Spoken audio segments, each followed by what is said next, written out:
even, you know, 4th seed out of Europe, Fnatic, to look at APAC teams and think, I mean, you know, we'll probably win that one. Obviously, we'll try hard, but it's going to be a very different story to when we start playing some Brazilian teams or some American teams.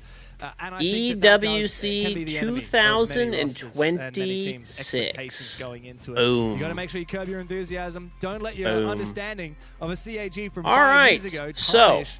First and foremost, thank you very much to Ubisoft. We do have drops on the channel today. Twitch.tv/KingGeorge. We got drops on the channel. Looking pretty good. They are as follows. Let me actually pull it up. When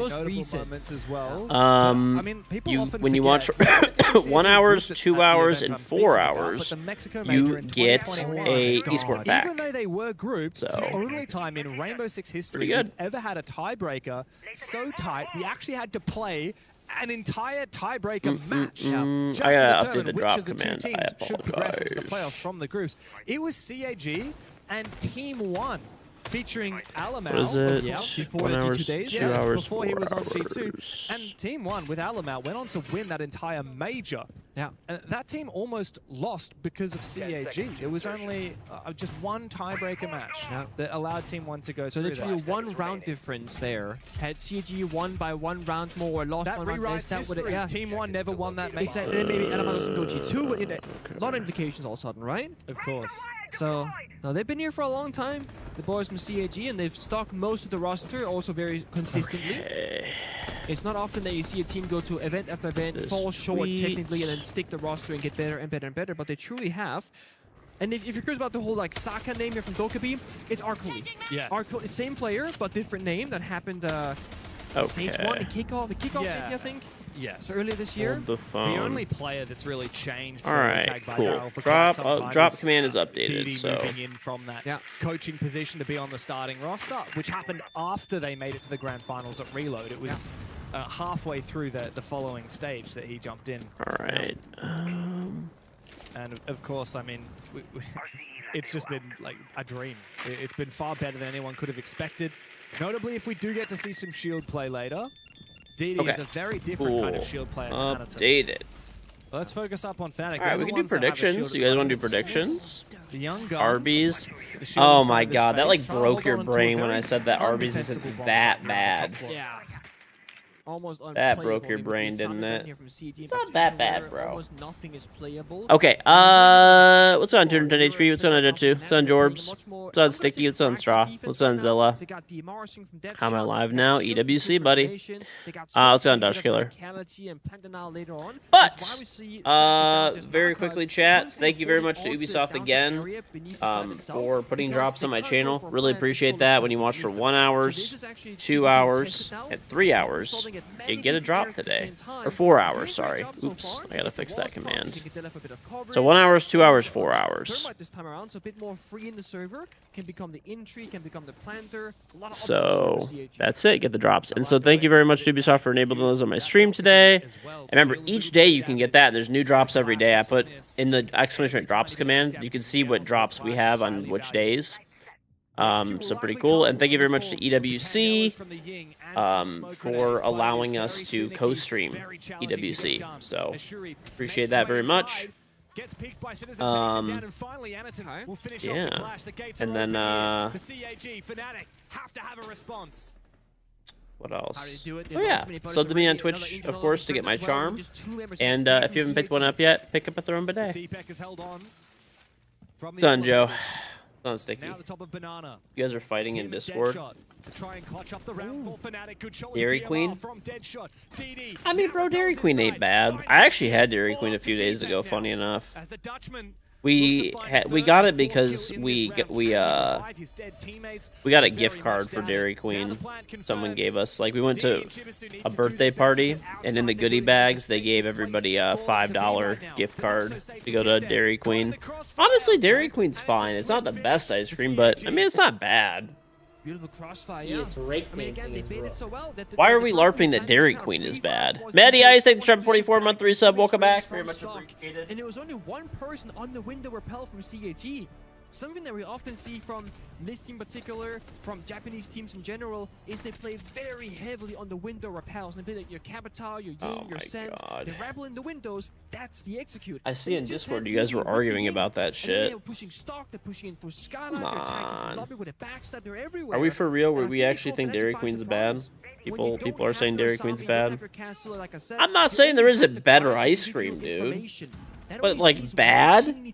You're telling me that if somebody gave you free Dairy Queen, you don't want it. You don't even want it. And this is the final round now, Pinky, before we get the additional operator bans for the half to come on through, which to me means it's even more important to win this round for Fnatic. Don't go 0-3 down. Win this because you're about to lose another tool in your arsenal on the defensive side. Another one of these power-ups, whether it's the Mirror or the Beans ice cream for the win. EQ's fine, bro. I mean, the thing I get there is I get a vanilla cone with cherry dip. Vanilla cone with cherry dip is fucking good. I don't even care what anyone says. In theory, it's a very challenging defense. Like every day someone pees and scrolls Cheerios, and whenever he's not clever enough for a comeback, he posts the same picture. Dude, I literally see this in Discord. How are people saying that Dairy Queen is bad? They need to make sure they make the most of this chance here. As Fnatic attempt a third different bomb site, desperately trying to clutch around a defense. Seems sure on 0, by the way. That is like a 0.something% pick rate operator. Never played in pro play. And then that's because it's a poor operator. It's just underrated. A lot of action here. You gotta sit on the cameras. You gotta try and sap some gadgets. There's a lot of doing nothing, but that nothing gives your team a ton of information, which helps you progress. Chili cheese dogs and the hot fudge. It's about that map control. Chocolate shake. Do you? Okay, Straw. There is no way that you are fucking LARPing. That Dairy Queen is bad. Like, it's actually unbelievable to me. But this is a real opinion that you're fucking... This has got to be, like, all-time worst take. You could say that, like, there's better ice cream, because there definitely is. But bad? Yeah, the problem is here, he's not going to be able to be as aggressive now. Big C4 from bad. does finish off. That's what we're going with. Deadshot finds one before he's traded back from the repel of DD. Look, this has been a rough start for CAG, particularly with the double C4s from Fnatic taking down the shield. Saying that Dairy Queen is bad is like just an awful take. Sorry. Scarlet's us doing okay. Nah, bro. Dairy Queen is good. There's a single hatch and there's pretty much 3 doors: kitchen, the small office, and the main staircase. And they got Goyo canisters. They got a mirror window, maybe. It's fine. I mean, like I said, there's like a million independent ice cream places by us that are definitely better. They're definitely better. I wouldn't argue that, but like, not good? I don't know. I just literally had Dairy Queen a few days ago, and it was very good. Like, I don't know. It feels like Fnatic, they have to be the ones to make a mistake to give CAG a fighting chance. The lack of a Ying here, I would honestly give it a solid, like a good 8 out of 10, honestly. Maybe it's my childhood nostalgia, but like, they found their advantage early, and they sat back and waited for CAG to walk into their open arms. Finally, first round on the board for the Europeans. Big question for me is, you mentioned the Ying. What about Capital? If you've been watching CAG like a fair bit, I feel like there could be a Capital in the backup plans here. I think banning another shield is not going to be worth it because any can play them all. And from CT themselves, as you said, like the Goyo, the Smoke, the Mira, the Tashanka, very plant-oriented, stall-oriented. Bandit ban. So you're right with the Ying, completely on the money. But a Bandit ban. The only scenario where the Bandit gives you other chili cheese dogs. You love beans. Any bean lovers here? Alright, bro. Let's relax. Beans, fucking beans. Hey, they got fucking beans on there. Right. Tell us archives, I don't know. Beans are disgusting, bro. Let's relax. Oh boy. Yeah. I will say, like, chili cheese dogs though are good. We call them conies here, but beans are good. It's just the British beans are what are nasty as fuck, bro. Some dirty ass shit. Them British beans. They're just gross, dude. how does CAG intend to execute when there is so much time delay util at the latter end of the round here for Fnatic between the Goyo and the smoke? Every single Goyo canister delays 20 seconds, every single smoke 10 seconds. That said, Cage and Beans, like, honestly, Beans are just good in general. We've got the Solus, very good for they really are. hunting drones and finding out where that blitz is coming from, among other operators. But like the Solid Snake British and Beans Good. are not good. And By the way, I got Smith's my new great 3D for printer. It's actually holding on as pretty long much as set up. possible on a road There's as well with the Boss Geno left. I gotta set up the hot ends and the second AMS. To see if we get any interactions between the But Solid it's Snake fully and the calibrated. Solus It's good to individual, go because the right vigils are now. one of the only ways to hide The only from thing that kind of Solid Snake. sucked, of course, The tricky time FedEx right now, and throwing it's a shit. dead shot playing What's sort of fucking with the room. new? This is very common. You have one FedEx player playing those beat the nasty fuck spots, out of the it's all about box, the and the angles front timings, you know how to get the most out tempered of it. glass panel Shuri broke. right beneath So them, they're sending it's me a like new in the one, most but the printer position, works looking fine. for a Like, gap I've somewhere else. calibrated it and Archives everything. tell us, It's here's so a far player so good. who's gonna be above him.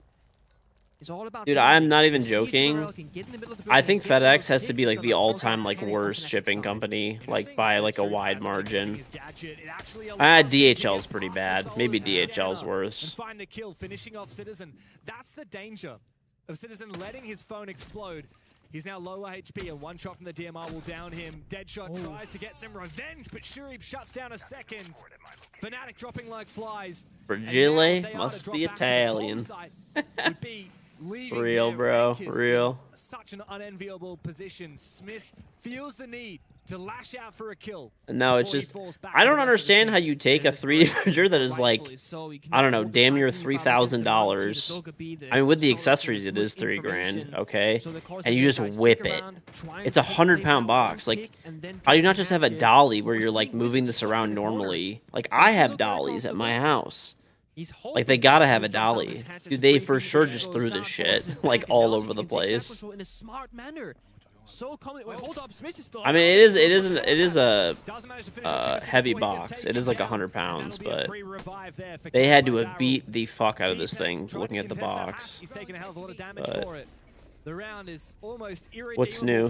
Just FedEx things. FedEx has got to be, like I said, I don't know. I actually think FedEx might be the worst. Make mistakes in a very strong position. They use the grenade to force back the player. Then they take open air control. They there for the trade. They call Deepak is completely in the gutter if he doesn't go for it.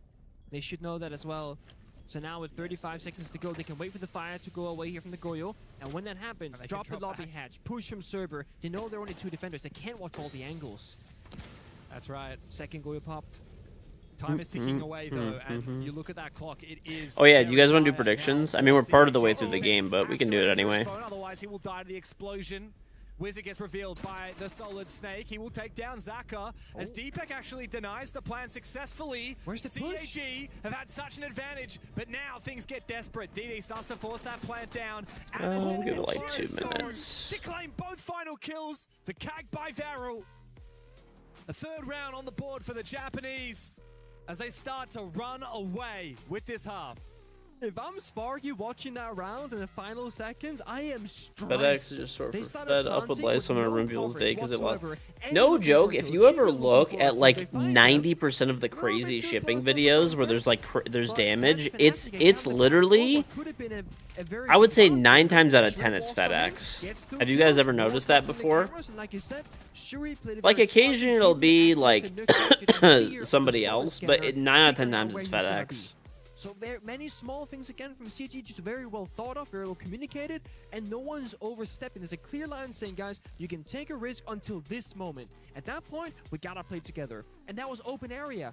Nobody's gonna walk in together into Wizard and just take a bad gunfight and lose the round. No, we use a grenade, we use a drone, we force him back, then we take it for free. Smart siege, good siege, simple siege. However, the advantage for CAG has prompted Fnatic to use their one tactical timeout right now. So they've had 60 seconds to discuss with their team. You can see Sathis, Tristan, their coach behind them. Yeah. Oh yeah, there's new patch notes. I did see that. Let me check it out. Let me go to the old twatter. Victory before we swap sides. Let's see. You need 2 rounds in this half. Yeah. 3 rounds Absolutely. in this. If Fnatic win 2 rounds from here and it ends up a 3-3 half, that is a huge dub. for FNC. Like, that is favored to win the map if they're on out. Okay. But, you know, if they don't find any... We'll go over these in a little bit, I guess. Very quick game for CAG by Varel. Going back to the very beginning, I did say that the shields What are very is- important for Fnatic. what It is was Varel? start Let's finding see. A couple of victories in the ML, how they got themselves into this winning Varel. position of qualifying for the EWC.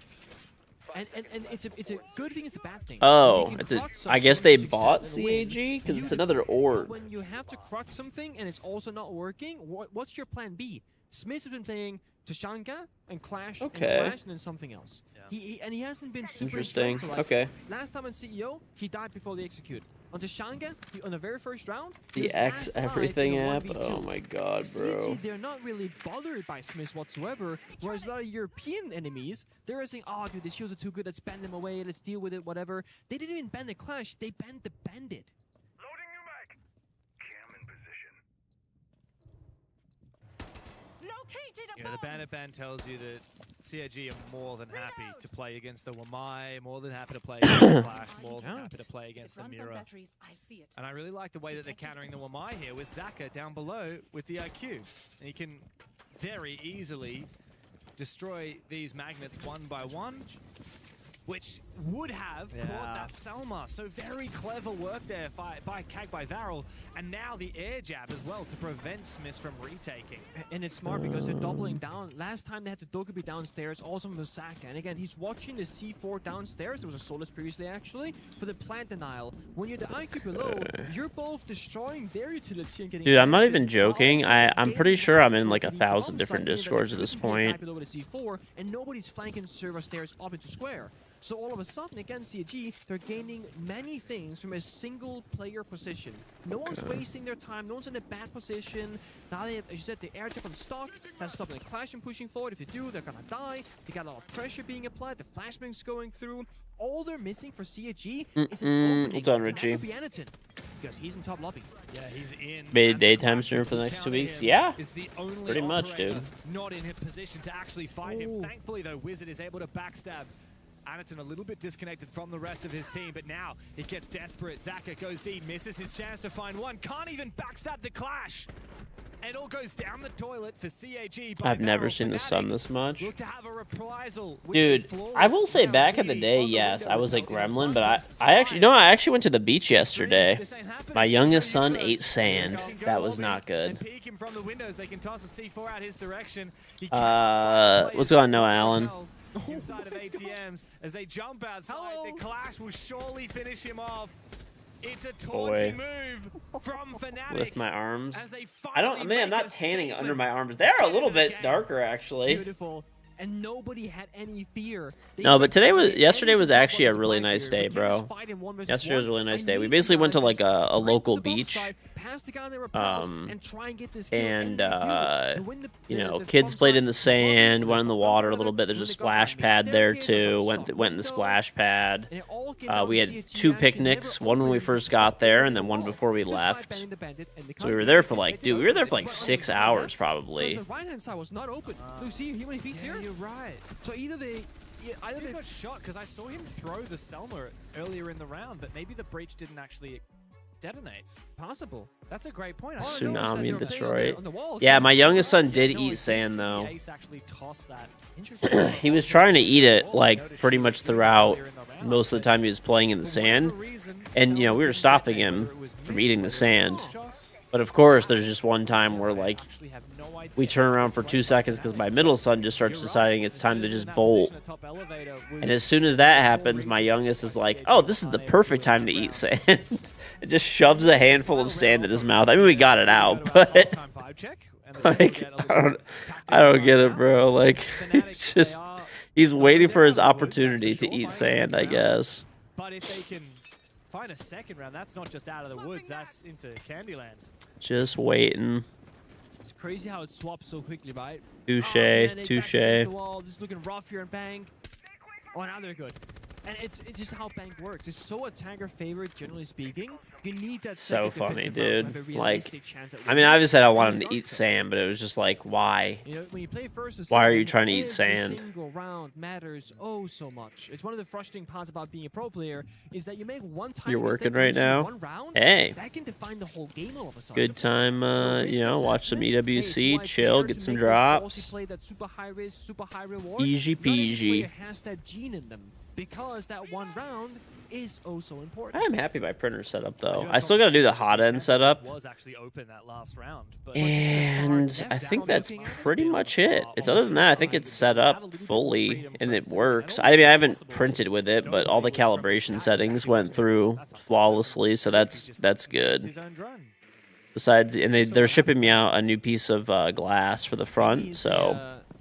Besides that, we should be good. It's a really nice printer, really fucking nice. You got an EMP in one hand and breach in the other, and the order could be very easily messed up. I mean, we've already seen people bring out the tin can openers instead of throwing their flashes and grenades a few times. Ranked reviews, you're just streaming. Honest mistake to make. I don't know for sure yet. Yeah, look, I do feel like this is a big round. I don't for both know. teams. Potentially the most important round we've had so far. Also a very We'll quiet see how I round. feel. It's I did almost sleep, two-thirds so done, and Fnatic are just sitting back. we'll I see. feel like they've rattled 50-50. a little bit. with I got what happened Elo last back, by round, the way. winning it so I think I'm like top flawlessly. 30 Now again. the Japanese are Let's see. extremely slow.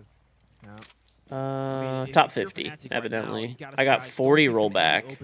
That guy got banned from, He's a good shot. He likes to play that high which risk guy got playstyle. banned? It was in the Right now, Fortress there's 60 game. seconds. They don't have a way in the map. Don't give them anything easily. In fact, Let's just see shut which them one out. got banned. He certainly doesn't listen to you, but he does win his fight, which matters.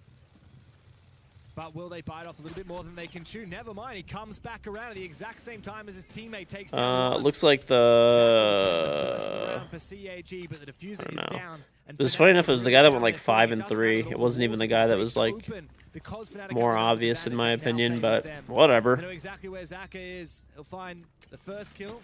A Citizen feeds him a That's little kind bit of too nuts. much. Spots Deadshot's elbow for a brief moment. Does he have info on that position? Gets sprayed through the smoke. Caught in the camera. Oh, whatever. And, I mean, the round is over. It doesn't matter if he takes down Deadshot. He will not find both of these players, surely. Goes deep into the smoke. Breathes a little bit too deep. And Fnatic find 3. Yeah, probably will, Richie. Probably will. And now a chance to get one back over CG Probably by now. will. Oh yeah, I gotta do Such that an too. important moment for the two rookies Hold of up. that young Fnatic roster, right? You go to your first I line, would like to do this as well. I'll I'll make a little graphic for you guys. Start off on the wrong foot. Whether you should never have lost in a 4 versus 3. You bottle that one, despite Deepik's heroics in the very first round. God, bro. They slowly, step by step, they figure out they get more comfortable in the server, and no one's over swinging and over committing to things that are unnecessary. Because the last 2 round victories, it's Fnatic doing exactly what they should be, not too much. Don't be too eager to start the round off. You're defending, and CAG, you're awfully slow. Of course, Rainbow Six is a shooter, right? Listen to me get Elo back. Multiple cheers are banned. I was like plus 24, plus 22, plus 10. Poor guy was getting hammered. It's so much. How's he end up doing? Like I heard that he's like super stock right now. Like he just keeps going from like Diamond 5 to Emerald, Diamond 5 Emerald, Diamond 5 Emerald. And forget that, you know, I mean that sometimes it's not sucks, as bro. simple as if you bring He's this getting like people operator, like you put trolling this on guy his in this team, position, you're gonna win. cheaters. The lucky cat wasn't so lucky for DD at the end of that half, though. Well, it's actually been Anderton having a hard time. He's statistically 1 and 5. He is now playing a role where he's on the shield some of those rounds, just like walking the building, getting double C4, getting shot down very early here. Good counterplay from Fnatic.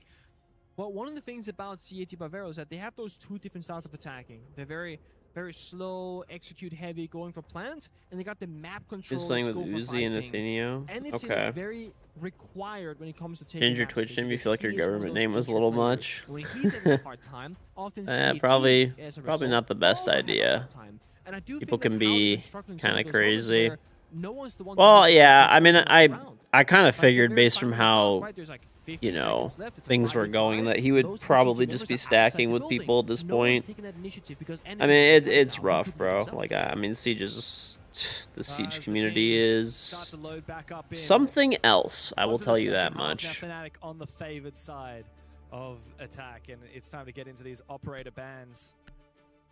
For Fnatic, So this is why people ask why I don't. I basically discontinued my solo queue to champion thing that I used to always do in ranked 1.0 and 2.0. This is why you just get people that are fucking trolling like for attention. There is a world where they ban 2 shields onto one, So but I think on Bank it's a bit excessive, so probably not for it's this just not worth the headache anymore. I still remember the last few seasons I was doing it and stuff. It was starting to become a headache, which is what made me stop. But like it's probably way worse now. I can only imagine. Being the same bans we saw from Fnatic as well, now taken by CAG. Misspelled uncle. And the Kaid as well was also banned. How'd you misspell that, dude? I thought it was like maybe intentional, but okay, so that was not intentional. So get back into it. I mean, Fnatic of course have really made a big statement at the latter end of that defensive half. They've shown they're here to play. The first time they have been here to play in quite a long time. For a player like Deepak, it's a long time between drinks. I mean, he remembers back in the Rogue. Oh yeah, I gotta move my overlay. Hey, Trust Gaming. Wait, Down before a that, little in bit. Tier We'll 2, move right there. Bam! Look at But that. Deepak has more trophies than I do, by the way. Perfect. Have you seen his? So Do you count the Benelux League? Benelux is the place, okay? Great players are forced in the shadows of that tournament, and if so, he doesn't Here, have hurry, his, it's 60 his days. background anymore And in then his someone's home, gonna but take your I think name about now. A year or 2 ago, he had his trophies displayed on the shelf behind him. That guy's stacked. Yeah. Okay, Deepak has trophies. One of which was a major, of course, in Berlin. Not too far from here. No? Just 4 years ago.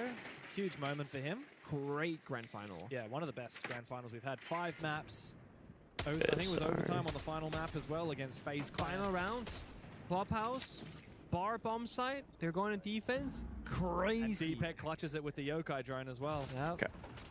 It's been a long time since his former glory, but he's looking Hey, thank to you, reforge thank you, it now Lisa. with this new roster. Got my another charm new hunted. organization Thank to you, boot. thank you. Now onto the attacking side.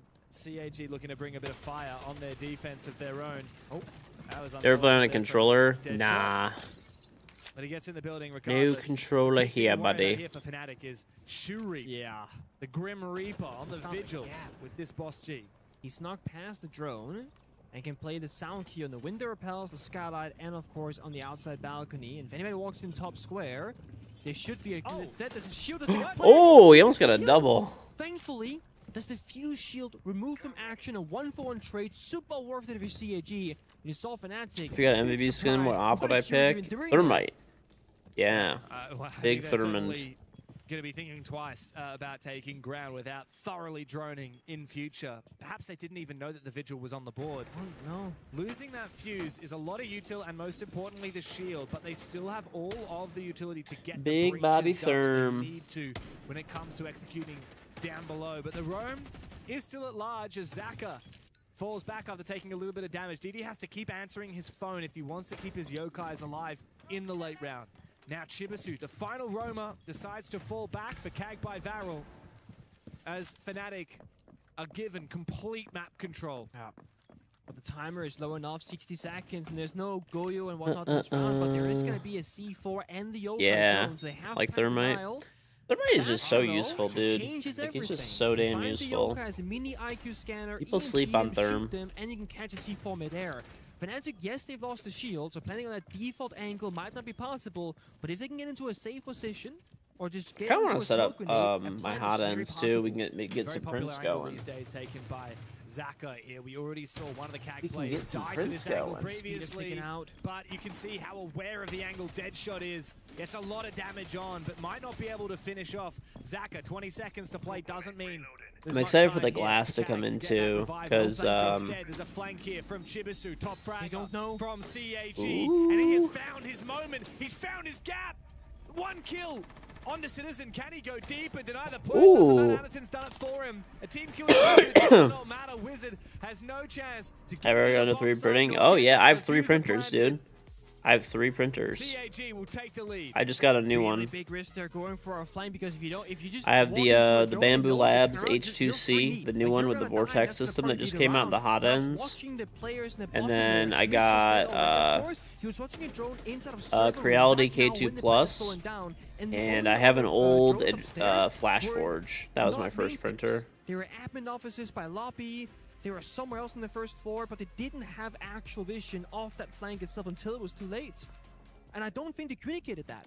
You know, when you're there watching the cameras, it's very important to say it, and I'm not sure if Fnatic had that happen, but guys, there's no flank cam. Yeah. All I see is server. I can see what you guys are doing, but that's it. Because I want some at least food, then you're making bro. your teammates I haven't eaten yet aware today. that the flank is Yeah, open. I So love that 3D means when you printing. go It's for so that plant fucking and that fun. 7-second gap of like we're very vulnerable. Maybe the guy in open area has to turn around It and watch is, the flank it for 7 is. seconds in case it happens. Once you lose that player on the hatch and the defenders have retaken that control, you can no longer safely plant in more or the less default GG. position. That's right. Technically, you can continue planting in the deep position, which was where they were planting, like on the single wall facing server. But in the end, if you're planting in that position without a shield on your back, you're vulnerable to getting peeked from the red hallway, which is what happened in the end. Exactly. I didn't manage to see how Anaton team killed, but I saw Oh, I didn't see Shuri. it either. Yeah, he team killed. But Shuri was having a laugh about it in the post-round cameras, so no sweat off his back. I mean, that's one thing that we know about CAG. No sweat. They will lose a tournament and usually go out laughing and smiling. Not because they're happy with the result, but because like you can either be upset about it or you can have a good time with your friends. Bunch of jovial lads they are. But of course, Sparky is quite the opposite. Yeah. He's a very serious man. Yes. It's maybe a good mixture of he'll ease another bit and they'll tighten up a bit and they're gonna meet in the middle somewhere. Yeah, that tug of war. I think it's good for KAG. You need a balance. Now Fnatic on the attack as CAG go to that top floor bomb site. We saw this from with the Clash playing in the hallway. Anaton, a very infamous Clash player. Oh, I like this. There's a Zofia down below. CAG got to be careful with the new Zofia buff. We're seeing a little triple tap becoming extremely popular. If you know where an attack or That's not what defender we call is, it. what do you call it? The three big booms. The 3 big booms. I mean, if he knows where someone is standing, you're going to see 3 big booms and a free kill. That's it. Thank you very much. But now, though, I think it's going to be more about Citizen on the glass. A classic pick of his. Can watch over the bomb site, grant a bit of protection. Oh, nice. A bit of pre-fire going through, damage back and forth. Saka injured and Smith's very low on HP. Fnatic still looking for their way in. Here comes the plant with the smoke cover. C4 ripped. Faked out, it does. Bait out that C4, I believe, successfully. Shuri does miss. Zaka and Anaton You pay $30 to make a small PC. It's a PC that clips on your controller charger. I mean, you could just hire. I mean, sorry, you could. There's. I don't print stuff and like sell it or whatever. It's just for me, really. Honestly, I'll just tell you something that will save you money. If you're just looking for one thing that you want to 3D print, what you should do is you can actually just, if you have a 3D model or whatever that you want to print, there's companies that will just, you know, do that for you. For probably less than $30 or $50, you know, probably for like 10. Ways to disrupt the plant from going down. It becomes a deep swing with gunfights. It doesn't go in their favor. So I'll save you some money. It was in the wrong location to be utilized, and I think just well done for Fnatic. They're very quick to the punch, right? The smoke grenade goes out, they breach the walls, and they just start planting immediately. They're not wasting any time. They're not letting CG figure out what they're trying to achieve themselves. And it's also the beauty of a glass is until you fire your primary weapon, no one knows what that smoke grenade is for. It could be cover, it could be a glass behind it, it could be nothing. And also, of course, with the sound being very good on LAN, because it is on the LAN build, it's amazing, you gotta try and disrupt the sounds as well. So you're shooting a bit, throwing a smoke grenade, throwing a flash grenade. Odds are CG When does, I want to see the schedule for today. I think the first I need some, bro. I'm actually really hungry. From Shuri, but let's see. Quickly, Deepak was away. He was baiting out that. After this game, he could Shopify plays. After this, let that time whittle down. CAG were the ones under pressure, and so they remain. We're even again, and KAG decide to go to staff room open area. I think this is a better bomb site than that top floor. It was where Fnatic started to mount their comeback. Reloading. Let's see if CAG can do the same. Is it a comeback if you used to there's actually a lot of games today. Now you're tied up behind. So I think, I don't know. We can argue semantics all day. if I'm reading this right, there's literally I love your comeback story though. a best of ones Anaton's comeback story because he right is now, still yet to find his individual performance here. and then there's a best of 3. It's not many players that I would point my finger and go, this guy just needs to get activated, but And Anderson tomorrow, is that guy for CIG. We talk about there's how 4 phenomenal best of Sugar's 3s. been, how good Saka can be, how good Chibi has been so far today, but usually in that consistency, we find Annie, because so many of the plays in both attack and defense, it's built around him. He plays the shield, his team helps him. He plays a anchor position, his team plays around him. And when he's having a hard time, I do believe that it impacts the rest of his team. Oh my days. Hey, good pre-fire from Citizen. Good read.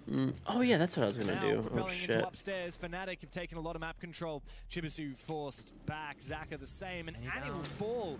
He continues. I'll make this his rough little goal graphic for you today guys really with quick. Another death and no impact in the round. I think Zaka might be about to get betrayed by his hollow housing here.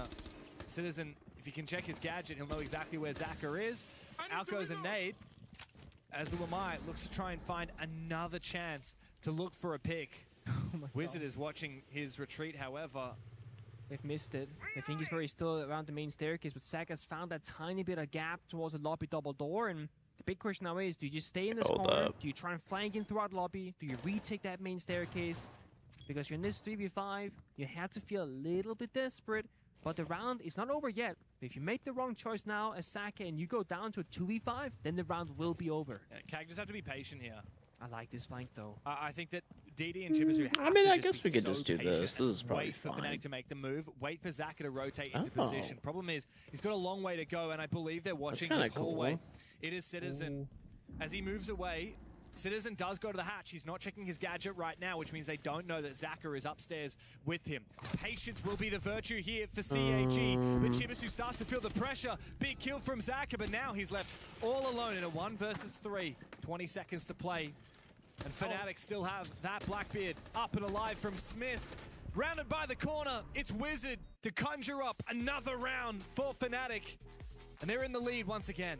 Beautiful. Again, very simple kind of half take there from Fnatic. They take top floor, they force back the roamers. They don't really hold the roam flank that effectively, right? We saw Saka go back up top floor and get a kill into Solid Snake, but it doesn't matter because now they're by the bomb side. So this Fnatic being good at surrendering map control when they no longer need it, but still take it initially to make CAG feel that pressure. I want to edit this a little bit, actually. It's a good way of simplifying what can be a very difficult map to navigate in Bang, on a staircase, on a window repels, etc. CAG by Veryl now call their own tactical timeline. We get to see Sparky get into action. And I guess the people back home are curious, how does that work? Sparky's Italian, he speaks English. You know, CAG are from Japan. How do they do it? Well, Sparky will say what he has to say in the way that he does. And then both DD and Saka can translate if anyone else doesn't understand it. So it happens in English, and then the players will figure out if they need to translate a bit of that. Right now, it's DD he's talking to a lot. Yeah. I had a little moment where I found Anaton yesterday, and we spoke. But when I say we spoke, like, it was like hi, how are you? Yes, good, hi. You having fun? Yes, fun. Like, my Japanese is non-existent. His English is only slightly better. What's on Esports Saudi? And he's got the biggest smile on his dial. Yeah. I mean, I've seen the catering here. CAG, they are notoriously good at flaming the catering and international events. They are. I didn't know they that. They pack a second suitcase with food from back home to consume all the Have you seen the ramen shelf here in the catering area? First thing I saw was Annie in line for the ramen when I arrived yesterday. And he was so happy. And the whole team just had ramen together. Yeah. And so did you and That sounds good. Yeah, Done, Pisty. Look, that'll keep them Pisty, very I got my new video. printer. Food's important. I got my new Travel away printer. from home and everything's different. The I bed, am the live, table that you're buddy. playing at, the food that you're consuming, the weather. That's the thing, Early you don't hours. realize, you know, if you're used to Early playing hours. Even esports at home, maybe even if it's just ranked or whatever it is that you're playing, like, you're in your comfort zone. My new printer. I didn't set up the hot ends yet, but it's Exactly. pretty Like, set your up. favorite monitor, mouse, keyboard, everything set up. The height of your desk, the chair that you're using. You're only You get to watching me bring for your the own mouse and drops. keyboard and Wow. aside from that, Allegedly a it's friend. mercy of what we have here. And look, I'll be real. Like, we Look at have this guy, dude. the best With equipment his you could possibly dude, chat. By the way, I sent buy, but it's still like we're I in a sent massive- Pisty We're in a massive expo hall right now. Like, I don't know if people my get the scale of electrical these bill World Cup cost, and I told him from I was watching moving to on the stream right now, Oman. but this is a huge hall with so many events happening, so many people. My electric bill for last month was has struggled to do so, and while he did get a $1,100. I'm moving to Oman. It's official. He will not do so for a second time. Deadshot has just been unleashed right now with those DMRs. I mean, he's there on the entry, on the attack. He's holding. I am moving to Oman. He's now found his stride 9 to 6 rather, being quite positive. With Smith being up in the fuse shield once again, can pressure open area, falls back on member, but Hibis just sticks out for too long, and Smith just right-clicks him. So Saka does take down Citizen on the Deimos, but let's be honest here, the roam game is no longer relevant. It's just ending the service there, so losing Deimos is probably the best person that could have died for the attack of Fnatic. That said, I mean, Smith was the one who was killed last time on the roam game by Shuri. The fact that he's survived means that there are a lot more options in the late round for Fnatic for plants, because you'll have that shield on the back. Okay, did I fix this? No, This is going to be the mini game that wins you or lose you the round passively. If Fnatic wants to try and attempt it, it's going to be clearing server stairs. You guys see that okay? Is that good? Wow, the Nitro Cell actually destroyed the... Oman is now visa-free if you're for you and 32 other countries for 14 days. Great time to hashtag visit. Bro, he literally came in here. He came in here to show Oman. They're going to rotate though. The droning service. He literally came in here. No NEs down there. Fire popped, so that's gonna. Let's see how this looks. Sorry, I'm like watching my own stream really quick. Above the doorway is gonna limit how aggressive Smith can be on the shield. Yeah, that looks pretty good. I might lower. Nah, I feel like it's in a good spot. Now he's at the mercy of this fuse up in close range. He brings out the shotgun. The fuse should have the advantage if supported by another teammate. Perfect. This engagement here could very well mean the difference between winning and losing the round for CAG. Can't go for a headshot. Yeah, that looks pretty good. Shotgun in hand. The Deepek bought enough time. I haven't read the patch notes yet. I'm watching this game and then I'll probably go over them after. But let's see. Ooh. Let's see, is this actually big? That's a big one. Yeah. I mean, most of these are not that big of changes. The Mav one kind of does. I'll tell you guys what they are. Basically, Habana's X Kairo's detonation timer is reduced from 4 seconds to 3.8. Maverick has more ammo. That's kind of a big one. 160 gas per canister. It was 144, and that's for both canisters. So you get 320 instead of 288. So that's a little bit extra.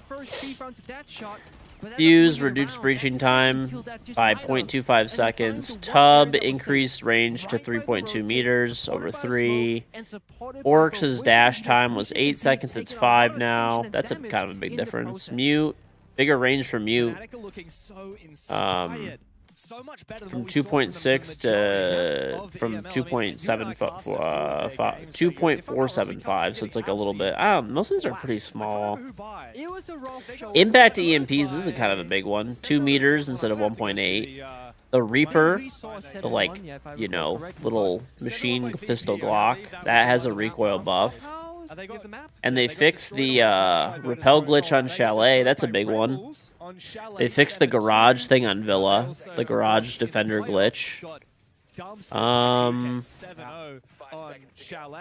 They fixed the Rook glitch. The hitbox of a fully extended rock shield is bigger than the model, so Monty got a buff, I guess. That's great. Slightly. I guess there was some type of bug. They fixed the crossplay input devices settings for mouse and keyboard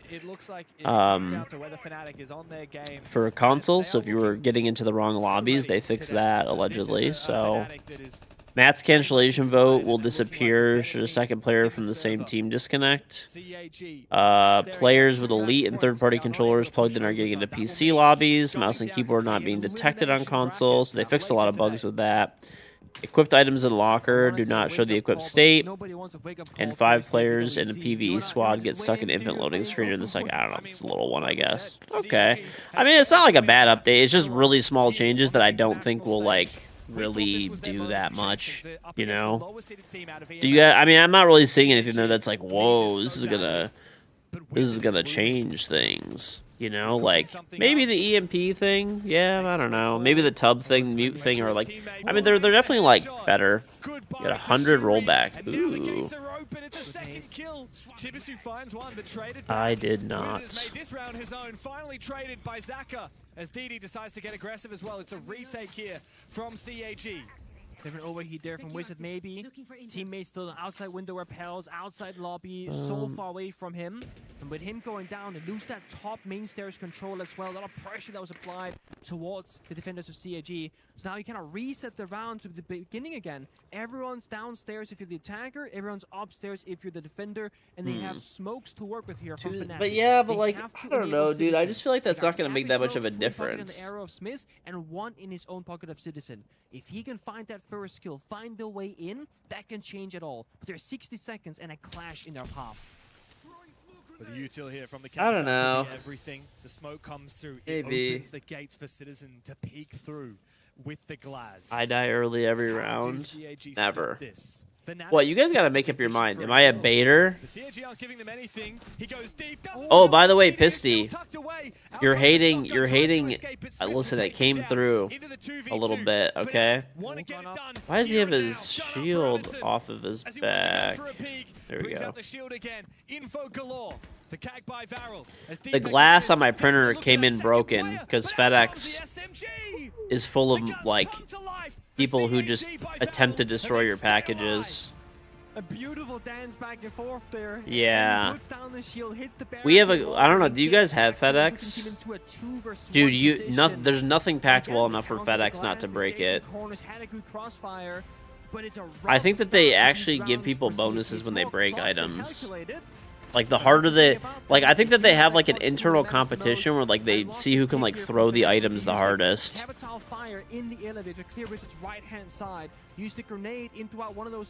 Well, I know. I'm saying, do you guys have FedEx? I'm assuming you guys have local carriers, right? And he could win his individual ones. So a lot of support went into this. What do you mean, motherfucker? I got one kill. I got two. I'm gonna peek the third. I'm dead. I don't know. FedEx is an American company. And they suck. And you make that play. Instincts take over.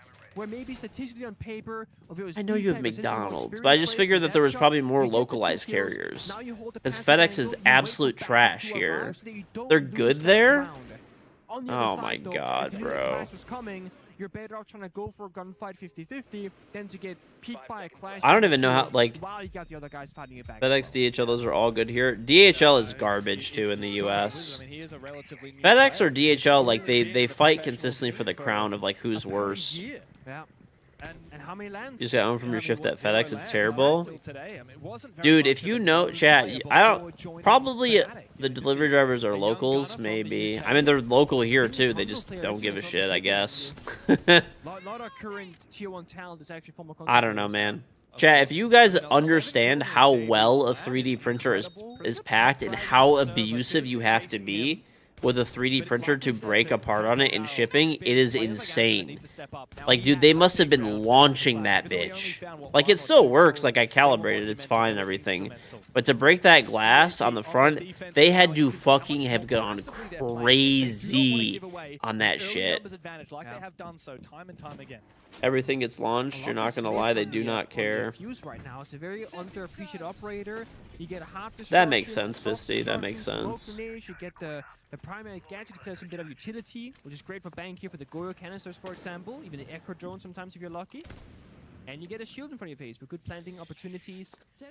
Now, though, I play an elevator. Like, whenever you get a 3D printer, chat, you actually have to, the parts are actually screwed in place. It's still a 5v5. So imagine that they broke that. They actually broke things that were screwed in together with foam in between them.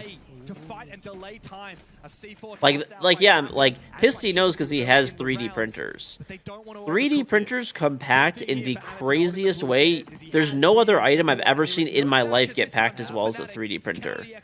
They basically come in a box, but inside the box, is like the printer, and it's put in like multiple layers of foam, and the layers of foam are covered by wood, and the wood and like all of the parts inside the printer are literally screwed into place that you have to unscrew to open the product. Like you've never purchased anything in your life that is packaged like this well. And somehow, though, FedEx finds a way. We've seen this one before. Exact same story. Fuse canister on the wall to clear some util. Breach both of the reinforced walls shortly after, and then set up for a plant. We know that there's on the board, but so does Fnatic. It's okay though. Just the glass broke, so they're sending me out a new piece of glass for the door, and then that's it. This is it for Fnatic. Surely there's a backstab here from Wizard. He lands his shot against Shurip. DD and Chibisu up against the wall, and Fnatic are hungry for their first win on land. Your bamboo P1S to your dad's house in Portugal. He drove with it for 4 hours to the airport, shipped it while flying to Oman, and forgot to put the fragile label on it. Arrived in perfect condition. Yeah, I don't know, bro. This is, I'm telling you, US FedEx is a different breed. How did Fnatic have 2% chance to win? You guys really throwing that much on CAG? Years since last international team that they qualified for. I don't recall what happened in Rio. They probably had one victory there, right? So not great. But what if it didn't? But a great showcase here from Fnatic, and a slow start. They came last in reload, by the way. But did they win? They won a single match. Oh, they won a single. Okay, so then it's not too crazy of a stat line then. But it's still a pretty crazy stat line, man. Anyway, though, DHL, Pisty, and FedEx here are like complete and total garbage. They're so bad. UPS is pretty good, generally speaking. Obviously, no one's perfect, but they're definitely the best carrier, at least in my experience. Honestly, USPS is not too bad. They're not too bad. Like they're honestly pretty good. I really haven't had any issues with USPS. Fnatic to finish the match with 5 rounds. I don't know what else. Amazon is like they're all like different little companies that deliver. So some of them are terrible, some of them are good. It's like everything in between. Citizen is returned to form. They're here to do more than just make an appearance. They certainly do, and a very solid. It's crazy for you. Campaign. On the flip side, Amazon delivery is so hit and miss. Like a lot of times they're good. Like they put the one thing that Amazon does for me that they always like mess up on is it's not every delivery driver, but it's some of them. Dude, it'll be pouring rain, and they just leave my package like on the walkway to my front door. Now, for context, I have 2 entrances to my house. I have a side door, but still like in the front of the house, and a main door, right? Both of the doors have massive coverings. Like the side door, you could probably park a car in it, and the front door, you could probably park multiple cars in it. Like it's a huge covered area. They literally leave it on the walkway going toward the door. It's like, bro, just walk it like 5. It's a pouring rain. Walk it 5 feet. Like most of the time, it's okay. Like there's been a few times where like I have to just, you know, like return the product or throw it away because it gets soaked. It's themselves. The biggest hurdle is themselves. Yeah. I guess right now, like Fnatic, CHG a couple years ago, they would lose in the bigger picture, right? Glaring mistakes, blunders, not having the skill level individually as a team. I think today they lost in the micro details, right? Very small decisions, a gunfight going down. USPS, luckily I really haven't had any issues with them. They did lose, I mean, for a regular mail, they did lose some checks that I sent one time. So I mailed, I think like, many checks? 2 checks for a company that, like an investment firm that I deal with. So I paid them their management fees. And, you know, normally, like, I'll generally try to track and be like, oh, like, you know, oh, cool, like, check got delivered, like, great, you know, all that kind of stuff. I didn't really think much about it. I just, like, sent the check and was like, whatever, you know, they'll cash it, blah, blah, blah, blah, right? Well, should absolutely be able to win today. They ended up losing it in the mail. So like the investment company that I deal with, 5 opening picks in a row. Message or whatever that, you know, they're like, hey, like, we haven't received your payment yet. And I'm like, what the fuck? I wrote you guys 2 checks and sent them in the mail, 1 for each account. Oh my god, though, thank you for 88 month reset. Welcome back. KG is a cuddle bug. Thanks, buddy. Thank you. But yeah, USPS just lost the envelopes in the mail, unfortunately. I'm pretty happy with their performance actually today. I think the first 4 rounds I was scared for them, and the last after that I was very happy with their performance. Yeah. I think that they're going to continue to lock in because they could be a dangerous squad, and there's no more dangerous than Citizen and Laxing. Yep, it is me back here. I am with Citizen. You're no stranger to being on a stage, taking interviews. You guys take this win 7-5. We were talking about this quickly. It was a little closer than you wanted it to be. Yeah, it was a bit too close. You know, first game there was got the better us, I think, and yeah, just they surprised us a bit on the attacks and defense, especially. Okay, I kind of want to get some Definitely. food. I mean, now you guys push yourself one step closer to qualifying to get closer. Anyway, to that group though. stage. Now, going into this best of 3, obviously, I'd say being a former pro player, being in best of 3 is obviously a territory you want to be able to find yourself. Now, I believe your opponent, if I'm not mistaken, is going to the MIBR Los. How are you feeling about that? He will good team, you know. I think we'll My match up phone's well charged. I against forgot to them. charge Last my time I played phone them, I last beat them, night. you know, so I think had that Well, confidence luckily going it's not into too today as bad. well. I mean, I got Okay, well, then I a guess charger going right forward, the here. next question before I let you go It- back it and do all ain't your that prep. deep. Is Yeah, there I'm already back to anything that you want 80%. say to Alright. MIBR Los? Be right back, chat. I'm gonna go Be get ready for some Smiths. food. All right, you heard it here from Citizen. Be ready for Smiths. I'm going to send you guys back to the desk to get us set up for our next match. Thank you very much for that, Lax. Obviously, a big performance, but you guys obviously have no idea what happened on the other stage, on the B Street. Tell me, bro. Let me break it down for you. First 4 rounds, all King Zero, dominant. I'm talking flawless rounds. Let's go. But just relax. Okay, so what happened? It started to roll out of control a little bit to a point where, unfortunately, if you are a CNL fan, it didn't end too MIBR well. lost. It went overtime and it was 8-6. Hey, overtime's good. That's very pretty good. It's That's very really good. And we impressive. saw some really good performances. So I think it's nice to know that CNL's here to play. I mean, of course, King Zero being like the bottom seeded team out of also CNL as well. This is a huge moment for CNL, getting an overtime loss. I mean, I sound like such an APAC fan. I'm like, yes, we lost, but at least we took it to overtime. It's the most APAC victory ever.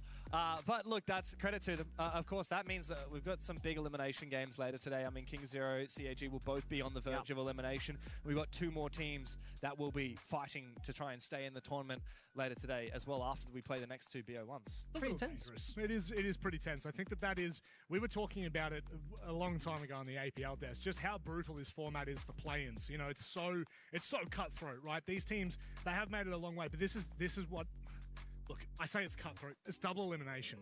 You have plenty of opportunities in this kind of matchup. Again, CAG, like you said, they had plenty of opportunities, Nick, to bring that back. Yeah. Ultimately, they can't. How do you think Fnatic will go up against a team like MRBI Los at the moment?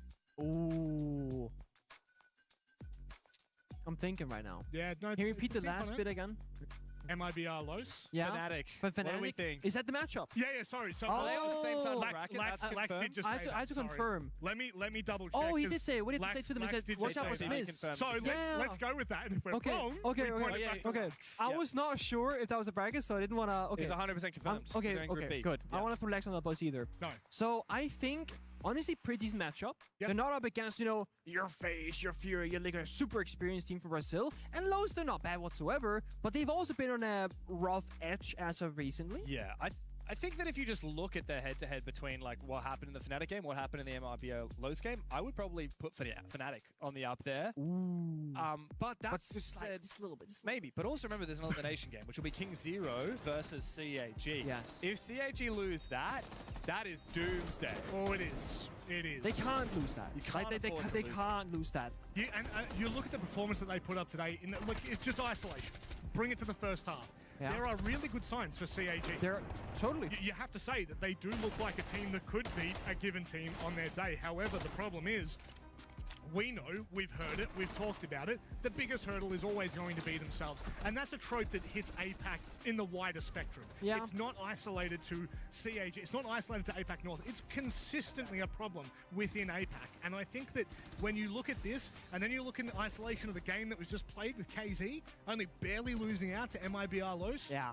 I'm really worried for CAG. It does get a little going bit into that. scary. It does, doesn't it? I mean, okay, Copium again, right? Best of 3 is different landscape. You can make, make more risk, make more worse decisions, and still kind of recuperate from it. Yep.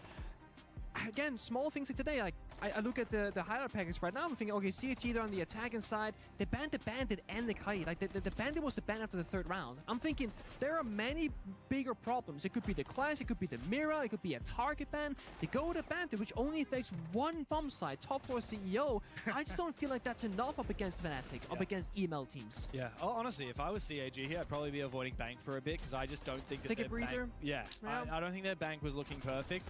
I know that CAG are really good on maps like Lair. I would really like to see them play that. I mean, I've seen some phenomenal showings from them within the APL, but there's also the game of, you know, do you play something where there's a lot of footage out there, a lot of material for your opponents to study up on? Do you play something fresh? Consulate. Ooh. Oh man, I would be People very ban scared. against them in APL. I'd be scared of anyone playing Consulate in a BO1 because it is our most defensive sided map. And if you pick the map and you get the last ban, then usually the opposition is the one that gets to choose the defense starting side. And yeah, I don't know. I'd be pretty scared for CAG going on a map like that. But you never know, right?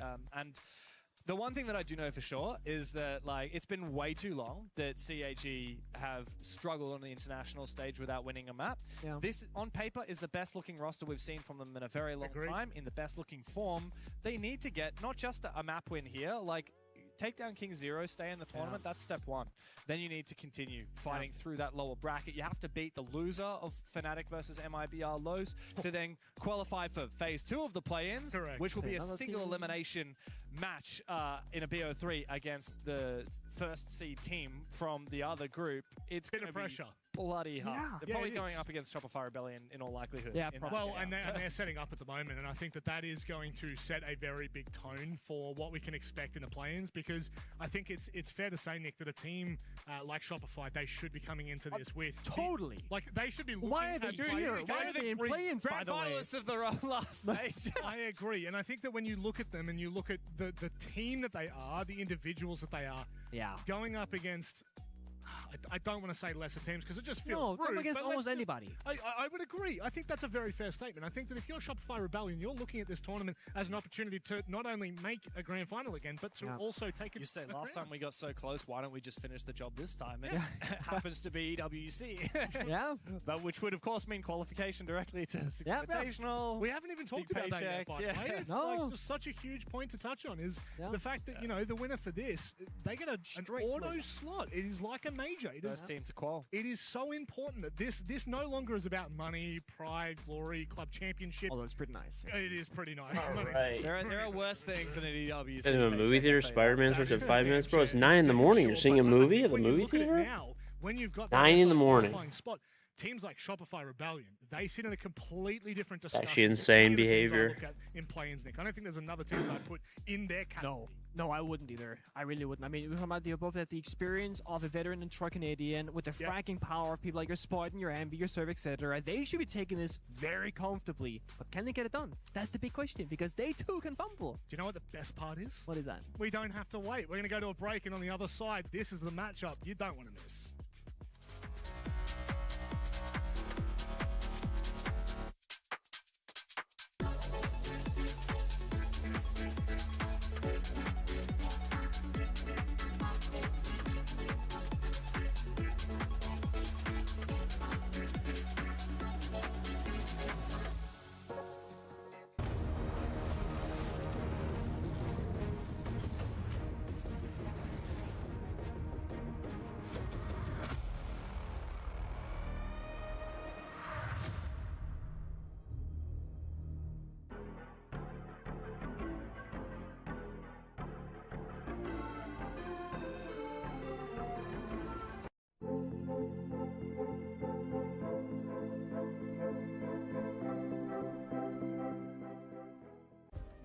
Play is in our DNA.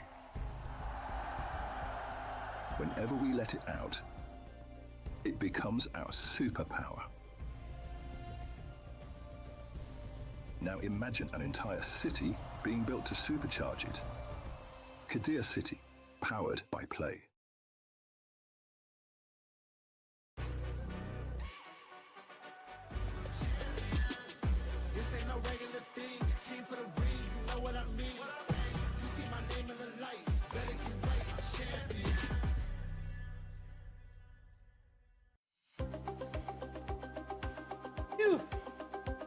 All right. He thinks he can come in here and play my game. He knows nothing. Let's go! Tyler Wine, you're done. Alright. I got more of those pho noodles. I'm excited though. We got Shopify next, which should be good. I want to put those hot ends in.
Cool.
Sorry, that was the printer's like calibrating for the hot ends now.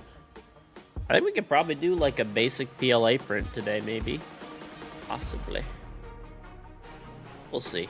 I don't know if I want to print anything or not today. I kind of want to wait for the glass door to come in. That broke, and then other than that,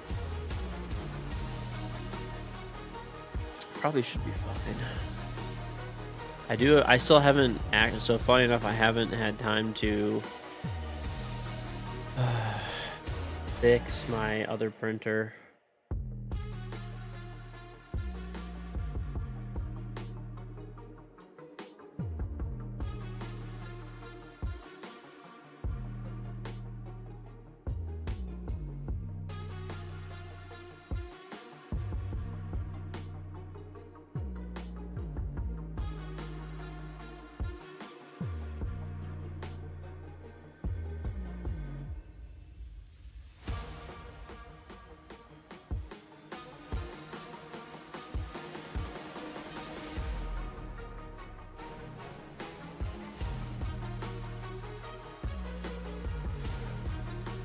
Okay, so we got Shopify versus Alua.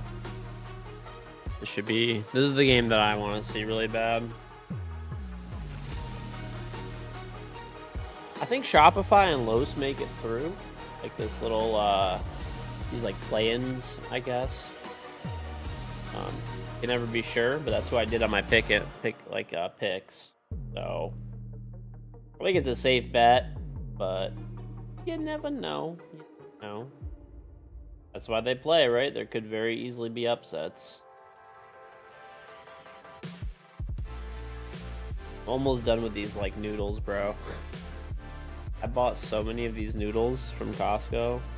They are good, honestly, but just I'm not even exaggerating. It's taking me like a year to eat all of them. Literally a year. But they are good. I mean, I have to eat them all too because basically my wife said that I bought too many, and if I eat all of them, then she's wrong. Oh, I'm kidding. Misty, are you still here or no? Are you chilling? Or are you not here? I didn't tell Pisty what my son did the other day. Get a kick out of it. For everyone else that's here, basically my son ate sand when we went to the beach yesterday. That was great. He was trying to eat sand, like kind of the whole time they were like on the beach, and my middle son starts running just out of the blue, just bolts. We're like, great. So we'd like look at him. I start chasing after him. And then my youngest son just shoves a handful of sand in his mouth and eats it. So that was good. I mean, we've got pretty much all of it out with like a bottle of water, but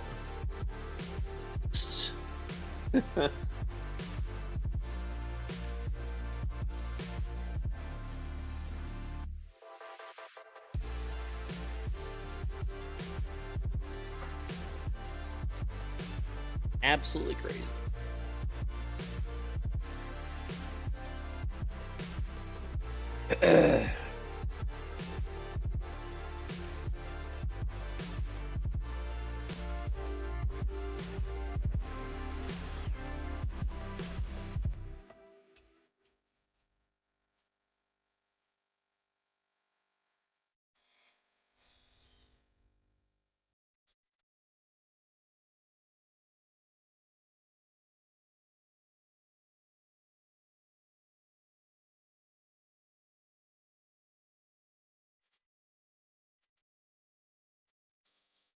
What, the nice cut you peeped back?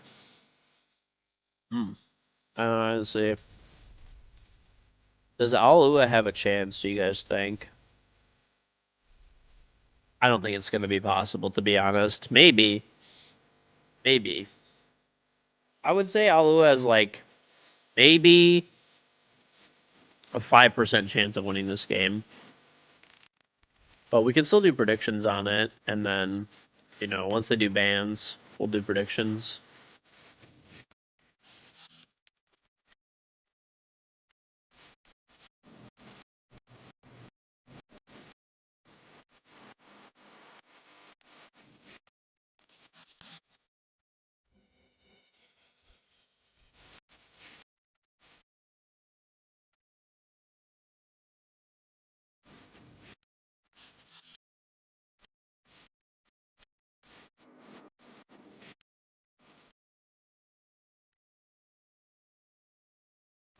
Canadian is the Messi of the siege.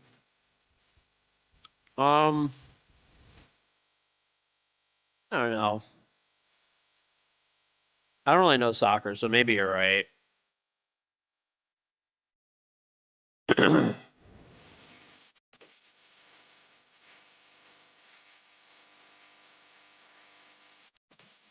Is Messi still going to play more or no? I don't really know anything about soccer.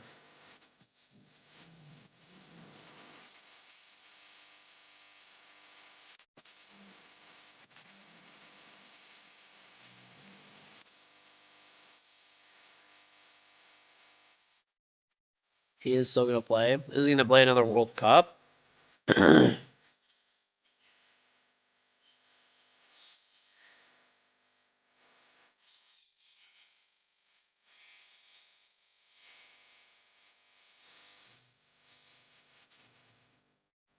Dude, I'm not gonna lie. Soccer fans are actually wild. They're literally wild. You one of the legs in 4 years? Okay. What's up, Felix? They're actually so insane. Like, I keep getting like Ronaldo and like Messi fans like fighting each other on Twitter.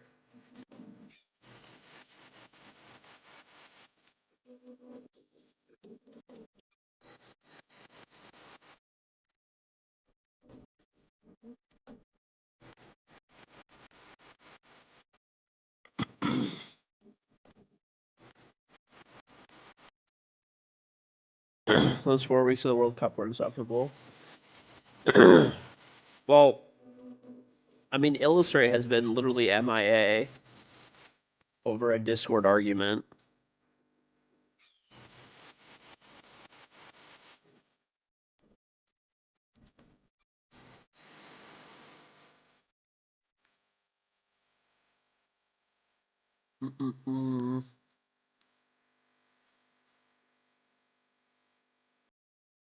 Hey, George. Been a while, to be honest. Haven't missed you a single bit. In fact, you infuriate me. Your height is irritating. Your personality is not indulgent, but yet I find myself back here, Lubin one hand, Johnson the other. Thank you. Thank you, Larry. Appreciate you.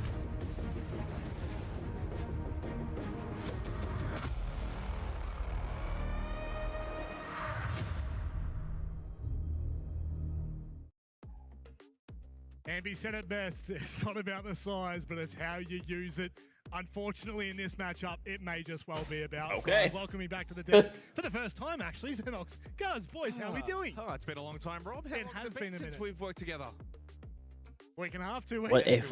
What an ironic cut. Nick on the screen as well. We did. Yeah. I can't believe that. By the casters or the desk. It's surreal to be able to touch him, and he know that I'm touching him. Well, that's okay. Let's move away from that one. There's like wild things taking place right now. We said size. Look at the two teams we've got on stage at the moment. Guys, this one is a David versus Goliath, if I've ever seen What is happening, bro?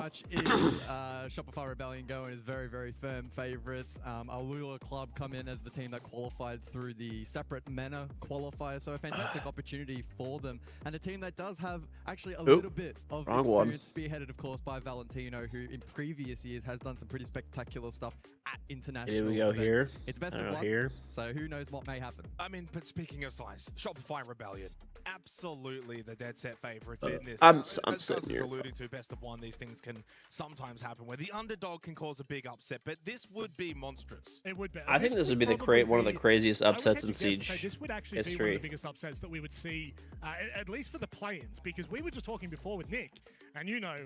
It is a BO1, though. Maybe something crazy could happen. The weight that is on Shopify Rebellion's shoulders at the moment, having to go through play-ins, Guz, that's big enough, let alone the context of what happened last major and the fact that now they really should be gunning to be on stage here at EWC, but it's such a long way between where we are now and where they need to be. Yeah, it's been a pretty extended period where the Shopify roster's been under the spotlight and probably not for the best. BO1 anything could happen, honestly. The expectation that they have upon themselves. And so this tournament is going to be a challenge. It's difficult enough to make it out of this first phase, and to then go on and achieve greatness in the second as well will be a short feat. They're also a team that historically is much more comfortable in the best of 3 environment. So is there potential for this match to pose a threat? Yes, I'm going to say yes. Alula Club, this is the problem, is when you're going up against a team like Shopify, it's Shopify very... Rebellion. Yeah, thank you very much. Appreciate He was you about to say adding the context spoit. there for the viewers at home that didn't understand that one. So the APL desk comes to EWC. It's just unbelievable, isn't it? That's why we're here. That is why we're here. We've got the ramen ranking coming up soon as well. We do. Actually, the halftime break, we've got the well, you didn't have too much fun with the ramen last night, did you? I did actually have some ramen yesterday. How did that go for Not you? great. No, not great at all. But look, unfortunately, the context for this game is absolutely going to be that of a... This guy got diarrhea from the ramen way you put it. I do think, though, when we look at the wider view of this tournament at the moment and how things are panning out, there is that opportunity where, yes, best of one, guys, and in a bracket that is so brutal, right? Double elimination, you don't have many opportunities to get this right. It's 2 wins and you're through, 2 losses and you're done, Skiz. That's a very scary prospect to think about, given the fact that you do have some pretty big teams in this. And I think a really good point, guys, is actually if we just look at that lower, not the lower bracket. Random match, comment read from Larry. What do you mean? KingZero, nearly, yeah, thank you. I mean, I read your yeah. Johnson one.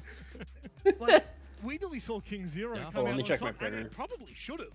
Yeah, Let's see if the hot end calibration's done. Catch some of those games over on the B stream as well. Hot start, but unable to complete the match or get the win. Unfortunately, probably seeing some of those issues from CNL surface here at an international level.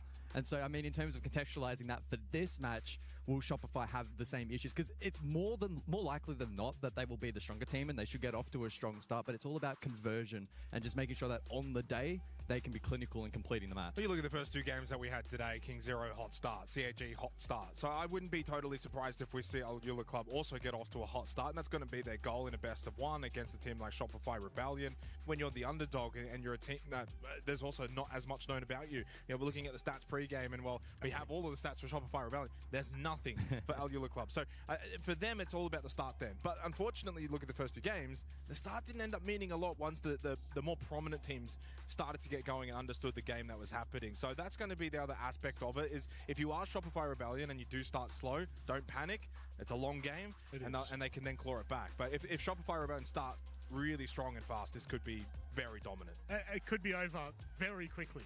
You'll blink and you'll miss it type action. I do think that the context needs to be around a little club that there's a good opportunity for them here to actually make a strong start at this event. The pressure's completely off them here, guys. Like, there's no need for them to stress, whereas on the flip side of the coin, you lose this as Shopify Rebellion and the whole conversation changes.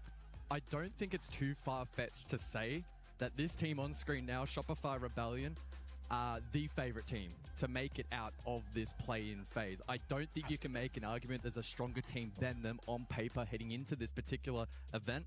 But with that comes pressure and expectation. And if that pressure and expectation that we saw sort of back half of last year, for instance, rear its ugly head, they didn't perform as well as they would have liked. They really started to go through a bad patch. It seems like they've been able to turn that around, though. So heading into this event, obviously not with the greatest of seeding, pending their NAL result in Stage 1, they're still in a good position here to have impact and to play into the tournament nicely. Taking a look. Did you want me to go there? Well, I mean, you're welcome to, but I think we're going to move on pretty quickly here, mate. Go ahead. No, you know what the question's going to be. Is Alula Club? Yeah. Yeah. Unfortunately, I'm going to be completely honest here and say there's not much known about this team, and that's just going to be the reality.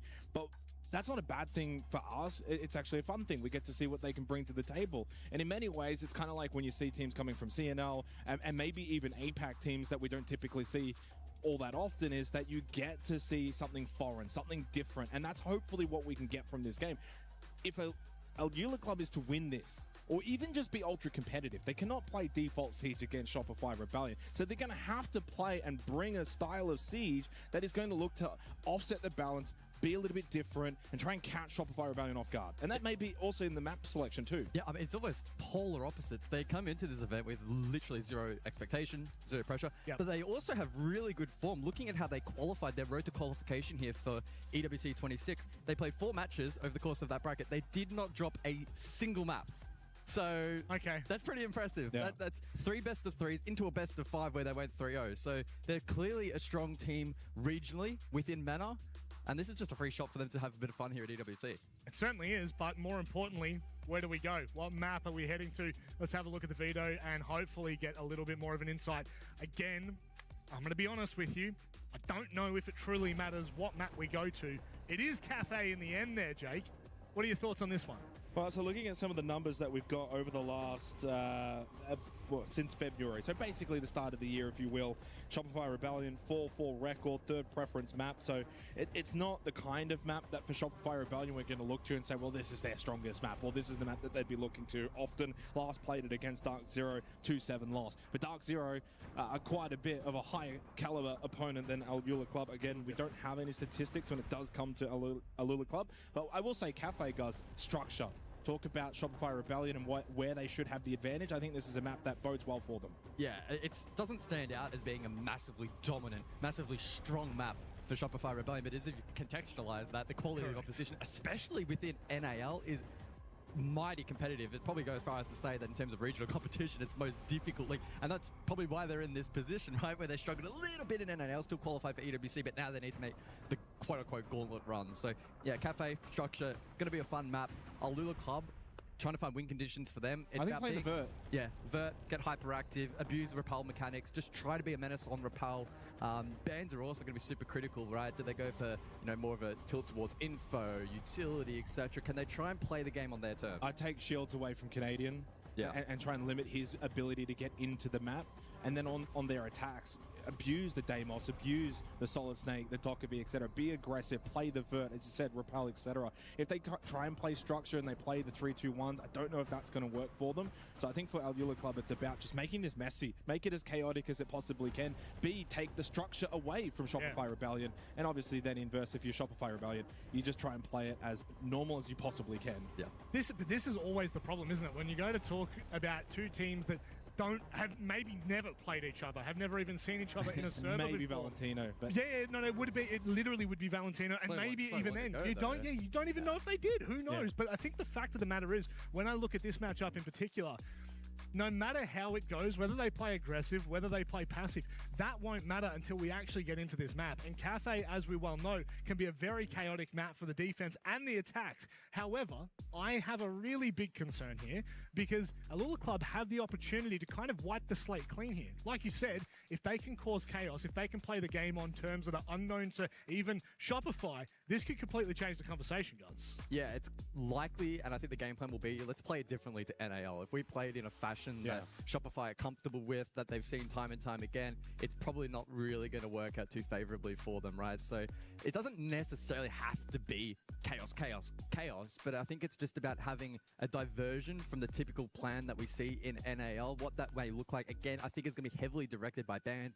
Is it info? Is it shields? Like, what kind of direction both teams want to play it? But Alula need to try and get it on their terms as early as possible, I think, in this matchup. If Shopify get off to that early lead, I think you mentioned earlier, there is that potential for a blowout result, so they need to apply pressure early. I was looking back some of the numbers for NAL Stage 1. Spoyd actually leading the way for Shopify Rebellion. He currently entered the stage in the top 3. That's pretty good. Only behind Newers and Ashen, who Ashen had the stage of his life for M80. I'd like to see Ambi take the reins in this game. Just go and just... if I'm Shopify Rebellion, I'm saying Ambi, go do whatever you want. Run around the map and frag out and try and get some confidence early in the tournament, because clearly for a player that has proven he can be a top 5, top 3 in North America, you look at his stage for the stage 13th, so that's a little drop off, but we know what quality he has. For sure. I think at his very best, he can be considered one of the best in the world, just has to find that ability again, and maybe this could be the tournament for him. So I'd say to him, you've got the license to do what you want in this game. Contextually, it's very important to remember that both of these two teams just completely different storylines, completely different focuses for these kind of events. And that does mean that it comes with added pressure, but I also think for Shopify Rebellion, they should be as comfortable as any team will be in play-ins. And I even think as we get to groups, you should see that confidence transfer into groups. They should be getting through groups, not with relative ease, because we've got some unbelievable teams here, but I do think that this has to start here. I don't think they can afford to get off to a slow start. I think that is then when we get that little spite of doubt that just starts to fester in the minds, not just of the team, but also of us here, the viewers at home. We start to get a little bit more worried, a little bit more cautious, I guess, around what we expect from Shopify Rebellion, but there is no two ways about it. Let's keep this as clean. Let's keep this as easy as we can make it, Jake. Shopify Rebellion have all the pressure in the world on them. They are coming off the back of a Salt Lake City Major Grand Final. They must perform here. They must get off to a good start. Yeah, I mean, I agree. I think that if for Shopify Rebellion, if they were to lose this best of one, honestly, regardless of the opponent role, it would still be a devastating part. I agree. It's not so much to the way you're kind of framing it. It's not a negative to the fact that it's Alula. Okay. No. That's that needs to be clarified. Done, Afro. Shopify Rebellion, I was podcast, guys. I think doing North America, where they're at as a region now, a calibration of of the top 4 or 5 teams. That it is a very competitive. I just got a new printer, so there's the hot ends and stuff like that come with it. You got to set all that up, and it's a little bit of So you're expecting them to win. You are expecting them to be able to go and let's go Joe Snipes. Who do I think will win this game? Shopify should win. I mean, I kind of good. feel a little bit hard done by. Did you guys see map? I didn't look what map was. Analysis as Shopify Rebellion because we just don't see them, Rob. But that's their story. That's the story that we're going to go with. Is we don't really get to see these guys. Now they get an opportunity to show on the big stage what they're capable of, and I'm curious to see what that's going to be. I think that, you know, like when we do look at these kind of matchups, I think you've got to take that approach. I think you have to look at the approach of saying, yeah, sure, like we don't have the expectations for a Lula club. But that also means that it's a good thing. I think that we look at a Lula club right now as the same as we looked at KZ earlier against MIBR. I actually think that both of those have very similar kind of tangent points. APAC teams in their first international event. Let's on Scorpion Queen. That you want to kind of look at this matchup, and so, and also, by the way, if you wanted to frame this in a different way, guys, is for Shopify Rebellion, they come into this also with an unknown quantity as to their opponent. Like there's a tiny little bit of nerves. There's like, well, what are we going to get? What do these guys like to do? Hard to find as much vision on them. They might surprise us with a couple of things, and in a best of one, that can get be tricky. And kind of what Rob was alluding to before, you lose this, and boy, the fallback is going to be massive. Yeah, I hesitate to say that they'd be worried or scared or have too much of a negative mindset heading into this. But they know they can't lose. Match. But they know that if they lose, could you imagine? Again, they'll then go. Reddit threads are going to go off. Canadian frag out of his mind. Probably not. But you just don't want to be. I mean, Canadian is not a fragger, really. Like that's not his job. This should pretty much, needs right? To be a dominant win for them. Lula club, they get a free punch. You know what? I think. Don't his Joe really? Of all the teams that could be going Not up against really. to start with, I think Shopify Rebellion is the best possible team. Really? They've got experience. They've got gunners. They've been here, done this before 100 times. I think if a Lula club goes up against a Fnatic, if they go up against MIBR Los, I maybe feel a little bit more worried. But I think I look in the server, I look at these individuals on Shopify Rebellion, and at international events anyway, they look dangerous. They look scary. They look like they're on the ball at every given moment. And I feel as though this is a very difficult game to sell to the audience. But I'm trying to find the positive angle on this, Rob. You're trying to... No. I'm just kind of... need to be honest. Okay. This is the problem. You said this is the best matchup they Who's could this get. OBS bot thing? No, that's a good thing for Shopify Rebellion. That's like a what I'm camera, saying. maybe? No. OBS bot. Let's look it up. It's a sponsor for them too. So Lula club that they're going up against OBS Shopify bot. Rebellion, because I think of all the teams right now, they do have. it's an AI camera company. And they're fully aware they have to perform. It wouldn't Okay. matter who Shopify Rebellion goes up against. Oh, dude, I feel like I know what this It company doesn't matter who they is. go up against. Like they have the same branding. They must. I think they might have acquired this roster for this team is the company Well, previously. Something else. Was it like? Oh my gosh! I have the camera. They look the same. Pre-show, 8 teams for play-ins, 2 get out. Like that's brutal. And it's across today and tomorrow. Yeah. So and there's not really much room. Maybe there's to like a slip up. company history Realistically, thing. this is the only game I believe you can slip up. Yes, you can't. You can't lose 2. 2 when you're done. And following on from that, right? If you come into this event and you have a bit of a slow start, well, you're done. 2 days. I don't know if that's really enough of a window to be able to recover, find form, scrim. They're quick turnarounds, like being able to resolve any issues that may arise at the very beginning of this event here on day 1.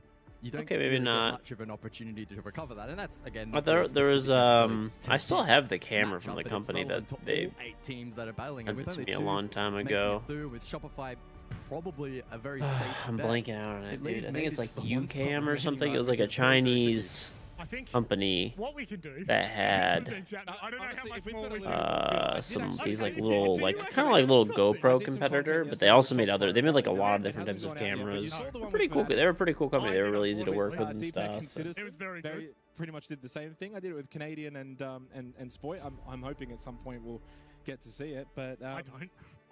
Canadian was. I think my filament is coming in from Bamboo Labs today too, so maybe we can print something. Oh, well, we don't have history. Now, okay, so now history has begun from this point. Okay, In fact, last time we were in Paris, we had a good day. We walked around, we went to the Louvre, had a great time.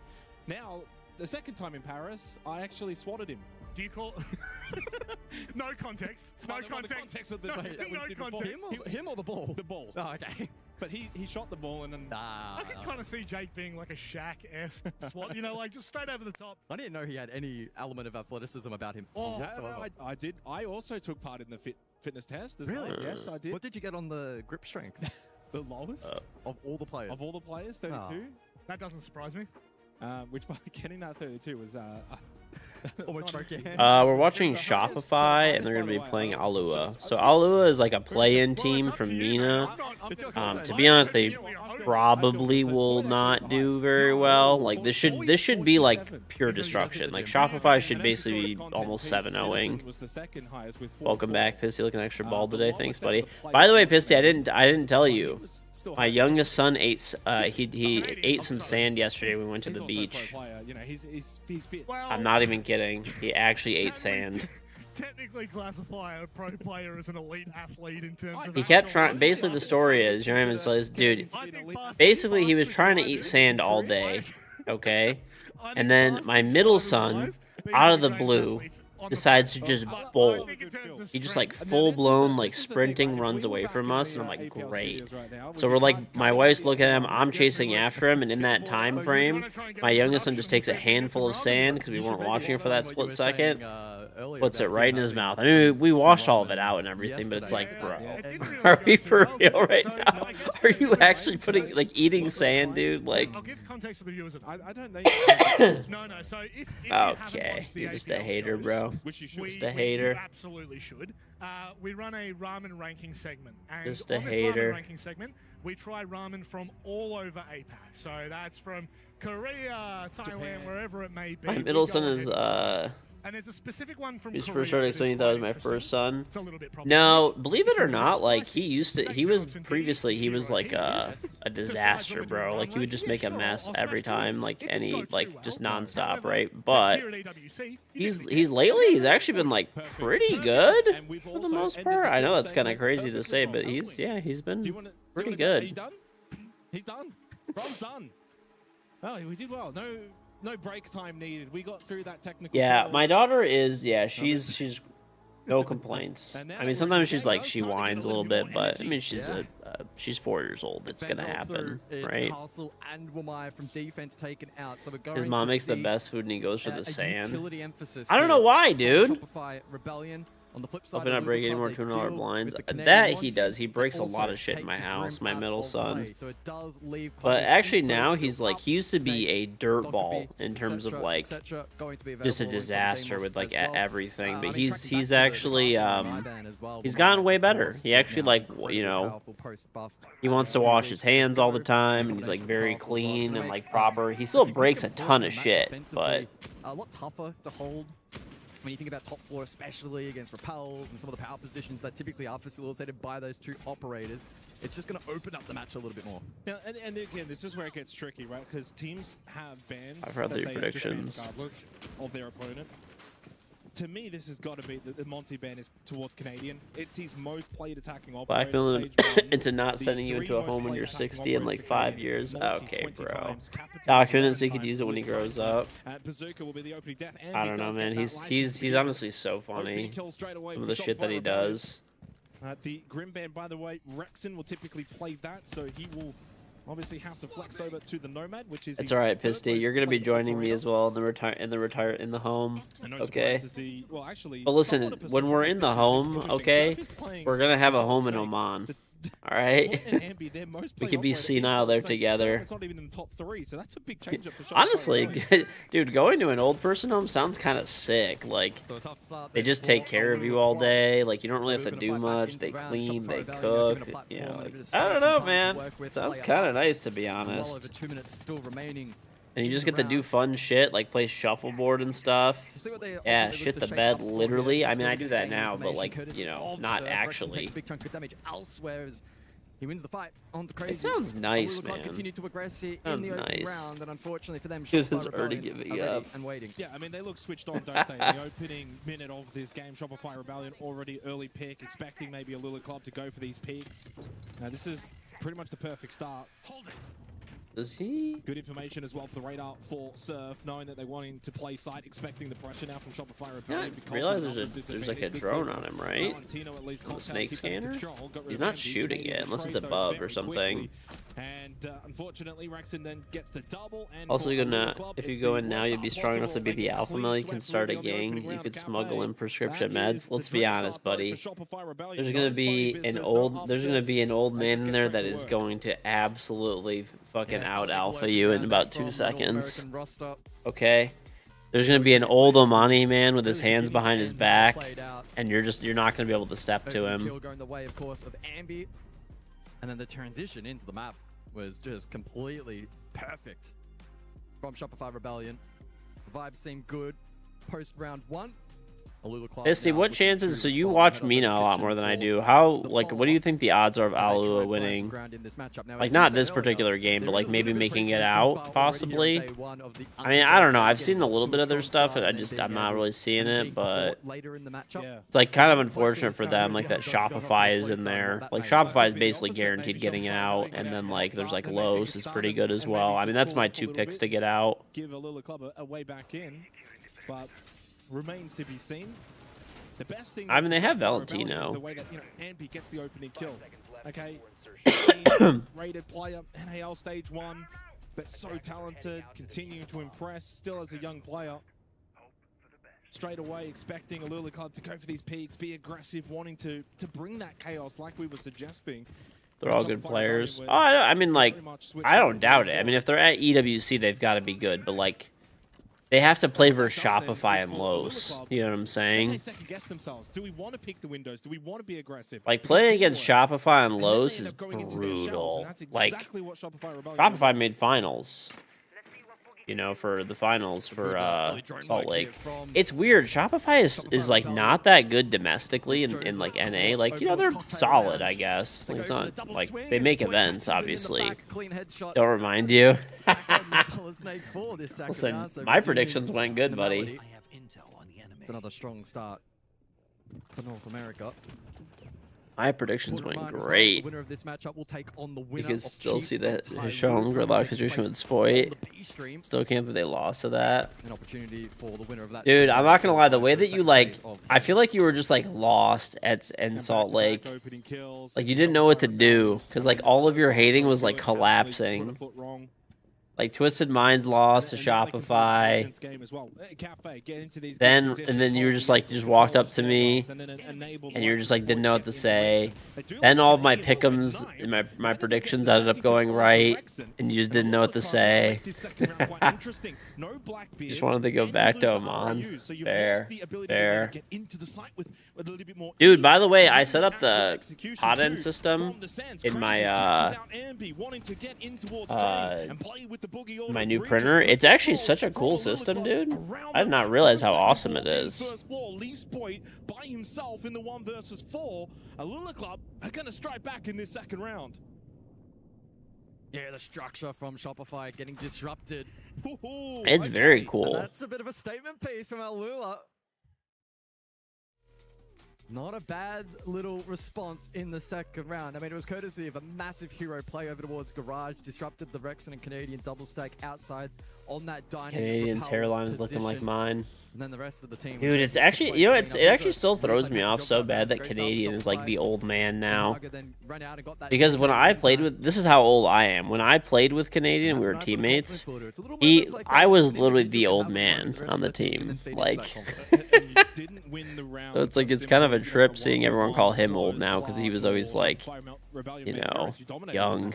Yeah, 4 players left alive. He had a big crazy play as well mid-round to get the double kill. Sanjay Murda, Grandpa George True. And Valentino for 8 years. I think the first time that I remember seeing him is, remember during Gamers Without Borders, I think he played for Oshtek, right? Wasn't that the team that he played for? I'm like 99% sure he played for Oshtek Warriors. That belief that we can actually do some damage against a high quality, if I remember right. In Shopify Rebellion. Well, there is. Yeah, bro. Whatever happened to Oshtek anyway? Did was somebody funding him and they just kind of like stopped or something?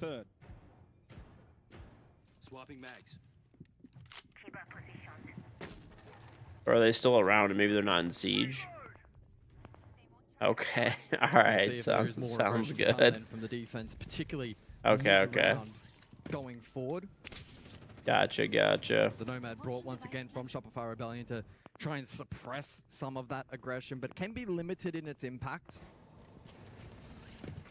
And you can see probably leave your stream while you're working for 3 hours. How many matches today?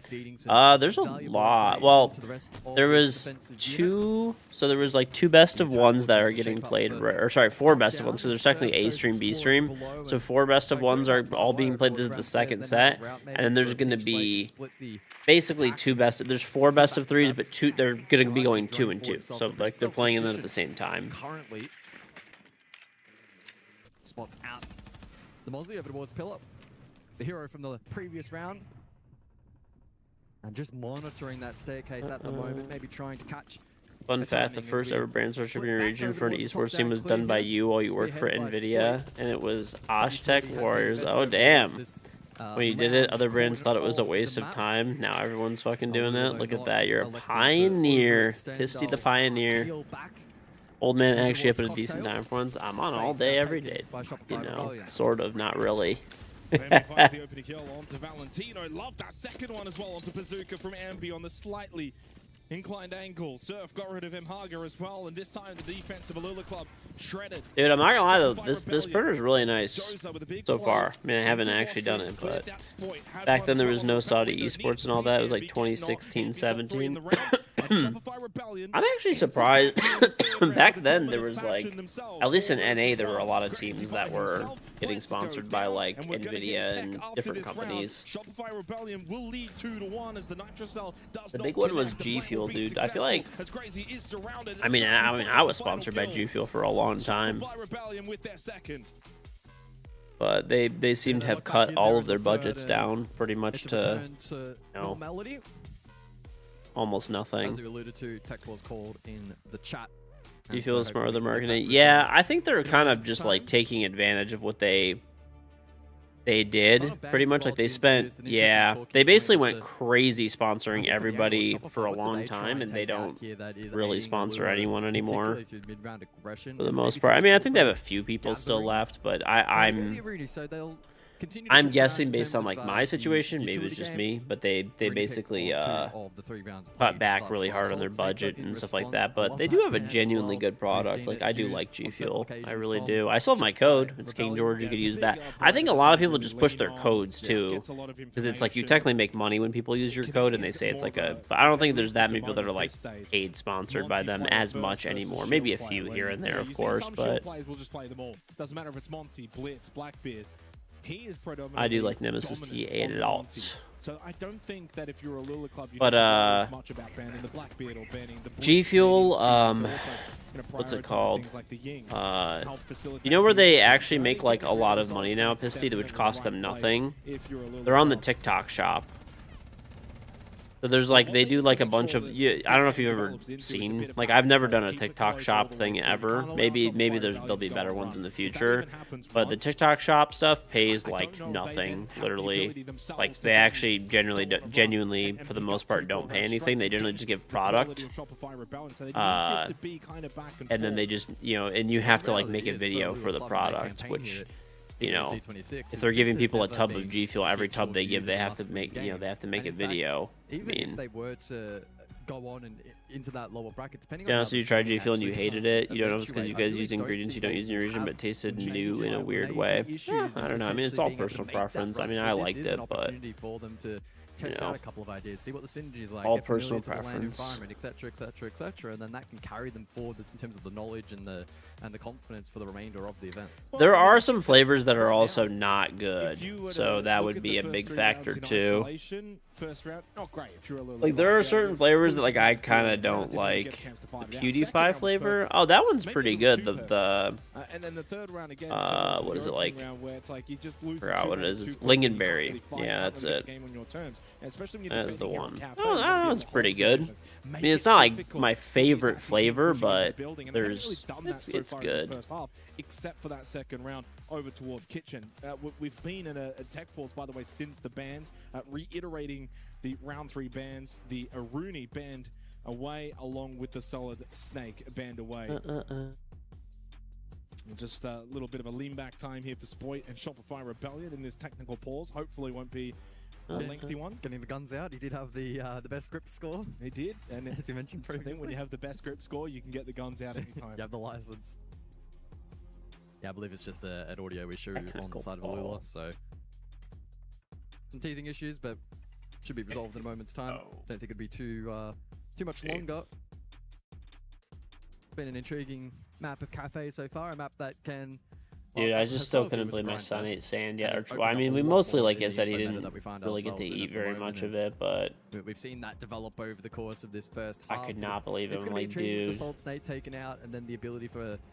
By the way, I have no idea how my middle son had so much... Dude, he had so much energy yesterday. It was insane. He literally, without exaggeration, was running around this park for 6 hours with, like, no breaks. And all he ate while we were there were, like, 3, like granola bar style bars. Like, have you ever had, like, Z bars? He ate 3 of those and ran for 6 straight hours. Yeah, for stage 1 into... Esports World Cup. So the last I could not believe that. I was like, there is no way. Dark Zero, but that was at the Salt Lake City Major. So that was the conclusion of kickoff stage, first portion of the year back in May. And so for them to have not played it since May, since that major, yeah, there's been quite a bit of time. And there's 2 ways you can kind of look at it, and we're not as privy to the information. Either they've shelved it as a map and put focus. Probably had some Arabic coffee on Havoc with how he acts. Maybe, dude. Maybe. We're not going to play it in the officials. But seriously. Keep working on it. Now, I don't know which way it was insane. In that regard, like. Even when he was eating, he would like run up to my like wife and like take a bite of food, and then he would just go back to like he'd run back. I'm not even like, this park is huge that we went to. In esports term, that's about. And he would just like he was just running across like the whole park basically, and then running back. Insane. It was wild. Might be hopefully a case of just them 2 leaving. I don't know. But such is the case on land. We sometimes have the pause in the action. Yeah. I'm hearing a couple of noises, some shouting from actually pretty excited, dude. I think this technical pause here on the A stream, but on the B stream right now is Chiefs versus Tyloo. That is, I think my new filament's coming in today, if I'm not mistaken. The B stream as well. That'd be cool. Might actually tune in and see what the score is. I almost don't want to know the score. That would be cool. One thing that I like about Bamboo Labs a lot, I will say, well, it's also a delay as well too. Like, this printer's pretty sick. But I like their store a lot. Their store for finding new prints is so cool. I believe that one's also... The Creality one is just not as good. It's like not as robust. I don't think it's too far into the game. Oh, it looks like... Okay, let's see. Last round came down to a very close 1 versus 1, actually, and I believe that has drawn the score to a piece. So, a close one over on the B stream currently, 2-2.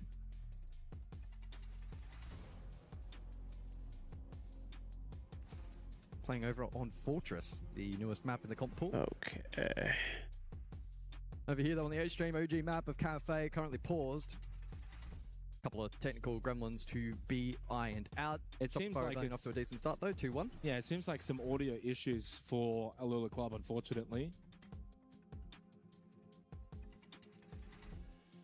And unfortunately, as well, when you get issues such as that, they're the more that's actually so weird. Find where the gremlins are. Huh. You know, for the... We'll say they sent... more expected issues. I bought I got the filament from them.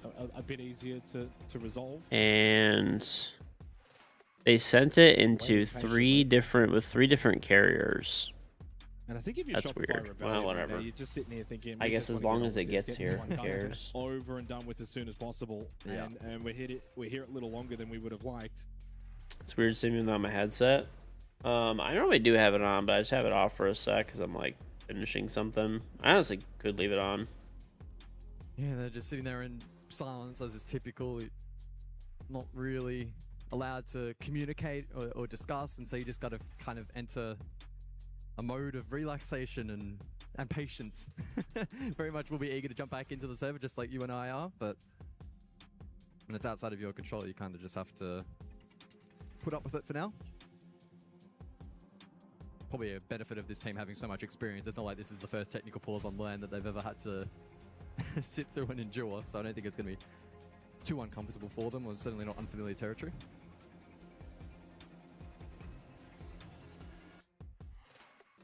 That would be an interesting fact. How many minutes of technical pause do you think Canadian has sat through in his career? Wow, technical pauses this game. I feel like there's something wrong with like something here. Because it's like the same guy has been, they've been stopping with for technical pauses. You said to watch way back. You used to joke about how the wifing kids, and now how there's actually wifing kids. Yep. Pretty much, man. It is pretty crazy. Yeah. It is pretty crazy. Hours, so, you know, 10 plus, 20 plus, 100 plus, I don't know. Unfortunately, this is taking a little longer than rock, paper. For, Did so he flick him off when they were doing rock, paper, scissors? Is that what he just did? Shopify Rebellion versus Elula Club. Dude.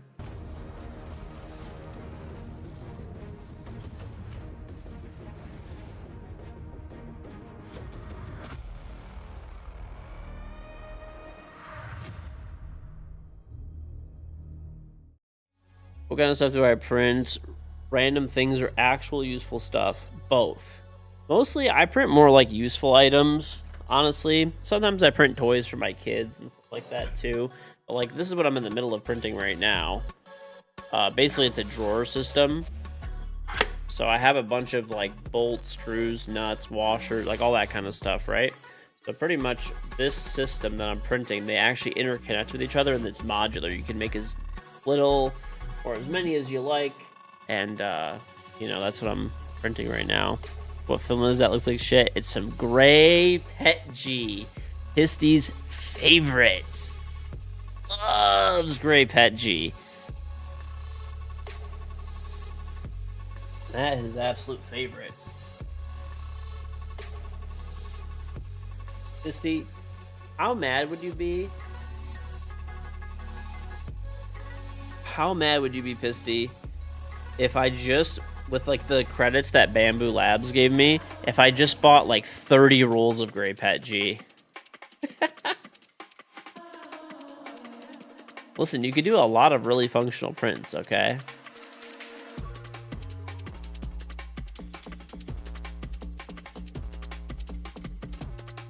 I have to commit. You know, believe it or not, I only have like 3 rolls of the Gray Pet G left. That's it.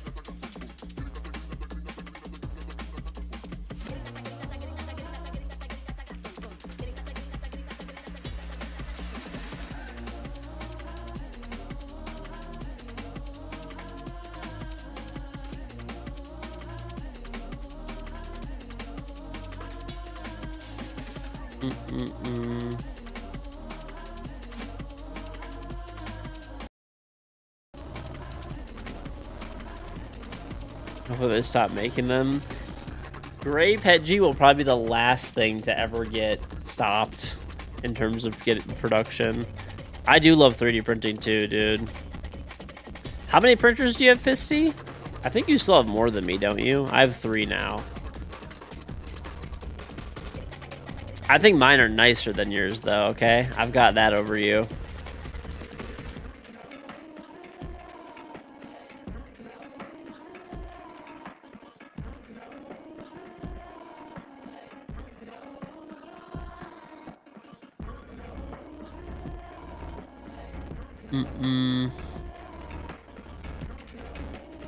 This Mazen guy said you're a shit streamer and told the other viewers that you can't play. I'd ban him. Okay.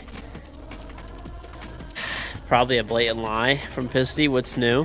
What's new?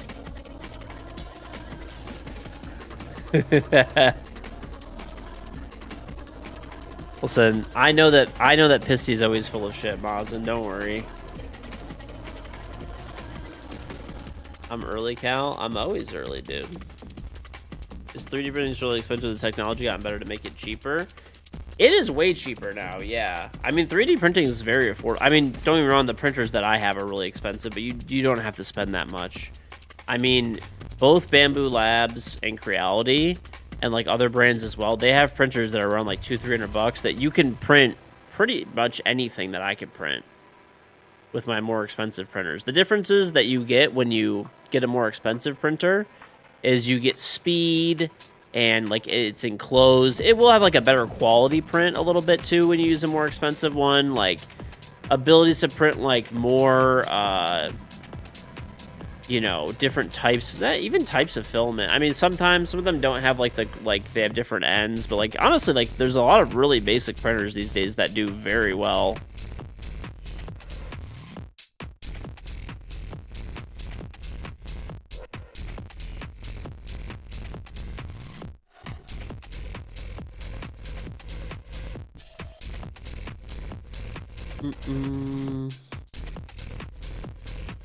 George is old and believes anything. False. I'm old, so I actually think everything is a scam.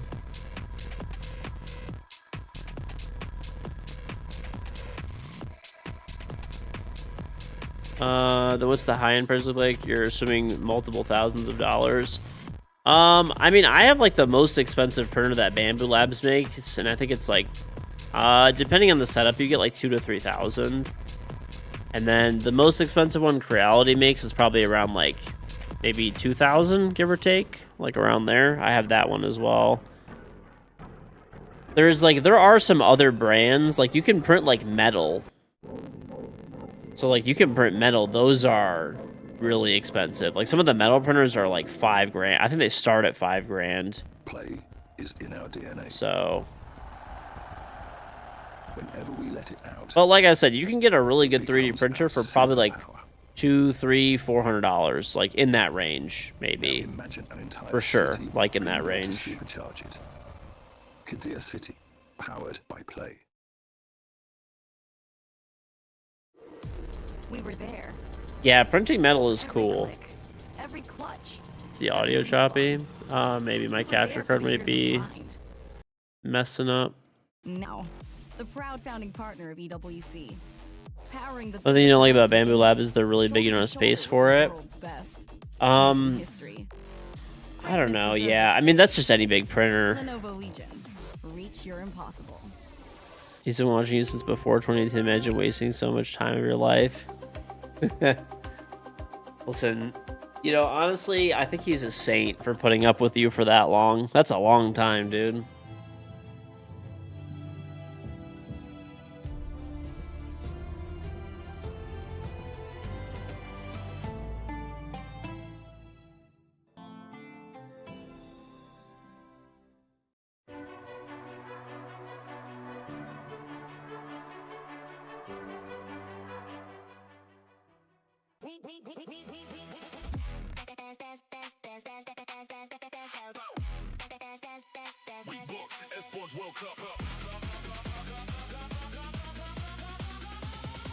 So what is WeBook? Is WeBook like they do like what, tournament organizing or something? Okay, they set them up. They're like a host maybe? Okay.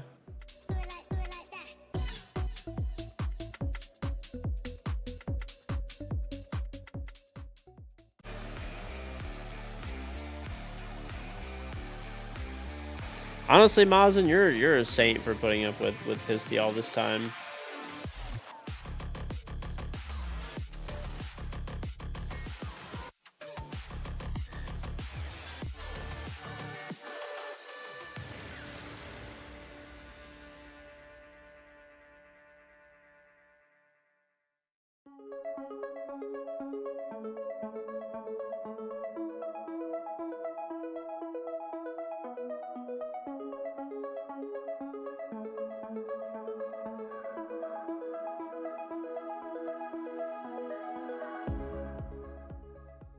He can come in here and play my game. He knows nothing but go! You know me from Pisty. Ah, okay. Tag team on one of your VIPs. Dude. Honestly, I don't even know why I have you as a... You have VIP so you can just troll me an unlimited amount. You're promoting me like you're promoting hashtag visit Oman. Dude, I'm told you, I'm gonna move to Oman at this point. Gun ace.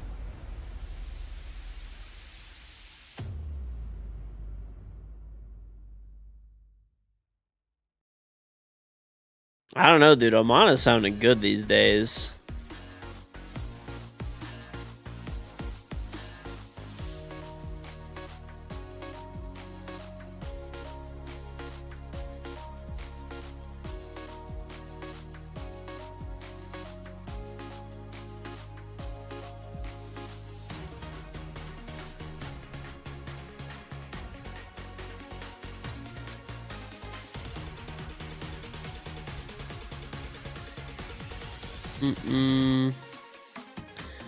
Dude, chat. Listen, I jokingly texted Pisty because I had an $1,100 electric bill last month because it was like pretty hot here, and I was joking because Pisty, it's obviously hotter where Pisty lives, and Pisty's electric bill is like $20 a month. Actually, it's every like 40 days. It's $20. He doesn't even have a monthly, and obviously it's hotter there. Still can't believe you paid $1,100. I mean, what am I gonna do? I mean, if you don't pay it, they just shut off your electricity. So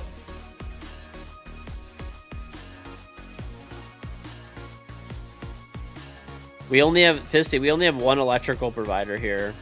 That's it. Have I tried 3D printing a pair of shoes? I have not. I have TPU. I have enough that I could. By the way, Pisty, did you ever print? Pisty did. He printed like a sandal, I think.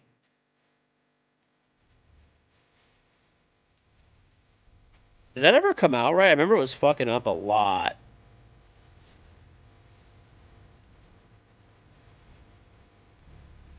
Yours is like $75. I don't know, dude. Yeah, but printing such a long print in TPU is so risky. I think I told you what happened with the TPU that I got, right? I think I bought like 5 kilograms of TPU, and it was already pretty cheap. Like, I want to say it was around $10 a kilogram. And dude, they just out of the blues that the first one didn't come in. Like, it got lost in the mail. And they sent me a replacement 5 kilograms. Okay? Then the original one came in like 2 weeks later. I don't know how it ended up coming to me eventually. So I messaged them and they're like, "Oh, you could just keep it. It's fine." So now I have like 10 kilograms of TPU. Yours is $40 a month in New York. Dude, how are you guys using air conditioning? Like everywhere, everyone around, like every at least in our area, a normal electric bill like mine's probably like exceptionally high because I like work from home or whatever and stuff like that. And I have a big house. We use and my kids are home most of the day and napping, so we keep like there's a lot of air conditioning running through the whole house, right? Splenic, thank you for the trim sub, very much appreciated. They keep jacking up our electrical rates too here like crazy. That's part of it. But dude, like cheapest electrical bills here are still probably $200-300 a month. It's crazy. Well, I live in Detroit, so like we have cooler weather than New York. But then in the winter, the difference is that you get like you get a gas bill that's just as expensive.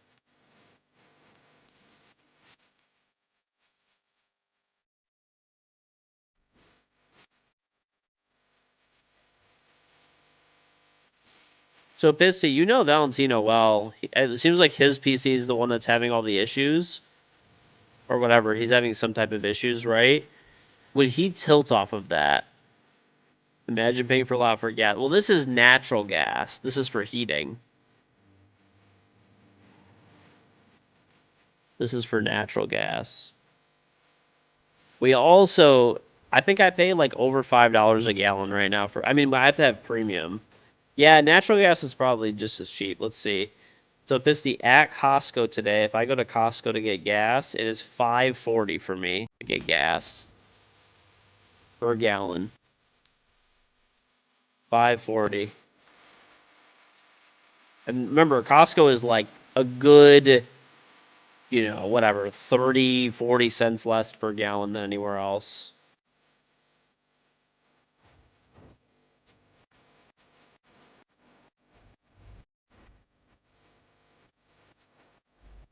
So gas here for premium is like almost $6 a gallon.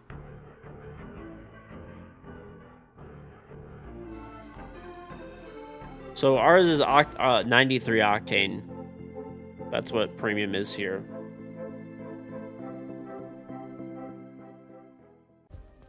Play is in our DNA.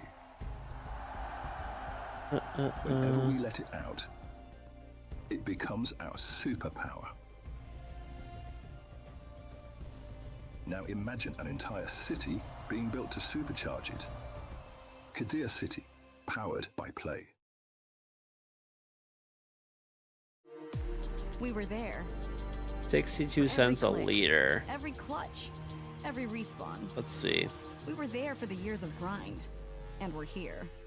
Now, the proud founding partner of EWC, powering the biggest event in gaming, shoulder to shoulder with the world's best, making history.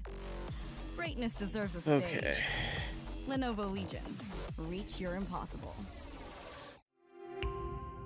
Why is this messing up? I don't know why Google is just like not working. Like what? Okay.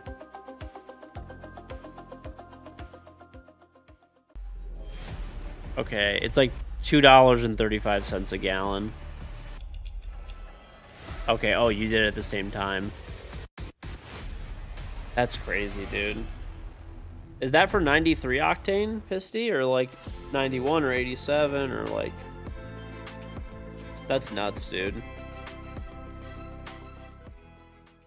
That's what I said, bro. I'm gonna move to Oman. I'm moving to Oman, baby. Chat, in Oman, their electricity is 1 cent per kilowatt hour. Yes, you heard me correctly. 1 cent. So for context, where I live, it is, I think like, I think it's like 20. I think it's like 20 cents per kilowatt hour or something here, or 18. And then there's peak times where it's like 30, which is every day from like, I don't know, like 3 p.m. to 7 p.m. Car do I have? I have a pickup truck, and I have it's a GMC Sierra, and I have an Escalade, the new one. Affordable magnetic keyboard, Corsair. I don't know how affordable they are, but I like their stuff a lot, at least. You know what's so crazy, dude? I always read about how people don't...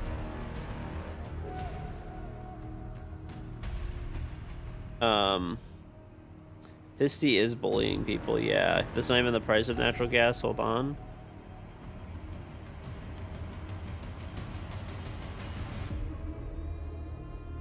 I wouldn't even be surprised if you guys just get, like...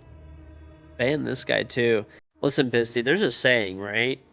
If one person's an asshole, okay, maybe that guy's just an asshole. But if everybody's an asshole, maybe you're the asshole.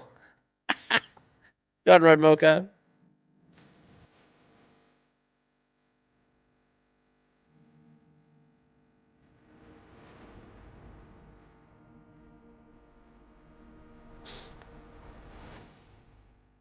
I might run some Siege today. Maybe after, I don't know. We'll see.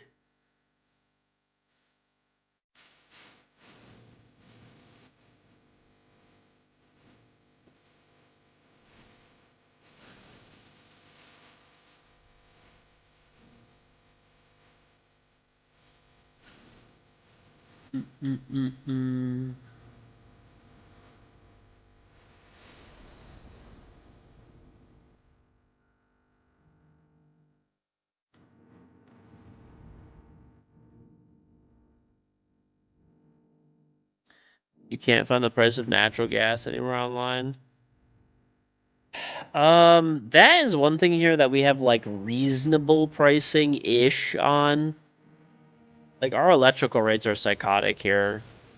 I mean, it's not as bad as like California, I guess, but yeah. Our natural gas is not terrible, but we use a lot of it because it gets so cold here. Or like, dude, like my combined electric and gas bill is always like $1,000 a month in the winter, like in like January and February for sure. It's been one of the more long-winded pauses, but it seems as if we're moments away from getting back into the game. I saw the fact that it was no referees. I got word in my ear. Yours is like $500 a month for natural gas. I mean, we've got 2 referees. Yeah, bro, it's. I really hope this is going to get sorted. I do apologize. I mean, I don't know. Of course, yeah. There's been at this point, I'm like used to it. Been plaguing this match, and it's actually been, let's see.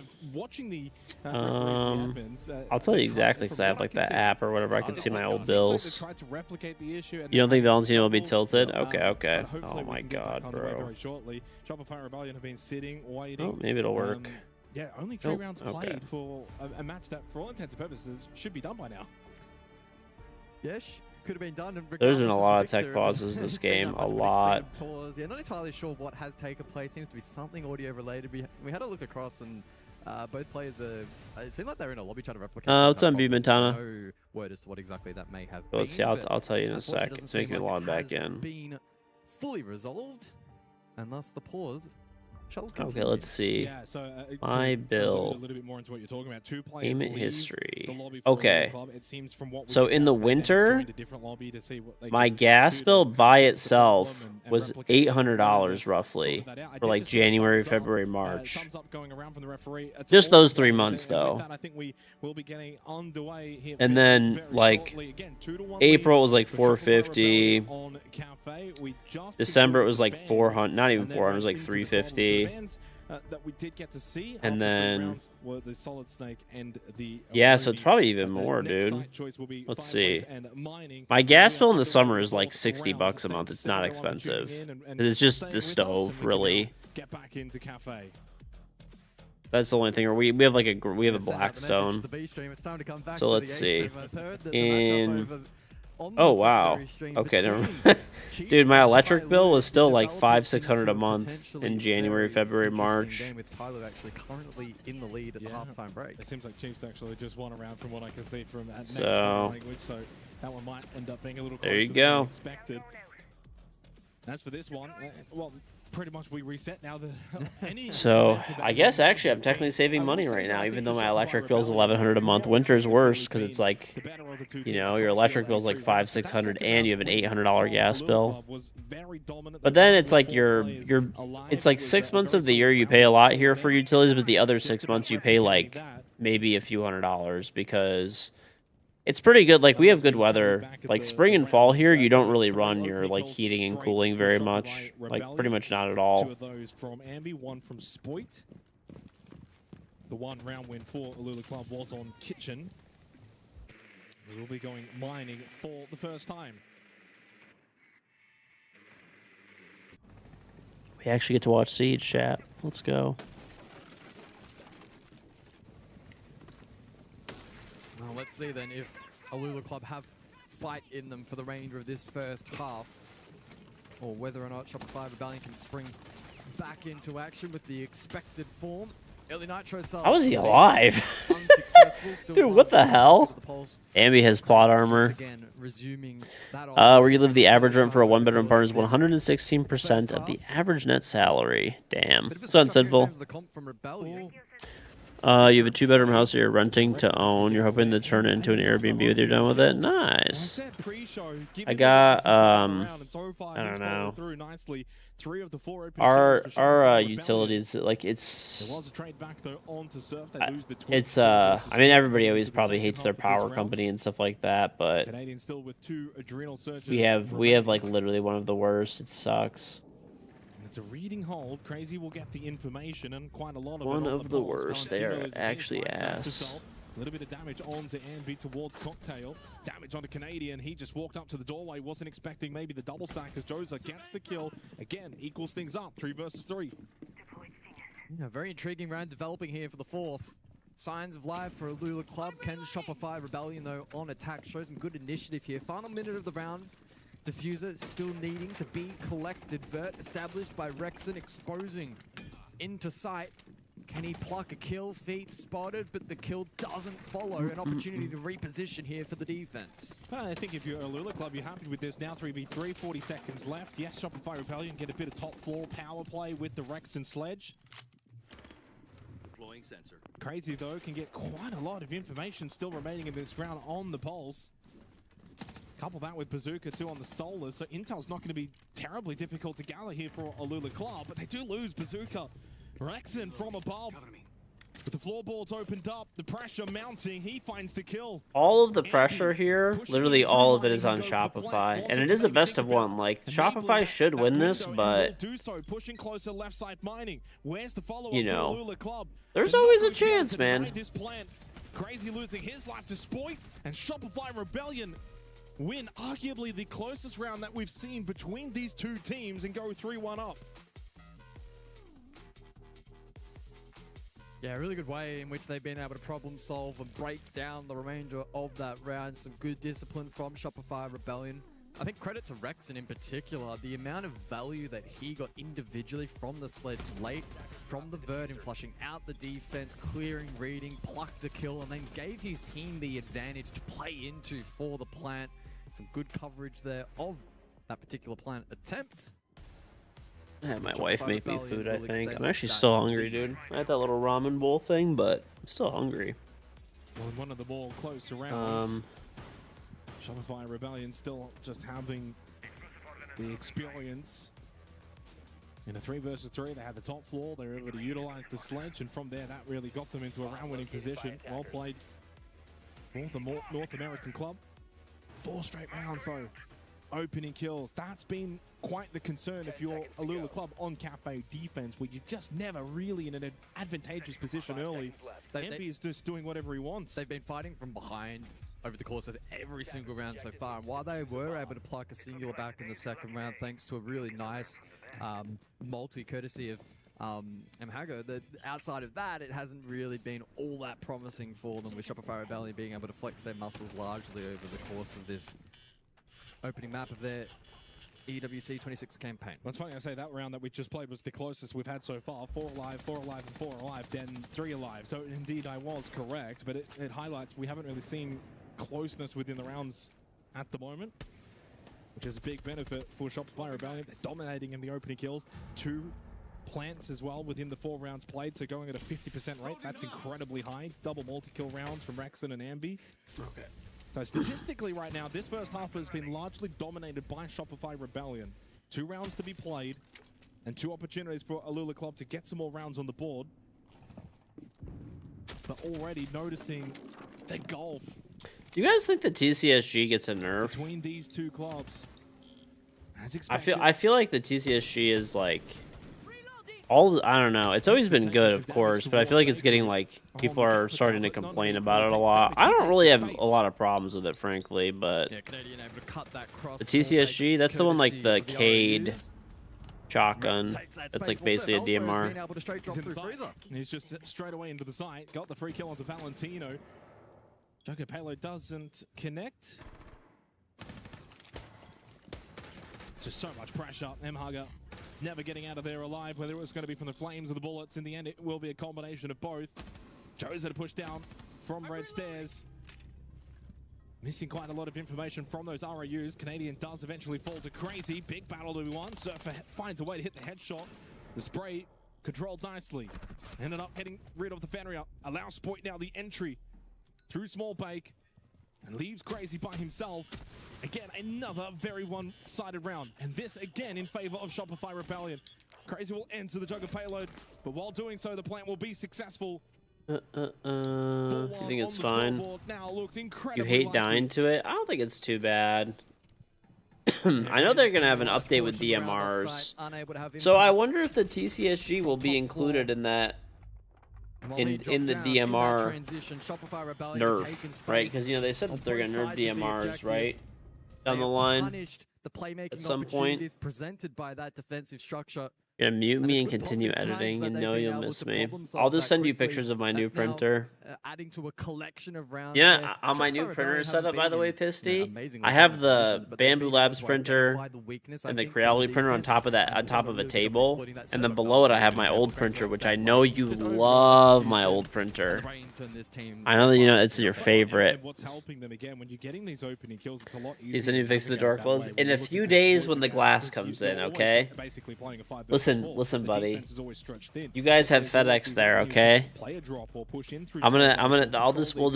We'll send over some of these American FedEx delivery drivers, and they'll fuck your shit up, okay?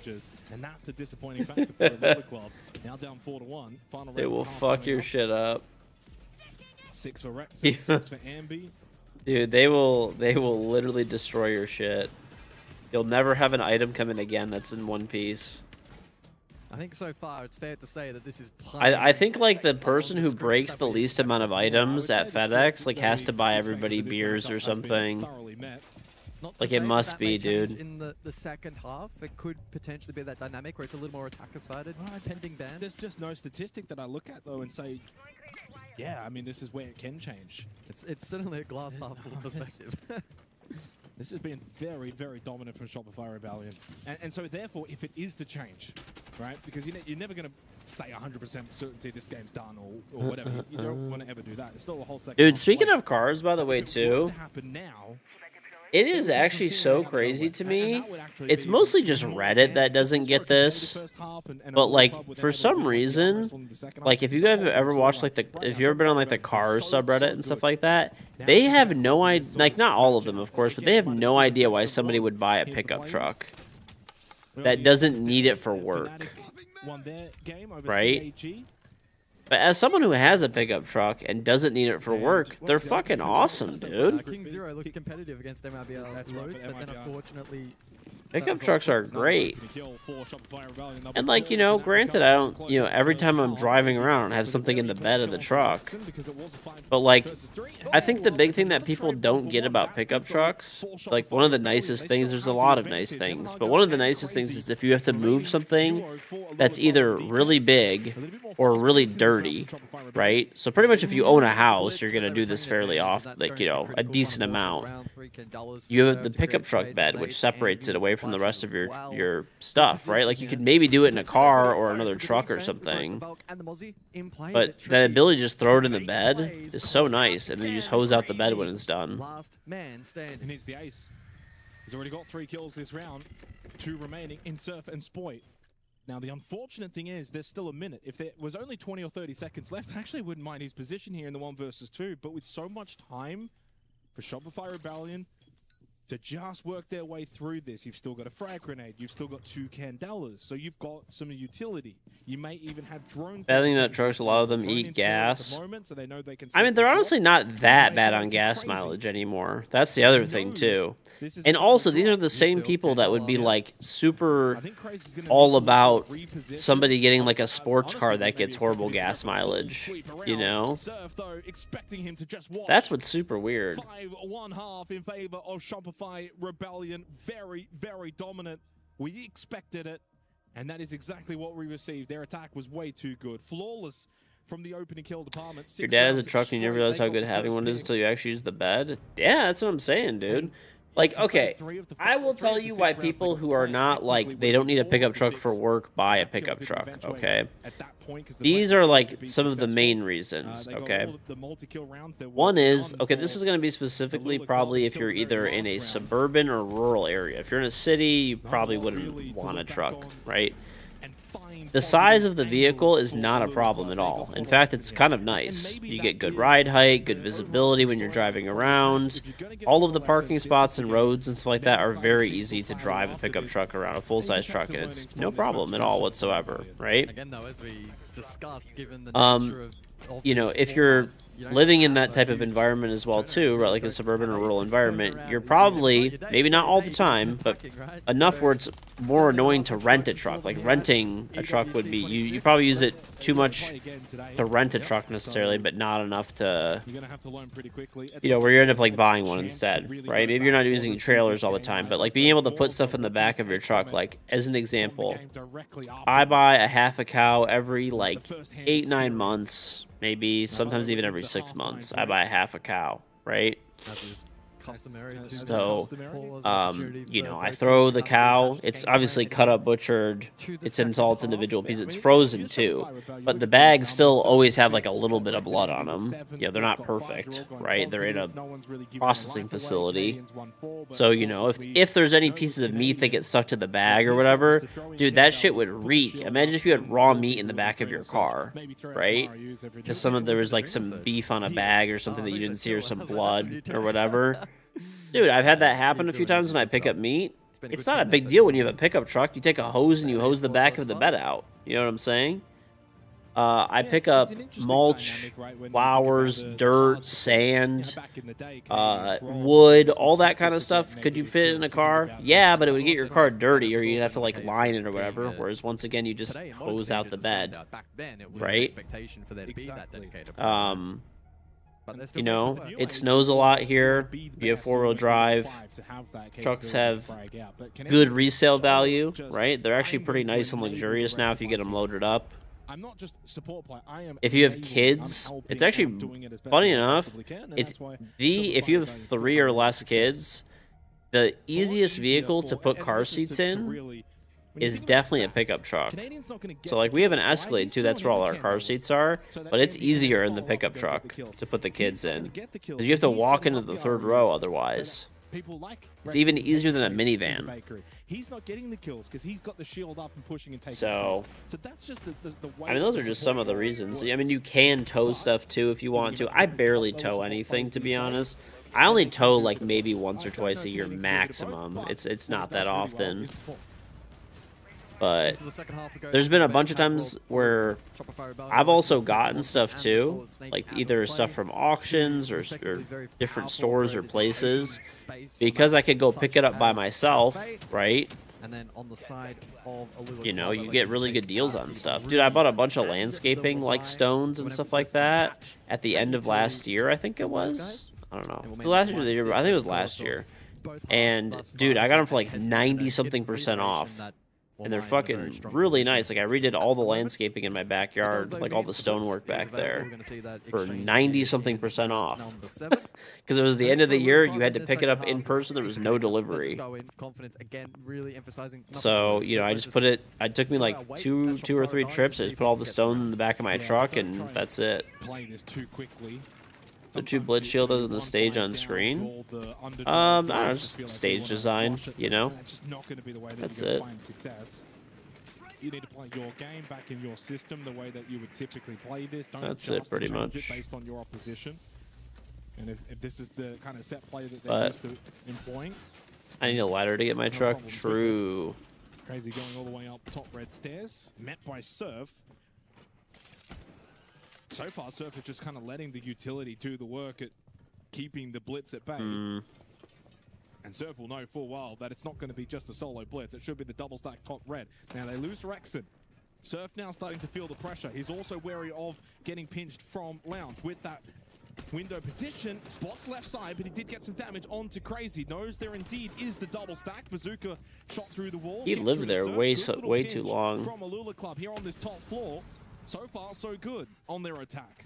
Is the Lula Club from Birmingham? I don't think so. But they made it work in the end, and it will force aggression. I think they're a Mina team. Canadian force back, courtesy of the Lion scan. His position revealed, so can't actively hold the staircase any longer. Spoit may go searching. Ambi's, of course, 2nd floor. Spoit will look to join him. Well, you mentioned before the Canadian frag power might not be the greatest, but he's keeping Shopify Rebellion in this round. That's usually the way it goes, doesn't it, as a caster? You say one thing and then the opposite happens, and Canadian's going to turn into the top fragger in this 7th round. We'll see if that does eventuate. Still a minute remaining, lots of time for Alula Club. As they get inside of mining, we'll go for the plant. Valentino looking to stick that down. No one outside at the moment. Crazy gets rid of Ambi with a pistol on the blitz. It will be a successful plant. Canadian not opting for the swing. Bazooka was holding the angle. That's exactly why. And while Spoit does get the kill onto Valentino. Yeah, at least a little bit more competitive. I mean, like I said, I still expect Shopify to win this, but really solid attacking round. Like Birmingham in England? I don't think so. That's why we said. I mean, I could like look. Let's see. There's always like a little like background thing on the website. Whilst the 5-1 comeback, especially on attack, is incredibly challenging, especially when you consider the. Alula Club is a Saudi Arabian esports org. Oh, they're a football club. open to kills. They compete in the Saudi League, and they also have an esports team as well, which is what we're watching. And in terms of the execution, so yeah, they're ability for them to get the owned by a football club. Yeah, pretty good. There's winning rounds, but so they have Valentino is Lebanese, Bazooka is Iraqi, and then GWZH, MHAGR, and Crazy are all from Saudi. And that's the good sign if you're a Lula club. So, I'm going to be honest, I don't know the Saudi players, but I have seen, I mean, Valentino, I've known, like, been watching him play for a long time, and I've seen Bazooka, so I haven't seen the other 3 players. Not that they're, I mean, they look good, look like good players. Let's see, where did they play before? I'm going to look on their Wikipedia really quick. Easier when you actually do get the advantage to begin with. So it looks like MHA is like, he mostly just plays like Saudi, like E-League, and then Crazy, same thing, Saudi League, MENA League, and then GWZH has only played, so that's why I haven't heard of them. They only play Saudi League and like the MENA League, and they haven't really been like, they've always placed like second or third, which means they haven't made international LAN events, I don't think. They've placed like roughly second, third, fourth. Second, third, fourth, second, fourth. So like, yeah, that's why I haven't heard of them. I'll be intrigued to see if that has impact towards the tail end of the round. And it means that the longer the round goes on, without the Lula club going for plan or being able to pressure the site, that's going to play further into the hands of the defense naturally. Yeah, I mean, Valentino's going to be the one to watch here over the next 30 to 40 seconds on that bark. He's going to use that skeleton key, open up the floorboards. Obviously, Shopify, I know all these guys very well. Canadian's my old teammate, won the Invitational together. Ambi I've known forever, just from like ranked, and now he's a pro player. Rexon, same thing. Surf, same thing. Spoit, same thing. So, but obviously, I'm rooting for Shopify. The round for both teams hinges on this VIP clear. It's critical that a Lula club. We have a lot of Shopify haters in chat, though. A lot. I don't know why. Ambi by himself. Typically, VIP you can be on this island, but he has someone like Surf that can swing it. And he's also got the Yokais we can see on the pit. I love this lineup from Shopify. Ambi is well protected here. 45 seconds too, and suddenly then also he's looking at Canadian screen. You can see for the info from the blitz, a double stack as well. Ambi was ready, a 1-for-1 trade, and Surf though loses out. There's the see, that's what Canadian does a lot of times that people don't realize. See how he just ran in there and basically just died. They give Rexon wins the battle though from sight. And suddenly now, 25 seconds, 3v3. I'm losing my mind. Critical and pivotal he's like, he's there just backing him up though. Like on like the Echo. Am I going to Japan? I don't know if I get invited. I'll definitely go. I mean, I hope Ubisoft does because I love Japan. I went to Japan like 11 years ago. That's how long it's been.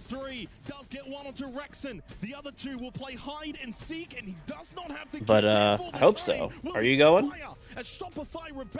Take match point. Yeah, really clean work. I really did think that the largest portion of the round was going to hinge on VIP, and whilst it certainly did have impact, it didn't ultimately confirm the round either way. But I think Shopify Rebellion's ability to respond to what happened with this play here, get back to site. Of course, the attack then transitioned first floor. It meant that it took the vert out of play that was previously established. And there just wasn't a ton of time. But there was also nothing bakery side, nothing red stairs. It was a little one deep. And it was a little white stairs and a little brown stairs and one side push. That meant that for players like Canadian, you can play bakery, you can play the Yokais. Love that little tech as well in that round that you only really typically will see in a LAN environment, right? Ambi was VIP. Are you going to go to Japan though, Blinkify? Next to him. being able to look at that yokai information. It's not a case of where you may be playing online and you're getting a verbal call out. He could physically see. You want to instead you're going to split 2 playoffs in Las Vegas or Apex Legends at the same thing as R6 major, but another reason is because you're going to Brazil for SI. Ooh. I will hopefully be at SI. SI, generally speaking, they pretty much invite me every time. I mean, I can't be certain.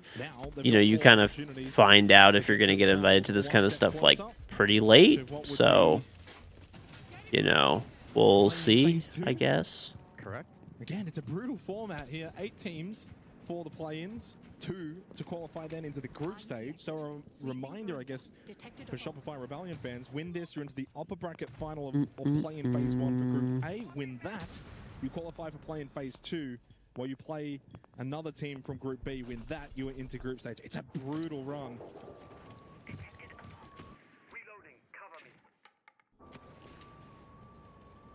But this is also double elimination for this portion of the play-in. For the loser, which seemingly at the moment is seeming to be Alula Club. We'll play the loser of Chiefs and Tyloo, which seems as if that's still live at the moment on the B stream. Yeah, last I heard, Tyloo was actually in the lead and Chiefs looking to try and push an overtime. So not quite sure how that's developing currently, but certainly a bit of a closer affair than what we have on our hands here, but that was probably a fair expectation. Back the whole way. Heading into the day. Well, I mean, ours is still this is match point right now. And I know they did have some tech issues as well. Rexen finds the opening kill onto Nhaga. What's that? Paul's feeding him all the info. Canadian again. So do you guys see how Canadian, people always talk that Canadian's so bad. But you see, he got Ambi with that kill with Echo last round. This round he gets Rex in the kill on the jump out with Pulse. Like, this is why he's, you know, still around, man. Because he's probably one of the best supports in the world. Fair play to Crazy, by the way. Up to 10 kills. Actually will end this match as one of the higher rated players across all 10 inside of the lobby. But Siege, of course, is very much a team game. Solo carries are rare. Ooh, hang on. Okay, so round not done just yet. Canadian has a little slip up. Bazooka will get the free kill, and we're tied. Evened up for numbers heading into the final minute. Still double Nitrocell available for the defense, but the Blitz available too for Alula Club, and being their best player so far in Crazy. Push up white stairs now from Bazooka and getting the live drone. So some good information, but also good space that's now been taken for the attack. Can they problem solve their way through this round? Can they try and get Crazy in a position to break some space? And is the next match going on? Let me check. Keep in mind, double Nitro still up for the North American roster. Yes. CAG, Fnatic and Low start playing. That'll be good. Oh no, never mind. That yeah, that's finished. Fnatic, and Los obviously won, and then this next game would be, who would it be? Looks like Shopify Tyloo, probably, and then Alua versus Chiefs. And unfortunately, with no kit, no time, it will not matter. Bazooka cannot win it as Shopify Rebellion make it a 7-2 victory over the Meta outfit and move a little closer to getting out of play-ins. That's step 1 done. Yeah, 1 step. Still plenty to go, though, for Shopify Rebellion, but I think they'll walk away pretty happy with how they've played today. A good display, game plan worked, minimized errors, and overall just played a really good brand of Siege that I think is positive for them, especially best of ones, which can be a little volatile, a little bit dangerous. Didn't really look like that for them today. No, certainly did not. Unfortunate for Alula Club. Some little signs that they were able to do some things nicely. They got 1 defensive round, they got 1 attacking round. Both of those rounds in particular looked strong. But for the most part, they got dominated in the opening kills. 9 rounds played, only got a single opening kill in the entire game. They gave up way too many plants in the opening half, essentially 4 out of 6 rounds. They only got 1 plant themselves. Multi-kills dominated by Shopify Rebellion. I'm gonna be real, that game was like, kind of sleeper, but at least Shopify won. It went how we expected it. Will be easier. You would imagine so. And yeah, definitely went as expected. No surprises here. For this event through well, hopefully I'll see you in Brazil, Blinkify. Hopefully. For instance, it was a separate MENA qualifier. And so this is always going to be a tough challenge. I think they, put in a respectable effort. Rob, oh, you know what I didn't do? The fact that Shoot. that turnaround is so quick. I need to still do so that. brutal. I didn't upload a clip Even if today their matchups to are a my little bit Instagram. easier, Yeah, I should probably it's put going to one be about very like all the difficult drops to and get out stuff. of That would this be playing phase. Easier is a very interesting good. word to use, isn't it? Because, I mean, anything is easier against if you're going up against it doesn't. The problem isn't it? It doesn't matter which way you look at it. Like we said, Shopify Rebellion were always the favorites in this matchup. They're always the favorite in this entire bracket. For play-ins, it should be them. It should be them dominating. And to be fair, there's And not probably a single Loser category in which Fnatic. they didn't. They found their openings. They pushed on. That's Stevo. They, as you mentioned, then. Stevo, your hating is already failing. Shopify. Shopify just won. Half of those rounds because they had it in the bag by about halfway through the round. So I think that when we contextualize this matchup, it's important for the viewers at home to know, whilst yes, Alula Club could potentially go on to do something, it's definitely not going to be against Shopify Rebellion. Sets a really nice tone now as we head into the rest of the day. Shopify are in a really good position. Mickey Mouse shit. You're just mad. Literally at the start of this, they had to hit the right note from the beginning.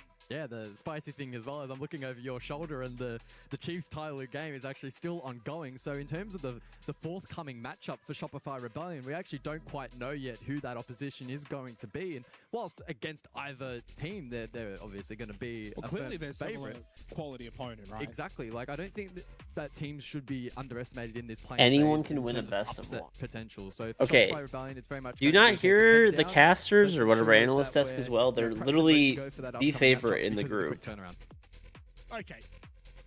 Can you take anything negative away from this for Shopify Rebellion? Because the thing is right now, this match ended up exactly how we expected. Do you have any takeaways where you're like, they need to be doing this better? Because from what we could see, we were talking about it in the green room, they played a pretty good game of Siege. Yeah, and I appreciate your point because it's a good way to look at it, even if you're nitpicking. Yeah. And I don't even think if you're nitpicking, you can find too many faults in what Shopify Rebellion did this game. Just because they didn't win 7-0 doesn't that's irrelevant. You can't lose a round or two. That's normal. That's going to happen. But the fact that, again, statistically, you play 9 rounds of Siege, you get 8 opening kills. Dominant. Ambi leading in a big facet of that, which was something we spoke about pre-match in terms of his strengths and what he can do. So he followed through on that again. They got the plant meta to go their way. They had multi-kills, but not too many of them, which meant it was still very much team focused. Canadian played a really good game in terms of setting up his opponents, even there in that second half, playing the polls, providing the information, Rex and jump out off that intel, etc. So everything they wanted from that game. Yeah, KD doesn't mean anything, dude, really especially at a pro level. The only negative for them was probably sitting around for 20-30 minutes for the tech balls. That was about it. But that in itself was, I actually think, a pretty positive takeaway, right? I agree. There is a world in which a pause that long, which is pretty atypical. I think it ended up being, 30 minutes or so. Yeah, could have rattled them. Could have frustrated them. They could have been upset. They could have lost focus. But they were immediately bang straight on it at the resumption of the match, right? So that's a sign of a team that has a lot of experience, and they are ready to go here at EWC. Certainly are, and we're ready to go across. Her taking a break from Siege. Not really, to be honest, no. Thank you, Rob. I'm here with Rexing. Congratulations on the 7-2 victory. I mean, you guys made it practically flawless on your guys' starting half, going 5-1. You ended on that 7-2. How are you guys feeling going into the rest of the series? I mean, we feel pretty good. Just come here and play our game. So excited with the first one that we had. There's no land jitters. I was going to say, obviously, we know best of ones typically aren't SR's forte, but you do get it done. You do set yourself up to be one step closer to getting into that group stage. You now find yourself in best of threes. Is there going to be anything different that we're going to be expecting from this SR from the original NAL stage coming into EWC? I mean, obviously, after SSC, we had a bit of a hiccup. But, I mean, it's really mostly focusing on ourselves. Best of ones typically aren't our thing, but we're just going to lock in, play our game. That's really all we're worried about. So. Good first start. I think it'll be a 3 later today. And that's really all I look forward to. And even for yourself, we didn't get to highlight you too much throughout the NAL stage. I've talked about your role. You kind of have to bite the bullet. You got to play the roles and the supportive roles, that help facilitate the rounds. Are you finding, the success, especially in this game yourself, kind of boosts your morale going in through the rest of this series? I'll be right back. Yeah, I mean, you have to have role players at the end of the day, and I'm confident my teammates do their job. So I grab my food. Hold a rappel, hold a drone, flank watch. I don't mind doing it. At the end of the day, Be right back. I know I'm good. If I need to do something, I can. So I just said, you have to have your role players, and just not really much to say about it. Absolutely. Just one last thing. This is kind of looking a little into the future here. You guys were 1 game away last year at EWC from making it to the main stage. What's going to be the difference maker this time around coming into this year's EWC? I think most of the time, or at least with most teams, I think, like the upper echelon, like the really good team, it's just mental and just showing up that day. So as long as you keep a level head, just play how we know we can play, we're fine. As you saw in like SLC, kind of slipped at the end, but I mean, just showing up, you know, worrying about what we're doing, not about what they're doing, and trusting our prep, and that's pretty much it. It's default as that. All right, well, sounds good. Congratulations on the win. Best of luck in the rest of your series. That's it for us here on the floor. I'm going to send you guys back to our studio. Tell you what, it's really good to have a pro player do the interviews because you actually get questions that can be a little more harder hitting than, say, if I was up there, Jake. I think we'd be in a bit of trouble. I don't even know what you would be asking, Rob. How's the morale going? Great, thanks, mate. But I think what the key talking point is, at least from what I took away there, guys, is all around Shopify Rebellion's focus on themselves coming into this. Every time Lax asked the question, Rexon was basically like, look, I'll be honest with you, I'm going to keep it blunt, keep it short. It's about us. It's about us focusing on our game. It's about us continuing on what we were able to do at Salt Lake City and wipe kind of stage one out of their minds. I mean, naturally in that kind of matchup, though, you're sort of forced to go with that approach, which with such limited data and VODs, etc., on your opposition and going in to a map that you also haven't played in, 3 months, I think it was, you're always going to have to sort of take that approach. I think for me as well, the big takeaway was kind of the idea that selfless siege is really, really important. You need to play your role, not worry about hitting numbers, and that's exactly what Rex did in the match, Canadian did in the match, etc., and then the rest can, you know, find the highlights and get the job done. I don't know if you want to touch on it, Rob. Do it, Jay. We kind of just looked over your shoulder, and it seems as if on the B stream, Tyloo has come away as the winner against Chiefs, which we would probably consider an upset, but look, we would consider. I'll be honest, no, I don't think I do.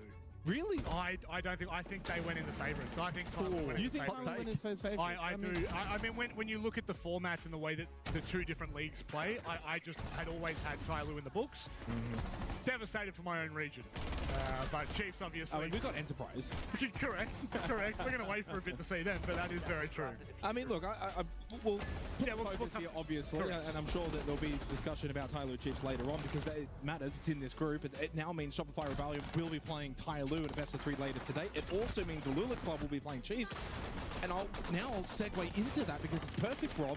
It's the best team you could have if you're a Alula Club. Chiefs haven't played internationally until just then as well. So they're both equal in that department. They've both got, you know, players that maybe haven't been at this level and players that have, the likes of Valentino, etc. And so ultimately, that is the best follow-up best of 3 series now for them is Chiefs to stay alive in an elimination game. Arguably for Chiefs as well. The EWC script writers have cooked on day one so far. So it's off to a good start. They have. And to be fair, both games on B stream, 8-6, 8-6. So there's no close games in play, at least not on the B stream. Not on the B stream. A stream's a little bit of a different script altogether. And I think looking back on this game, it does just go to show the calm, the composure, the confidence that we're seeing from Shopify Rebellion. We really expected that, but to be able to see it kickstart in match 1, that is probably the most important takeaway we can have from this game, Jake.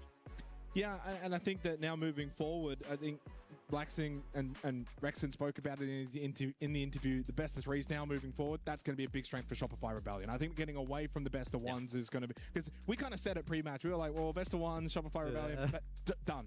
Away from that and away from any kind of weird upset. I think they'll be very comfortable. They'll be very difficult to beat now, but the reality is the way the format works, even though Shopify Rebellion now moving forward will play Tyloo, as we kind of just alluded to, and they'll be favorites for that. Your next game after that is against a top team from the B group, which could be Fnatic, it could be CAG, it could be MIVR Lows.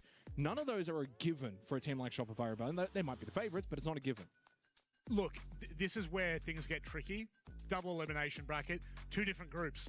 You are not focusing on that other group. I know you're probably keeping an eye on it, but you're not focusing on it. When it's a big group, if it's 8 teams, what's happening in you that group. can't do anything about that. That has to unfold the way it does. And the problem is, with how this schedule works, they can't even watch those games. And all you can do is focus on yourself. Now, Shopify Rebellion would love to be the top seed from this group, which would mean they would play the 2nd seed from Group B, but who knows what that team's going to be. Could be Fnatic. I think I'm really intrigued now that we've seen that result. It was close, which means that Chiefs aren't out of the league completely. But I also think from Tyloo's perspective, how long is it going to take for them to get comfortable on land? How long is it going to get... How long will it take the CNL teams in general, guys, to get comfortable at these environments away from their LAN environment that they have at CNL? I think it's 2-pronged, right? It's about being comfortable in the environment, but also against the quality and the meta of opposition, right? Being exposed to North America, who are in really, really good form, just as an entirety of a region. We saw that at SLC. Yeah. So that's going to be quite dangerous for them. I think the one positive that they have, though, and unfortunately Shopify do as well, it's the exposure to best of threes and how well-versed they will be in that format. CNL is quite literally the only region that plays such a massive volume of best of threes. So we'll see if that ends up being a big positive marker for them later today. Any final thoughts from you, Mr. Jake Xenox and Diddy? I mean, I think that I'm looking forward to what Tyloo can do in a best of three. Yeah. I mean, I wish they weren't playing Shopify Rebellion, who I rate as the best team in the play-ins, because I think, as you're alluding to, when it comes to the CNL teams, their ability to play the best of threes is at a very high level. Great map pools. But you're going against Shopify Rebellion, so it's going to be very difficult ask for Tyloo, but should be a really fun series altogether. Well, guess what? The best of ones are done and dusted now. We move on to the best of threes, and that's a scary time because things start to open up now. Lower bracket, upper bracket, there's a lot of implications. You won't want to miss this one as we move forward with EWC. We'll be back after this.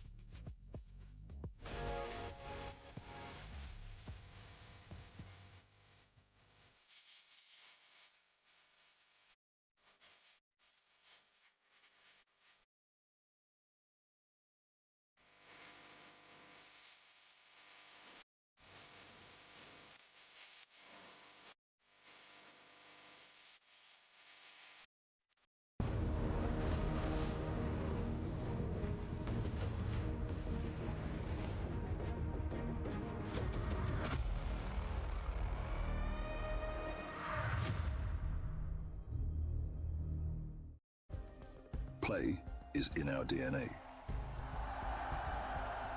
Whenever we let it out, it becomes our superpower. Now imagine an entire city being built to supercharge it. Kadir City, powered by play.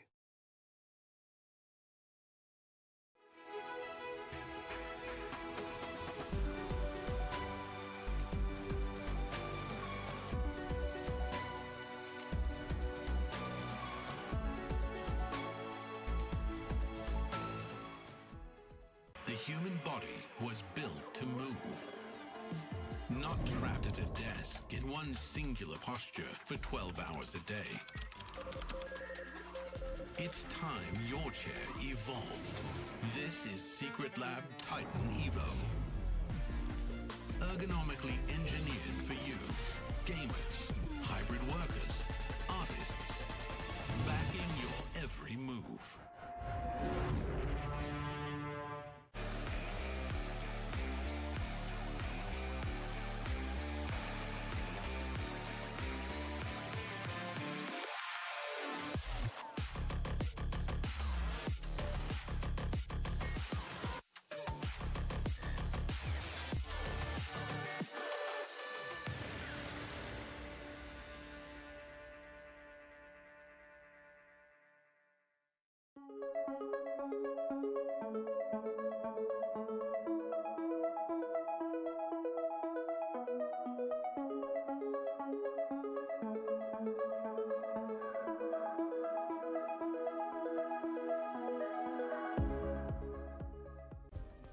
Play is in our DNA. Whenever we let it out, it becomes our superpower.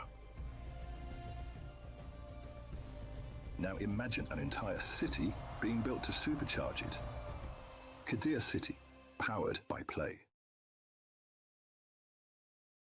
He thinks he can come in here and play my game.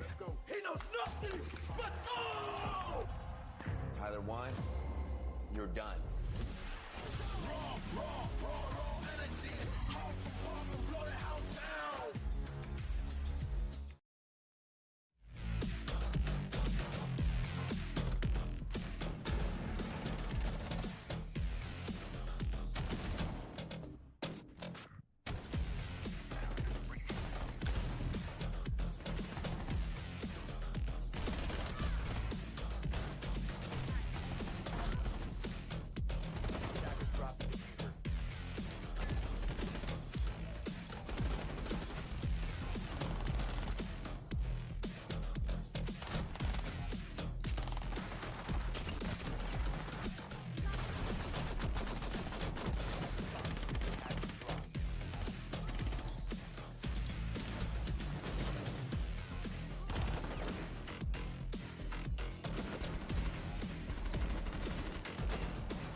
He is breakdancing as Rook.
Johnny, Derek, thank you very much for the sub.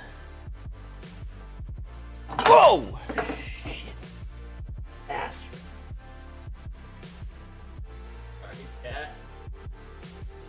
I almost spilled food all over the plate. That was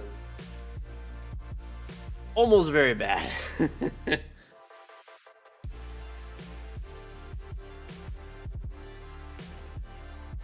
That was really close to being bad. Right, let me get some paper towel. I did spill a piece of watermelon.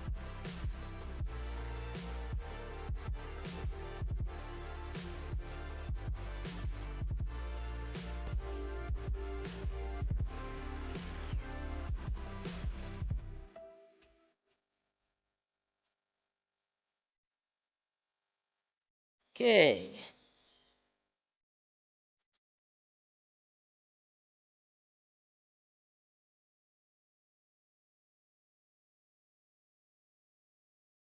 Oh. Okay, that was almost a disaster.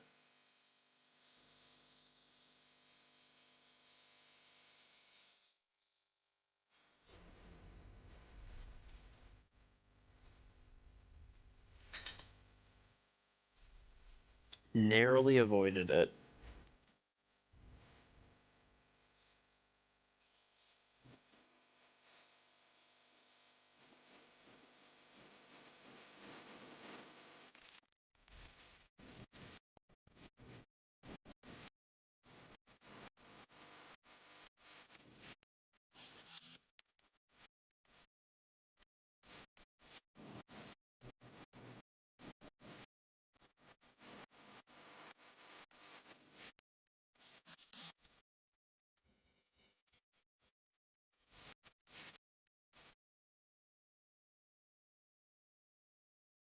Okay.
The format is confusing. It kind of is.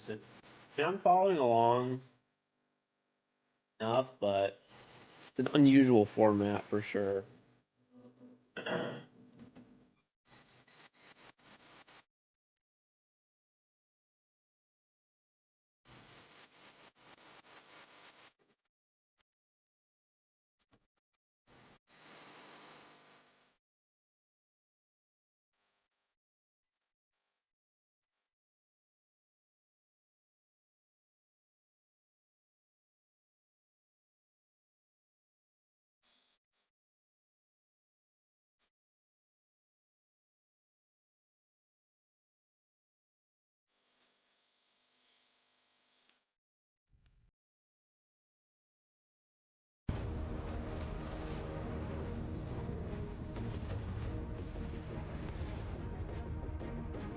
He is breakdancing as Rook.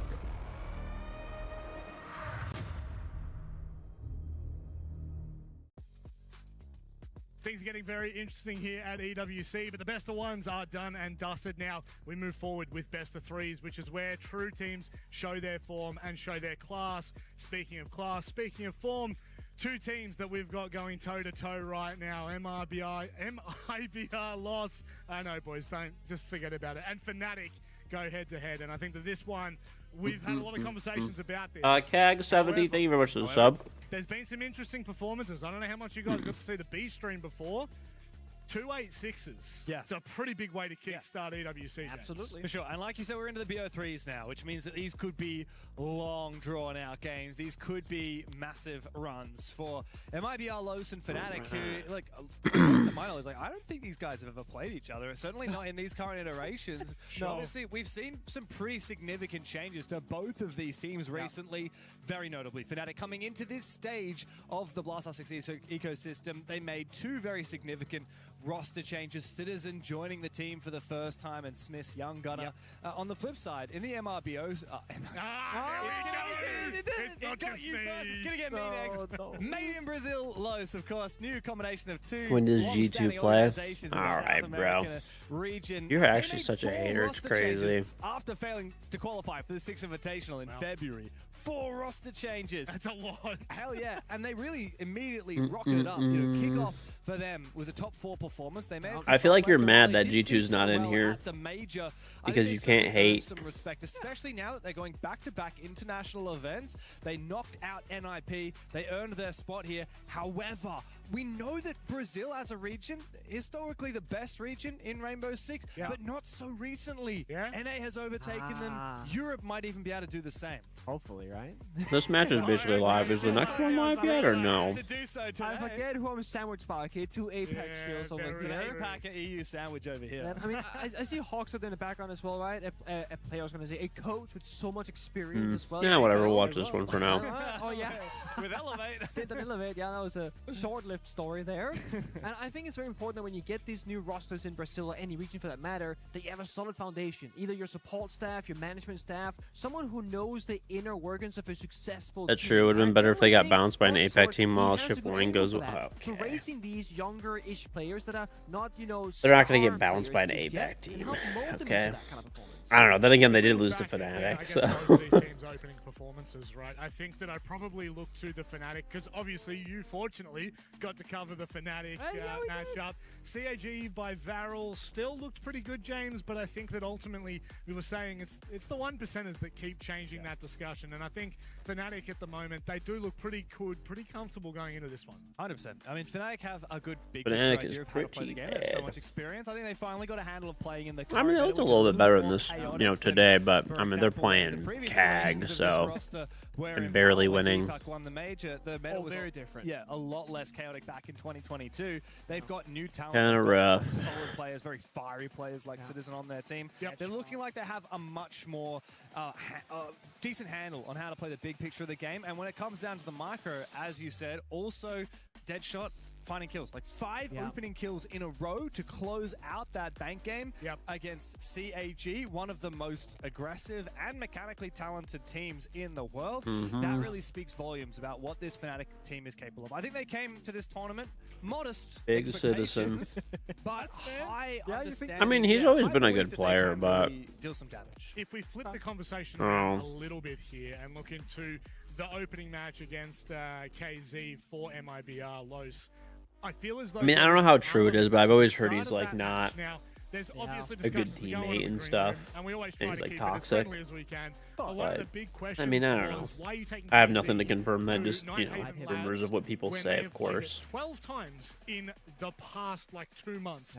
It was a very well-known entity, and I think... I want to say the I played first ranked 4 or with them 5 before, and he rounds, was I chill. talking to both of you about this, but Nick, they started KZ, the CNL team, started out on fire. There was like 3 flawless rounds. They looked really good. But then once MIBR kind of got their claws into that matchup, they just took control of the match. And that's probably the one weakness that I think that CNL will have over any other region, is that they don't have as much depth just yet, right? If you look at them domestically, they play a freak ton of Nighthaven and a freak ton of Clubhouse. They have a lot of maps where they haven't played a lot domestically. And secondly, the strategy they do have, probably a bit more linear because they're newer to the region. The thing about Siege these days, right? You've got attacker repick. We have so many operators. I'm surprised you'd be toxic to if you had to eat beans and toast. You can have a really good strat. You can have a really good setup. You can be really good at one specific thing. Doesn't matter how good it is. You cannot win it 7 times for 7 rounds in one game. Like, this game just doesn't work like Beans that. and toast, now bruv. we're into the best of 3s, which means it's even more so the case. We've had our opening games. Now we're into the winners matches here. Of course, here in Group A, this is going to be not what we're casting today here on the A stream. This is what's happening across on the other. Yeah, this is the B stream matchup that we're looking at in the upper bracket that we were kind of alluding to, the fact that there are still 4 best of 3s left in today, 2 on the A, 2 on the B. Well, yes, so we're watching them. Okay, we're watching backstage like 5 minutes ago, and we were fighting. You know, we're like, dude, they can do it overtime against Tyloo. Maybe the Chiefs, they got it. APAC, O's, no. CNL is better. CNL is what APAC could never be, apparently, James. That's what everyone is saying. Okay, so Both APAC teams here in the play-ins are down today, in the lower bracket, and these matches in Group B, this is what's going to be playing out. Oh, so this is for the Group B thing. So we're doing Fnatic MIBR lows over on the B stream. CAG by Varel on their last legs against KZ. I mean, I think Lowe's wins this match. I mean, I need to, you know, can't be for sure, but Lowe's probably wins this one, I would think, a lot of expectations on paper at least. Coming into the EWC.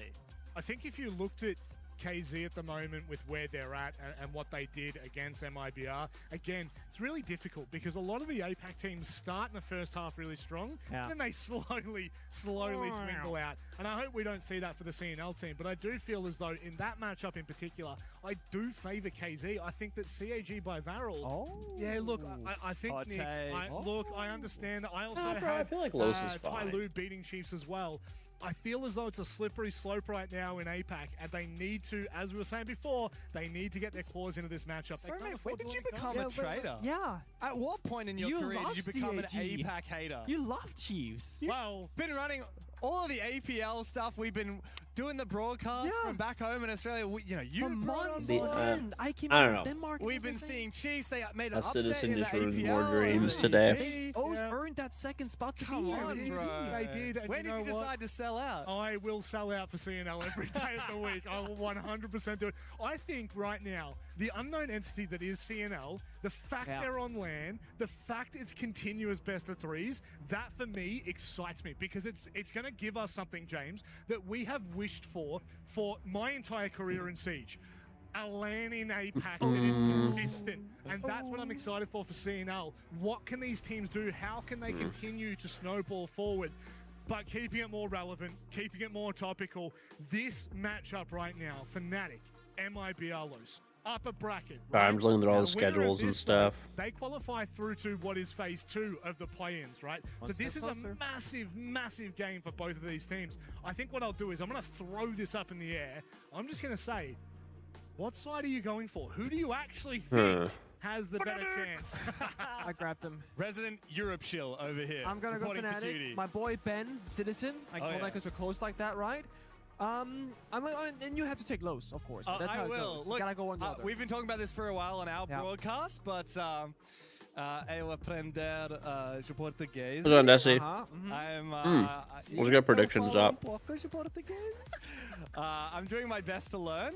We have some Brazilian staff here who have been helping me practice, but admittedly, I have a very, very long way to go. We were watching and commentating Brazil dominate for so long, and we kept saying, I wish we understood what they were saying in the tactical timeouts. And you took it upon yourself to learn a bit of it, to be our inside man. I'm working on it. What is FaZe talking about? What is MIBRLOS Oh yeah, about? How do they predictions, find success time and time again from this region, James? We'll see. We will see. But it is early days in this best of 3, Nick. Of course, we're getting into Fortress, which is our first map here in the BO3. Cafe up next. Clubhouse, should we need it to cap things off.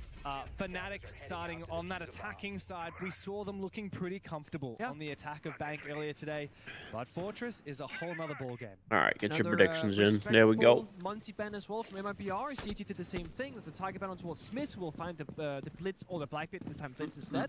Blitz and Fuse on Bank, of course, as well. I am a little bit curious, though, actually, if playing Fortress is going to favor MIBRLOS in the bigger picture, because I'm just thinking here, right? Citizen, Ben, pretty verbal player. He's also, juggling ideas, trying to IGL, helping his team forward. This is the newest map in the pool. Citizen is far less experienced. Dude, I just realized Citizen's arms are so far apart when he's playing. Look at that. Knowledge to help his team forward. So I'm actually going to be looking even more right now on players like Smith on the Blitz, on the shields. This is the angle of the camera. Space, and also players like Deadshot who can be super lethal on the entries, or even Wizard for that matter, because they were sharp earlier up against Bro has a CG. wide stance. Very much. Now, MIBRLOS, a relatively new team in that they had that massive reconstruction where they brought in 4 new players after failing to qualify for the 6 Invitational in February. But they still have a lot of talent. Players like Perez. Smith is like in the monitor. Of course, I always find it funny how like some people play super close to the monitor, some people play super far. But have a look at that. I mentioned their names, and immediately 2 players will fall. For MIBRLOS, Fnatic have come to play today. Big kill from Smith. It's a flawless start for Fnatic. Europeans flying into the server on their map pick of Fortress. They've made a statement. We do a bit of gap finding, we do a bit of split theory, attack from all different avenues. Smith on the Blitz, solo injured backstab, finds on the final 2 kills. Deepik as the building finds a kill as well. Just really good stuff right there from Fnatic. Not showing their cards early, doing like, oh guys, full map clear, we're gonna drop tower, slowly work towards games, clear the shield, step by step. No, they just simply work the middle of the building from many different angles and just get the kills instead. And that's honestly also why I love Fortress. It is a map that has a middle of the building. If you're thinking of maps like your Clubhouse, it can be hard to be in the middle of it all. Cafe, hard to be in the middle of it all as well. Skyscraper, back when that was in the mid pool, so hard to be in the middle of it all. Take that monitor out to dinner. Ending up doing an over clear from one side, and it's very predictable sort of where you're going to be attacking from, what kind of ops you're going to be bringing. Fortress feels very open to me, almost like a Shelly in some ways, and I love that. Fnatic showing that perhaps they do know what they could do on this map because they picked it. Yeah. Very much so. Fnatic decided to go with this map, though admittedly, recent history hasn't been phenomenal for them. We saw them play against G2 and VP quite a long time ago. I believe that was in kickoff. They lost both of those games. This isn't even the main stage or anything. It's just a studio. Look how nice it is. To VP. Recently, we haven't seen much Fortress out of them. As for Los, we've seen a little bit more. They did play it at the Salt Lake City Major against Weibo, and however, they did lose it. Nothing so recent. The most recent result for them was just a month ago. They played Comparatively, like, don't get me wrong, I like the Salt Lake City Major, but Salt Lake City, they were playing in hotel rooms. We'll see, of course, early days, not just in the map, but also in the BO3. Looks like it's dorms this time around here for MIBR. After struggling on the primary bomb site, they mix things up.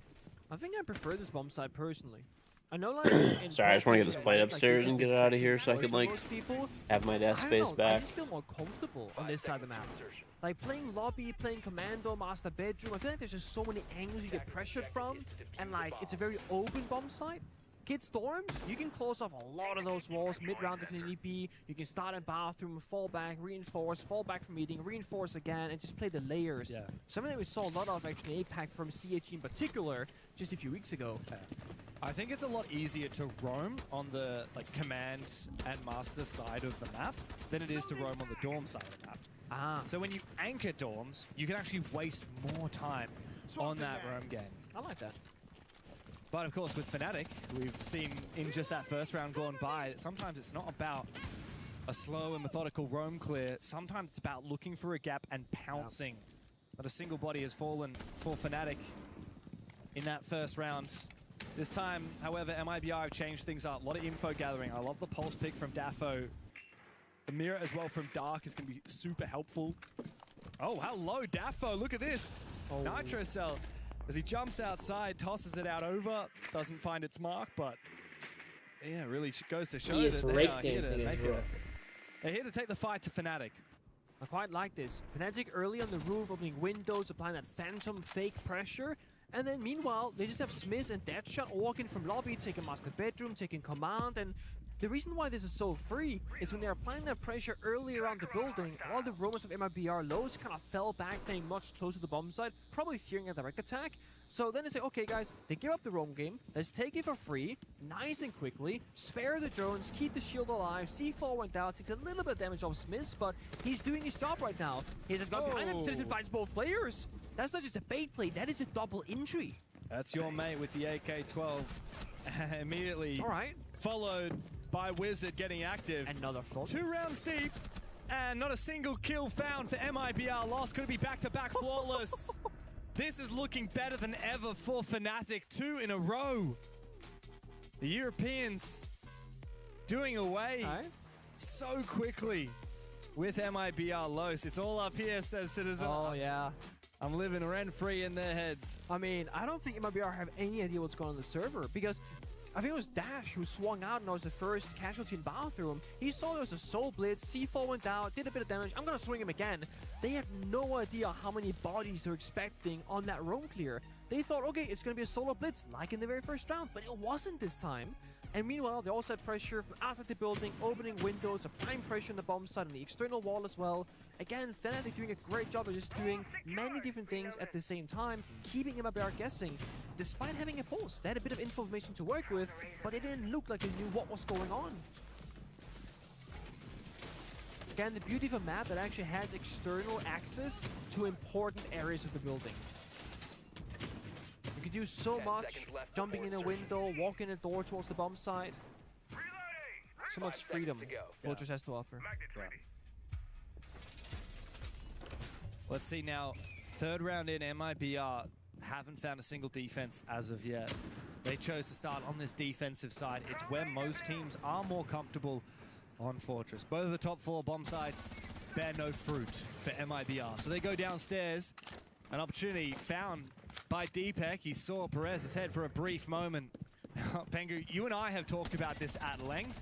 Roam clearing the ground floor is very hard from Hamam, but it looks like a quick pace move here from Fnatic. Smith gets active, his flash does not land, he goes straight into the crossfire. However, the trades come through. Fnatic deal a little bit of damage, though they meet massive resistance here from MIBR. Only Dark is found, and the Brazilians can recompose now. Deadshot is inside the bomb site, and now he is left all alone. R4C in hand, the Swiss find nothing. And the Brazilians finally have their first round on the board. Honestly, very small thing there for Fnatic. If the smoke grenade from Blitz goes out to disrupt that crossfire from the left and the right-hand side, Smith is in there. That could be a freebie. That could be bomb site control. That could be panic for MIBR lows, but he missed the flashbang because, well, alright. Let's go Ace Slate. Thank you for the 35-month resub. Welcome back. So they avoid the flashbang. The smoke grenade was not successful. Crossfire was good. Now it's MIBR lows being ready for something quickly. Had they not been in medbay, had they not peed out the bombs at door, they don't know that Blitz is pushing in until like a couple seconds later, and that could determine everything in that round. Clashbang going out to further enable Smiths. A Demo spam to target Deadshot, who's been on that in the previous round. Again, the information, the entry, the early kill advantage there on those kinds of operators.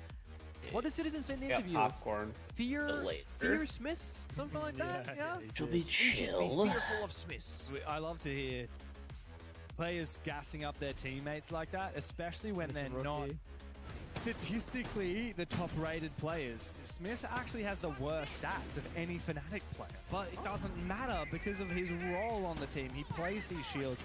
He's played Blitz this game. He played Fuse earlier today to great effect. It's plays like that that really enable this gap finding and forcing the issue, looking for plants, looking for ways into it. Smith's actually going to change off as we, for the first time, see no Blitz brought by Fnatic, no shields at all. Interestingly, no Snake either, so not a lot of free info. Usually shields or the Solid Snake, Dokkaebi, Deimos are kind of these operators that at the moment in the current meta look to expedite these roam clears and look to enable these executes by getting free information, low-risk information. At the moment, the only low-risk information by King. Sure. Drones. Why not? However, they have a few extras of those thanks to the Twitch and the Bravo pick. This will be a much slower round from Fnatic. A lot of and cut once mentality as MIBR return to the top floor. A big fan of this choice in general, right? You go for a fast push with the Blitz twice, you play some demos, you play for the roam clear, you play for killing. Now, as you said, they play for anti-utility, anti-intel. Measure twice, caught once, to your words. And it's just keeping MIBR lows guessing once again of what's the game plan gonna be. Are they gonna watch the bomb site? Are they gonna go for a roam clear? Should we be afraid of, you know, this area or that area? Okay, let's get some traps active, right? Let's get a Fenrir mine in there. Twitch drone clears it. So they feel like their layers are just being peeled back piece by piece, second by second. There's a more phantom pressure. Deadshot inside our old tower could just toss in some Candela, say, hey guys, I'm over here, and they have to respect it. Because if they don't respect the fact that he's there, he could drop, maybe go for a quick kill. So they have to have one or two people. You're playing Halo ODS for the first time. It is very good. Yeah. You see, it is. I played the Halo, I don't know if you saw it, but I played Halo Campaign Evolved. At any moment. That was pretty fun, actually. Oh! Are you kidding me? Dash, how do you lose that fight? Wizard should surely be dead right now, but thanks to his quick reactions and that that's an F2 moment. An early advantage here for Fnatic. That is an F2 moment. Themselves at that one. As Fnatic look to edge closer to that bomb side. Notice how this That was definitely a bit of a throw too by Dash, but that was very much an F2 moment. If he stands close enough to get it to disappear. Fnatic did this early pressure to get that first pick. Wizard did that. Now they're going to play much closer together by the horse door and the hallway as well as potential staircase. So it's going to be a more regular execute. 4 people working together. Maybe one guy backstepping later on. That's going to be Citizen playing his best role as the lurker. Perez is going to meet that Grimby. Oh, and also the Twitch drone to punish that mirror window position. Now he's fighting unfavored fights. And Deepek will shut him down. It looks to be a third round on the board here for Fnatic unless Nux and Dark can pull the rabbit out of a hat. In the 2v4, make that a 1v4. The plant looks to go down from Fnatic. They know exactly where Nux is. Bit of a pre-fire from Citizen with the DMR of Brava. And it's Bravo for Fnatic. 3-1 the Magnum with a wood finish is sexy. That thing is really cool. They are looking so tight. You could get it. It's like a skin in the game, so you actually can play with it and everything. That plan pretty well. So yeah, they fish for their first opening pick because they want the 5v4 going into execute because they're gonna leave a lurker of Citizen. If you have a 5v5 and you have a guy backstabbing, you're effectively playing 4 versus 5 unless citizen happens to get a kill. So now they put themselves in the best position possible to enable everyone to be successful. And they do it well. They attack Horror Store at the same moment citizen walked in from lobby and took main staircase control. Oh, they're playing these one at a time. Or no, technically they're supposed to be 2 at a time. Once again, towards the bombs and towards those anchor players from more than just one single angle. It's why it's so successful. And they did this most importantly without the shield. And that's been their big conversation, right? Are they crushing the shield? Is that what's enabling them to play the game very well? Or can they be a good team without the shields? Well, a round like that shows me that they can actually play not off just miss, but as a full team, just with guns up. Yeah. One thing in particular that I'm seeing Fnatic be so good at today is opening kills. They've got 3 out of the 4 opening kills so far. And of course, in the CAG game as well, Fnatic dominated the opening engagements. They won the 5 last opening engagements while they were on their attacking side on Bank and won the game because of it. If they can keep that up, other teams are going to find it really hard to fight back from these 5v4s all of the time. I need my predictions to go right on this. I want my skins. Now the marketplace is not around anymore. I need the skin. The Young Gunner. If I mess up and don't get it. CAG having a great game so far against MIBR low. 6-2, playing always like your Solid Snake. High fire rate weapon. With that FAMAS. I like the pulse here. Practically scanning on where the attackers are, but the issue is you can only scan where the pulse is existing from Dafo. So what's happening on the rest of the map? Well, they don't know. So they have one area where maybe Lowe's feel like they have full knowledge, then they have another area where they have no clue at all. So there will be a gap. Oh, almost. Ooh, almost that timing. It's a good attempt from Wizard. Again, just fishing for opening pick. If they find it, they find it. If they don't, they're still making progress elsewhere. Smith is top lobby right here with that shot. So while we're watching one guy go fishing, we're seeing 2 other people working for the roam clear. That's the important thing. We're not waiting for Wizard to get that kill, but if he does, even better. Yep. And as soon as Fnatic find an opening kill, they decide to pounce on that moment. Dark, though, hadn't been spotted. He was hiding the whole time inside a bedroom. Right? Yeah, I think you might be right. Finds one kill. Somehow. Did he hit him? He didn't even hit him? Dodge there. As he Bro, that's got to be like the most unlucky pellet spread to ever and he exist. is forced on back. MIBR consolidate what was an okay roam. Thankfully, they went 1 for 1 by the end of it. Now, it's up to FNC to try and regroup. Notably, FNC got another opening kill, but this isn't the story of what happened in the EML. They were the 2nd worst team for opening kills during stage 1 of the league. And now, today, they're looking so much better. Big blow up.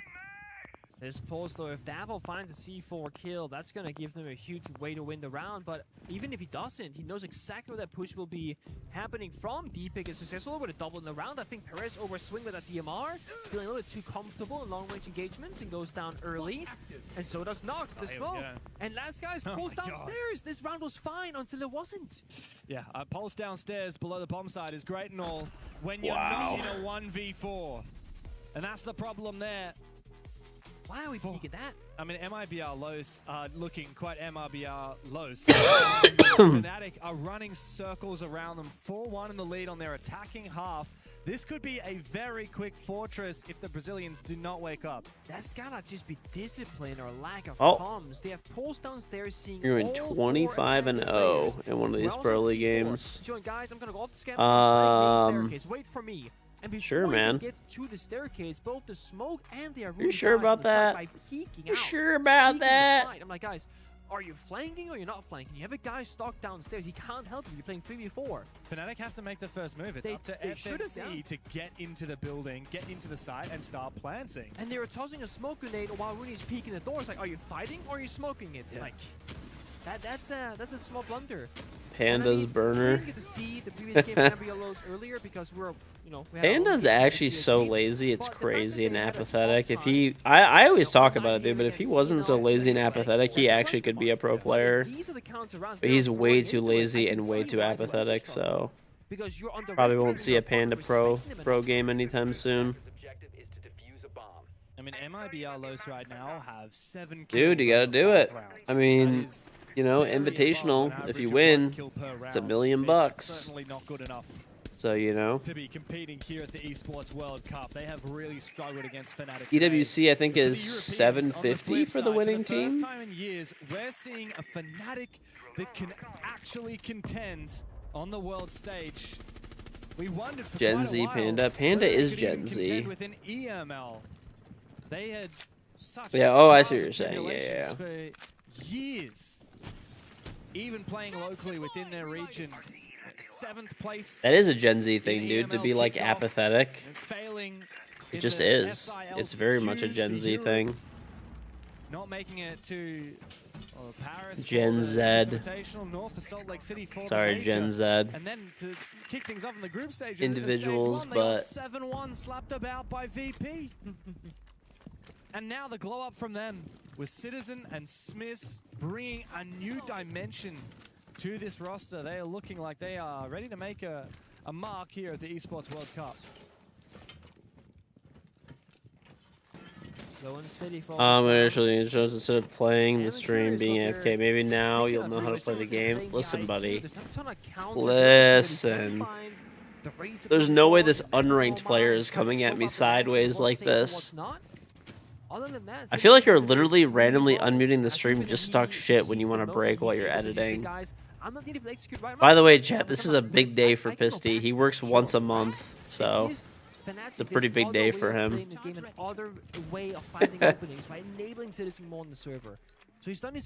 Honest to Allah, that's exactly what you did. I know it is. I know it is, dude.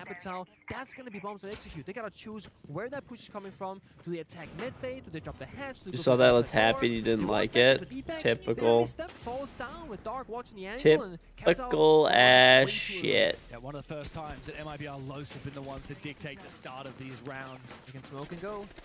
Indeed they can. I think my filament's going to be in pretty soon, Pisty.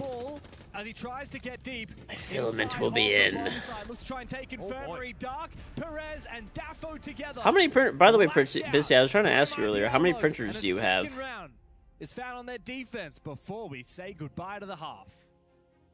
Tertiary victories, huh? That kitchen bomb side may be pretty good.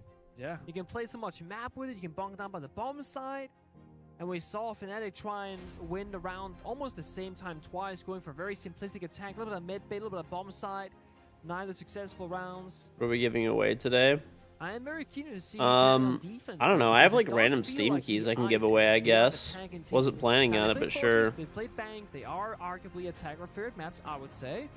But there's just something you have 4 big FDM printers, 1 small FRM printer, and 1 very small resin printer. So you're still beating me.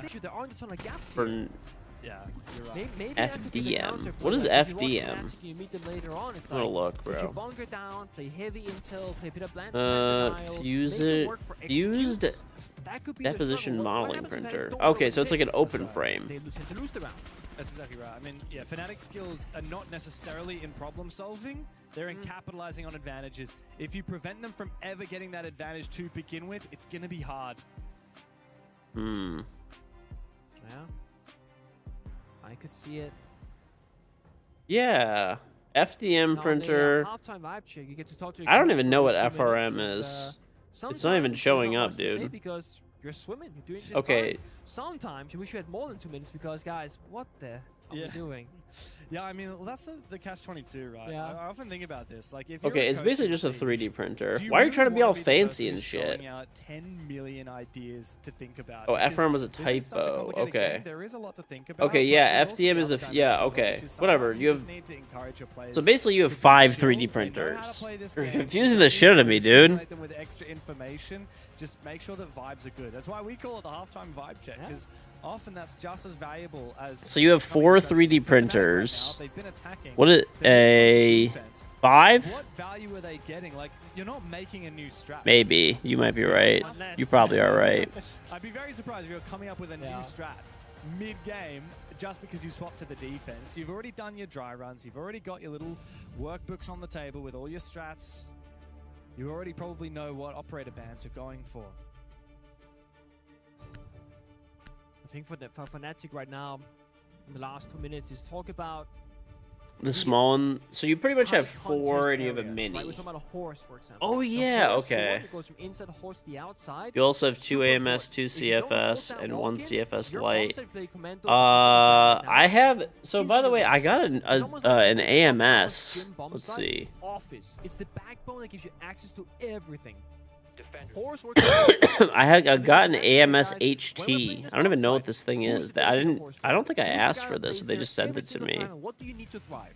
Hey, I'm not complaining. I'll use it, but And then maybe if he gets like, I don't know, Yink and Dela spammed or Grim Beat or something like that, you go, guys, okay, I need Wamai or Jaeger for next time we play this bomb side. Those small adaptations. okay. And you look read into MIPR Los and saying, Oh, it does drawing and printing at the same time.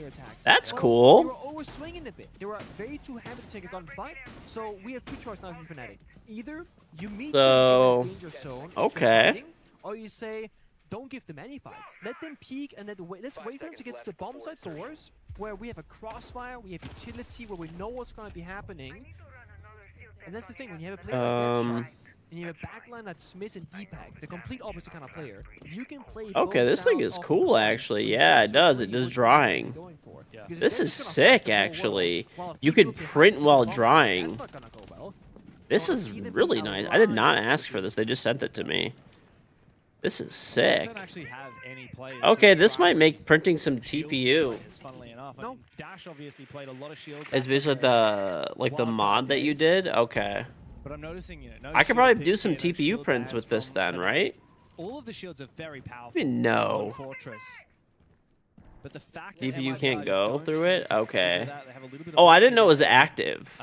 History from Nux, but I didn't know it was active. It the had a solid motor in preferred it. Playstyle does expose some potential weaknesses in terms of. Oh, if it does, there's a- okay. Right, Twitch and Flores to try and U-tool clear before executing. Then they don't Nice. have that next idea. However, the Twitch has been helpful for countering those mirror windows. We've already seen. Okay, one of those. okay. Twitch will also be very useful for countering Thorn and Fenrir. Fnatic really leaning into the trap. Dragon checked up against King Zero earlier. That 8-6 victory they had. Dash played 1 round of Blitz. That was it. Just, there really hasn't been a shield time for this team. Ooh, you could dry up to 80. Might be the first Oh, engagement here. Daff hold up, was trying to Pisty. find Citizen, who quickly You're peeks in. wrong. Might You doesn't actually find the shot. can. You can actually do Ready to TPU. get peeked, though, from behind him. His spidey sense is tingling. Oh yeah. Oh, he crossed. It's right on the website. You can do TPU. He's looking at the wrong side of the doorway. Dead shot. Goes for a retake. Very unusual. Perez looks to try and trade. He takes down Deepak. Zambali. Gets baited by his own teammate. Dead shot. It says any TPU. Finally traded back by Dark into the 3 versus 3. So basically, in the back, there's a bypass They've got a lot of ground. that you can print TPU, Fighting. That is a trap and a half there from Citizen. It does and you can damage. also print And it pet does force carbon Dash fiber to as live well for a too brief out of moment this. As the Brit makes his way back towards that bomb site, he has bought MIPR Lows, or rather Fnatic, precious time. But it answers the Cool. question that I had, right? Will they fight together or will they play hide and seek? They had 2 Ooh. people, Deepak And I Derek, guess so you both could of them daisy played chain up to together, 24 of support these each other, though. While they had a strong backline just watching that bomb No, site. it has an So AMS in it too. hesitating there. Do I go for the kill? It's Do I like it fall is an back? Okay, I AMS. would rather play 3-3 But with yeah, the you one basically with you the do defensive bypass the than AMS wasting portion time and you on just getting use a the kill. dryer There's Tigers essentially, on and you their print side, out of the position dryer. on their side. Utility, same exact story. C4 goes out, does a little bit of damage. That's it. Smith's in position with the SMG-12. Any Does good go place to ninja, get stuff? however, his teammate Maker on the World, bomb site, Wizard has fallen. Printables are the Just 2 up best to the websites. YouTube I use those top for one 99% of the Fnatic things Smith. that I. Second, What? Ball himself. The young Okay. SMG-12 on the bomb site holds firm for Fnatic, and MIBR Lows continue trailing further behind. Oh my. What did I say? The anger played, right? When it gets to the bomb site, Smith will be there, but it's all because the early aggression here, trading 2 for 2. I mean, I was Getting into thinking an Los awful would win position this where game, but you're they're getting taking 3 smoked, operators, bro. You have less utility, less angles to, attack from, and just not a lot to offer in the round. You see there, Citizen? Oh my god. And he did say it. It might be our lows. You need to fear Smiths.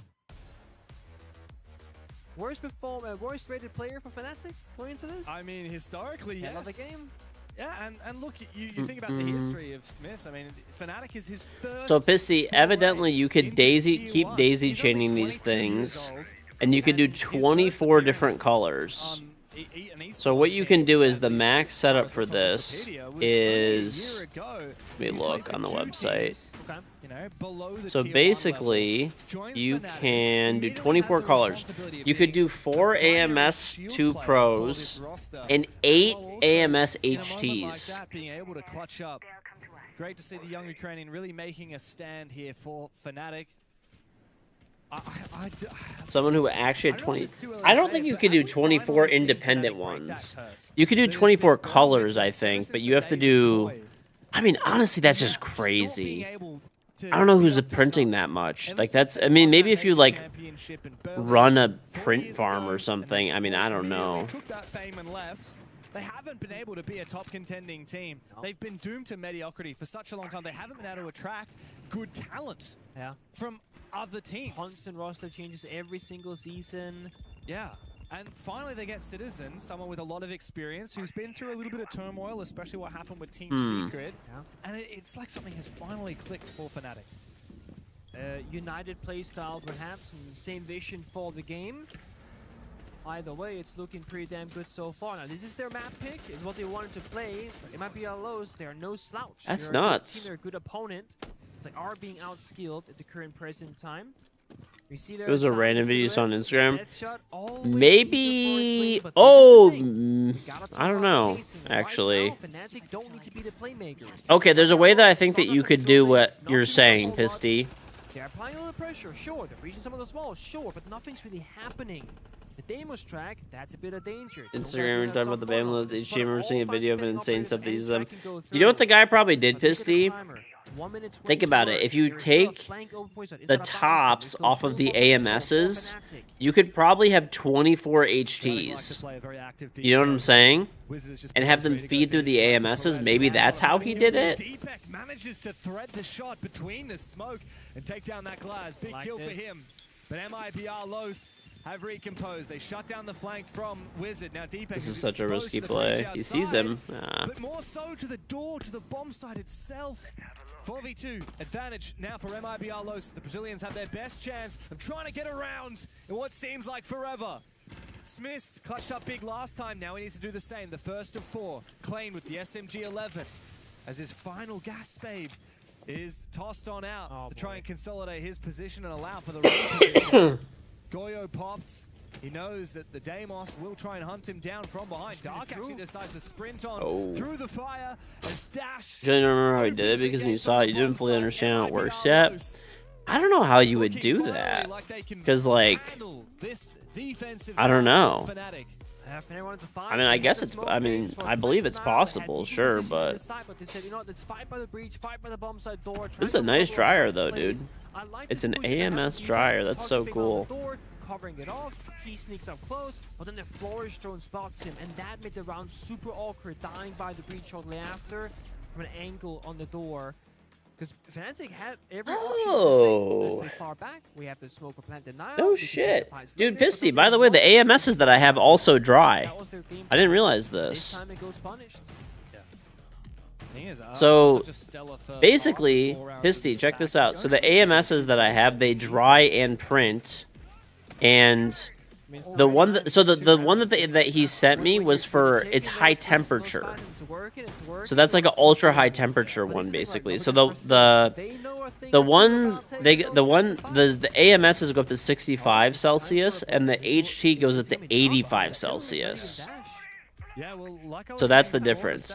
So basically you can print like the PET carbon fiber, or like you can print TPU out of it. In the last couple of months. That's what it's for. Drone, by the way, at the start of that round, I believe it should spot out. Yeah, let me know when. I'll make the intro. But then vice versa. I'll make the intro. Deadshot takes down the drone itself. I love how you're literally moving so you can have more 3D printers. It gives you that freedom to roll, right? Like, I know you're panicking right now because I'm catching up to you. You're probably gonna be fine. You might be able to see the blitz as well if he's walking around with his shield out. It's worth noting that Nox did put the shield in his back immediately in spawn. Now it's in his front anyway, but there we go. Oh, he has on his back now. Yeah. So it could be the same reasoning. You can't get C4 or run out or whatever, depending on where you are from. Gotta inhale more. I love how there's like the two extremes where like you're like actively looking for more fumes and you like turn the fans off, and then I have my 3D printer in a different room with an air purifier.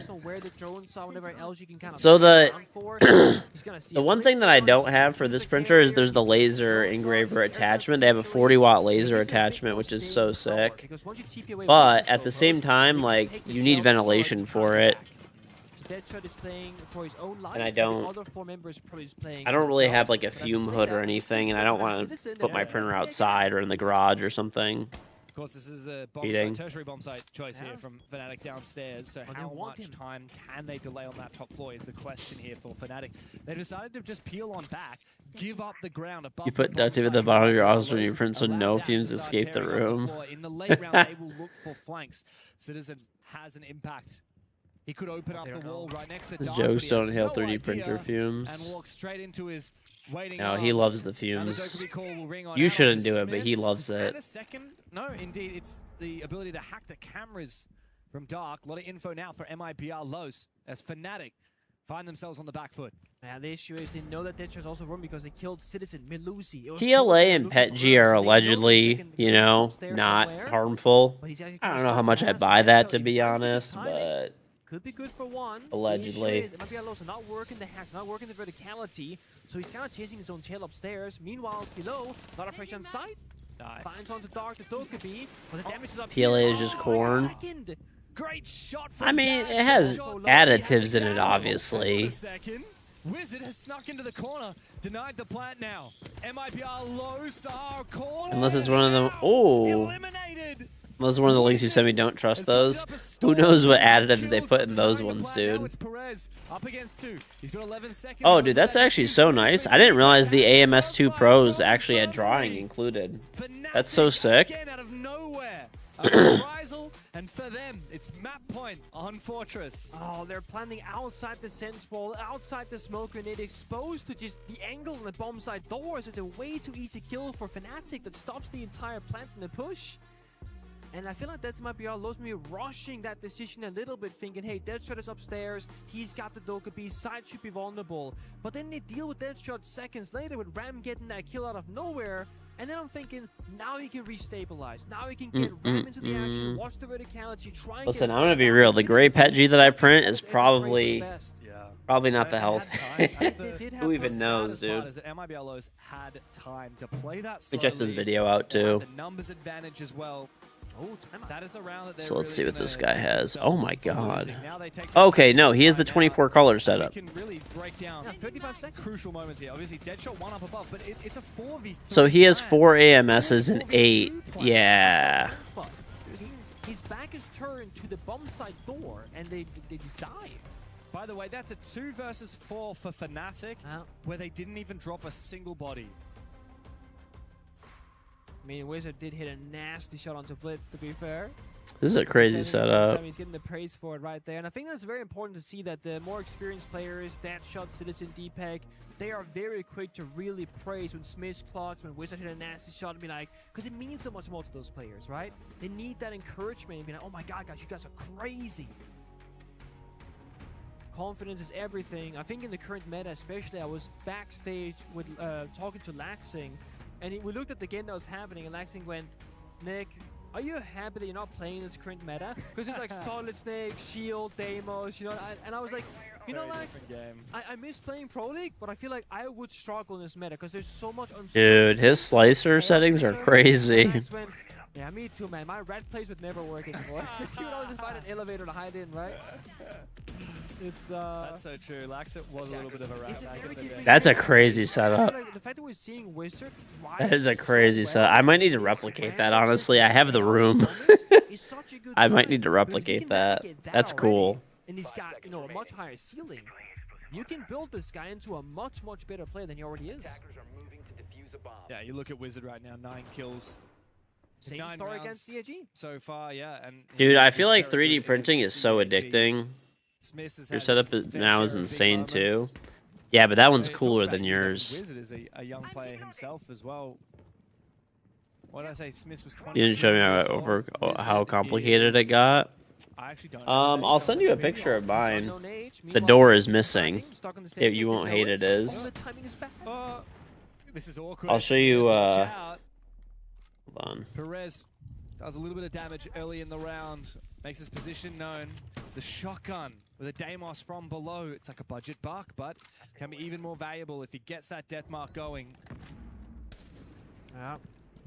But it does stop the initial push there, right? We saw Fnatic play that gap-finding playstyle, and they say, you know what? We can figure that out too. We're playing by the staircases, watching the entries. Hasn't worked though. It's been shut down. Yeah. But I mean, that's my current setup. You can see there's no door on the. There's no door right now on the. But the issue is when you got that primary shotgun, you're very limited in where the fighting is. There's no door right now on the H2C, but. Sort of situation, but I sent it to you. Weapon. It's not going to be as easy any longer. Smith could be stuck in this corner. Doesn't have that C4 for fallback. The nade goes way too wide, so he'll be quite fine in this corner. That piece of shit at the bottom. I knew you would hate on it. I literally fucking knew it, dude. Listen, don't hate on that printer, okay? That's what started it all. That's what started the addiction. If I didn't have that printer, I probably would not have gotten into it. It's crazy how big that K2 Plus is. Yes, it is actually massive. Well, the K2 Plus is bigger than the H2C. You know that, right? It's 350 by 350 by 500, I think, right? And the H2C is like 325 by, I don't know, like 320. It's kind of a weird shape. Or a weird, it's like weird dimensions, sorry. It's because you don't get as much, so let's see, it's 330 by 320 by 325, whereas the K2 Plus is, sorry, 350 by 350 by 350, so you could actually print bigger stuff with the Creality. But it's because basically in this printer, there's like the hot end system and stuff like that is inside of it. Confidence-inspiring game as well from the individuals of Fnatic on the defense, but on the that's what takes up the extra space inside, and that's why like it's an odd shape. So fast attack start things off, then kind of went back to the fundamentals, the Brava, the Twitch, clearing the traps, finding opening after opening, and then also a bit of clutchness there. Smith had a moment, Wizard had a moment, Citizen had a moment.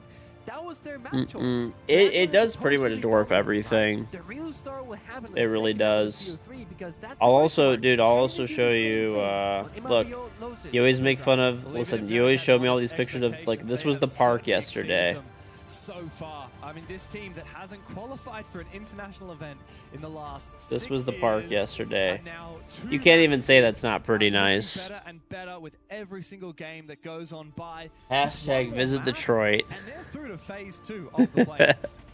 They're looking very confident, very comfortable. I mean, you can even see it on the stage. Watching backstage, you can just see there's a composure about them that is incredibly dangerous. They actually dropped the price of the K2 Plus.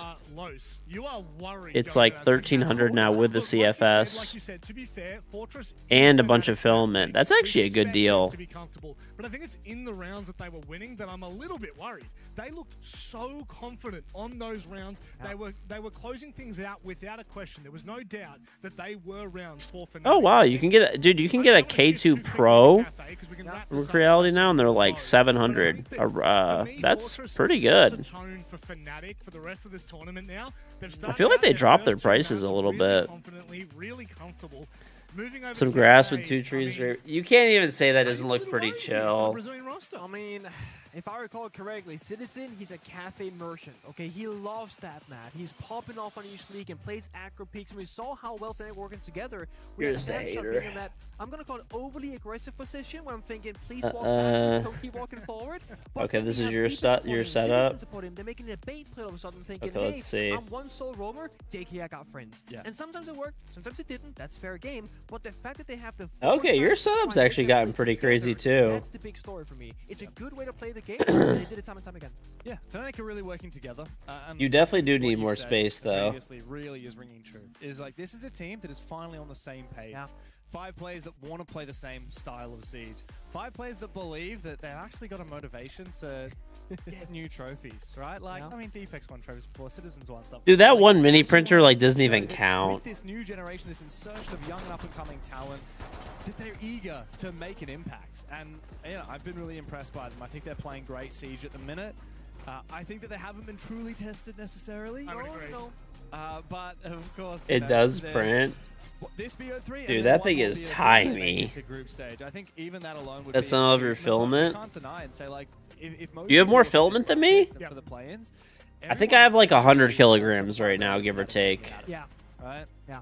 Do you think that MIBR Los is the only team in there that would throw a spanner? You have 120 plus? Okay. No, I think. Do you know there's someone that actually has way more filament than both of us? I also admit that today has not panned out the way I expected. I did not expect CAG to struggle so much. What's it called? My you know my friend like diarrhea balls, right? Like he has like 300 kilograms of filament. I think anything is possible with the current state of things. I think that we could see all kinds of upsets. But one thing is for sure is whichever one of these teams loses this upper bracket match. Yeah, he has more than both of us. He has an H2D Bamboo Labs printer, and he has the X1C or something, or X2D. I don't know, whatever. He has the X series and the H series. And the thing is, his kids, he has 4 kids, and they're really into printing. So he has 2 printers, and they're basically running like 24/7, essentially. His kids like print off of like they're like iPads. Very convincing at the moment. He prints stuff too, but I mean his kids print like all the time. I know. I hate it so much. But I understand why we're doing it because Yeah, he has more than us. How much does he pay? I don't know, dude. 2 printers running like legit 24/7. I'm trying to baby them a bit because And he has, I think he has 4 AMSs or something like that as well. We're seeing them and like, oh my god, wait, they're better and better and better. We It's funny, I got an H2C and he said he's also gonna get an H2C now because he's like, oh, that's really cool. I'm gonna get one as well. They're not making it further. But now they could maybe. I guess his kids are just like hogging the printers basically, so he said he wants to get another printer. I don't think can be said for a lot of the teams that we've seen play today. Do you reckon they're feeling the rain on their skin? Sorry, I had to leave. So listen, 40 +1 sales. No, I love it now. I just can't get that song out of my head. But I'll have a link for him just like you have one for I me. thought I was really onto something there, but now I cannot talk about having no inhibitions without thinking about that. So thank you very much. Oh, you know what I want to do? I want to open my packs, chat. Play with inhibitions, but yeah, they're holding back a little bit. Let's for a second. We're gonna pause the stream. Genuinely, you look at the players. I want to open Siege up and open my packs. Yes, I'm this much of a degenerate. Oh, I have to update my Siege. Hold on.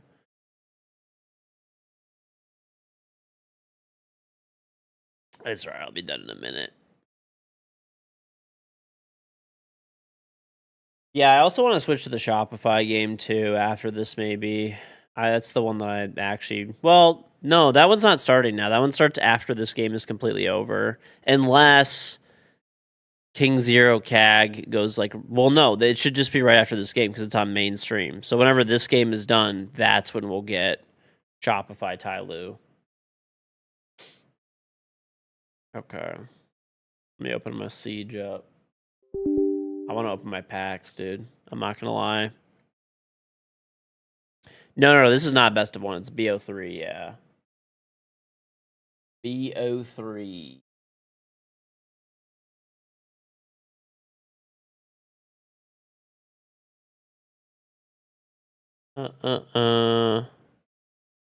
Well, the crazy thing is, oh, by the way, Pisty, he actually has another printer too. I forgot about that. Originally, what got him and his kids into 3D printing is he bought a little 3D printer like the one you have, basically. It just as like a novelty to make some like little toys. Because that's what always happens, dude, when you buy a 3D printer. You buy like a 3D printer that's like not very good because you don't want to spend too much money on it. You're like, I'm not going to make that much stuff. Like, I should probably just get something that's like kind of like on a little bit on a budget, and like, you know, I'm just gonna make some practical prints. I don't care if it takes a long time, blah blah blah blah blah. And then that's how they suck you in, bro. And then you end up with 3 printers. Then you end up with 3 printers. Hard 6 silver 3. What do you do? Try to 5 stack. Drone more. The biggest thing. Watch your replays. Drone 3 brings you some advice. Your little brother got one for free and fixed it. Don't ask me how. It's an Anycubic Cobra K2. We want to get him a nice one for 600 1,000. You know better than you do. It's a good one to get. Get a Bamboo Labs printer or like Reality. Like both of them make like pretty good printers. I don't know. Yeah, you can't really go wrong with their models. If you get like Bamboo Labs, there's like what is the X2D in that price range? Probably something like that. Or you might be able to get an H series even for that. I don't know if you go to like 1,000. Definitely the X series though. You should be able to get.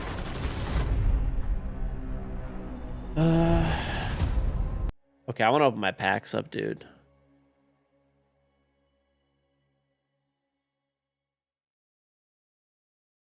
You got yours for the console that you do and never did that again. But the good thing is that more than paid for itself because of the content. Fair enough. Fair enough. I get any new items? I don't think so. Oh, I need to do an Instagram video for this stuff too. 1 million renown. I've got 1.5 million almost. Yeah, just from playing a lot. All right, so Esport pack time. Watch my stream, twitch.tv/KingGeorge. You watch my stream for an hour, you get a pack. You watch my stream for 2 hours, you get a second pack. You watch my stream for 4 hours, you get a third pack. There's all different kinds of drops every day through the end of the Esports World Cup, so tune in and get your drops. All right, let's open these bad boys up, and then I'll just use that as a video. That's honestly fine.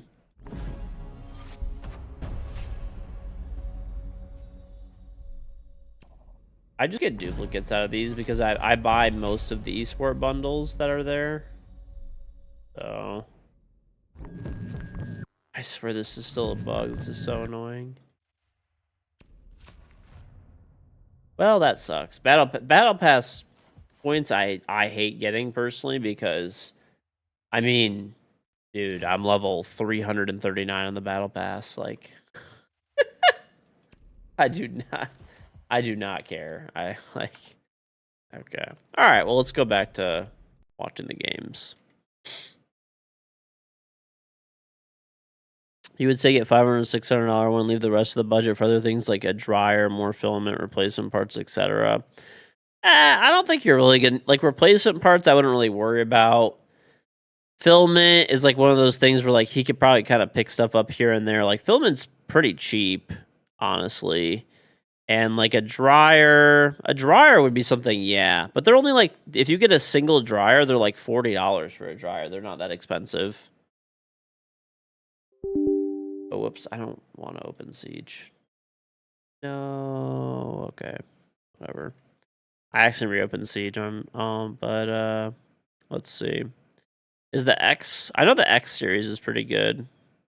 Oh, here you go. The X1C. How much are these things? Are they even for sale anymore? I don't even know if they're for sale anymore. Let's see the X2D. Buy. The X2D is $8.99. So that's with an AMS combo. So that's actually really good. And the AMS would have a dryer. That's honestly the way that I would go. I would get a X2, the Bamboo Labs X2D with an AMS combo. Because you get, is it an AMS 2?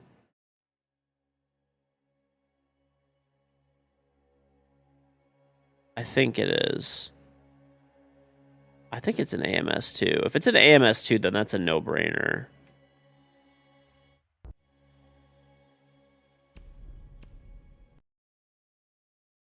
I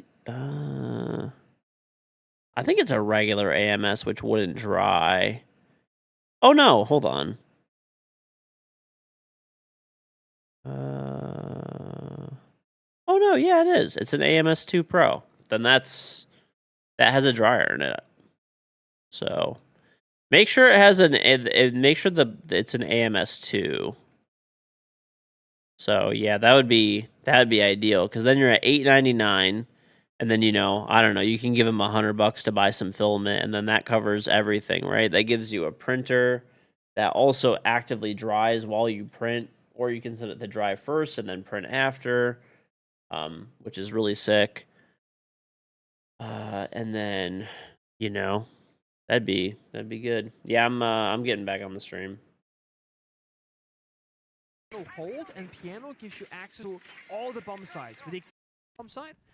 So I like this initial start of MIBR lows. I love the Fnatic banning the Capital. Monty saying Cafe is an execute-oriented map. We're gonna weaken you on the execute by banning these operators that are great for it. And they're getting active. C4 goes out on Weister's window to enable the fallback from the defenders of Fnatic. They're gonna say, you know what, let's play 5v5. We have Clash, we have some C4s. Funny enough, Wizard is not playing DMR, but Deadshot, he's still upstairs. This guy, he always wants to fight, got the yellow ping, has the intel, wants a second, C4 goes side, his teammate gets the kill instead, and just like that, 5v3 for Fnatic, just like Fortress, they bring the fight to MIBR lows. That's right, active defense, they're all about it, they love their own. Now, it doesn't matter that MIBR have vertical dominance, doesn't matter that they can start opening up the floors. They're not going to find these kills. I mean, even if Fnatic fall back to the bomb site, it doesn't matter. Deadshot tries to get away. That'd be a pretty decent upgrade. Yeah, I mean, I would think it definitely is. What do you mean? This guy cannot be contained. Oh. The biggest thing is like the drying. Like if you don't dry your filament, it just doesn't, unless you only print PLA. Gone down the stairs, but no, he instead goes into laundry, and yeah, you're right. I think that they're aware of it. In comes a flash, in comes a nade as well. They look to try and get the kill. Oh my gosh. Eventually, finally, Deadshot will fall. Interesting. I think maybe his teammate of Wizard gave it away. He tossed a Soto canister, a freeze from 2. You order McDonald's just for a Coke Zero? Of Deadshot, and it showed where the freeze was from to disable any gadget chain drones. Air jab goes out, but if he picks it up, he's dead. He is rake dancing Chag, say the Trap 52-month 3 sub. Welcome back. Very much appreciated. Thank you. What's on, dude? You order McDonald's just for the Coke Zero, though, is crazy. Why don't you don't have Coke? Why don't you just order like a 12-pack of Coke Zero, dude? But textbook for Fnatic, so classic. Or do you only like the fountain pop? Yes, it is pop. On their map pick, already off to a headache. So the only thing right now for Fnatic that I think they have to be very conscious of is what Deadshot managed to do this round isn't supposed to happen. Sometimes it will, that's phenomenal, but if you play this 100 times, maybe works 10 of those, maybe 15 if you're really skilled and experienced. I don't want them to feel like he can keep doing these kinds of plays. What do you mean it's Coke? A couple of times, Predictions for this map? Don't I have them? Because he stalled so much time. Oh. So there's I'm losing it, my bad. One is that Deadshot is We'll do new predictions for sure. Despite the fact that it's working. The other one is genuinely look and consider. But I did them already. I am you can a go dum-dum. as crazy as you want and always TP back and escape. Because it's not soda, it's not pop, it's Coke. Okay, I could understand people saying pop, that's what it really is. Or soda, because the real name is soda pop. Coke? There's just no way. What's on, Tina? I don't know how you end up with Coke. How do you end up with Coke? What if you're drinking not a Coke? What if you're drinking like not even a Coca-Cola product? What if you're drinking Pepsi? Something just to try and track down these roamers. I mean, not that anyone drinks that shit, but you know, hypothetically. Outside of the building, you can quickly sprint around the rappels. Or what if you're drinking like a Dr. Pepper? Is that a Coke? Pepsi is a Coke. What about Dr. Pepper? So quickly, you combine that with someone entering on the top floor, and these roamers are going to be really under a lot of pressure early. Speaking about pressure, early, Wizard tries to hold on. Impact comes out, a little bit of damage onto Nux. In comes a flash, but the crossfire. Deadshot comes to help on out, traded back by Dash. Damage has been done though. This is a quick take, they've dude. led into this rush. It might be Arlosa into the bomb site, but they need to find more kills. Perez will do so. People in the South call also to Coke because Coca-Cola is based out of Atlanta and has total cultural dominance in the southern states. Yeah, but Steve-O's not even from the South. That doesn't even make any sense. So bloody fast. Fnatic continue fighting back and forth. You're in the UK and you call it fizzy drink? Oh, okay, that's just... And while it was a valiant effort from MIBR, Kentucky is not even the South, dude. That should have been their round victory. They were quickly in there. They got the good trades. They had The South is like Texas or Louisiana only, okay? Everything else is not the South. Happens, a defender dies, somebody else takes their position, they get the trade back, they regain the ground. They are suffocating. Tell that to an Appalachian. Despite the fact that they're a Listen, defending dude. team. They're not fighting back. They're outright I don't even know what you're talking about, okay? They bring the fight Kentucky as is quick not as the possible. South. We saw Wizard running away from the shield, but again, Deadshot was above, had the angle, they bait the kill once more. There's never just one defender. And MBR Lows, they're kind of running into these rounds very blind. First round, they missed SEC country, brother. This Listen, round, dude. they chase Wizard with the blitz flash, thinking that there's No, gonna I be just no wanted to support. trigger you, to be honest. Three-way I just wanted to crossfire. trigger It's you. blitz as well. I mean, it's a nice idea, but you kind of need to take that ground and then not hard commit to the rush. Either you catch Wizard or he escapes. Yeah. You can't have him escape and then chase after It him to the worked. outside. That's too far. Well, I know you always talk about like different bourbons, you know, and all the bourbons by you and shit. I actually would like to go to Kentucky one day to go on the bourbon trail. That'd be cool. Like MIBR Lows have taken up. Like, I know people who've done it. They said it's a pretty cool experience because they like pair it with like food and stuff like that, like barbecue places, and you get like cheating. We can just peek him. We don't need to stress the hell out and peek one by one. Recompose, play it together. There's I know someone who did the bourbon trail, Not panic. and basically, yeah, they said they got to try a bunch of really cool bourbons. The tour that they did, you got access to, you were allowed to buy some bottles of bourbon for regular price that were like normally you'd have to overpay for, right? And then they had like the tour that they went on also had food. Oh guys, it's free. You go for it while they're watching with a gun. So like they had a lot of really good barbecue and like I forgot what else they had too, but like they basically told me all the food they ate. They said it was really good. Corvette plant, that'd be cool too. Yeah. Technically speaking, here, third round, and You get them below retail. That's actually crazy. Yeah, I remember it was every single place that they went to when they went to the bourbon trail, like every distillery or whatever, they ended up getting a bottle because it was like you just couldn't say no, basically. Like a bottle that you'd have to pay double, triple for at a store where we live. You just pay like regular retail price. That's it. Like not a penny more. There's three guys on the roof. Nox just dropped down the hatch. So, and it was the person I know that went's like a big bourbon fan, so they like quite literally bought a bottle at every place. We're in distillery and they do pretty sick tours though. It's even though it's kind of a hipster distillery. And you went to Louisville in June. You did Michter's and Old Forester. That's pretty cool. You know, I've been to a distillery before, but a few of them actually, but not. They're more like small ones. We have some distilleries in Detroit that I've been to, and then I went to one in oh my gosh, where was it? I think it was like in upstate New York. Just was it just Leo? Let's it. They can take the fight as MIBR are planting the 2v2 though, but Deadshot finds one. So dude, Smith is in the monitor. And you just walk straight into Smith. Now it's a 1v1. Nox has the defuse. But surely going for a plant here would be a massive mistake. The peak hole gives the audio cue to Smith. Now he knows that there's no way for Nox to try and go for the kill. Oh, he almost wallbanged him. Side, but he doesn't. There's some crazy ass distilleries. We don't. I don't know. I'm trying to find the one that we went to. I was so long ago. And wins a third round for Fnatic. He banging open the walls with 14 I'll look right seconds now. left, and there are peak holes, not even entry holes. I'm thinking you have to walk down the hallway regardless of that. Oh, 2 James. There's a. I don't know how big that is outside of Detroit, but there's a distillery called. There's like 2. Have you guys ever had 2 James before? Small things again. Hold on.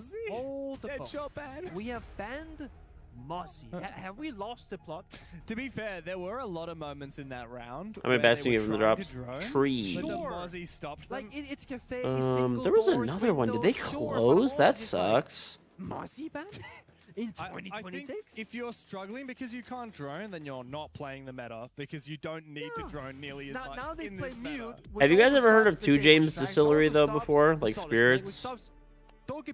Or is that just like, it might just be a local thing? I don't know. Bloody play Solid Snake already. Seriously. You haven't seen a single snake I pick. feel like the mute jammers. Oh yeah, there's Valentine. I've been there too. Bigger because you get SMG11, a good primary. If you ever had Valentine like whiskey and shit, that's Again, it's I'm not gonna judge from them too Detroit. hard. Maybe it's the fact that MIBR knows they're down 0-3 on their own map. They've had a couple of rough rounds and a questionable ban. But also you're leaving open a Sami, which you haven't seen almost. So those are the any 2 that I've been action. to here. Oh, we actually have I don't think I've been to any of these other ones. I'm just like looking online. I feel like I went to another one as well, but I don't see it on here. It must have closed. I don't know. Who knows? Probably. But just don't bother banning the Mozzie. You only heard of one? Pisties, yeah. He's a big drinker. You ban Mozzie, you know what Deadshot's gonna do? He's gonna play an operator with more utility and roam with a better gun. Yeah, I mean, they're 2 James and It's over. 2 James is that one was pretty cool to go to. The one that I went to in upstate New York was cool, but I've heard the ones are way cooler in like on the Bourbon Trail in Kentucky and stuff. Good luck, mate. And again, we So- look at Fnatic's operator banks, right? They are actually. I've even heard the Jack Daniels a little bit, but for good reason. like They're facility still is really banning cool bomb too. site Execute operators, Capital, Monty, Ying. They haven't felt pressured on the roam clear because, like we keep saying, they haven't played the roam clear operators. Where like if they played Solid Snake or Deimos or Blackbeard every single round and it was working out, they would have It's to a ban free True, for all but every not morning at Ying. Buffalo But they're Trace. like, well, they don't play those operators. And they're not very I don't know. good, That's so let's not bother banning out the Blackbeard. I honestly though, It's just the Monty because it's Monty weird. Like I is said, that I don't like really impossible drink to anymore. them I would to probably get guarantee some of the access bottles for though free. if there was That's why like they rare targeted it. exclusive bottles So I feel there. like it would be a low I would probably six get them percent just to max keep at my bounty. house I'm for failing like to see an gifts for identity people of down the why they're line. different from every other Brazilian team in a positive way. They're not like superstar glass team. They're not all-star entry fraggers. They're not super good at executing. They're like a bit of everything, but I'm lacking like the identity. And I By the feel way, like just other a side fans note, don't it's show actually because crazy there's how no much better key Pengu has operators gotten being at casting utilized over the the same way as years. most teams at this event. Yeah. Not in the game that we've seen. He's really evolved into like a quite a good caster. Fnatic have really been dictating the He definitely pace has of the game, knowledge, and I which don't is think always that can nice. stop anytime soon. I think But this his like round will pacing be has even is harder he's always had the than knowledge, what but like most it's have faced so far, just because of the stack of I feel like bombs his that like the pacing Fnatic was have brought really to the bad table. in the When you beginning, see and he maximum really value like IQ has combo, improved on it, and it's actually very enjoyable to listen to him cast these days. We need the IQ and Twitch to work together though to find these electric Like it was balls always and enjoyable to zero hear him cut cast because of the knowledge, right? But Thankfully, a decent amount of time though. There's a nice bit of soft you know, there's shot, nothing the like big there's shot nothing worse than drops listening to level somebody on like the Intero, wall vertically, and it's who actually has horizontal no level, fucking and clue it's what gonna they're break the talking floor about, right? past the wall as well. You get a very nice and deep angle in towards the side for a bit of pressure. Yeah, that's probably what it was. He was with Parker, you know. Solely on the That's scanner, drones are something I guns wouldn't up. wish on They got the anyone. claw, they got the hatch. Imagine me as a Jeremy, caster. good old backside take. Dude, With just the let me sense, call with the people bird, shitters if I with the want to, and I'll be diffuser. fine. There's I have the nobody knowledge, accountable you know. here for Fnatic. They Maybe should not be able to the see for the plan they're ever, because they're very professionalism. far away. And the Ogre drones, like you said, can find with the IQ Twitch combination. This should just be a relatively free plant. You were offered that. Actually, that you know, that's actually true. Pissy did actually get offered to cast with me, and he did say no. Numbers advantage for MIBR low, so 4v2, but we've seen them let these slip. It did, yeah. Fnatic still have very much a real chance of winning this round. You know what it was? Listen, chat. He knew that I would outshine him, so he didn't want to be there and be embarrassed. It's understandable. Dark inside the bomb site itself. There is 2 C4s when they start landing, but Dark with a nice angle finds the kill. Devil with the second. All of a sudden, there's a bit of life. I was worried for a second. Shy motherfucker barely flickered. Okay, dude. Finally, first round on the board. Listen. Okay. Don't worry. I'm gonna brush up. I'm gonna brush up on my Ottaby, and then you're gonna be out of the job soon, pal. Okay. Mina League, here I come. Do think that Fnatic might still be able to find 3 attacks and put this game to bed 2-0 without even needing overtime. Before the game started, so you guys need a bidet. Honestly, that's a good intro. Player cam, that's good. Very well needed. I think you guys did promote my bidet on the Boston show match, because I think what it was is I had some on stage with me. I'm pretty sure. I do think that the shield gives them that pushing power. I had him on stage with me because I was giving him to, I forgot who. I think it was like Lax and Fox or something like that. Can you get in esports packs? It's actually pretty cool. The esports packs, you get old esports skins that are not out anymore. So they're actually pretty good. Air jab stuff off, do the vert, go into our plant position. So once again, it might be our lowest. You're saying we need to fight them early in the road. He almost got canceled because of Tom. What did he do? That is something that they usually don't succeed at. Yeah. They are working against themselves a little bit, up against the mirror windows, the pulse 4 downstairs. There's a lot of obstacles. Yeah, I think it's really telling looking at the MIBR Los lineup what they do and don't respect out of Fnatic. You put that giant fish plushie in your view toward Ian Chambers when you were playing the red light green light game and you couldn't see Ian. Oh. To find players, to execute on players. Honestly, that's a great excuse that you said. You know, honestly, chat, Pisty was cheating. This was his plan all along. Cancel him. Solid Snake, Amos are all left open. Yeah, what I'm seeing right now in the lineup, just like as final comment on it, is this is all that was all part of his plan. But how are they gonna get the map control, right? Let's say they clear top 4, gridlock, nomad, bit of verticality was not to love. But like you said, how do they deal with the mirror windows? How do they clear piano, stock, top floor cocktail? I don't know. But when you look Dude, people stop. You and SUA never stopped and no one believed you. Dude, some of those challenges that they do, it's like it is very hectic. It is very hectic. Because they don't need to do anything right now. They're chilling. Racism. No, it is kind of hard, honestly, because it's like, dude, chat, you guys don't realize it, because you're like trying to win the game, but at the time, as you're trying to win the game, there's like active distractions in real life, and you're on stage in front of everybody playing, and on top of it, you have a sheet of challenges in front of you that you have to follow. So like there's like the crowd, there's people fucking with you on purpose because it's part of the show, and then you have to pay attention to like the host or announcer to like do certain actions. It's actually a lot. Now Dark is still on the bomb side. 1v2 as he gets that defuse back. Solus is dead. Yeah, I like just playing the show match to like, you know, I mean, obviously, I'm trying to, you know, not go too crazy, so you're making it unfun for everybody. Like, you want there to be a decent show, right? But I don't know. Honestly, the last show match that we played was actually very competitive. Like, it was. I felt like it was pretty well matched up. It went 8-7. That was real. That wasn't anybody throwing or anything like that.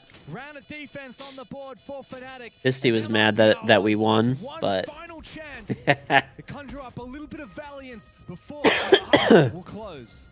And it's good how they got inside the bomb side and got a couple of kills, but again, from the top-down perspective, no pressure, right? I didn't see it execute. I didn't see a game. Fisty was rooting on my downfall. They never took piano. They never contested cocktail. They're on the window repels. Guess what? Wizard jumps out the window. SMG 11 in hand, gets a kill. Not supposed to happen, but there's no punishment because guess what? There was no air jab. Nobody's watching it, and there's no pressure anywhere on the map where Fnatic felt, okay, going for Global is a risky play. There's no one anywhere, it feels like, from the attack of MIBR Lows. They're paying the consequences right now, being down 1-4. They've done this to themselves. I think we should pitch a show match where you're the captain of one team and you're the captain of the other. All right, I get stomping. On these attacks. And if you want to go to a map, I know you got to start on a harder side. That happens. That's always the case, technically. But you gotta be able to play both sides of the coin. You can't go 1-5 on your What do you mean? attack. He's a content creator. Coming up. It's like, no. Also, like, listen, you can't be bringing Gridlock and Nomad and getting jumped out on. No, you are investing. And not take top floor control. You're investing 2 entire operators into preventing Listen, one thing. I'm gonna play a show match with Bikini on my team one of these days, and we're gonna win. Okay? Right? A shield, Solid Snake, Doka bit line, and just storm the bomb site. That would have had a better chance at working out than what that last round was. For sure. Look, I'm okay with the Nomad. I just think that doubling down here is such a waste. And yeah, I think there are so many operators that MIBR need to be leveraging here. And it will just be proof that it was Pisty's fault. Okay. The Blackbeard here for the final round of attack of MIBR. That's good. Let's see what the plan is then. I would love a step-by-step. Again, there's no real counter for the mirror. I mean, you can technically say Ibanez Kairos is a counter, but that can be dealt with relatively easily if you play in piano or have any sort of denial or impact grenades. In this case, they could just Asami off an angle, run in, shoot them, but we'll see what happens later on. C4 downstairs, Fnatic playing the layers. A classic style on Cafe, using the verticality. You say, hey guys, go on piano, C4 below. Go into cocktails, C4 below. And on paper, what Fnatic they want to do in this round is just get one kill with any of their 3 C4s in their hand. Then they get the 5 before for they first Japan, you hope we all go. Okay, wait. I hope so too. I don't know. It seemed very. I mean, I tried to ask as much as possible, you know, and it was like very 50-50 whether it was gonna, you know, be a thing or not. Continuing to just feed info to his team. A missed opportunity there from Dash, trying to cut off Deadshot. He fails to do so. However, Citizen will go down. Good angle on the windows from Daffo. But MIBR Low still do not have full piano control. There's more work to be done. Now they got Cigar control. That's the first step. And if they're in Cigar, they can watch that pixel angle in towards piano itself. Then they can Excar off the mirror window, and then they can keep progressing. But then we're talking about the timer. 60 seconds left. There's still those C4s lingering downstairs. Now guess what? Citizen gets. It's in November, so it's not for a while, dude. I have your game. I'm not gonna, even if you know, I'm not gonna bring it. That's getting sold, okay? That's getting sold. I need more filament. I need to buy. No, what I'm gonna do? I'm gonna sell it. I'm gonna buy more Great Pet G. Except for the hallways of the staircases, so they're super limited now in going quickly. Without breaching the hatch here, not only do they not have. Listen, listen, I can get one roll of Great Pet G for sure. Isolating these players that have been playing inside of Train before. Smith has been able to escape into Fireplace, into the other bomb site. Not enough control here from MIBR Los. As 15 seconds remain and continue ticking down. A big opportunity now, but Dark misses his shots. Devastated. Now our MIBR as they desperately need to get into a plant position. Nux inside of mining. Needs to look for the plant, but he has no friends. You have a link to what is it? What is it called again? Now it's up to just plant an arm from Wizard. Gets in a position. Ooh. The plant is denied. Fnatic dominate. 5-1 on the defensive Cafe. Dude, this game is like, I was not expecting it to be this bad. I figured Los would be honestly playing better than this. On the bomb side with the Blackbeard holding F, praying that somehow they don't shut him down, that no C4 gets tossed this way. Then he walks into the bomb side. There are 2 other attackers upstairs. Kung Fu Rider for the PS3. Alright, let's check this shit out. You gotta get in the action, guys. It's a sealed copy. See, that's valuable. I could probably get at least 2 rolls of filament from that. Individual moments by Fnatic, team victories from Fnatic. They have been Oh, according to Metacritic, it has a 36% rating. This isn't Fortress. And it has a 3.5 on IGN. Fnatic have really leaned into this chaotic play style and they have used it to run. It was 20 Canadian including shipping. 5-1 is such a devastating pill to swallow here for MIBR. I mean, they gotta go crazy on side swap. I don't think it's gonna happen. Like, I hate to say it, but I'm pretty confident this is a 2-0. This is it right here. This is the game. To phase 2 of the play-ins, which means it's a horrible game. Why do you want it so bad then? From the group stage. This is it. For a team that hasn't qualified for an international event with this roster at all, not since they had an Australian team 6 years ago, that is everything. For a player like Deadshot, who are you gonna keep it sealed, Pisty? In the hell that was that Wolves roster, doomed to qualify for every event, and then achieved nothing at every event. Your entire channel is obscure horrible games. I do know you play a lot of random obscure horrible games.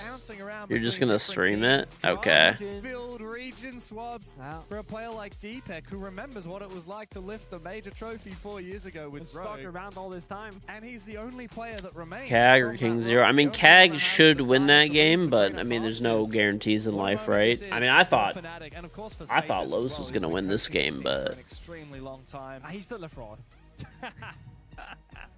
Thank you, Reddit. Yeah. KAG is losing. I mean, like on paper they should win, but you know, they lost map 1. Yeah, I see that. That's crazy. I don't know. Maybe KAG is washed, bro. Maybe they're washed. A couple different times. We speak about PS4 copy of Siege that from launch. He always told me that they needed like a shield player.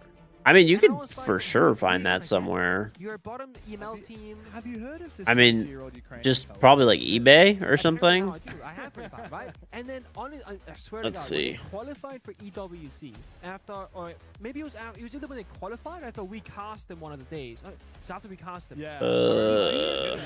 And he was like, so Smiths and Shields, huh? Eye emoji. And I was like, you got your shield player. Yeah. You got your shield player. I love that. So Let's see. I feel like Oh they're yeah, finally dude, you and it could took so long, but they're finally you could get found it so players that cheap. they It's were like missing. $5. Not the starter, not the experience necessarily. Yes, they have Deadshot and Citizen, whatever. But How do you know it's the lowest version? Okay. Well, this one says it's from. This one's just the disc only, and it says it's from 2015. So I would assume it's like the OG one. You could. Oh, I know how you could do it. You could look at some of them have UPC numbers, and you could probably get the UP. Or some of them have like pictures on the back of them and stuff. Oh, this is definitely one, 100%. Because it says it includes the gold weapon pack, so that's definitely launch edition. And funnily enough, MIBR Los actually playing very similar to lineup to what we saw out of Fnatic. Azami, Mira, Mozzie, and Aruni all operating. That's definitely a launch edition one. It's on the front of the case. It's $5 US. That's it. I would think it's probably an OG copy. It's gotta be, because it says includes gold weapon pack, right? That's the original. Oh, they even have it for PC, Pisty. There's a disc on PC. That's an OG disc. It includes the gold weapon pack and stuff too. Buy it for you? I will, if you want. Do you want it? Do you want the PC one or the, I might buy this PC one, honestly, too. Oh, there's a bunch of them on here. No, I feel you. I mean, we look at this again. A lot of phantom pressure from Fnatic on the The PC disc would update, I would think. So the PC one is a disc, but it'll force you to. It's an Ubisoft Connect code inside of it. So that one, or Uplay, it has Uplay still on the back of it. So wouldn't the PlayStation one do the same thing because it's an online game, or no? There was a drone at the top of Y. He actually didn't take down that drone. You do know for PC too, Pisty. If you want, you could just launch the old versions. Do you have Siege on Steam? If you have Siege on Steam, you could just play the old version, like the launch version of Siege. Which exposes him completely. Smith pre-fires as the nades go out. The plant looking to go down here. That's kind of cool though. That's like a physical OG copy. Look completely lost. 2 versus 4. How do they get back into it? The plan has been confirmed. Fnatic can retake post-plant positions from outside. They still have Smiths on the shield. He'll find a second. Daffo up against the world. 1v3. I don't care how good this DMR is, mate. There is no use. Yeah. I mean, as long as you can even get Siege for free on Steam, but you can play the old versions. I don't know how you do it, but I know people do it. Oh boy, the pressure is really getting there now from IBLOs because they need this to start turning around. I keep seeing the same thing though. Los is chalk, dude. They need to play together and have 2 people fight one. We're seeing on Los fighting on the bomb site, the smoke and the mute or whatever by the journal, getting double grenaded, cabinet broken. You know how to do it? Okay. Do you want me to get you this PlayStation copy?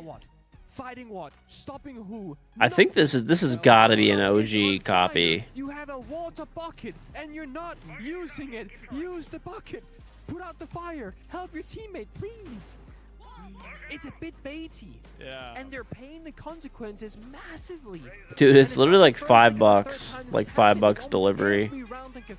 There's like a lot of them on here, like a lot. And they could do something about it. Okay, I'll buy it for you. I'll bring it next time I see you. All over the place today. I mean, how are you down 6-1 on your own map pick? Fnatic look like so much more of a refined product today, and they are showing us a taste of the Fnatic that knocked G2 out of contest. They're showing us a taste of the Fnatic that beat Twisted Minds in the group stage of EML. That's better. This is not the same Fnatic. Dude, this one's a PS4 disc and an Xbox case. In EML, not the same Fnatic that we saw. Ooh, here's a sealed copy. They have finally refined themselves. But this is not the oldest one. This one has a PS5 upgrade available on it, so that means it's not the new. It's not the oldest. Could well be eliminated tomorrow. Yeah. Even if they just lose a single match in phase 2, that best of 3 will be the end of their. Someone's selling a Year 2 Gold Edition for $199.94. That shit's not selling. No one's gonna buy that shit. Once that's gone, once it's do or die. That's the question. Can they? I think that's the OG copy, right? In that scenario? Let's see. I want to look it up on like. Feels like nothing can stop them. Deathstrike is dancing middle of the building. 30 seconds of the round, popping the verticality. They got Smith on a different, a shield operator. He get images. Yeah, I think it's the one that has the gold weapon pack. It's just gotta be it. He's not watching his flank. He's not worried about anything. He's popping the Goyas. They have one player watch the white stairs for him now. Wizards holding down the red stair. Because if anybody walks up, they're gonna be dead. And because they already got the opening pick, they're gonna feel desperate for a play. Drone shot. The scan came out. Perez will know of where Solid Snake is, but it works both ways. And just a matter of like pick apart the verticality, break open the hatch. Let me see, man. I'm trying to see, like, I'm trying to make sure the one that I get. If they want to, they got options. They got time. Yeah, this is probably it because it has. I mean, I don't know if this is for sure, but it includes the gold. Oh, this is a sealed copy. Ooh. Try and find out where these final positions are. Perez and Nux, both positions revealed by Wizard here on the red stairs. There's a gold edition. There's a lot of these. Tries to contest him in close range. When it comes down to an execute, Citizens sends walls will be helpful. Smiths as well. This one looks like it's in good shape. Some of these are not in good shape though. That's the only thing. 54 lands, that can change everything. A smoke goes out as well for a trade-off. Timing is everything. He holds it for now. I think I also have a launch copy, I'm pretty sure. Let me check. Thump of hitting the floor. Here it comes. He hears it. I think I have a physical copy of Siege. Let me check. In the smoke. Massive play from Fnatic. And Dash looks to try and pick. He needs to retake down. The plant is going down. Wizard is cutting apart Nux from the red stairs. Smith eventually will confirm that plan, but the post is too strong for Fnatic. It's Dash up against the world. Fnatic, I actually don't. I might buy 2 copies. I'm gonna buy one for you, one for me. A matter of days away. They have returned to the international stage with a massive performance, undefeated through the bracket of their group here in the play-ins, and through to phase 2. They knock MIBR Los down into that lower bracket, and now they will play for elimination tomorrow.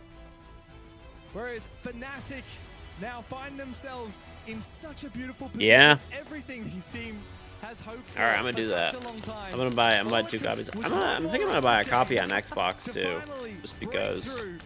And a 7-1 domination over MIBR Los is one hell of a way to get the job done. Oh yeah, I mean there's a lot of really important moments for them on both. That was kind of a boring game. And I think every single player we spoke of a lot when it came to. All right, let's go on the Shopify, dude. Behind the one person was carrying them. It was very much a team effort. People. Shopify's gonna play Ty Lue.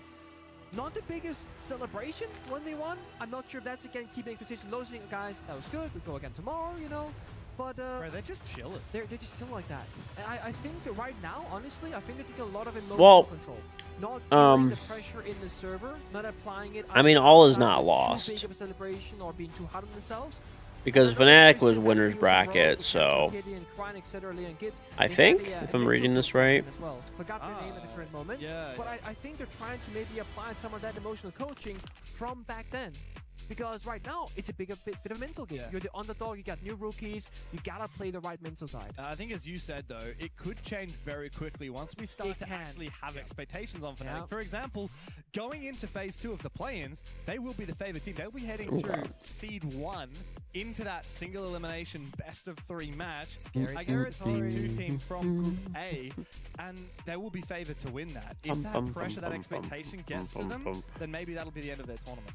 Look, I think that you put it best. Muted celebrations at best. Yeah. Honestly, like it was just another day, another dollar for them. But my massive concern in this conversation, that second map was never in question. No, there was not once where I thought they lost control. Even in that 4th round, where they managed to lose the round, it came down to a Perez swing that found a double kill in Bakery. If he doesn't get that double kill in Bakery, they've just killed the Blackbeard. They've got control of Bakery and they've got control of the site. Oh, Pisty, by the way, did I tell you I got an 8mm retro camera? Oh, no, that's a bit of a stretch. A Bell and Howell. Are you disrespecting the Aussie Fnatic, right? I am absolutely. That is. I am absolutely. Mag is going to. It's from I think the 1940s or 50s. He'll have a few choice words for you. I'll have a chat with him. I would watch. Oh, will you? Yeah. I'll bring him on. I don't want to burn things too brightly too quickly because, as you said, I think part of Fnatic's success is the fact that they do have fairly humble expectations. Remember the day it came out? They aren't taking this. Dude,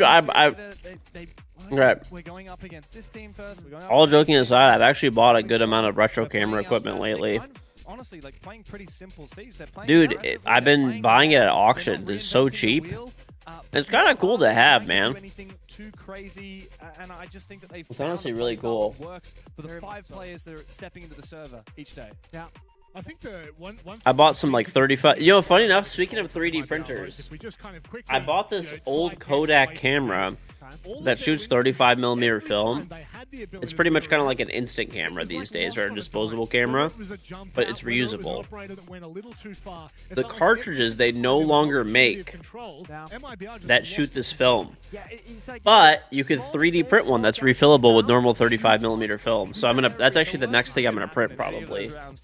Of course, it'll be in Grey Pet G, your favorite. I lost every single one of them.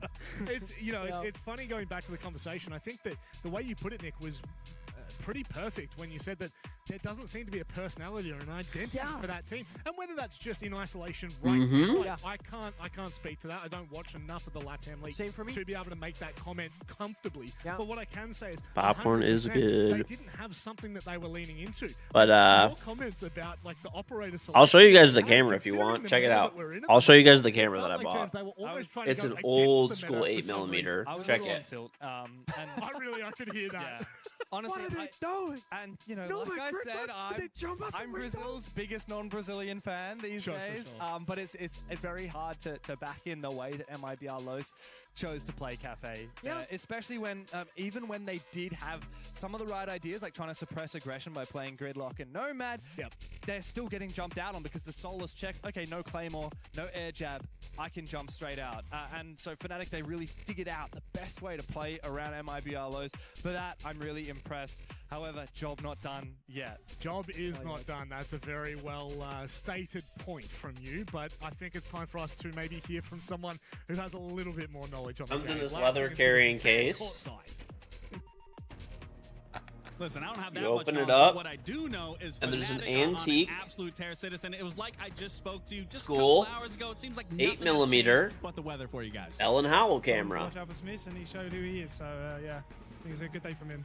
Well, so we heard the desk talking about it. We manual wind, manual. It seemed like with you joining this edition of Fnatic, all manual, Smith's being able to join the team, it really seems like you guys are being able to gel inside of your roles. I mean, a 7-3 into cool, a 7-1. I mean, you want to elaborate a little more on those roles and just kind of how well everything is synchronizing? Well, yeah, that's I think not everyone good. has like the perfect roles in his team. You broke off. Player, Okay, no, this is detachable. That's why. We have everything, you know, and I think that's why it works so well. Now, I want to talk about Fraggers really quick because Wizard has been on an absolute tear. I mean, in the first it series, shoots video. 12-5. Yeah. In the first map, 11-6. I mean, he's being very video. influential. He's very there actually is film in it. What is this guy eating in the morning? I probably just exposed that. That was not good. That's the gamer diet, everyone. Well, I'll let you get back to us. There's actually 8mm film in it. Out of the water just yet. One more I did not know that, dude. That shit's like $50 a roll. Is there anything you want to say to your fans? Say to your I'm honestly down to vlog with it. It's Thank cool. you for all the support and haters. All right, well, you heard it from Citizen. He's silencing the haters. He's silenced Los. Again, This congratulations. thing looks like a purse. I just realized it. Look. I like that one. Just shh, stay quiet. Stay quiet. Like Groundhog Day at a massive point there. We're literally back with Citizen, feeling comfortable after a very successful victory. I think Fnatic are really in a great spot right now. We're saying it, they're through to phase 2, which is such an instrumental part of this conversation for play-ins, because I think if you leave doubt in the mind, if you're Fnatic, if you're, look, even you could kind of make the point for MIBR Los, I think that you cannot afford in this play-ins group to look weak, and Fnatic have looked anything but. Yeah, no, that's a good point, actually. The only downside to not looking weak is that no one's going to underestimate you either. Yeah. Because Fnatic going into this are like, oh, they're a bit of a, whatever team, Fnatic right? the small fish in the big pond for Yeah. EML, right? Yeah. EML is a big pond. People watch look at EML. They go, G2, yeah. Falcons, VP have so much hype, but Even Fnatic GK. are kind of, yeah, I mean, Fnatic are kind of in a similar position right now to where VP were a couple of months ago, where you make a couple of roster changes, and then suddenly they look like a Spider-Man, completely new team. Quick Goes Home, New Jersey edition. And suddenly, immediately, everything is clicking nice. But it does mean here at the Esports World Cup, Nice the purse, players I'll really rock are that. I looking will, like the best dude. team, That's maybe like it's alongside frank. Shopify It's Rebellion, kind of who we'll see a cool. little bit more out of later today. And Kinda now cool. those two teams are looking like the strongest. At the There's play-ins, everyone's gonna honestly have though, massive dude, target I've they're gonna be studying them, they're gonna be ready I don't know if to I try told and you, take them Pisty, down. but I've been buying a Like bunch you of said, random Fnatic shit from actually, funnily enough, auctions. even though they are Like some of done them with phase one online, some in play-ins, they person. still have to face I a bought single a big elimination lot match of now vintage in camera phase two, equipment. which means you can't afford to make Dude, it's crazy how cheap a lot of this stuff goes. Because some of these auctions, it's local pickup only, like they won't ship the equipment. I got that camera I just showed you, okay? I got a Kodak Hawkeye camera, which is like the, you know, that 35mm camera. I got an old school Sharp VHS camera from the 1980s, okay? And what else was in there? Some old school Kodak photo like lenses and a whole bunch of like accessories and wires. And one of the wires kind of fits the Super 8 camera that I got from my parents to play this old video. You want to know how much I paid for all of that stuff? $9 total. Free pickup. And that is just a huge fundamental part as to how we $9 for all of that equipment. Dude, that's like if you went and, like, I mean, of course, it's at an auction, right? And it's all just sold as is. But, like, dude, if you bought all of that equipment separately, it'd be probably, I don't know, at least probably a couple $100 minimum. Minimum. That's like if you got good deals, a couple $100. That is true. I did have an $1,100 electric bill. 100% of purse you can rock that with some open toe flats. It's the kind of purse you want to wear. Mellow colors with no reason to go full ho. True, true. And Nexus, thank you very much for the Prime sub. Very much appreciated. Thank you, thank you. You know what's funny about that that camera too? That camera case? It actually smells like old people. You know what I'm talking about, dude? Like that 1950s smell. Like you ever walk into a house and you're like, this smells like the 1950s. That's what that camera smells like. That guy's entire house just smelled like the 1950s. It was built in the 50s, or earlier, 30s or something. In Japan in 2019, 40s.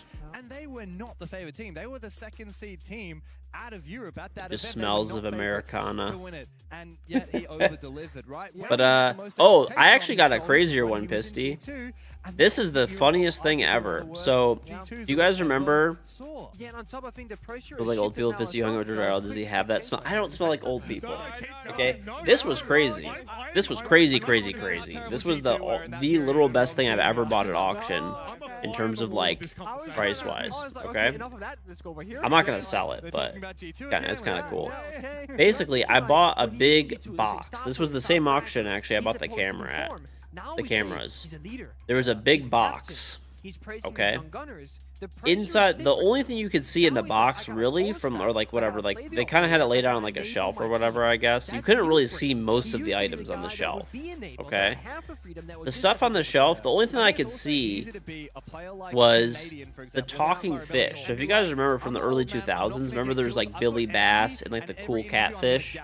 Basically, you'd mount them on the wall, you'd press a button, it was like a dancing fish, it would talk shit to you, like all that kind of stuff, right? There was a new one in the box. And I was like, dude, I'm already going to pick up the camera equipment. $3 for this whole lot. The minimum bid was $3. I was like, you know what?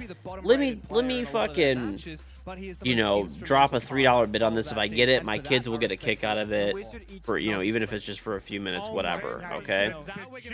So I get the box. Okay.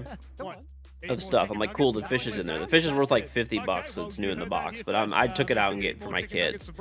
There was also some like there was like a few toy cars in there and stuff like that. They were worth like $10 each if I really wanted to sell them. I'm not gonna do it. I just opened them up. I gave them to my kids. Okay. They were new in the box. There was also some like antique-ish toys from the 1960s and 70s from Japan. Those are worth like $50 to $100, probably like $100. If I was gonna, I'm not gonna take the time to sell them, but like they were new still. Okay, I'm probably gonna donate those because they're honestly like a little creepy looking. I don't want to give them to my kids, honestly. And then the last thing that was in the box, oh, there was some tennis rackets. I mean, they were worth like probably like $50, I guess, maybe.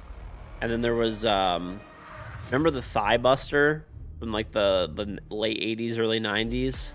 That thing you put in between your legs to build thigh strength. That was in there, funny enough. I'm throwing that shit away. Or I'll donate it, I guess. But then there was one thing at the very bottom of the box. So, mind you, I paid $3 for this stuff. It's already worth like a few $100. Okay? Very bottom of the box, there's one more thing. It's made out of metal. I'm like, oh. It's like, this kind of looks like tarnished silver. So I was like, I have no idea what this is. I've never seen this. I just take a picture of it with ChatGPT and with like Gemini and plug it in. And I'm like, let's see what this shit is. Dude, it ends up being a table sweep from the late 1800s. So what you do is you would drag it across a table and you would turn this little wheel inside of it and it would suck up the crumbs. It was just like horsehair brushes inside there because, you know, there's no electricity that runs it. And I was like, huh, that's pretty weird. And then I look and I'm like, what's the value of it, right? Because I'm like, okay, I'm just curious. Okay, so it shows the value and it says they're worth like about $100, but a lot of them, check for stamping, a lot of them are made out of solid silver. Bro, I fucking looked. It's made out of solid silver. It's a pound of solid silver. It's over $1,000 for this thing. It's like, what the fuck? So I spent $3. There was like a few $100s in like whatever, like vintage toys and stuff like that. And there was a pound of fucking silver in the bottom of the box. So I was like, okay. That was probably the best thing I've ever bought at auction.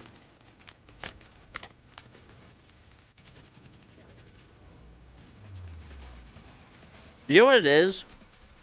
The more jank the auction is, the better deals you get on stuff, honestly. All the auctions are like really well organized and they allow shipping and all this kind of stuff. All this stuff always goes for a bunch of money. And it's all separated out, photographed. The ones you gotta look for are like, dude, honestly, the kind of jank auctions, those are the ones that always have like better stuff, honestly, that people don't bid up like crazy. That was kind of cool. I'm not gonna sell it, I don't think, but I don't know. Yeah, $1,000 in silver. It's like $960 in silver, and then whatever. I mean, it's honestly in bad shape. It's not in good shape or anything, which is probably why it got thrown in that pile, right? If it was in good shape, because when it's polished up, I guess they look pretty nice. There is like a ornate design on it too. It's like paint. It's like kind of like in an inlay, in painted inlay type of thing. It's honestly in pretty bad shape. I guess the antique value is about like $50 to $100 on it, and then the silver's worth whatever $960, so it's a $1,000 item.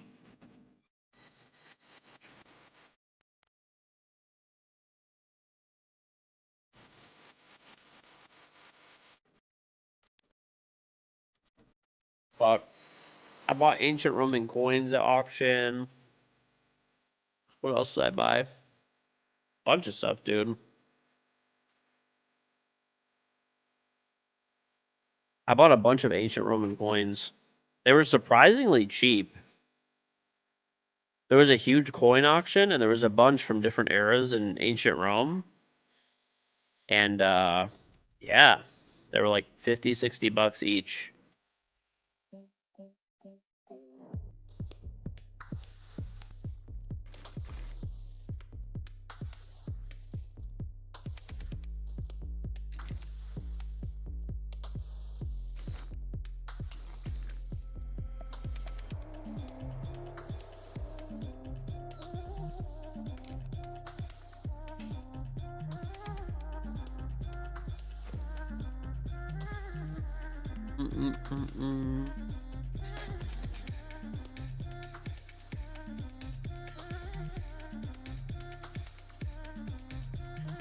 They got some pretty legit sponsors for this event.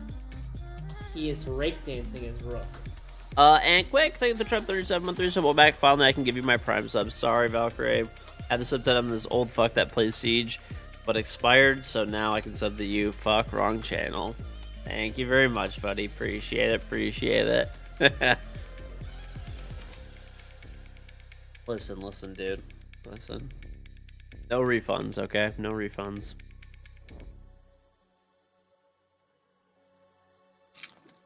Wait another month. You're stuck with me for at least 30 more days.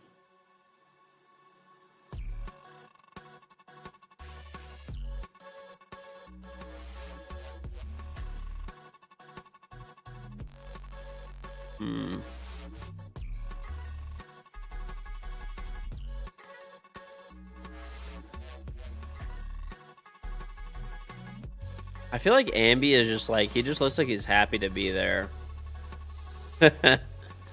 Everyone else is all serious, and then Ambi's like, it's like bring your son to work day.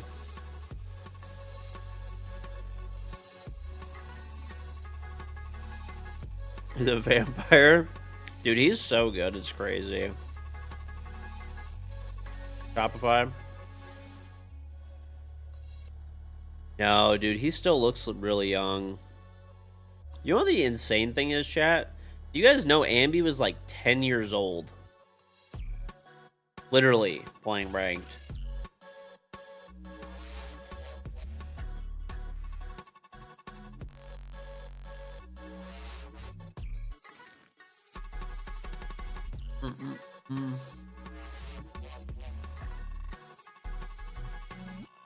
Shopify is actually doing good so far. Responsible parents.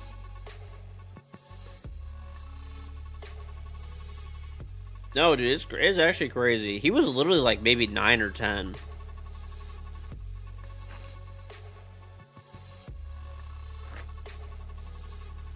Like, dude, I was still a pro. And he was playing ranked against me. And he's like 18 right now. So how old would that make him? That was like 8. He was 10, yeah. He was 10 years old. Hold on, Spice Lasagna.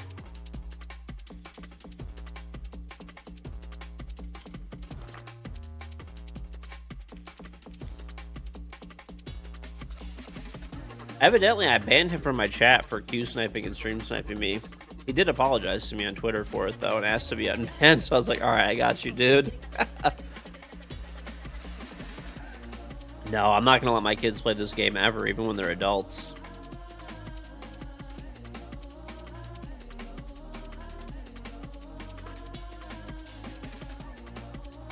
He's admitted to sniping like every stream when he was a kid. I mean, he still is a kid, dude. It's whatever. Honestly, it takes some time, but, you know, pretty much everyone who has, like, Q-sniped or stream sniped me and stuff in the past, it's like, you know, whatever. You just let it go. What am I gonna do? Hold it against them forever? It ain't that deep.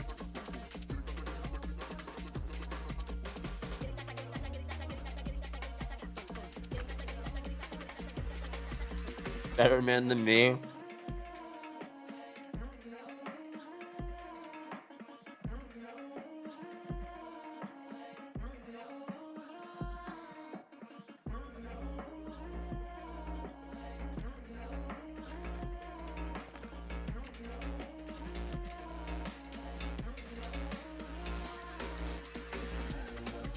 No. Basically, if people cheat, then no. I have anyone who cheats, I do not feel like they can ever be reformed.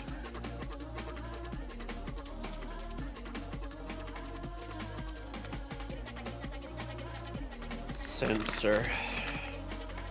It's still so crazy, dude. That whole situation is just still so nuts. I cannot believe that.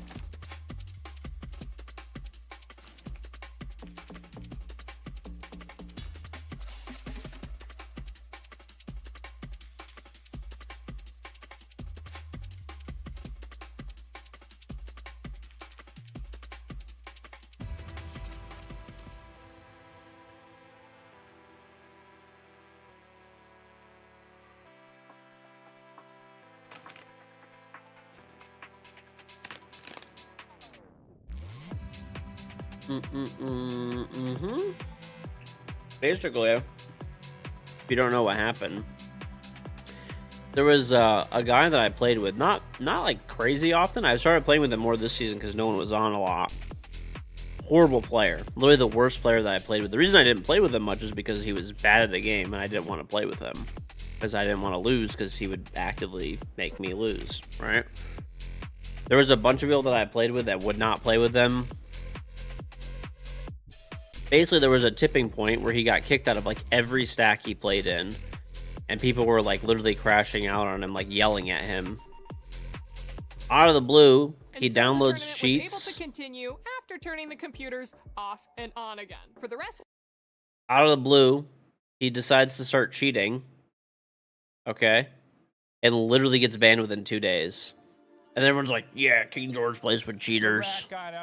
Boosted. I'm like, great. Come on. Literal trash can fucking shit player out of the blue just starts cheating. Triangle thing. Do not let I that rat find hate. his family. Come on. If the thing starts a union, we're in trouble, guys. No, over there. Come on, we're losing time.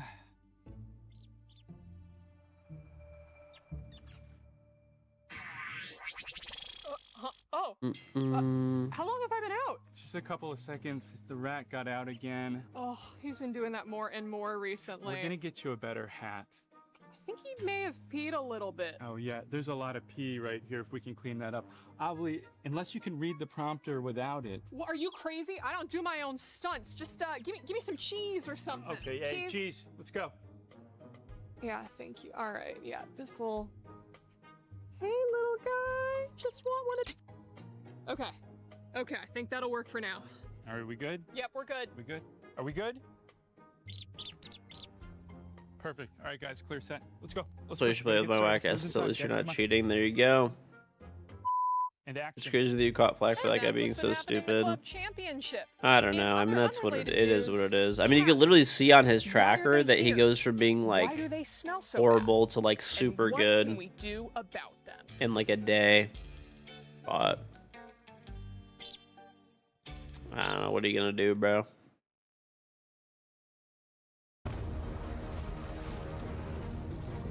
Tis life.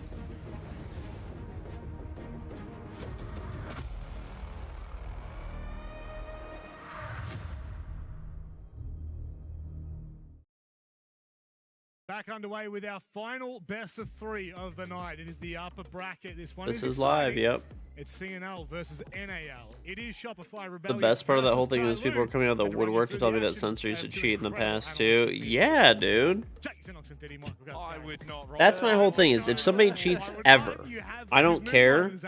I never want to play with them. I'm fucking good. Couch? I think it's good enough. Yes. I genuinely just do not believe that people could be reformed. Like it's just not a I thing. do say that very often. I In fact, I'm literally- starting I don't to lose believe the in trope it. A little bit. I probably need to rein that one back in. But honestly, this I am one was willing to exciting forgive for the people fact for that like, CNL is you know, such Q an sniping exciting and stream prospect sniping, when it comes to right? the leagues in Or for general. mouse and But when it keyboard comes on to console unknown in the entities, past, the right? I mean, there's no CNL excuse are anymore. really unproven at But multiple international events, right? We've seen them a you know, little if bit, it's in the but now it's past, starting to okay, see them whatever. unfold. I It's starting to guess see them actually get into their fine. strides, guys. And I think this is.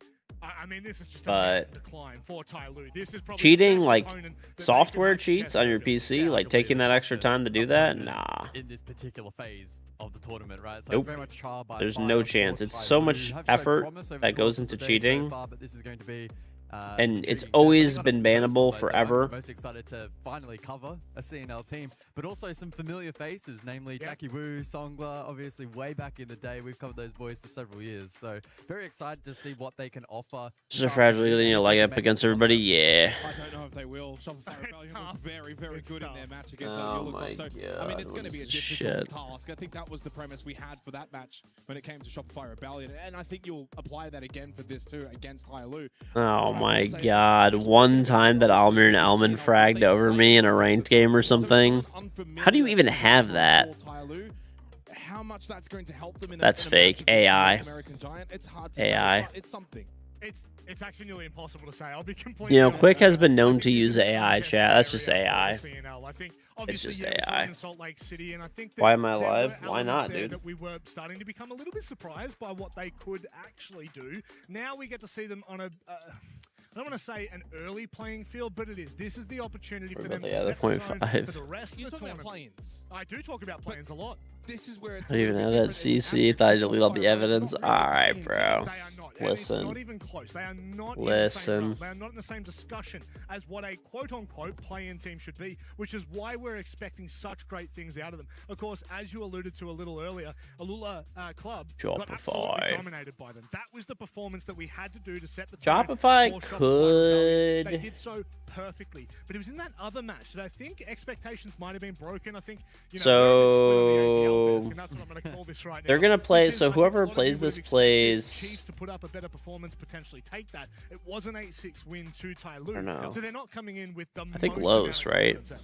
No, not necessarily. You lost your shit when Donut streamed, but your fucking ass. Yeah. We've heard some mixed reports. That shit was actually so like.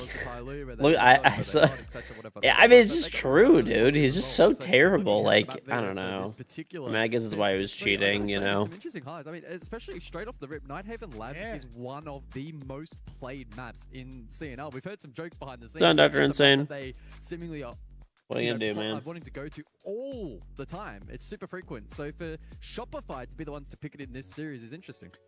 It is, but it's Shopify's second preference map. Yeah. And they've only lost it twice in the last Time 6 did months, the stream which one start? of them was 5 Team hours Falcons ago. And the other being Dark Zero. That was a 7-8 and a 5-7. Yep. So they're going to be very difficult. Now, what you were alluding to is Nighthaven Labs is the map when it comes to CNL. All these teams play it often. And to clarify on that, 9 times played for Tyler. I don't know, bro. 8 in the morning Eastern?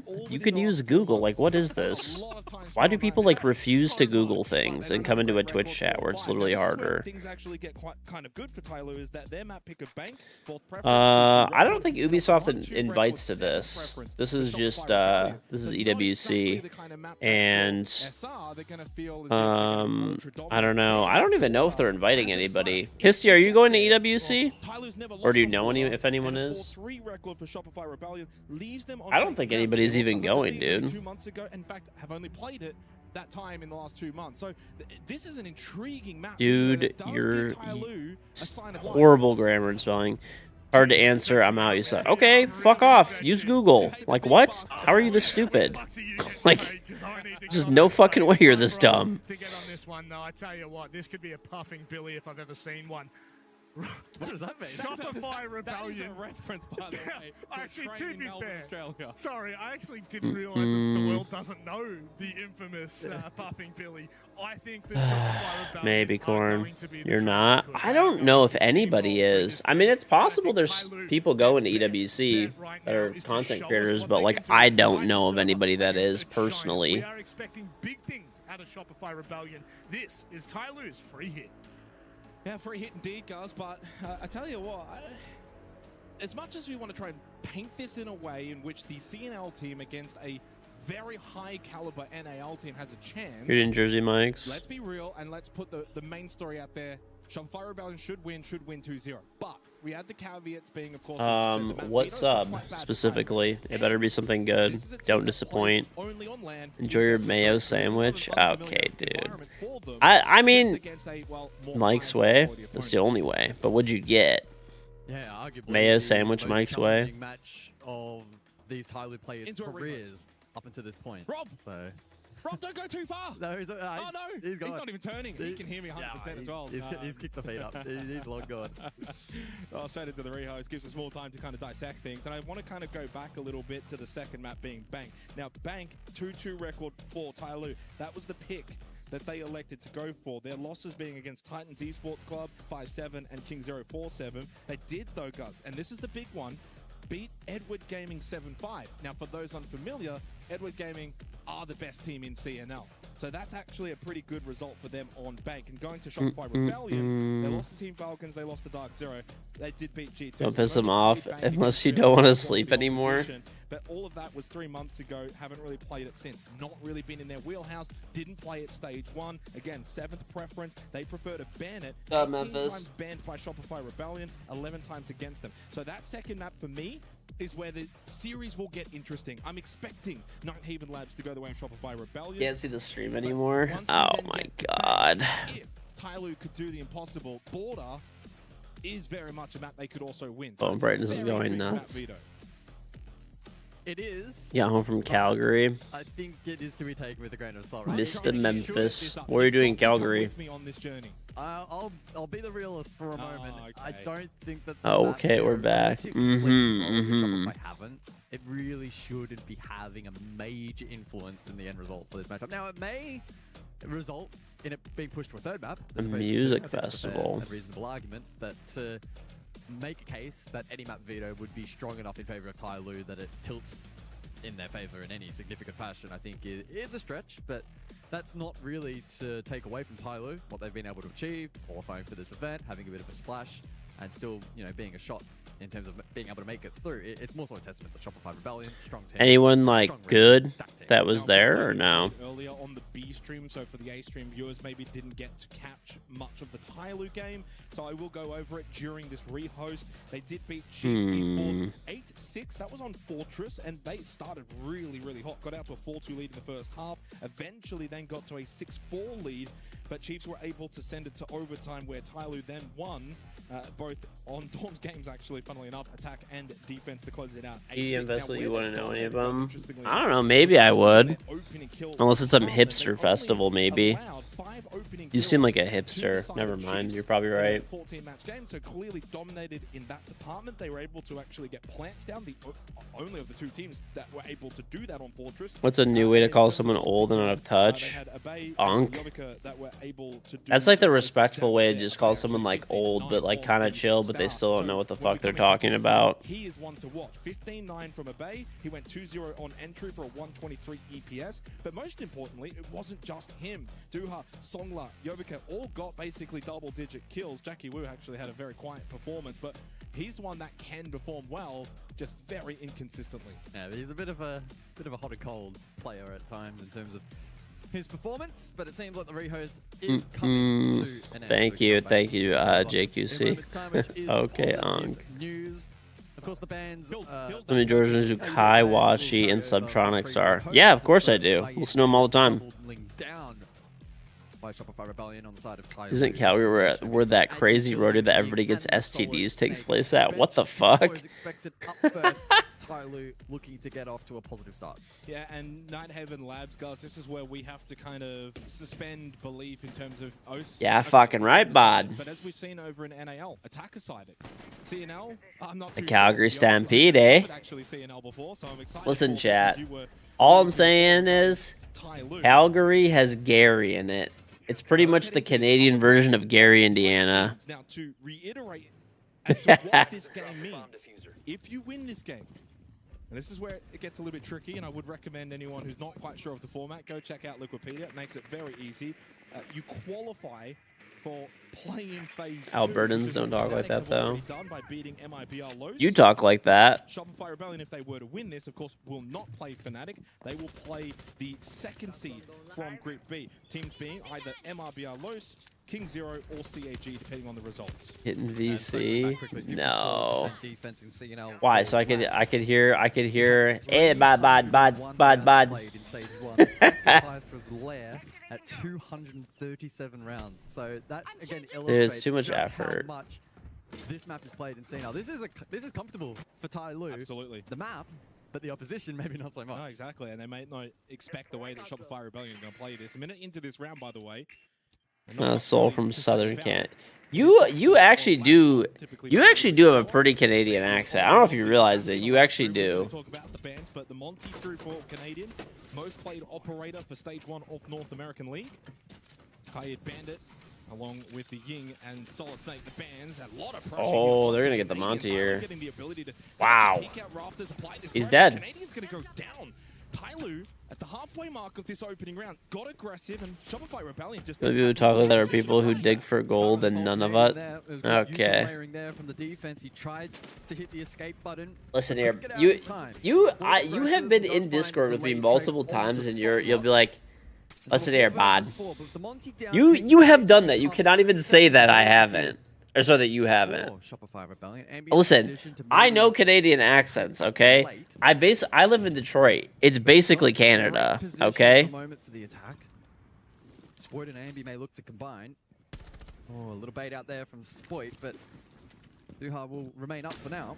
They do still have the Nitrocell from Yovik. No idea what you're talking about, Bod. Quite a lot for the attack, hence why they're going towards blue. Duha opted to go prone, was out of gas babes, and now they can push through this hallway. Bit of a pinch as well through the rafters side, but it does mean nothing coming from connector for Shopify Rebellion. Does not matter, and the star for Tyloo down, courtesy of Ambi. 2-player advantage, make it 1. Jackie Wu caught. And Shopify Rebellion, Pocket Bod, we're gonna local pond for some stick pocket Bod or what? Positions like rafters and blue, that's enabled them to now push to the site, and Ambi gets the final kill. Nicely done from Shopify Rebellion. I told you, yeah, I live it. Listen, I can do a Canadian accent. I'm pretty much Canadian. I mean, dude, there's literally parts of Canada that are lower in the U.S. Like I think parts of Windsor are. They had nothing else for the rest of the push. Yep. At least from where I live. Perfectly on cue. Canadian falling courtesy of the double smoke layup. Duha was then left in a very exposed position, and Ambi was patient below, waited for Spoit to connect. New update for Apex is 44 gigs. Just have fast internet. Then it's not a big deal. You'll download it in 5 minutes. So I think good insight as to the quality of Siege that we can expect from them here on Labs, at least reflected there. What's on Valen? It's done. Alright, just trying to flex on everybody now. Is that what this is? Enter the mode of mistake minimization, which is Minnesota has Canada as a top app. I mean, if you look like over here, so this is how people don't realize how close we are to Canada. And I think for Tyloo as well, in a round like that, you deal with the Monty and you think, well, that's okay, so check this out. Taken off the board, isn't it? And then they kind of maybe get lulled into that sense of satisfaction. They got Magnus Carlsen at the end. They certainly did.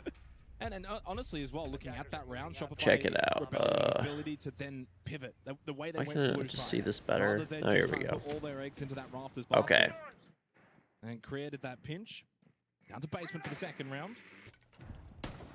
So, heavy kitchen extension. Okay, check it out. This is the map, right? Here's Detroit. Here's Canada. Canada is below Detroit. Into that or go for a more avoidance style.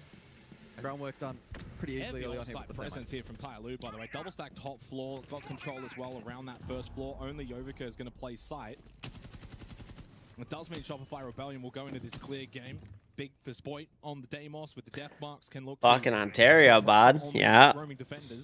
Typically plays that solid snake as we mentioned. Parker does live in he lives in Toronto, but yeah, you know, fake image. Well, that's Windsor. You know, Windsor actually has lots of good food. Believe it or not. Yeah, probably unlikely on this site. But I haven't been there in a while, but I have some friends that like specifically literally go there for food. Evidently, there's been a big Chinese population that's immigrated there, and there's a lot of Middle Eastern people too.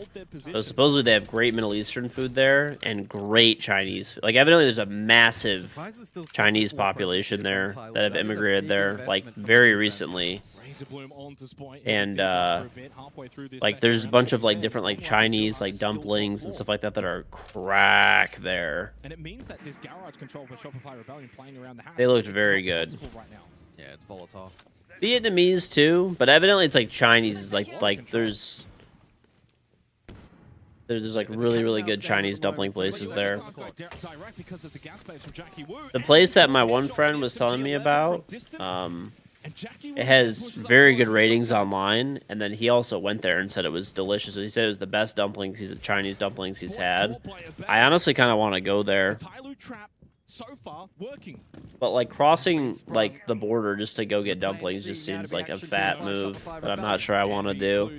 I'm not sure if I'm that obese yet. I mean, I probably am, but still control for Tyloo. They're going to go direct, but Tyloo have got Bert. Ampi's going to go for the plant. Cover's going to come from Serve. It's going to force out these defenders. The plant looks like it will be successful. Now this is a little bit of an error on the side of Tyloo. Pop up from Ooh. Surf, headshot onto a base. Spots the second, but the third is still there for Tyloo. And Winnable, they're pretty low, dude. Leaves Ambi by himself. One And it is Ambi. But not an awful position. Here's the drop. Needs to try and isolate these positions. I feel like he wins this, dude. The way he's playing this, I feel like he wins this. So far, Ambi playing this perfectly. He's locked in. He's got the intel, but what a swing from Duha. He gets onto the kit. Yeah, next to the border across the years made your life easy to get foot in Canada. They do. They do. And, like, I think I have it, if I'm not mistaken. Yeah, certainly don't hate the macro there of going for a retake, but I will say, going for plant, they still... Where can you send that picture? What picture? Seemingly a little bit of a disconnect then. Oh, hold on. I found a cool pic of me, you, and Macy from those. Okay, if you share with people in the Discord. Yeah, that's fine. That's fine. What's my favorite Great Lake? Are you a bandwagon Lake Michigan fan? I am. It has to be the best. It has our state name in it, so... To isolate as many picks as he possibly could. Road tripping to Buc-ee's is crazy. I think I told you guys I know someone who road tripped to Buc-ee's. Why? I don't know. For the viewers at home that don't get to follow CNL, they're not going to come into these events like the old Oh my god, bro. The fuck is this shit? They've got good strategies, they've got good fundamentals, they know how to play the game at a high level. AI was a mistake, dude. AI was a mistake. Burn it all down. Basement like that. So far this stage, with that setup, the double stack control. AI was a mistake, man. We've tried to do it, but they executed that perfectly. Yeah. But they also had the second option covered as well, with the smoke drop back to watch the main. No, I'm not gonna end the stream when the matches are over. This map is... This is what this fucking dude just sent me. It's as familiar as the back of the hand. It's the most played in CNL. They themselves have played it a ton. And control storage here, looking at this lineup for Shopify Rebellion, does sort of indicate that it should be an clear focus rather than a potential rush attempt, which is sometimes that you see. I will say I look pretty tough there. That's true. You look pretty tough. Taller than you thought. It is accurate, though. 10 in West Virginia's got its water supply poison for that picture. It's fine, dude. Do they really need water? Probably not. With the exothermic to open up IT. That's a big checklist item for Shopify Rebellion. Next step is probably clearing out Songla. Bit of util layering direct here, courtesy of Canadian's drone just prior to that, so maybe considering a direct approach towards the latter portion of the round, but we'll My neck was fucking massive. And that will real courtesy of real IT picture. being opened up and Songla being potentially pinched above here, but does have a decent amount of utility to play off courtesy of the keepers. And they got Jackie Wu was I haven't watched that much of Tyloo, but I watched one game from them a while ago, and they actually looked pretty nuts. So. And then into the air jab, but it's going to catch them both. The ends up being stalemate. neutral. Rexon happy to just throw the flash and then fall away. Ambi into IT. This is looking I'm more jacked IRL. for both teams. Not these days, dude. Not these days. Maybe back in the day. It's West Virginia. You've seen Fallout 76 gameplay. Nothing was lost. West Virginia. It's coal country. Coal country, buddy. Eventually, Songla will fall. It won't be flawless, but Shopify Rebellion, again, like the first round, able to navigate nice, on let's the go. attack of Labs. A well-fought round. They had to really Dude, West Virginia is actually pretty sad. Well, I think the approach was... I don't know. I haven't been there, but I've seen some like videos, and you know, I mean, assuming that they're legit, which it sure seems like it. It just seems very impoverished there, which blows. Bandit or the Kaid, IT wall always going to be opened up. You have to play ultra aggressive above to retain that control. That's kind of what we saw with some of the util placement and the positional placement. It almost worked. Just needed a couple of those key fights, key moments to go their way, and then it would have been a lot more challenging for Shopify Rebellion to get into site, get plant down safely, etc., etc. So close one, decent effort from Tyloo, but Shopify Rebellion were able to find a bit of peace in that. By the way, side note, I was talking about this earlier. Look how nice the studio stage is. At Salt Lake City, they were playing in a hotel room. So additional bands to be the mirror, so you know, additional wall denial taken off the board. Thermite as well in response from Tyloo to try and mitigate that a little bit. Kind of a crazy upgrade. You know, funny enough though, it's not Blast. It's EWC is like it's a Saudi event, so they have a lot more money, honestly. Yeah. It's just wall denial. It's just a triple down. You know, though, I will say one thing. People were hating on Salt Lake City a little bit. I actually thought it was a very good event, and like, it kind of reminded me of old Esports. It kind of reminded me of old Esports. It really did. It really feels like, so you kind of look at the time of opening kill, usually as a metric of what's the pacing like. Now, the first minute is almost a feel out from both teams. Then you look at a minute and a half, a minute 10, and a minute 10 being the opening kills for the next round. But every single time that we see I don't know. that minute mark, It reminded me of back in the day. not really then that kind of Like, fallback, events were smaller. You know, that was a common thing, like going in a hotel room. and that's where Tyloo's got to be a bit more prepared.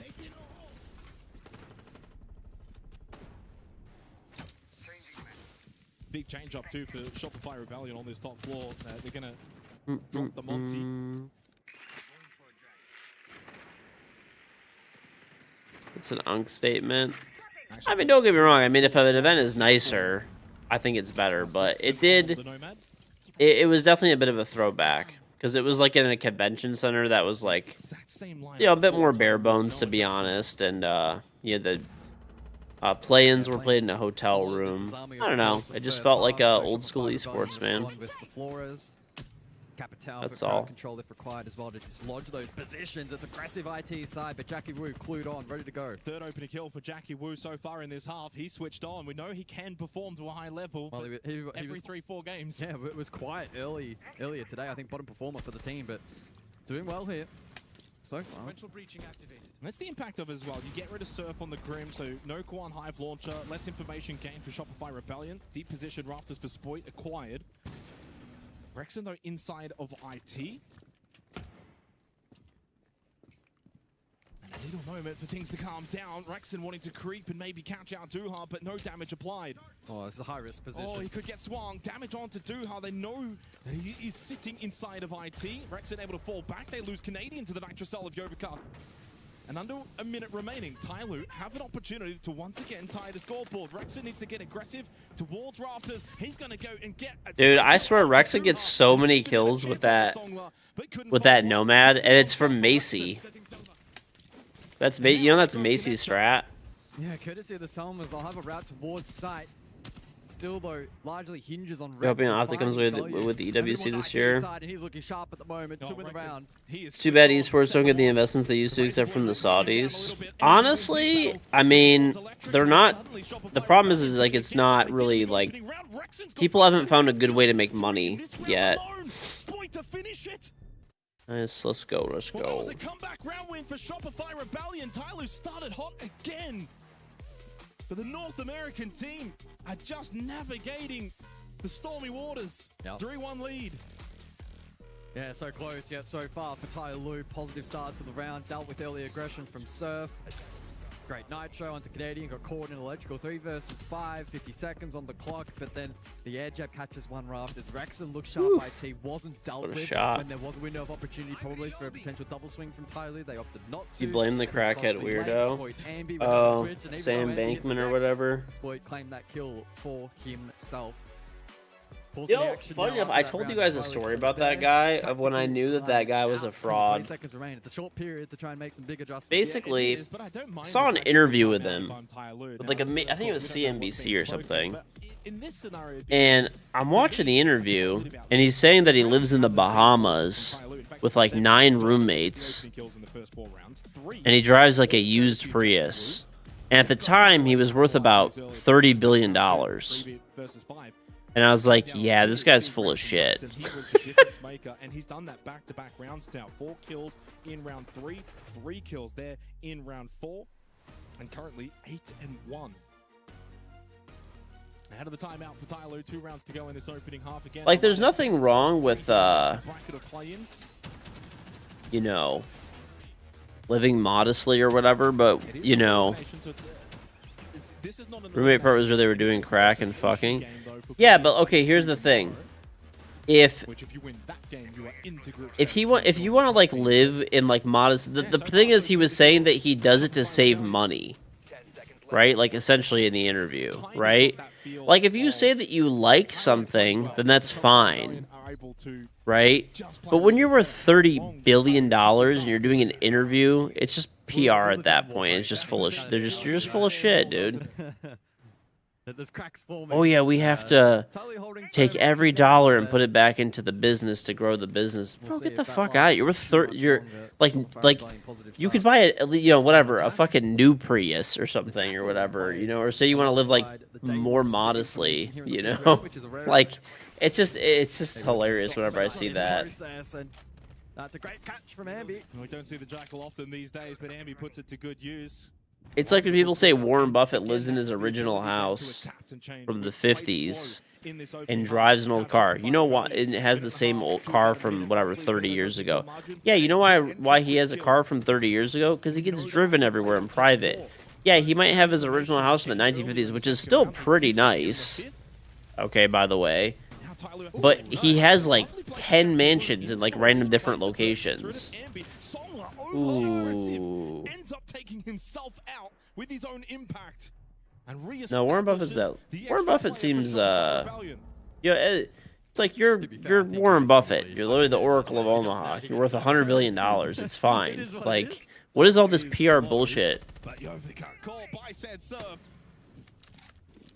Is the damn wall falling? Are we watching it in slow motion? Down to Jackie Wu and Debay for Tai Lu. Can they get a clutch? Can they keep this alive? How do the time out? Anytime you see someone saying that shit, just know they're full of shit. If they have an old Prius and they want to drive the old Prius, that's fine. It's their comfort vehicle, whatever the fuck it is, right? They want to live in the original, that's fine. But like, most of the time, if they're like overemphasizing it, it's generally for PR purposes. They probably have other shit. And Rexon cuts him off back towards the side. 4-1 lead for Shopify Rebellion. Well, they know at this event, big Warren Buffett. And so far, they're just Warren Buffet. What they've got to do to get to that group stage and I mean, the streamers driving Lambos and flying private, and they definitely can't afford that shit. You know the funniest thing about streamers is it's such a like polar opposite when it comes to like old school streamers and like new streamers. Unfortunately, Songlo got caught up above.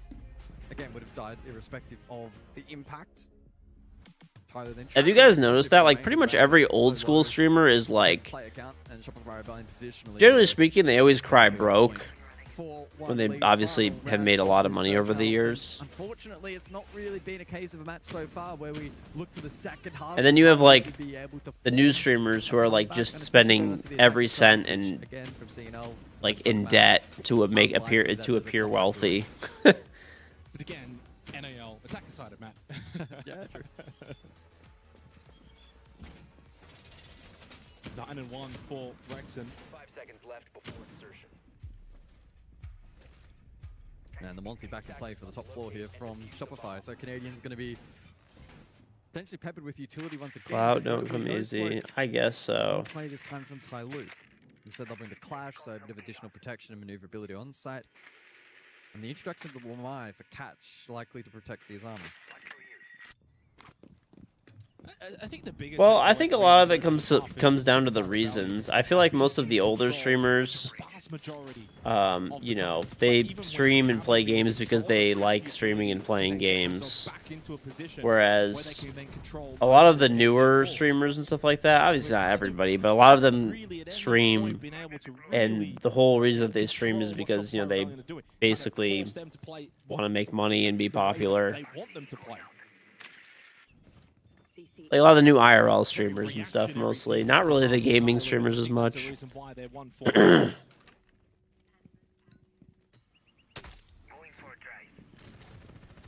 Flash pick here if you're Tai Lu. That probably is a sign, though, of desperate measures. I mean, they're probably looking to try and defend this IP side. It's been a vulnerability for them so far, despite good presence rafters typically.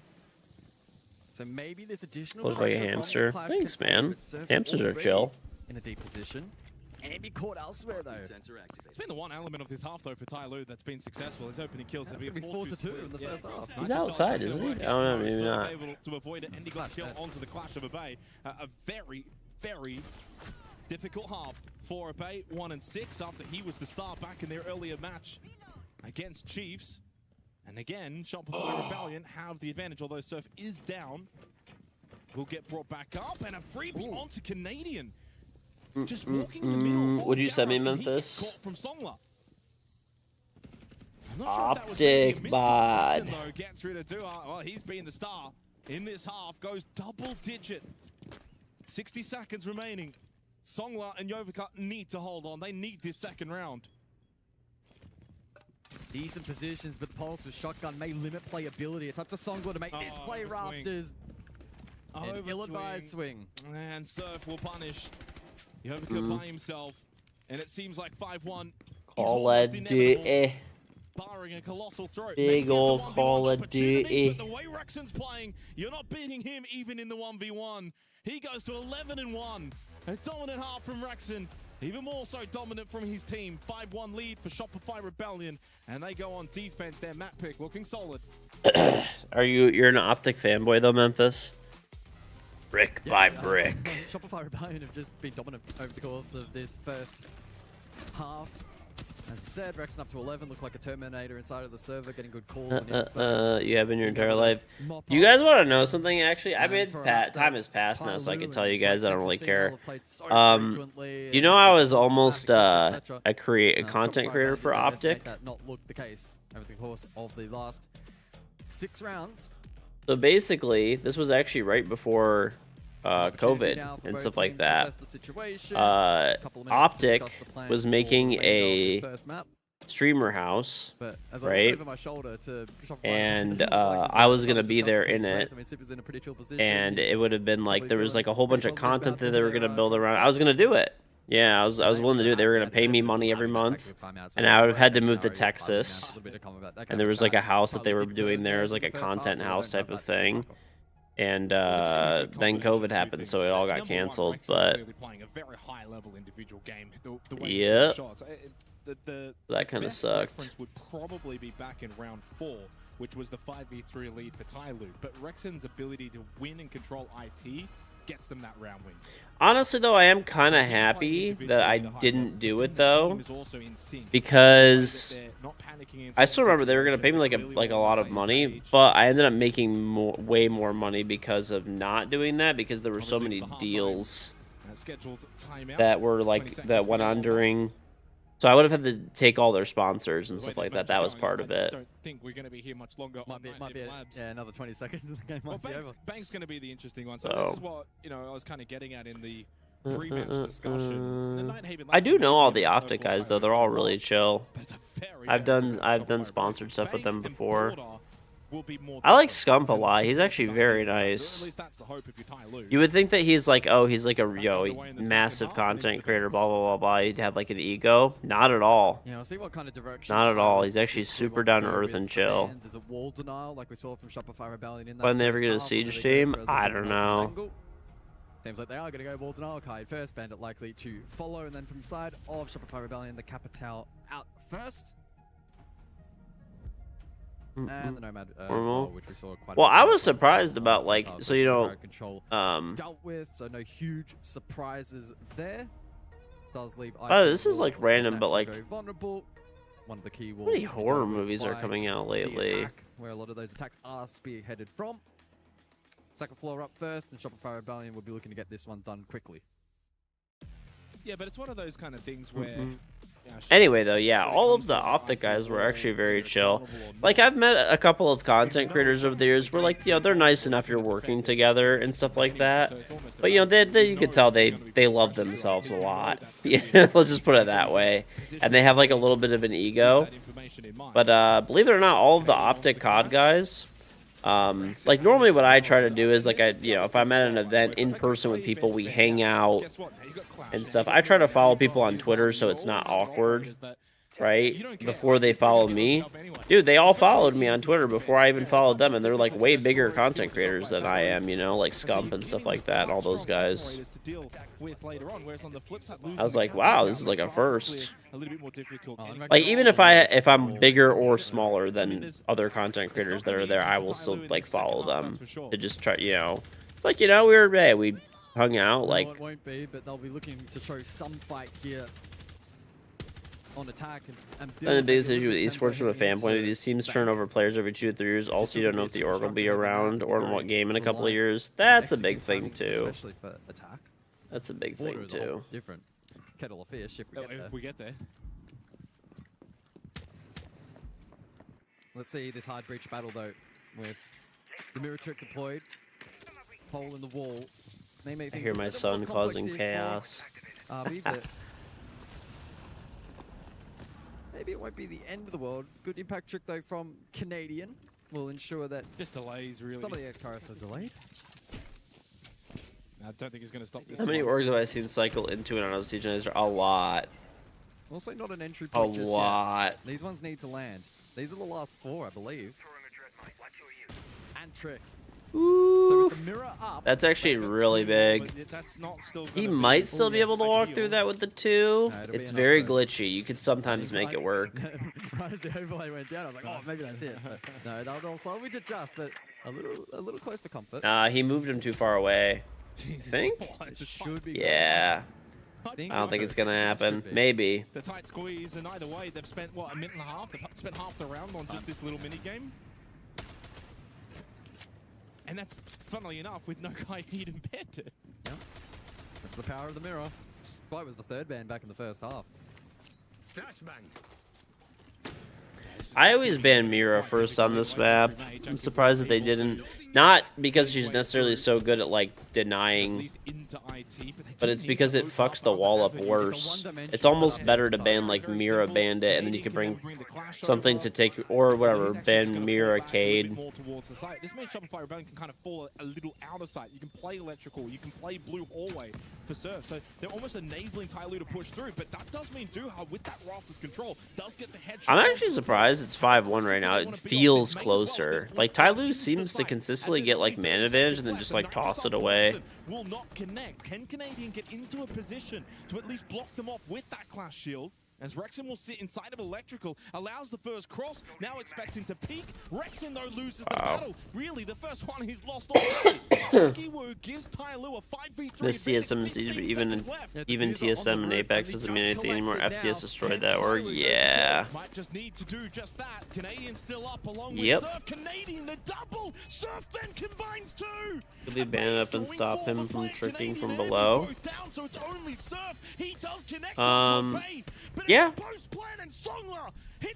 It's hard to do that at higher level play, though. People do a lot of crazy runouts and stuff on you. That got real dicey at the end there. I thought there was maybe a world in which Tyloo just go for flood, go for kills. I was looking off to the second monitor and I saw the diffuser was stranded on the roof. I was like, wow, are they going to realize? And they did. Late, 15 seconds. Did path it in the right position just in time. But it left then an awkward 1 versus 1. I mean, good fight from Tyloo. The minigame IT wall took an extended period of time. They still committed to the play, and whilst the initial shape-up was a little one-dimensional, they were able to fight their way through, and Songlobe with some good composure there to just give Tyloo a little in here for the second half. And not just for the second half of the series, but this being a best of 3, you want that form momentum, you want to be able to play well, carry that into the next map. Just what Tyloo ordered. Even the window, you've seen you fry dumbass ashes too many times. Yeah, I mean, you could full clear from below. I mean, honestly though, if they don't, like, you could get rid of the Cades a lot of ways too. Thing is, if they take top Cade, like, I don't know. I mean, there's obviously a lot to it, but I don't like dealing with Mira on this map. Just because if people place Miras on the walls, it's really fucking, like, the way that I'm playing this personally, if I'm Tyloo, you know, I would say ban Mira, ban Clash here, and just deal with the denial. I mean, they have Mav up currently, right? Yeah, this will be a rehost Well, hopefully it's not a rehost. And then you could force the Mav ban. Fixes it, but apparently that will not be the case. And then if not, then you still have Thatcher. Well, pausing the action. Yeah, I mean, technically, even if it had fixed it, once the rehost is called, I'm pretty... And obviously within... Saw Canadian fucking them out for 2 minutes without even shooting his gun. Yep. At that point, it's just a rehost, but it does give us a little bit of a moment to sort of sit back, reflect, look at this series now. 5-2. That was a big round win for Tyloo. Does it kind of give you some thoughts for the remainder of the series that, from what we've seen so far, they've got any kind of chance going into Bank? Will play incredibly different to Nighthaven Labs. I certainly view it as a positive. I think there's glimpses, but the harsh reality is when you're versing Shopify Rebellion, glimpses and positivity and around here or there is great, but it's never going to win you a series, right? So I think so far this map has illustrated the rift between these two teams. And whilst there was discussion before about will the damn wall break and the Shopify Rebellion end up walking away with like a 7-1 Is this series, Nerd's keyboard vertical? almost felt like that was going to There's definitely a lot of people that do. This would have been crazy if Surf hit those shots. For now and see if it will hold for a little while longer, but I think it is a case of an inevitability that the first map, unfortunately, will go against them. And the second map being structurally somewhat similar gives the vibe that a 2-0. I don't think that storyline has really changed all that much so far. Well, I mean, if I want to find the positive spin on it, it definitely is their ability in the gunfights. When you're winning opening kills 5-2, that's quite successful against a high... I didn't even realize he got hit by that. He got hit by the Nari. A little bit more of the negativity would be you haven't had a single round where someone from Tyloo's gone and got a multi-kill. That's the only caveat, being that who's been the individual to really stand up, because for Shopify Rebellion, that's been Rexon, 11-2. But no one on the side of Tyloo's got more than 7 kills. There's 2 players for Shopify Rebellion that are 7+, being Surf and Rexon. Abay actually 1 and 7, and he was the, I mean, I don't know if I still have the numbers. I do actually have the numbers. So Abay went 15-9 against Chiefs earlier today, now 1 and 7. A huge turnaround. Hmm. I'm looking across at the lobby and I see 10 faces in the pre-match, so hopefully we'll be able to jump back in shortly. Given it was a game bug, I doubt we'll be waiting around for too long. Well, it was a game bug. That's what I said. Oh, I thought you said it wasn't. Sorry. No, I said it. Given it was. It's not going to be a 40-minute pause for audio issues. No audio issue. Earlier. Get PTSD from the earlier point of we're loading back in. Yeah, we are loading back into Nighthaven Labs. Shopify Rebellion still up 5-2. Yeah, I mean, this is now an opportunity. Can Tyloo get 2 rounds in a row? That's going to be the big thing. Because, like, even if they go on and lose this, let's say 7-3, if they do show they've got the ability to win multiple rounds consecutively against Shopify Rebellion, that's going to definitely put them in good stead going into their map pick of Bank. Again, a reminder in terms of the statistics going into Bank, Shopify Rebellion, a 1-2 record, 7th preference. They ban it more often themselves than their opponents to them. Tyloo, just a 2-2 record, but 4th preference pick. So they actually ban it less themselves. And Border the decider if required. At Tyloo undefeated this year, 2-0. One of those actually being also against All Gamers, which is that's a pretty decent win. All Gamers being kind of the 1B of the 1A, 1B of Edward Gaming and All Gamers in CNL. And just a 4-3 record on that final match for Shopify Rebellion as we return to Nighthaven Labs. Attackers are moving to defuse a bomb. I'm reloading. Are we actually going kitchen? Yeah, I'll go kitchen. Oh, hang on a second. It hurts me every time, Jake. Let me stand up here. So we're going kitchen cafeteria, which I don't have the stats in front of me. I don't need the stats in front of me. Globally, this is so attacker-sided, it's not even funny. In fact, I'm pretty sure, I feel like every time we've checked, typically, it's like 100%. It's the worst site in the game. Globally. I'm excited for this. The only time you see a team pick this is hopefully if they actually know what they're doing. It's CNL, for a point of reference, as I said before, most played in the league, 301 rounds, 9 rounds on this site. And what's even funnier, 56% defensive. Shoot, I forgot to do this. Oh boy, well, Let's see what Shopify Rebellion are cooking here in the kitchen on Nighthaven Labs. They've got again Canadian on the clock. Seen some Asian players with their keyboards really vertical from their body. I mean, it doesn't matter. NA, Asia, like APL, whatever. Like it's every league. I don't know how people do that, dude. I'm just an old boomer. I just keep my keyboard like just straight. The shields haven't really been the main problem for Tyloo. Dealing with it, as you've mentioned, has been a positive. Big Nitrosol from Ambi, though, on to Dua. Clearly wanting to play a big part of this map, but a heavy focus around this first floor. Canadian, top of blue. Yeah, he's resumed his original position. Can no longer be called as he ate the last. That's true, and that's a big factor now. Obviously still low on health means he does need to be careful with his positioning. And a rare opening kill for Shopify Rebellion heading into the final minute. This is a site that really Tyloo need to be winning. They've been afforded the opportunity.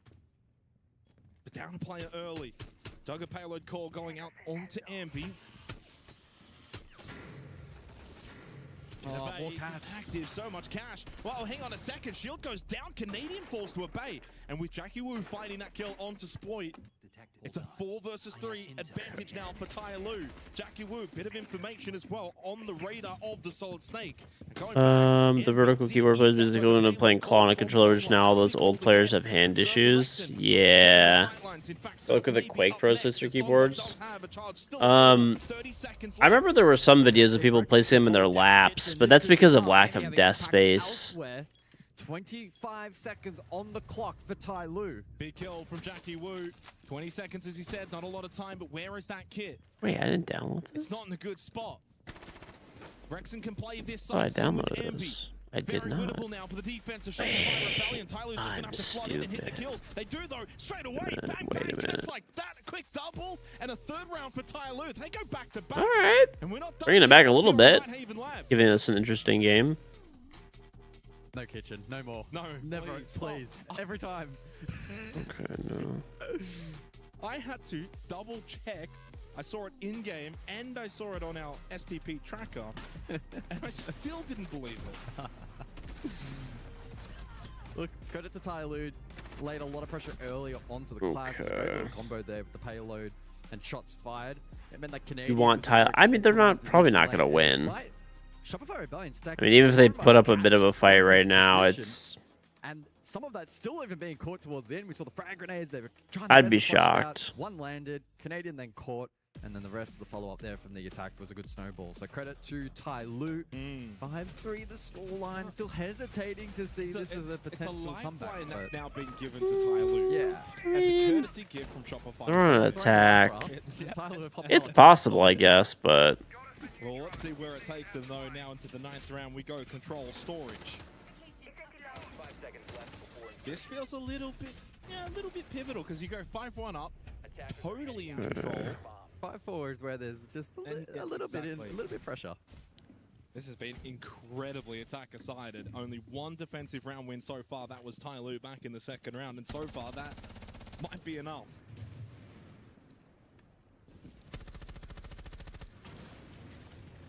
Storage control then for the 9th. For the additional. Oh, by the way, I found one more root beer in my fridge. I was excited. Oh, the timing, Rexon. Dude, that root beer is gone now. Able to cross. But they haven't gone into this glass and saying that's the way we're going to win the round. They haven't brought any smokes alongside it, so it's only a bay with his own smokes. No impacts remaining here for Shopify Rebellion, so Sungwood could invest that final summer on Garage for the entry as per his original plan, but elects not to for now and can retain that for elsewhere. Currently watching the defense, not the attack. That's surfed with a hacked drone, hence Jackie Wu trying his best to clear it. Back on to the Solid Snake for this round once more, and we'll play the lurk role for the round. Yeah, so interesting drones right now. Songler droning towards top floor, same with the bay, but then Yovika towards first floor. It clearly, at the moment, for Tyloo, looks like they're trying to just poke and prod. Where can we maybe find that's the default. A gap in the defense? The default camera up. Onto the IQ, how ironic. It's default. Onto anyone, but yes, the IQ it's even just more even so. Oh boy, well, it has been dealt with. credit to the observing team. Of course, not entirely sure who's actually on this game, but we have the all-star lineup for this event, of course. We certainly do. Well, I'm a little concerned with the time. 60 seconds on storage control, where you haven't really cleared this top floor and kind of forced Shopify Rebellion. Who do I have winning EWC? Hopefully an A team. I would say probably a DZ M80 just looking right now, but both teams look really good going in, but it's really tough to tell who's going to win until, you know, the games are there to be played. So trying to play off that first kill. 35 seconds doesn't leave them a lot of time. They need to go and do so now. Jackaroo inside of storage. Canadian though won his battle. Nicely done from Surf. Leaves it in a 2 versus 2 after a flurry of kills. The diffuser though has been the common enemy of Tyloo in this half, and it's going to mean Jovica has to go back out and get it. If he can, and no, it's over towards IT. He's not even remotely close. 14 seconds at this point. They need to go for kills. Canadian is sitting next to the diffuser as well. This seems now very difficult for Tyloo. Canadian just needs to stay alive. Ooh. Shield dealt with. Swing is important. MP can stay alive as well. Ooh, and he gets a kill and lives. Calamity again for Tyloo. A Shopify Rebellion with map point.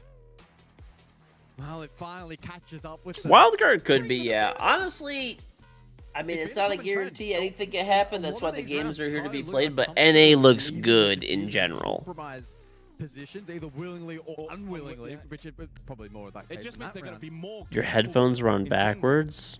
You might be high. Yeah. Could be. You know, potential kill win conditions, etc. That round, they did. They didn't afford themselves. Drugs are bad, okay? No more drugs, okay? And there's not as much of a reason for Canadian to sit IT like that. Brings him a bit more into the fray, and shuffles him around. But also, if you have Kit there, you probably can go for a control plan. It was well played by Canadian. Just retaining life there was the perfect play. Oh, absolutely. Well, I mean, really at that point, you have 14 seconds left. You know where the kit is. You know at that point it's either get the kit, which they have to do so in a hurry, which means he can probably get a kill, or they have to go for the kills and he can sit tucked in corner with the shield. IRL stream win. To be a difference maker. So good know. heads up play from Canadian and Shopify Rebellion. They have a 3-round. I don't think I've ever done an IRL stream. Rooting for G2. Oh my god, bro. You guys in your fucking random hate for G2. Why do you guys hate G2 so much? What did they do to you? They're not getting completely demolished, which no one would fault them in this kind of match. What did they do to you? What did G2 do? Interestingly, Tyloo electing to take Clash out, not the mirror, so that tool's still There's your screen again. The IT trick, and we You're saw boring. Some listen, last time out. Ultimately, show me. So you could just point. Okay, where did G2 touch you? Thermite combination. It's interesting they didn't ban the Monty in the first half, but then they banned the. Did they take your elo? Okay, that's probably. Did they touch your elo? I felt like Point to the elo. Okay. Quite positively so far. So I mean, maybe they didn't go for the mirror instead and triple down. Give you these mouse keeper on console. Never forgive, never forget. Absolutely rinsed Shopify Rebellion on these entry battles. I feel like the vast majority, and I feel like the vast majority of his stats so far has been him being. I feel like you're. Are you trolling or no? 0-2 on the entries for. I feel like you're just trolling. But 0-1 for Canadian, 0-1 for Surf, 1-2 for Rex, and MB the only one positive, 2-1. Let's see how this goes. Looks like it's going to be pretty comfortable for Obey to open up. Zero trolling. I don't know. Than last time too. Slightly faster. A little less painful. Thatcher now can be used against the Wamai to counter the catch. Can also be used against BPCs. And death penalty. On the Fenrir. Let me tell you something. They're playing like a team where they're no one's allowed. Level. They know what they're doing. Listen, from Canadian that got shot out. I've explained it a bunch. Mouse and keyboard on console, while I still consider it cheating, it's like stream sniping to me. Yeah, it is, but like, I don't know, whatever. Just give people a pass, that's it. Maybe force a mistake out. Good pressure being applied now over towards Connector, so now they're actually bringing pressure from different angles of attack. You could disagree, but, you know, yeah, so far what are you gonna do? Tyloo, but it's all about the finish. Yeah, and can they get Songler in on the action with that Deimos down below? Timing. Rexon's back. Abe can get picked up inside of Connector. Don't think that's going to be a kill. Songler down below inside a lounge. Can he get involved on this Deimos? Abe indeed will get brought back up. Let me tell you something. I saw a guy jaywalk one time. I think he should be sentenced to fucking death. Able to just barely stay alive. Got to deal with Canadian. This is key. 20 seconds. They lose. Can't believe people think it's okay. Jaywalking. I saw a guy doing 2 miles an hour over the speed limit. Kill him. Kill him right now. Kill him. Get him out of here. Only Songler left on 1 HP. This should be the map. And indeed it will be. Shopify Rebellion will ward off the CNL team on Nighthaven Labs and go 1-up in the series. Positive start to the BO3 for Shopify Rebellion. And despite his comfortability on that map, here's the thing. Mouse and keyboard on console is cheating, okay? But I tend to give people a pass on it if it was like... Honestly, I would probably give anybody a pass up to like Mousetrap, right? Or maybe even right now, like, I don't know, because we just had the update, okay? And the reason I give them a pass is because it wasn't explicitly against the rules back in the day, and it was very normalized, and a lot of people used it. And it was almost like if you're not using it, you're at a disadvantage, and it's an input method. I still agree that it's cheating, okay? But I tend to give people a pass on it, okay? I do. So certainly some positive takeaways. If it was back in the day. Pre-Mousetrap for sure. Okay, because it was literally not even in the rules that you couldn't use a mouse and keyboard. Good moments over the course of that map. Bit of refinement here or there could have potentially been a different result. Yep. I think what you said there was actually pretty much perfect. Good is good enough against some teams, not against this team. I think nearly anyone else in the bracket, maybe even the entire play-ins, you could get away with good, but it's just not going to be your best. That is what's needed to beat Shopify Rebellion. You saw so many times there, especially in that second half. It's 1%ers for Tai Lu. It is constantly the 1%ers on their attack. It is leaving the kit on top of the roof. It is dropping kit out of electric. It is those last-minute plays soft on crime. On Canadian. We can't. 2 seconds later, Canadian gets I don't know, bro. They don't have options. It's all of these things. I mean, ideally people just don't cheat, but... 1% that Shopify Rebellion will take and run. I think in the long run, those things are fixable. Yeah. So the fundamentals clearly are there for Tai Lu. I wouldn't walk away from this thinking, geez, this is a team that don't know what they're doing. Not at all. To me, it looks like a team that does know what they're doing. Yep. There's some areas that need fixing up. And with VOD reviewing, more experience, those are the things that are actually very easy to go back and say, take care of the diffuser better. Soft areas where you think people having it's okay to cross sort of undesignated road crossings. Let me tell you something. I cannot believe that people think that it's okay to cross the road wherever you fucking please. It fucking disgusts me. What I will say is the second I started watching this, every single opening pick looked dangerous for Tai Lu if they didn't get it. It looked like a favorable gunfight. It looked as if they had actually set them up to fight. I don't know. Like I said, you don't have to forgive people for it, but... You know, I tend to forgive people for it, that's all. Okay? It's like they actually look like they have a really clear idea. They do. The Thatcher into the Zofia, just very quick little things that they don't spend a lot of time on. Once again, you don't have to agree with it, but... are looking really good. Again, you are up against one of the best teams, not just in play-ins, but I think you could probably put Shopify Rebellion into a top 4 conversation for this event. And look, maybe that's a little too early to say, but that's okay. Moving across to Bank now, though. Nighthaven Labs is where CNL lives. That's where they are comfortable. But Bank, does that change the conversation at all? Are you at all worried for Tai Lu moving into a... I don't know, yeah. CNL teams really do like Labs a lot. If they couldn't win here, I mean, it's probably just going to be a 2-0, but... Expectation clearly has always been for Shopify Rebellion to win this series. What I will say is I'm worried in the sense that they actually dominated the opening kills so much. So Shopify Rebellion won 7 rounds. 2 of them were with opening kills, 5 where they had the opening death. Yeah. So that's quite significant, and it means on a map like Bank, where I honestly think opening kills on Bank matter even more than Nighthaven Labs. I'm not as worried for Tai Lu. I genuinely think that the fact they won 2 rounds in a row here on Labs shows they can get back to back a little bit of continuity. for Shopify Rebellion, again, they will be favored on bank. This is where we've got to make sure we don't kind of misspeak out of turn. But I'm not worried for Tai Lu. The foundations are there. They showed enough on Labs, but they've just got to be a little cleaner. In fact, a lot cleaner against a team like Shopify Rebellion.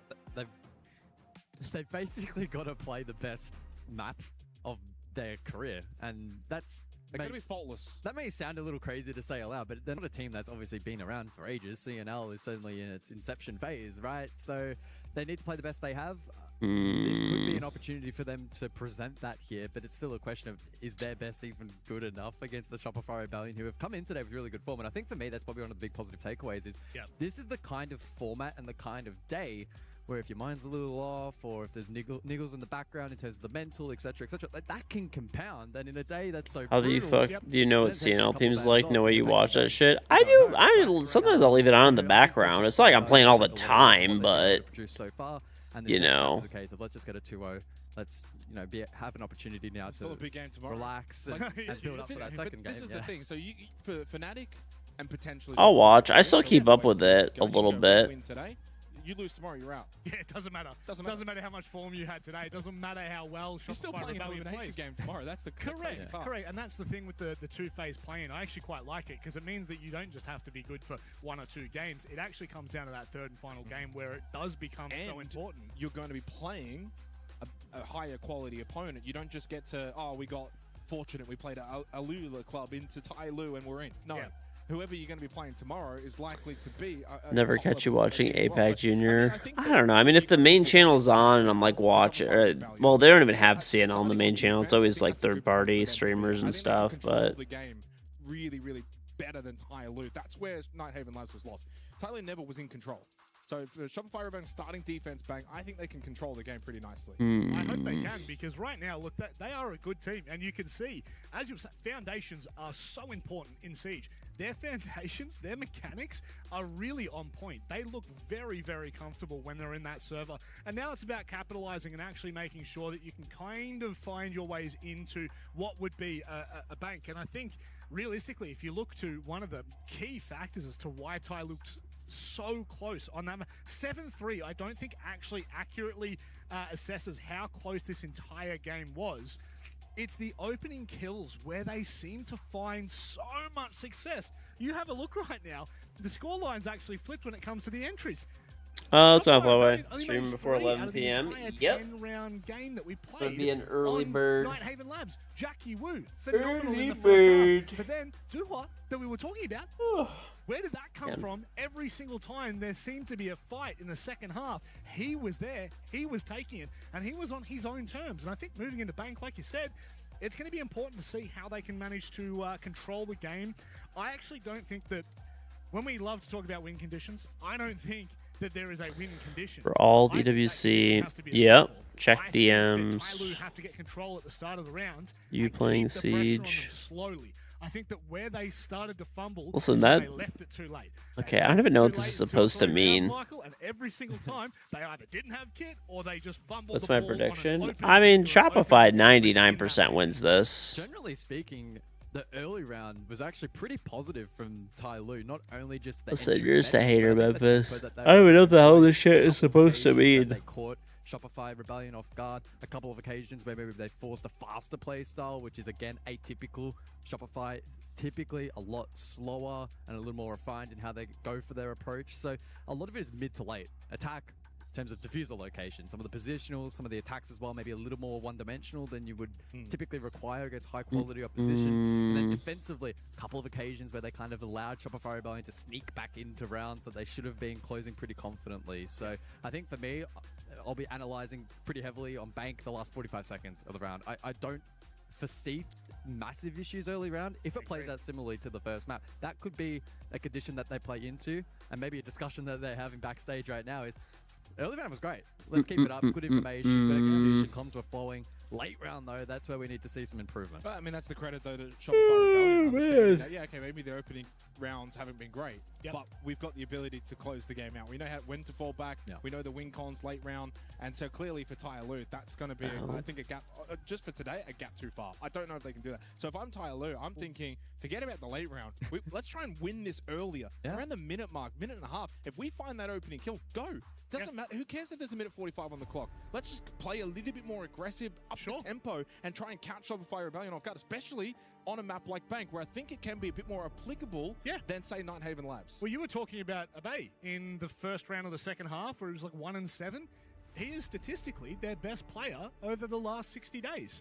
And he was 1-7 in that first half. Imagine what happens if you can engage him earlier. If you can actually get him into the game, into the second half, and he has a little bit more of like a ramp rather than like this up and down trajectory. Right now, I do think that Tyloo are looking good. And for everyone at home, we did just talk about Tyloo a lot because I don't think you can really fault anything from Shopify Rebellion. They look like the team they should be. Same from their first match today for Shopify Rebellion. Again, just did everything they needed to against Al Yula Club. So I think coming into this, it's the same metric. Oh, I'll do predictions for you guys in this one too. This is the For important Bank, part as we get into I this forgot to do them. You guys gotta remind me on this stuff because I'm old. I forget, you know. The pressure is entirely on them. Well, the pressure's a little off now because you've won the first map. But no, but I'm talking about like from a perception.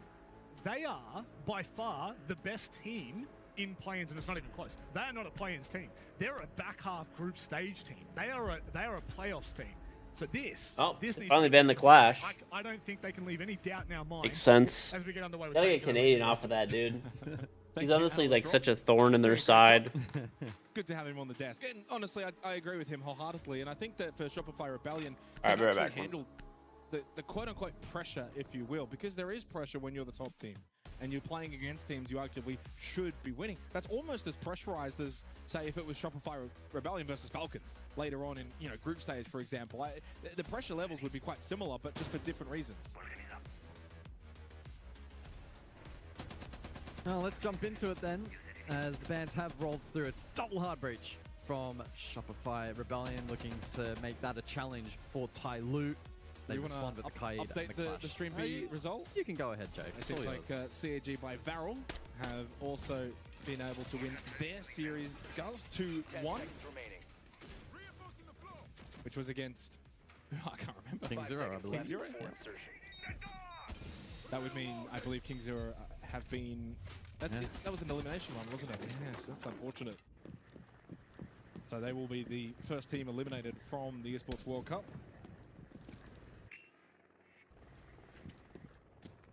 So it means for Group B, it will be MIBR Los versus CAG by Varel in that lower bracket final.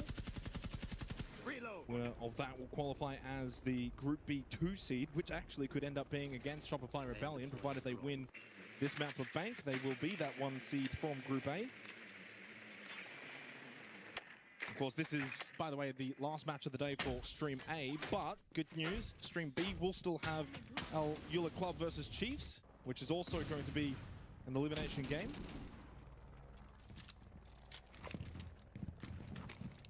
But over to Bank now. Tyloo on the attack. Shopify Rebellion. As I said before, I think starting defense here, this is the kind of stuff that they can do. They can control, force Tyloo to play the way that they want to play.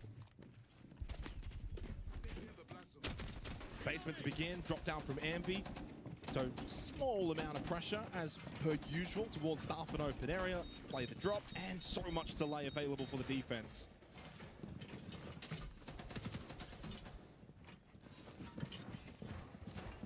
Yeah, I'm intrigued to see how the Fuse is going to integrate into this lineup. Both the Blitz and the Monty were available. Secondary hard breach, though, will benefit here of the Fuse, and so we'll see if that has impact. And indeed it will right on cue. Notably though, the Grim did have also secondaries in the Fuse charge at a benefit as well. A bit of U2 clearance onto site, good counter onto the Goyo. We'll see just how much of those canisters end up being cleared. Still and three up. unfortunately 3 still standing. Which is the hope really with the cluster charges, is to hopefully deal with most of those, but the fact that there's still 3 up is a concern. factor in the 3 gas babes available for Rexon, double Nitrocell, then the Shamika launcher. See if that one lands. If Tyloo go direct here, which right now is seemingly what they want to do. Okay, that missed as well. I don't think this is going to work out well for them. They need to pivot here. Will this one land? They cannot expect this to now work. Nope. Oh no. That might be the most ineffective fuse I have ever seen casting this game. He does still have 1 cluster charge. You can. Oh, that could be the golden cluster charge. That could be the one to beat all the cluster charges. I think this round's done. 28 seconds. They're going to need Jakku to push main and find 3 kills. They have nothing else. Oh, it worked. It worked. Well, it did work. Dude, it's honestly hilarious how often I get my kids leftover. There's no way in which My kids were eating these udon noodles, and they didn't eat all of them, of course. I was like, want the rest? I'm like, sure, why not? Jakku, funnily enough, gets the opening kill. It's irrelevant. Duha still has to get this plan. Abe, though, does have the smokes up, coupled with the glass. Surely not. Canadian goes down. There has to be a denial. They will not deny. Play will be successful. Despite all this utility for Shopify Rebellion, Tyloo through the front door. 99.99. No way. They're not retaking this. I surely don't think. Well, now I will say this is 99% chance. Tyloo should win this round. It's a huge flip. Surf does get the down onto Duha, but a 1v3 post plant, 18 seconds. Not happening. Oh, what a round win for Tyloo. Well, that round had about everything. I cannot believe they just won that round. I don't think they can believe it either. Oh my. One sec. It didn't feel like there was a world in which Tyloo could get that plant down, yet they were able to do so. Good coverage from the Thatcher. The lack of flames from Surf. It was a Hail Mary play once they finally could get into CCTV, which was the smoke layer with the glass. That was it. My goodness. At least you didn't say 100%. I didn't say 100%. You've learned. Really, it was a way of trying to signify how bad a position Tyloo were in with 20 seconds to go. Finally, that golden cluster charge actually won them the round. Yeah. Oh, massive talking Don't let point. Tyloo get too hot. I mean, a lot of that util and they won. Very difficult for Tyloo to set up for that First round plan. on Nighthaven, I think, too, With the right? stage set, they were able to secure it, and with that, the opening round is theirs. And that's probably the only round so far for Shopify Rebellion today that we can look towards. Listen, a bit of a frustrating. you're letting your hate one where cause it should have cope. been theirs and it wasn't. Yeah, that's the first one. Yeah, I agree with that. Never let your hate cause cope. Okay. No, but the first in that round where they were dominant, they were in control. And they'd be like, the immediate reaction is, how did we lose? Well, can Tyloo follow on from that? Yeah, Siege is a game of momentum. You win They're that really round good in that noodles, fashion. Yeah, the blood's pumping, and you get to kind of celebrate briefly to start this second map.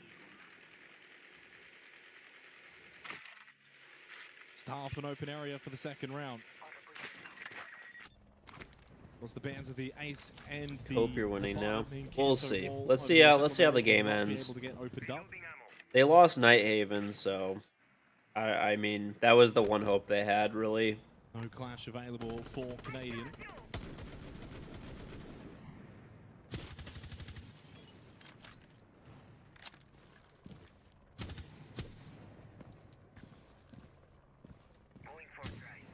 The funniest part out of all that round is the fact Stop that the match. Tyloo again got the opening kill.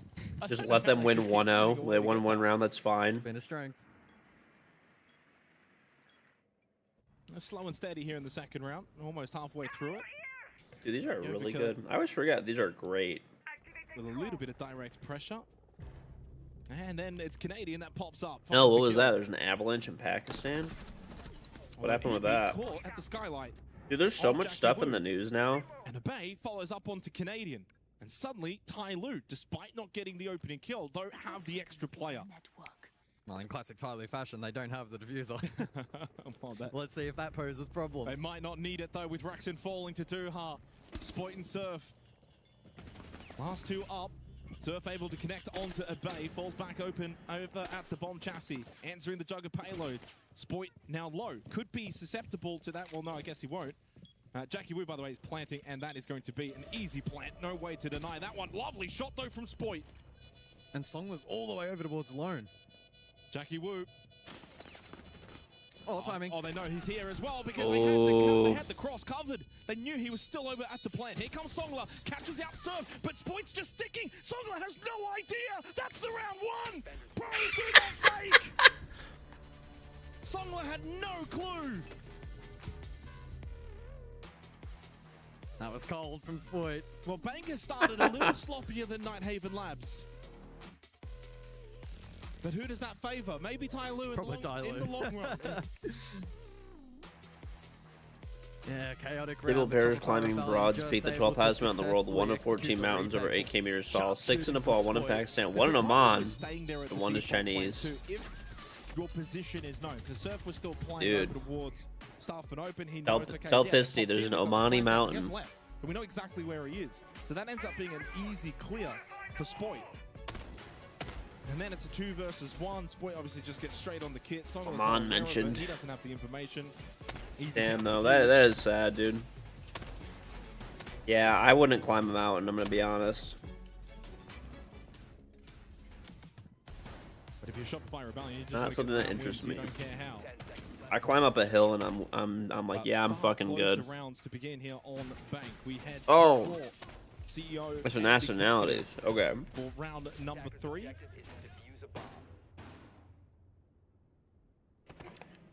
I was gonna say. Interestingly enough, I'm surprised there's like no Japan.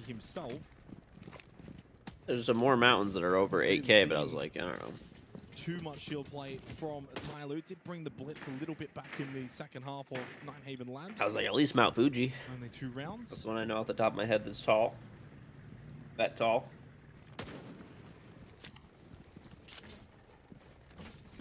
Around that tall, maybe.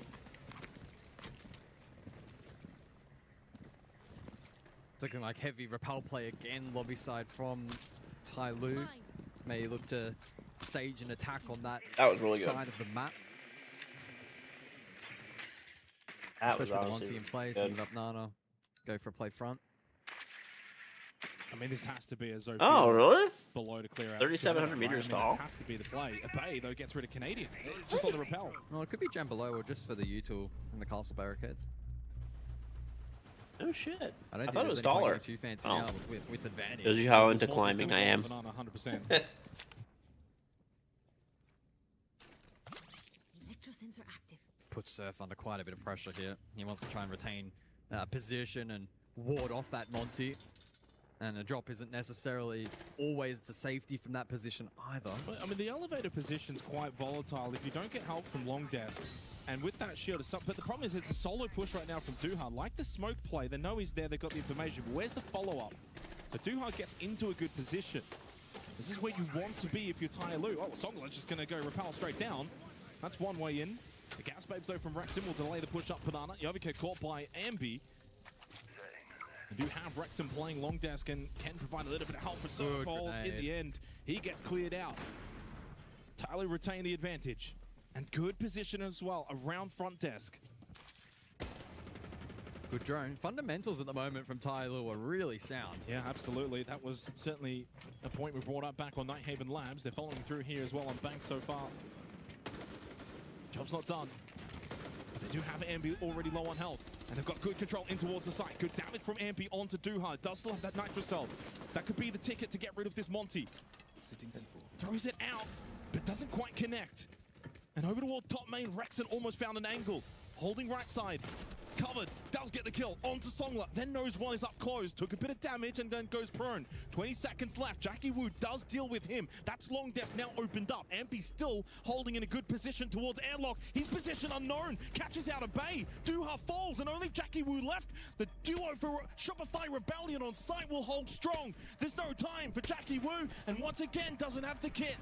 Runs past it, time expires, Shopify Rebellion, hold on in round 3. It's a late round breakdown. It's late round breakdown number, I don't know, because we're losing track at this point. Early round, even mid round, pretty good. They got great value from the Monty again. Ty Lu positioned pretty sound, had a good chunk of time spare there at the end, but Ambi was allowed to reposition. Spoit was a looming threat stock side as well. And unfortunately for Ty Lu, the 1% has come back to bite them once again. Well, you can have good fundamentals, but you've still got to follow through. Glass Castle will be the bans. Yeah, Castle's been a mainstay from Shopify Rebellion, so Tyler wanted to alleviate some of that util clearance. Glaz yet to be selected, but a preemptive ban there from... It was selected in the first round. It was. Pardon me. Excuse me. And It we'll won be them the round. and we'll be returning back down to the basement, presumably. It's actually a pretty good ban when you can consider that opening round. Yes. Glaz in general, too, on bank is pretty much playable across the board. So into round 4. Been a good contest on bank. And kind of the way we build it up. Tyler have followed through. They've been better, but as you said before, the late round issues clearly plaguing them still here on bank, as was the case on Nighthaven Labs.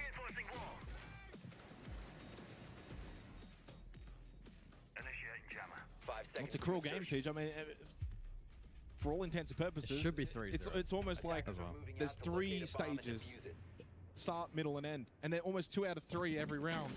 But it's that final piece that matters the most. Yeah.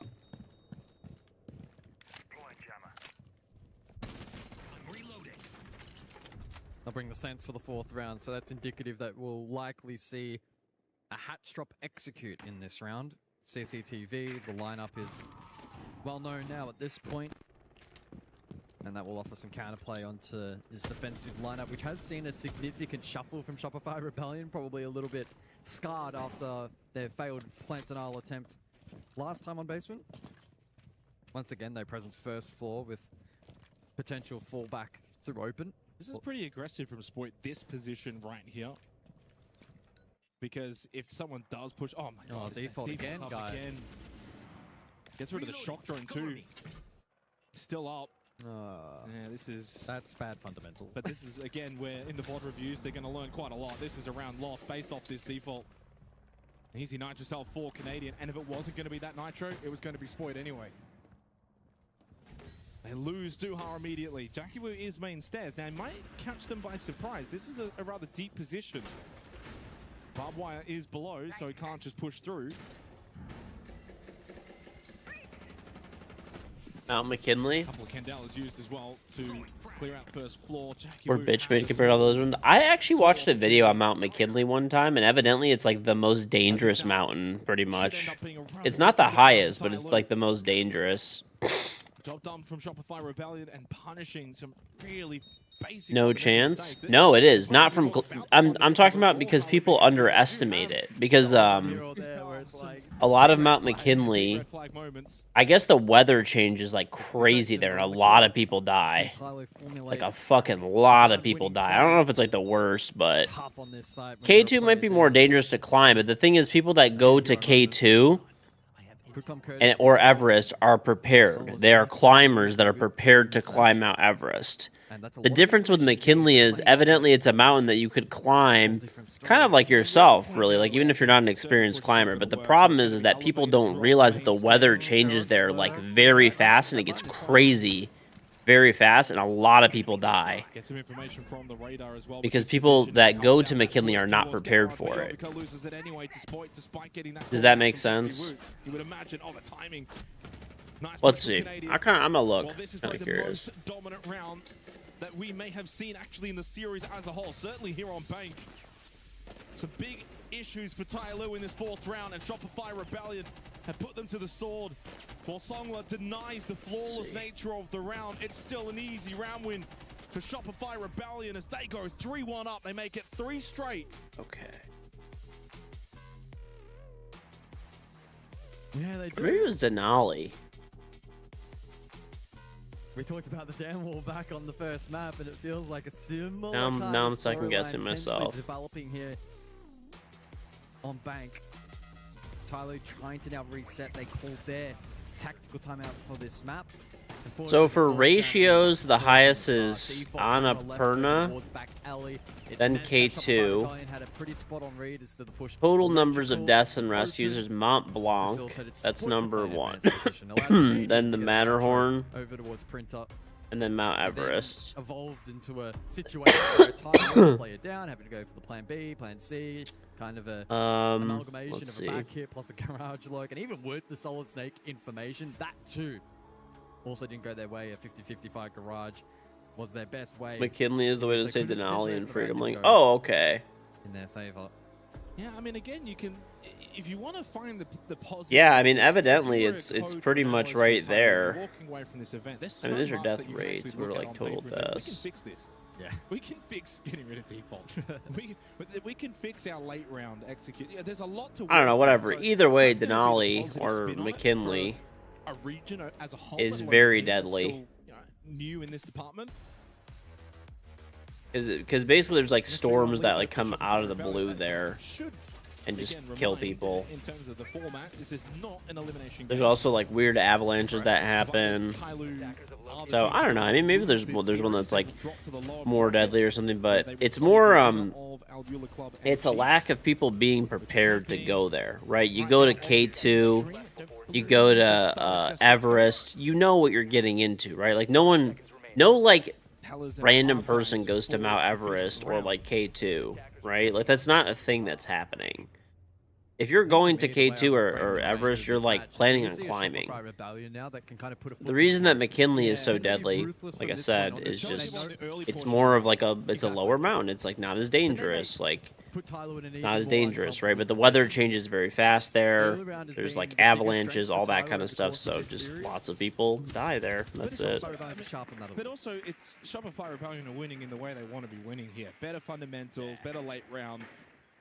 They don't need to just run around and click heads. What accident. Like, if this were Weibo versus Tyler, Weibo are spawn peeking, they're rushing, they're just, they know they can beat them in the straight-up gunfights. And while Shopify Rebellion know that as well, they're still just sticking to a playstyle that's going to serve them in good stead for the remainder of the tournament. Playing a more gentlemanly game of Siege. Oh, love that from Spoit, though, onto Duha. That is one thing, by the way. Denali is the third most isolated peak in the world. Oh, yeah, that was another thing, too, is that when people get hurt, there's not, good access to, like, medical care and stuff like that, or, things to save lives. That was one of the other factors. Not his primary role. No. There's more so the mid to late where. So listen, we may not have the tallest mountains, but they're deadly. Okay, things starting to unravel for Tyloo. You called it. You wanted to see Shopify Rebellion put the foot on the throat, and it seems like in this 5th round we're getting a glimpse of that. I think at this point now, Tyloo, while they're not waving the white flag, I do wonder if they're sensing this might be a task too difficult to complete from this position. They won't give up on the round. I like this lurk, but they're searching. They're digging deep. And when that starts to happen, your fundamentals then fall away. And while Tyler's fundamentals have been largely good in the series, I don't think they've got the ability to offset. Now, Jackie Wu does go down at the same time as Abay slipping into Archives, catching out Surf. 3 versus 2. Abay pushing over towards Admin. Spoit able to get out of the way. As Songler is eliminated, it's only Abay left. He does at least win the battle against Spoit, and he does have 45 seconds in a 1v2. Not impossible. But Ambi will hold top floor on the Solus, and he is the full trump card here.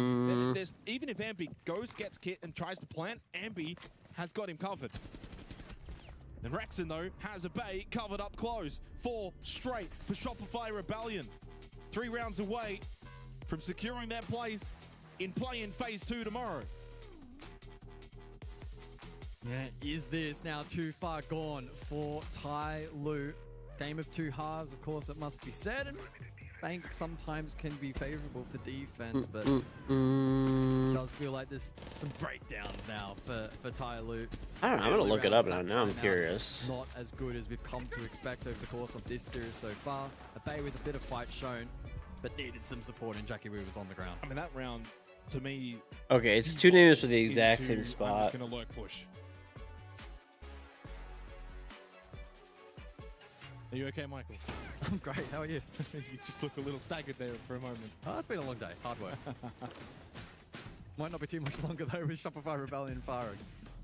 No, but there will be the halftime break after this, and as you said, game of 2 halves. Still, if Tyler can win this round, get a second. I mean, the good news technically for this, because it's not an elimination game, you don't want to be in a position where you hang your head and think, this is too much. You've still got every reason to just keep fighting exactly. here. They're not going home if you lose, who knows right? what can happen? Yeah. Tyloo have shown enough over the course of the last hour or so to still remain competitive here on Bank. This is not a complete foregone conclusion. Unfortunately, though, the last couple of rounds we're seeing. Let's see. I'll tell you guys what I found. Regain a bit of confidence and go back to that previous form we saw glimpses of on Labs. Again, the sense to be deployed here. Final round of the half for the top floor hit. Okay, so Mount McKinley and Denali are two names to the exact same peak. North America's tallest mountain sitting at 20,310 feet in Alaska.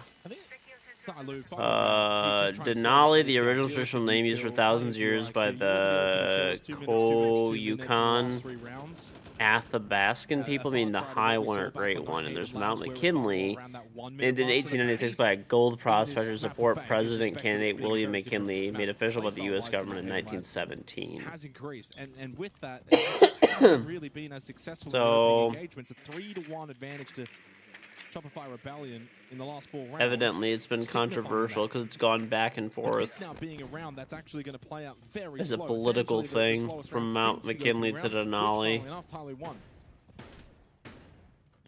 Well, Sport's being active here on Bank. Evidently, people that actually live in Alaska all call it Denali.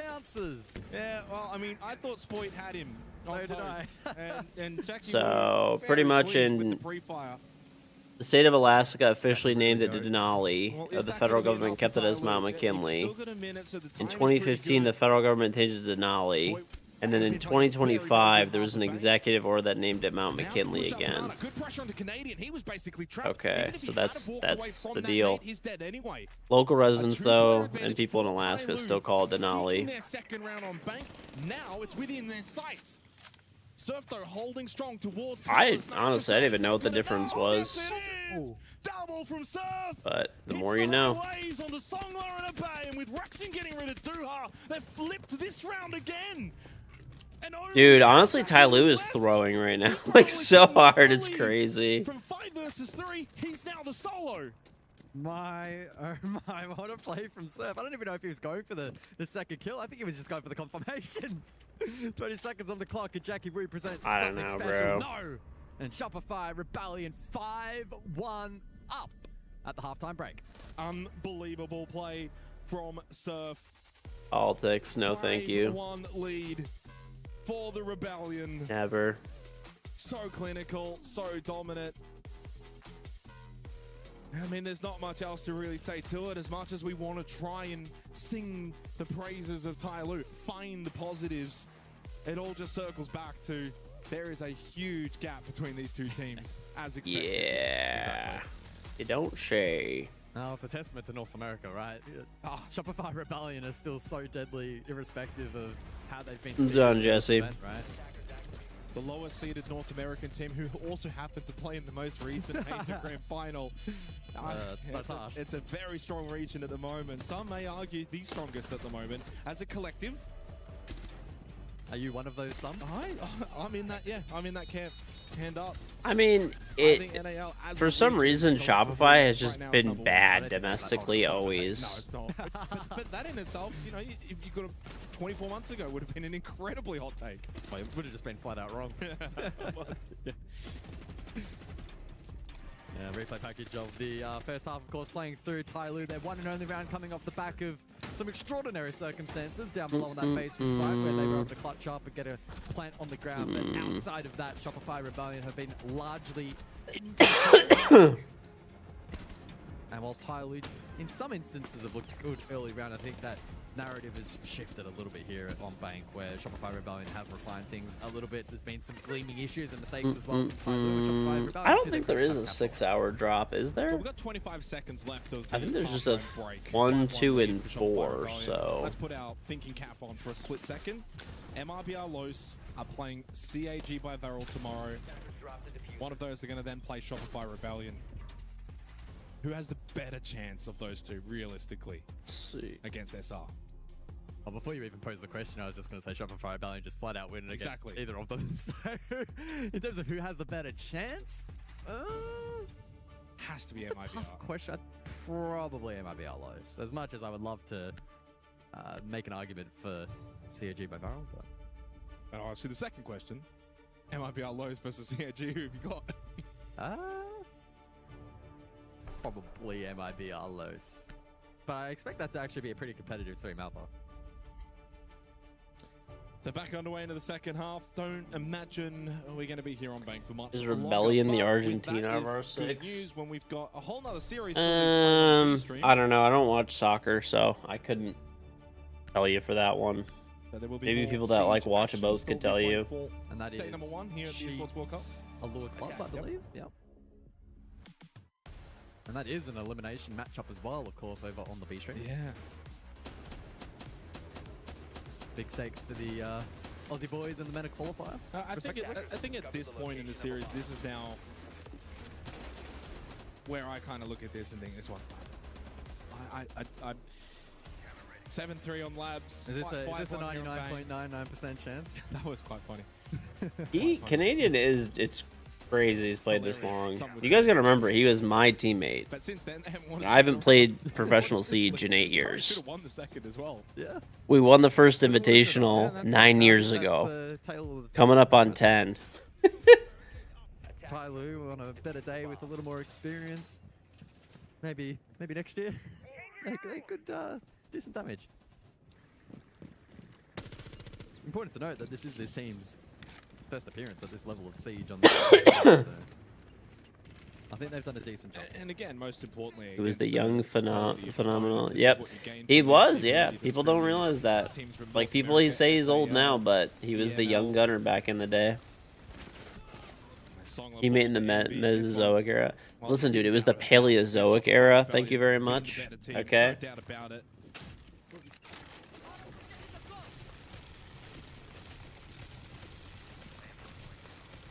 Yeah, they'll continue to play it on their terms. Nothing silly. Fundamentals will remain in check. And I don't think they'll walk away from this being like, man, we're playing so well, and it's just job done. Move on to the next one. Build up a good solid foundation going into group stage, provided they get there and win their series tomorrow. But that's the thing, you lose tomorrow and you're out. So exactly, yeah. They have to kind of keep this same focus. Not get too far ahead of themselves. Exploit being lit up by the Tachenko. Okay. Back when there were 7 ops. Back down to lockers. So fun to watch pros because none of them are cheating. That is true. 90 seconds in this action phase for Shopify It's Rebellion. crazy that, dude, you just actually don't even know who's cheating anymore. There's just so many people that are. It's wild. It is wild.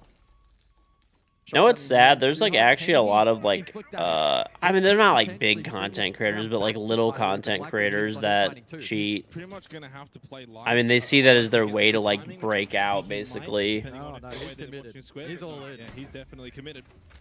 A little bit of damage into Canadian, a little late with the Razor Bloom. Canadian able to get the pistol shot. This is all too easy for the Rebellion. Straight down blue stairs. Only 2 remain now for Tyloo on the defense. A bit of a shield swap now for Abay.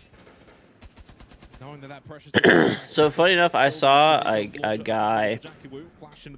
I wasn't actually the one who looked at it, but one of my teammates did. So we played it. This was like a long time ago. Not that long. I mean, maybe like 6 months ago, a year ago. I don't know, something like that. Anyway, we played this guy in ranked. He's like obviously cheating. He's trying to hide it. He's like, no, actually, like I do like TikTok and stuff, bro, and YouTube. Like I'm totally legit. Blah blah blah blah. And like, he's obvious. Like it's like he's trying to hide it, but not very well. Like he's probably, I don't know, maybe realistically like a diamond player who's just like LARPing as like a top champ who's like really good, right? All of the rounds in labs basically.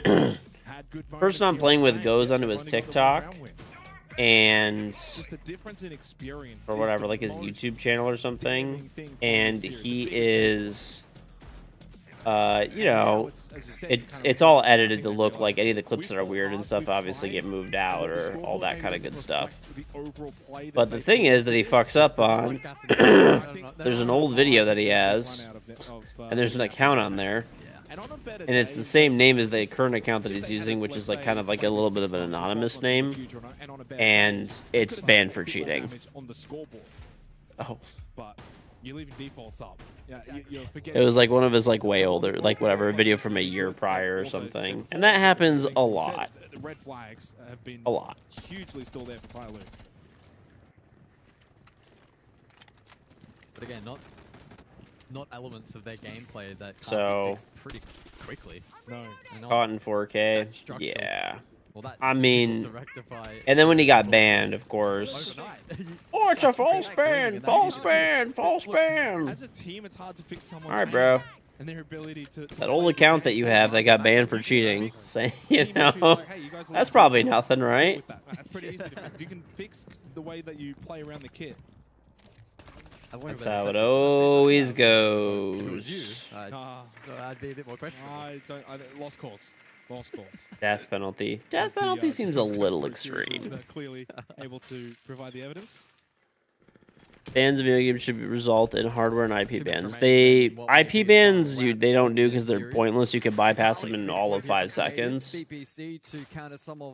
Not to mention that IP addresses are recycled and could cause people to get banned that are innocent or unable to play the game.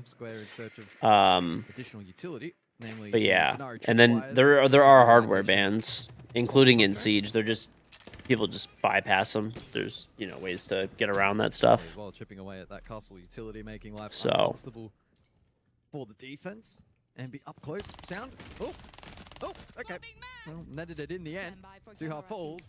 And that is an element of the game that has broken for Tyloo. The early round here, as this match has gone on, has gotten a little weaker.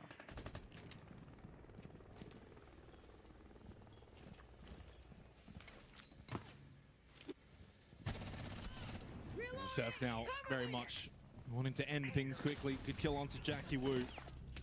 And Songla wanting to provide some kind of a last dance, but no. It's only the overkill left. 1 versus 4. Nice little pistol shot onto Amy. Yeah, the SMG-12. This game is probably over. But this is going to be 7-1 territory. A little bit of a tussle in the first half, but Shopify Rebellion far too good in the series as a whole. 7-3, 7-1. They book their place into the second phase. So, Willies, chilling, watching some EWC. In Texas, a gram of weed can land you 8 to 10 years in prison. I guess you're saying a fine of $10,000. I mean, I don't know. I don't smoke. But at the end of the day, I don't really give a shit if people do. Of course, tomorrow, and that's kind of dumb. Prove that. I think they'll be pleased with how today has proceeded. Just don't smoke around me. Just don't endanger other people, and we're good. Start to peter out towards the tail double fist bump there from Canadian. You take that.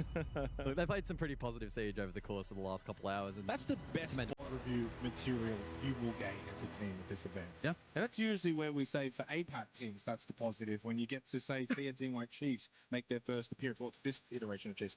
And it's the same for the CNL teams as well, when you get a chance to play the quality of Shopify Rebellion. So, taught a lesson. Now it's a matter of they'll go back and what can they actually learn from it and then implement into their next game. That's going to be the takeaway for Tyloo. It's one thing to get taught the lessons, but you got to then actually learn from it. Yeah, and then furthermore, actually implement it in future games. So I think for Tyloo's trajectory, it's going to be very, very interesting to see if we see rapid improvement and refinement. And then maybe fast forward 6-12 months, right? Where does that team find themselves at? But for Shopify Rebellion, what's up, Eddie? Today has gone astray really at any point in time. There's been no crisis meetings required for them, and they'll be pretty pleased heading into tomorrow. We got the big man back on the desk. Rob, it's good to see you. Thank you, little man. I appreciate it. I don't know. I'm gonna be honest. I don't. I don't think people should smoke weed, but I don't see the point in making it illegal, I guess. I don't think you have the guttural power, we'll say. At least, you know, But we'll get there one day. Look, I don't know. I guess it is hard to say, dude. This is what you hope for out of Shopify Rebellion. I guess it's much more nuanced than that because you don't want people, it's overall like pretty harmless if people just want to, you know, smoke weed or whatever, but at the same time, they can see where they went wrong because it's very clear when you look back at this matchup and you actually people are stupid and can't control themselves. So like in theory that should be the case, but unfortunately it could have been oh my god, dude. I actually cannot stand people who like talk about how like weed will heal like every ailment, like they're fucking. Yeah, absolutely. Again, it feels like it's all building up to tomorrow. And snake oil salesmen when they were like in the 1800s. Today could easily go down as very forgettable pending the result tomorrow. So I think for Shopify Rebellion, it's about having a quick chat, what went right, what didn't, what can they improve upon for tomorrow, and then locking in for that because they're obviously still going to be favorites and retain that particular advantage, and it's about implementing that game plan. It's a fair take. I mean, same arguments we've made for alcohol, and I agree with the same thing there. I mean, like I said, that's why overall, I mean, I think it's fine. It should be legal and stuff, but. It doesn't matter. But what it means by the way, kind of look at their day. Obviously, we got to cover both of their games. Is that one round that Tyloo won? That's the only one that really mattered. Do the heavy lifting, and because of that, they ended up winning quite convincingly in both of their matchups. Certainly 7-3, 7-1 against the Tyloo team that looked pretty good against Chiefs on the B stream earlier. And in the end, I think, as you said. Especially on I mean, people are just stupid, bro. Like, I don't know. The problem with like, I mean, now we're getting into a whole like different ball game, but like, the problem with making stuff illegal is it really doesn't work. But the thing is, people cannot, you know. I think it's crazy to have it so criminalized. I mean, it's literally not in most places. At least, I mean, where I live, it's completely legal. But, like, one thing is that, like, you know, you do get, there's definitely a lot more use, and it's like, I don't know. I do think there's, like, a lot of negatives to, like, weed. I don't know. I've seen just a lot of people just go like fucking, not actually, but like brain dead that just smoke a lot. A lot of people smoke and drive, and it's really difficult to detect it when people are or test for it. I mean, there ends up being like, it ends up being when something is legalized, even if there's an age limit, it becomes much more normalized, right? Like kids smoking cigarettes or drinking or whatever, like same thing. Like, I don't know. I mean, at the end of the day, it should probably just still be legal. But I understand, and I think there's a lot of nuance there. It's not just like clear cut, I guess. I think people that make it a clear cut thing, I think it's a little silly. Let them play as the #1 seeds as they are, and then see what their opponents, of course, are going to be. Let the kids play? Is that what you'd say? Yeah, why not? Let them have a bit of fun. By the way, I know a little bit. Like I always say, that there's really everybody likes to make everything black and white, but there's a lot of gray area with essentially everything and anything ever. And he's standing next to Sploit. It's about time you guys stop yapping, Sploit. Your state legalized medicinal use, so they made it so you can only get edibles, so the old men in the state legislature didn't want to smell it everywhere. I'm not gonna lie, it's actually crazy, dude. I'm feeling good. You can't go like anywhere here without people being high as fuck, like ever. Like, you go to the grocery store, you are guaranteed to have multiple people just reeking. And I don't really care as much that they are. It's more that they definitely drove there 100% while like just blown out of their fucking mind, which is like insane behavior. Pros don't fake. That's true. Pros don't fake. All right, well, here, you got one more game. You guys are setting yourself up for very early success. I think your matchup is either going to be between Los or K going into tomorrow. Is there one opponent that you'd rather verse over the other? He is breakdancing his rook. Thank you much, Bayonet Babe, for the prime sub. One game at a time, and I don't really care who I'm playing. Unless it's DC, they kind of own us, but yeah. All right, well, I'll send you off here on one last thing. Is there anything you want to say to fans, weapon skins, or anything out there? Reeking is fine, but also dodging of the illegal driving too. Well, I mean, if somebody reeks in public, they definitely. I mean, there's pretty much no chance they're just not blown out of their fucking mind and driving. That Twitch Spoit SR skin, it is right there for you, up for grabs. I'm gonna send you guys back to our lovely desk. Now, I wanna do a picture story time here. If I was a nail, Guz, and you were Shopify, what would happen to me? Show me. Boink, and we're down. Thank you very much. That's right. Do you boink nails? People that justify driving high are insane. If you had like a rubber mallet, you could boink. We're in a rail crossing and somebody tried to offer you weed in front of your supervisor the other day. They went a little bit further than that one. That is the performance we were hoping for. People are just and pretty much what I stupid. expected out of Spoit, which is it doesn't matter who they verse unless it's Dark Zero apparently. But I guys, don't know. I think It's the context that we've got moving forward in play-ins pretty is wild. very, That's very all I clear will now. say. Do you see Shopify Rebellion being that team to push through play-ins?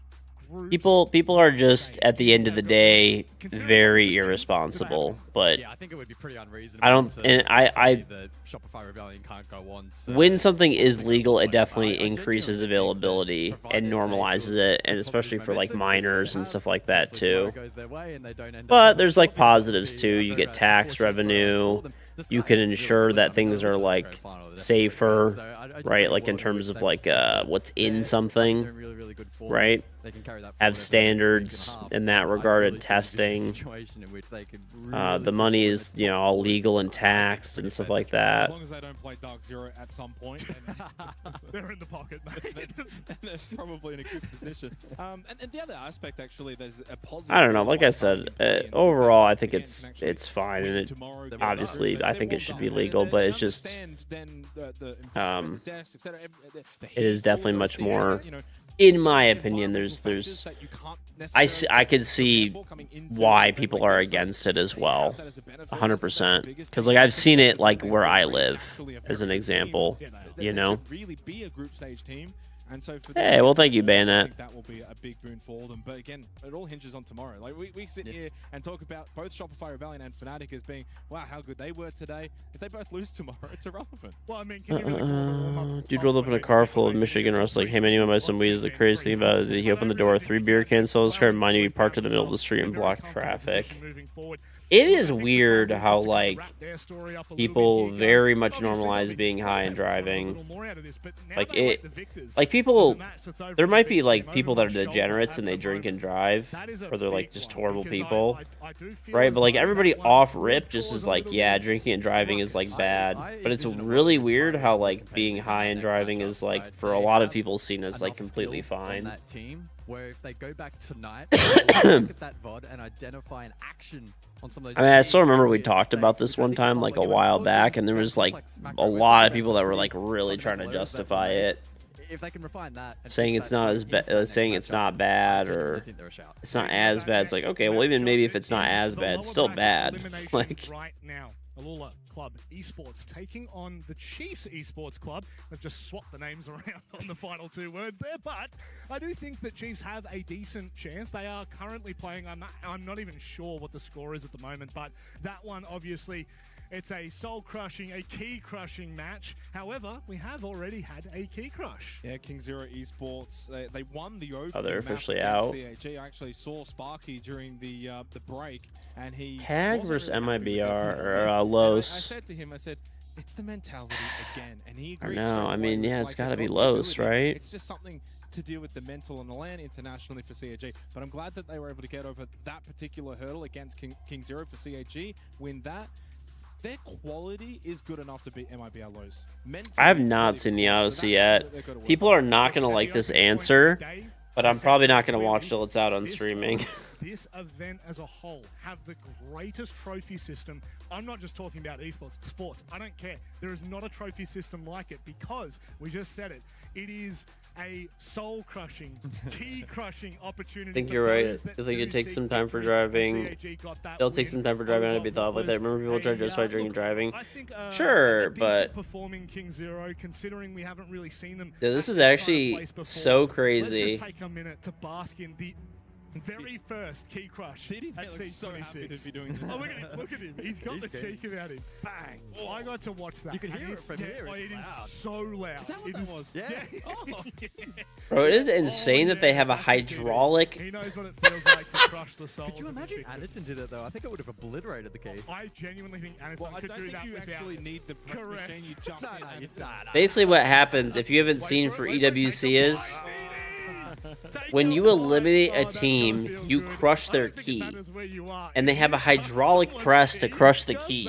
So, like, if you beat a team, you take their key and crush it until there's one team left. We're on the receiving end of it though, and we're going to see that develop pretty rapidly over the course of this tournament. And then I think the trophy in the end, like all the keys get put on it, if I'm not mistaken, from the different esports. It is actually cool. That's an obscure observation from you. What do they get? What do they get? Do they get 3? They get 3 crush keys. Come on, mate.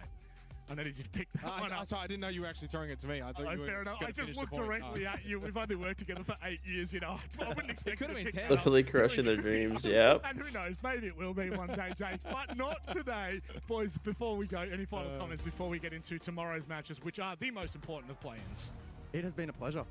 And I am very tired, so I can't wait to get a bit of rest and rejuvenate for tomorrow. I mean, honestly, for day one play-ins, what feels really good about this iteration this year, it's 2 long weeks. So it's really, really good that we don't have to feel rushed going through day 1 into day 2, and then we're already halfway through. We get to really kind of slowly just work our way into the tournament. Day 1, really good way to start. And then day 2, already big matches. Shopify Rebellion and Fnatic, as we were saying, great day today, but they play elimination games. Watching 70mm and digital IMAX. Literally everything that they've done. It's been long review by Shopify's crush key once they lose. At the moment, they do Watching 1000mm. very good. However, it's like, okay, here's the thing. I'm not gonna watch. I'm not gonna watch it in 70mm. I just don't really care that much. We'll be back at 4 p.m. local time tomorrow, as per usual. Are you gonna do it with me? Take care, stay safe, and good night. Ciao, ciao. So, hopefully they switch to the other game. They should be.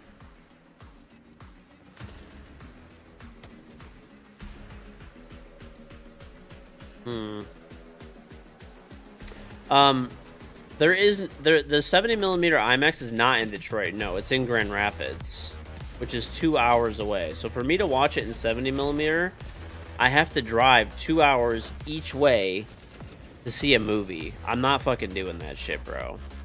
Why not? You know, there's only 38 70mm IMAX theaters in the entire world, not just in the US. It's actually really, like, there's not very many of them. Oh, there's 41 now? Okay.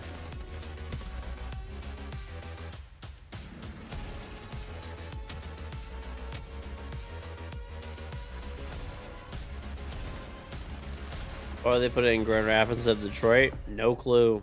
No clue, honestly. I'm actually shocked that there isn't one in Detroit.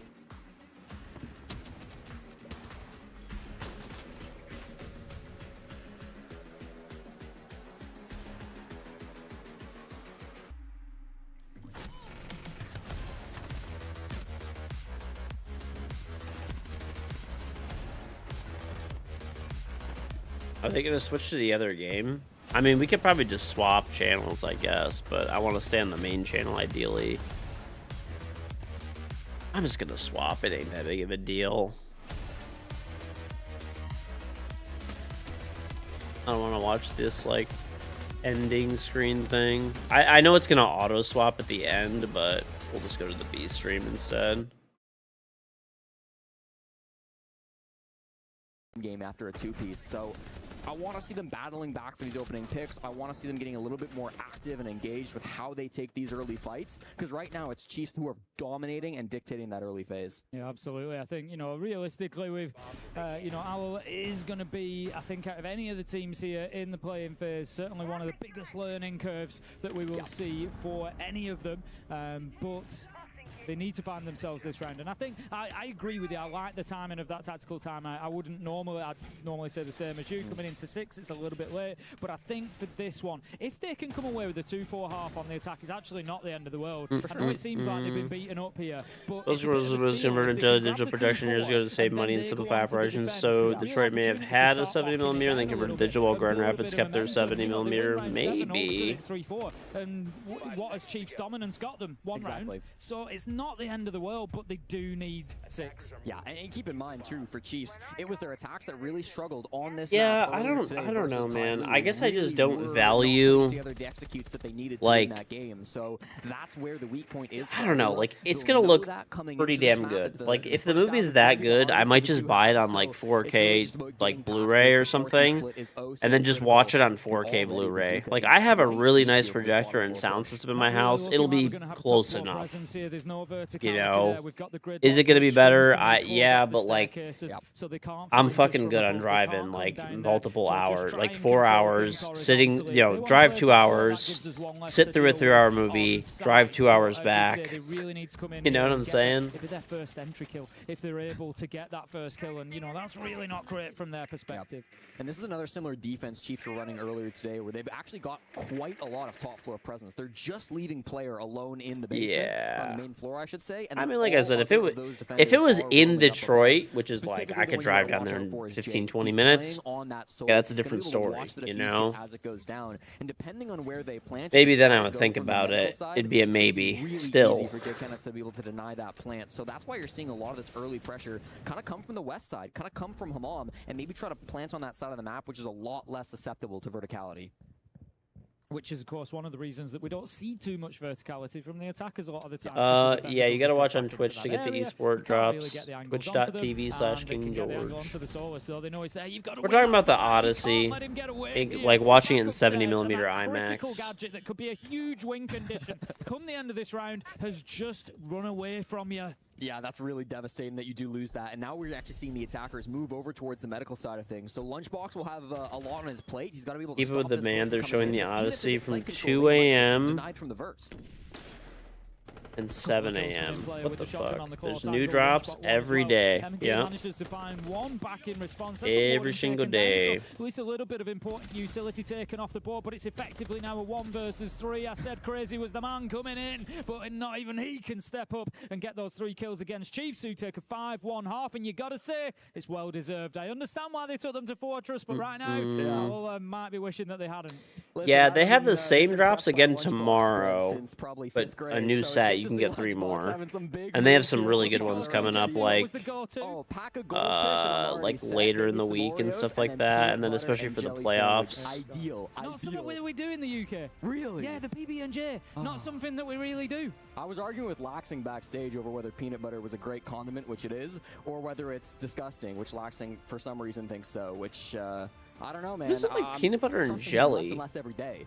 Yeah, it's like, I mean, is peanut butter savory? I was going to say it's like the sweet savory kind of, but it's not salty. It's salty. Yeah. It's more, it's down that road. I think it's in that family. I'm not sure if it's like, I'm sure somebody's going to be correct. Yeah, well, actually it's.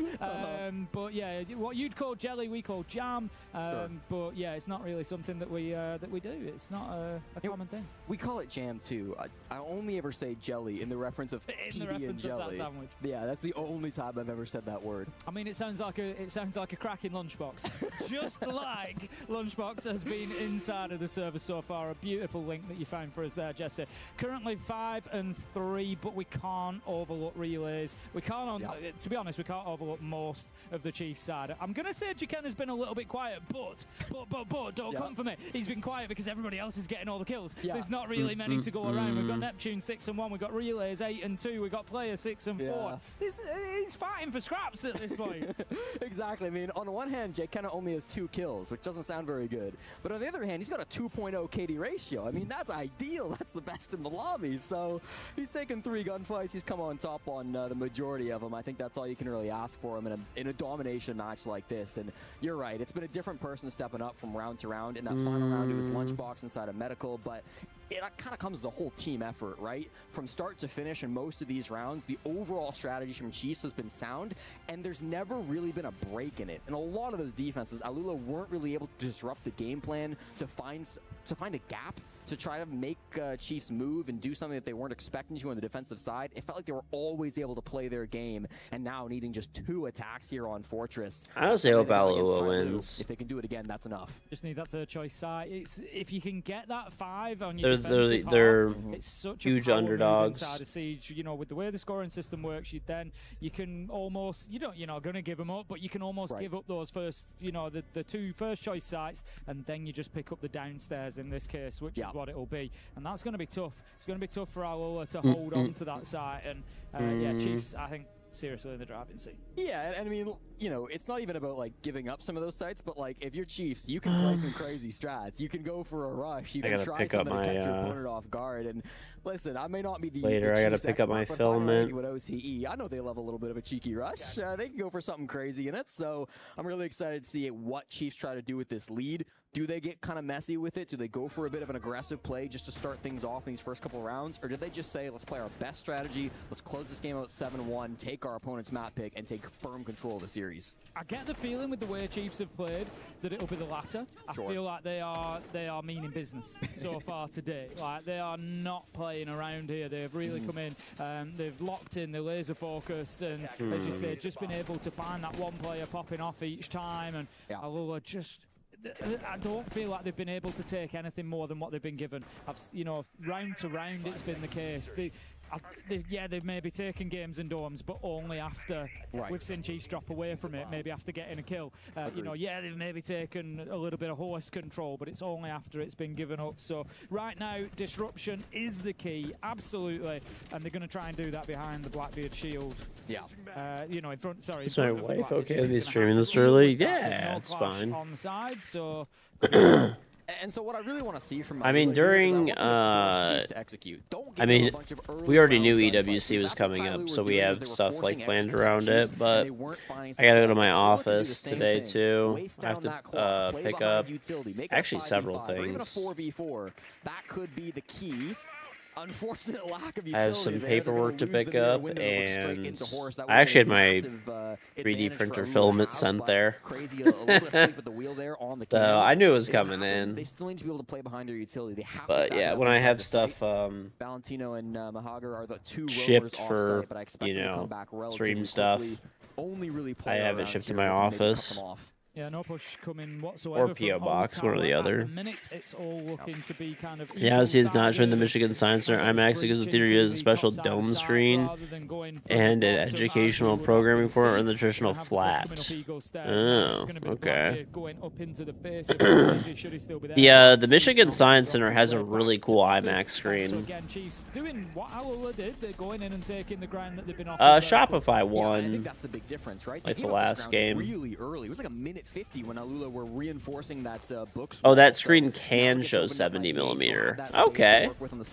I wonder why they don't show it then. To try to build up their execute. It's going to come down to the coordination, but with an opening pick onto Bazooka, that's exactly how you want to start it. Yeah, Relays finds the Warden. That's going to be a loss of because they could just cut off the top, if I'm not mistaken, right? Just one smoke, in fact. This dome is on a flat screen.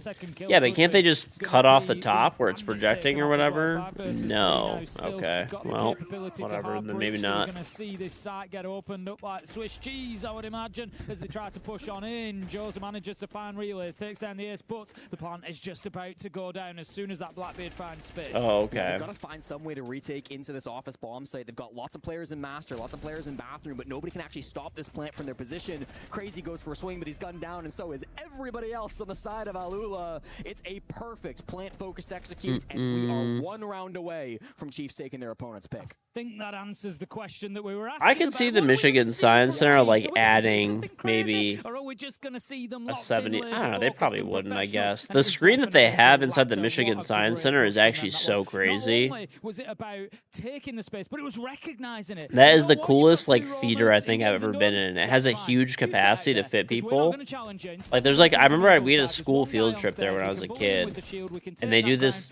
Maybe it's not as impressive these days, but from Chiefs, and they took full advantage. Back as a of it. kid, I Really still remember they were showing us like educational videos about space, and it was so cool. Defending side through almost all 7 rounds. Does it really feel like Chiefs are dictating when and where those opening gunfights Thousand specific flat, platter, architectural projection, booth alignments, that standard signs. Okay, they don't support it. Okay. Layering really nicely to It's so cool. Before they wanted to. So this is all I'll show It's like they you. don't engage with the roamers. They take the spaces given to them for free, and I'm not seeing Alula do anything crazy, do anything unexpected, do anything to disrupt that push as it's coming in. It feels like Chiefs just have a really good read on how the early game is meant to be played out by Okay, maybe Alula. there's some pictures. And down 6-1 at this point, I mean, they have to dig deep to find some answer for it. This is their map pick. This is the one that we said they had to win if they wanted to take home the series. It feels so far away from them now. Yeah, it really does. You know, a little bit, you got to look back to that Shopify Rebellion game and think, you know, maybe we said they were the best, but maybe Chiefs are going to beat them. So quicker. it's kind of like the Dome in Vegas a little bit. Obviously not as good. I'm sure we'll find out in the next day or two. Of course. But the spear. Will be opened up straight away. It's going to be the Dockerbit over. So I mean, they're just piling the pressure on now, aren't they? this. The 6-1 up, you've got Dockerbit, you've got Deimos, you've got Blackbeard. I don't want to play against that lineup. You've also got an opener, by the way. I will have not. So this is I mean, this is not the best image ever, but this is kind of what it looks like when you're in there. So there's like the screen in front of you, but it goes like all the way up the ceiling too. Bazooka also yet to get on the board with the frag, so if he's not able to find any kills in this game, that's a 3v5. It's really cool. I haven't been there since I was a kid, but it's actually so I want sick. to just see them get aggressive, just try something, make some kind of a play. That's what Valentino's trying to do here on the main stairs. He almost found the angle right on the relays, but instead he gets a little flustered, he gets flashed out, and he's hard punched by player. You feel like you flustered is the word. I'm glad the Odyssey is good though, because fucking Oppenheimer sucked ass. Imagine Shaiko in that position. He's not moving. He's not backing down the stairs. He's going to take it. He's going to win it. 5 versus 1 as Jakenna and Lunchbox manage to get another one apiece. And the Deimos track is they are just absolutely no mercy. Is it convenient? Oh, to go to that theater? Yeah, it's not that far. It's like 20 minutes for me at least. I mean, obviously. He tries to do something for his team. It's going to have to be 1v5. Cut down by Lunchbox instead of the Dockerbie call. It's the Dockerbie kill. And that is going to be Chiefs taking map 1 in quick fashion. Oppenheimer was awful. Dog shit movie. Literally. They do get the victory over our amateur team here, and what a victory it was on their opponent's map pick. Just playing together way better than their opponents. It didn't feel like we saw Alula ever on the same page with one another. The average version of Oppenheimer is great for anyone who knows the true story behind Oppenheimer. It's mid at best. I read the book that it's based on, American Prometheus.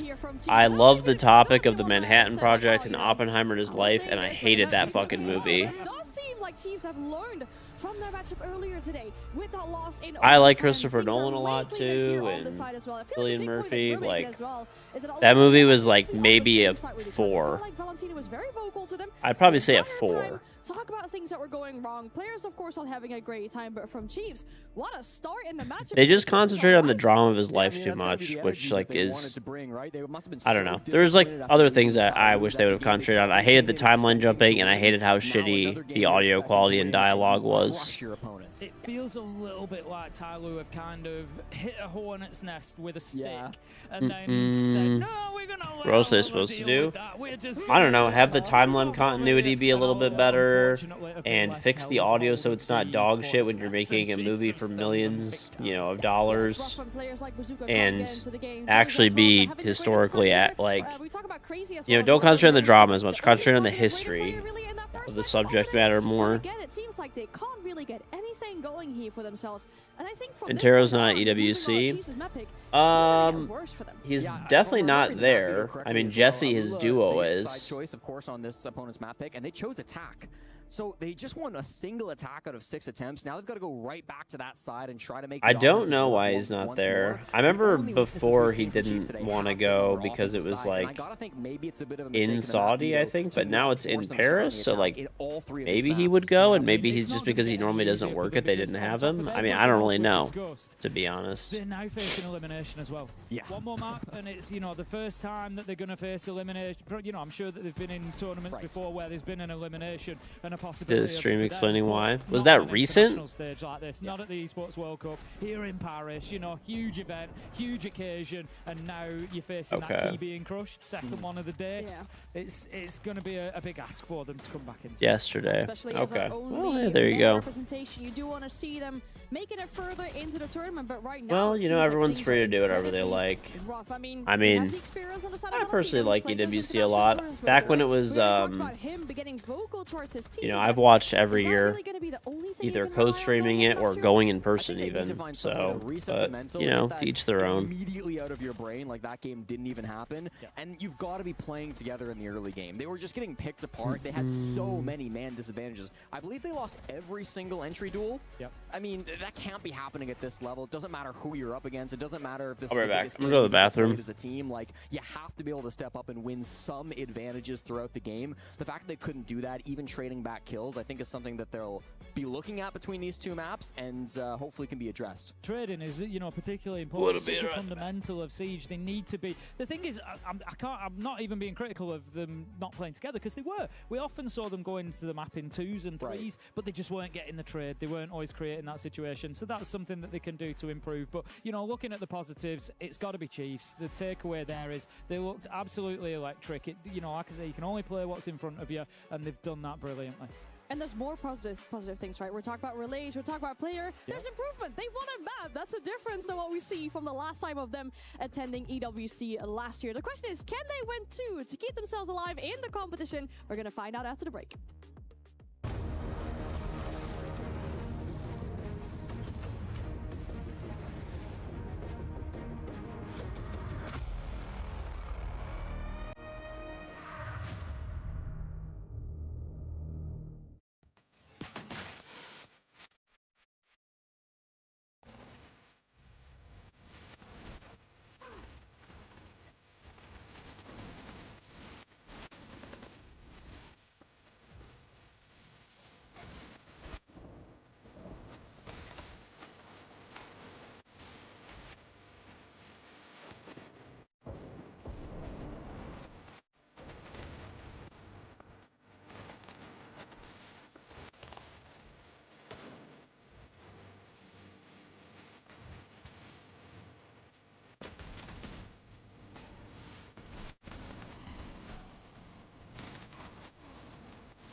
Welcome back to the B stream for our final matchup of the day. It is just one map potentially that stands between Alula and their elimination from the tournament on the very first day. And the odds keep stacking up against them. They're going to have to go up on their opponent's map pick.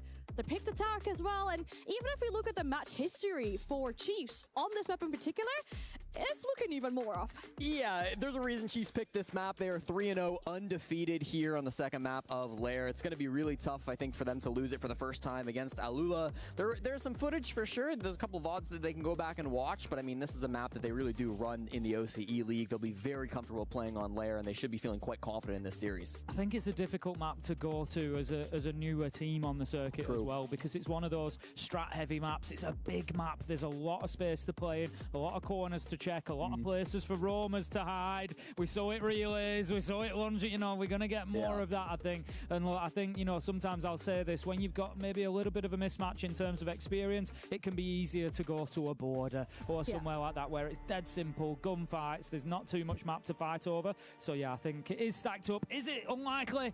Yes. Is it impossible? Absolutely not. Quickly chatted about what we want to see from Alula going into this map. It is a mental reset. They had about 5 minutes in total to do that before they have to start on the attacking side here on Lair. This map, they lose it. They're out of the competition. Their key gets crushed if they win it. We're going to the decider, but let's see how this map plays out. Thank you, Anne. We have the volume up from Al-Ula again. I can confirm as we load into the map, the energy is high. They believe that they can do this. They believe that they can come back in. You can see that from the attitude of the players. The bans will start coming through. Kaid, Monte, Clash, Blackbeard will be the four. No major surprises there. Yeah, really focusing on those shields coming through for Alula. They don't want to see any of that shenanigans coming forward into this game. We saw Crazy playing a bit of shields back on that first map. Of course, he loves the shields and will instantly lock the blitz for our first round. Could change off of it, but it's clear that's the game plan that Chiefs want to avoid, and it's the game plan that Alula will be bringing at least at the start of this series before the blitz gets banned out. The Kaid Clash ban makes a lot of sense as well. Just very standard bans here on Lair. Not operators that we typically see Chiefs bring. These ops often get banned against them, so it's not a huge surprise to see them taken off the board, but keeping it simple for Alula. Not 100% sure their history on this map, how comfortable they are on it, because they do play all 9 maps down in the Middle Eastern region, but it's not always against the top-tier opponents, you know? Let's see, we're about to find out. That much is for sure. Round one's going to take us up to the top floor. No major surprises there. Looking at the lineup for Chiefs. Oh, that's an awful lot of utility that Al are going to have to try and work their way through. You've got the Razor Blooms of Thorn. You've got the Keebers of Azami. You've got the Gashmots of Ella. You've got the Black Mirrors. You've got the smoke canisters. It's going to be an absolute nightmare here. Twitch. Joza, you got your work cut out. Joza's really going to have to do it all here, up against the Mira windows, up against the Yellow Mines, the Thorn gadgets. There's so much to be able to find, and of course, this defense from Chiefs, it's going to be relatively standard. We did start with a little bit of aggression coming out. I know Neptune was down to that bottom floor.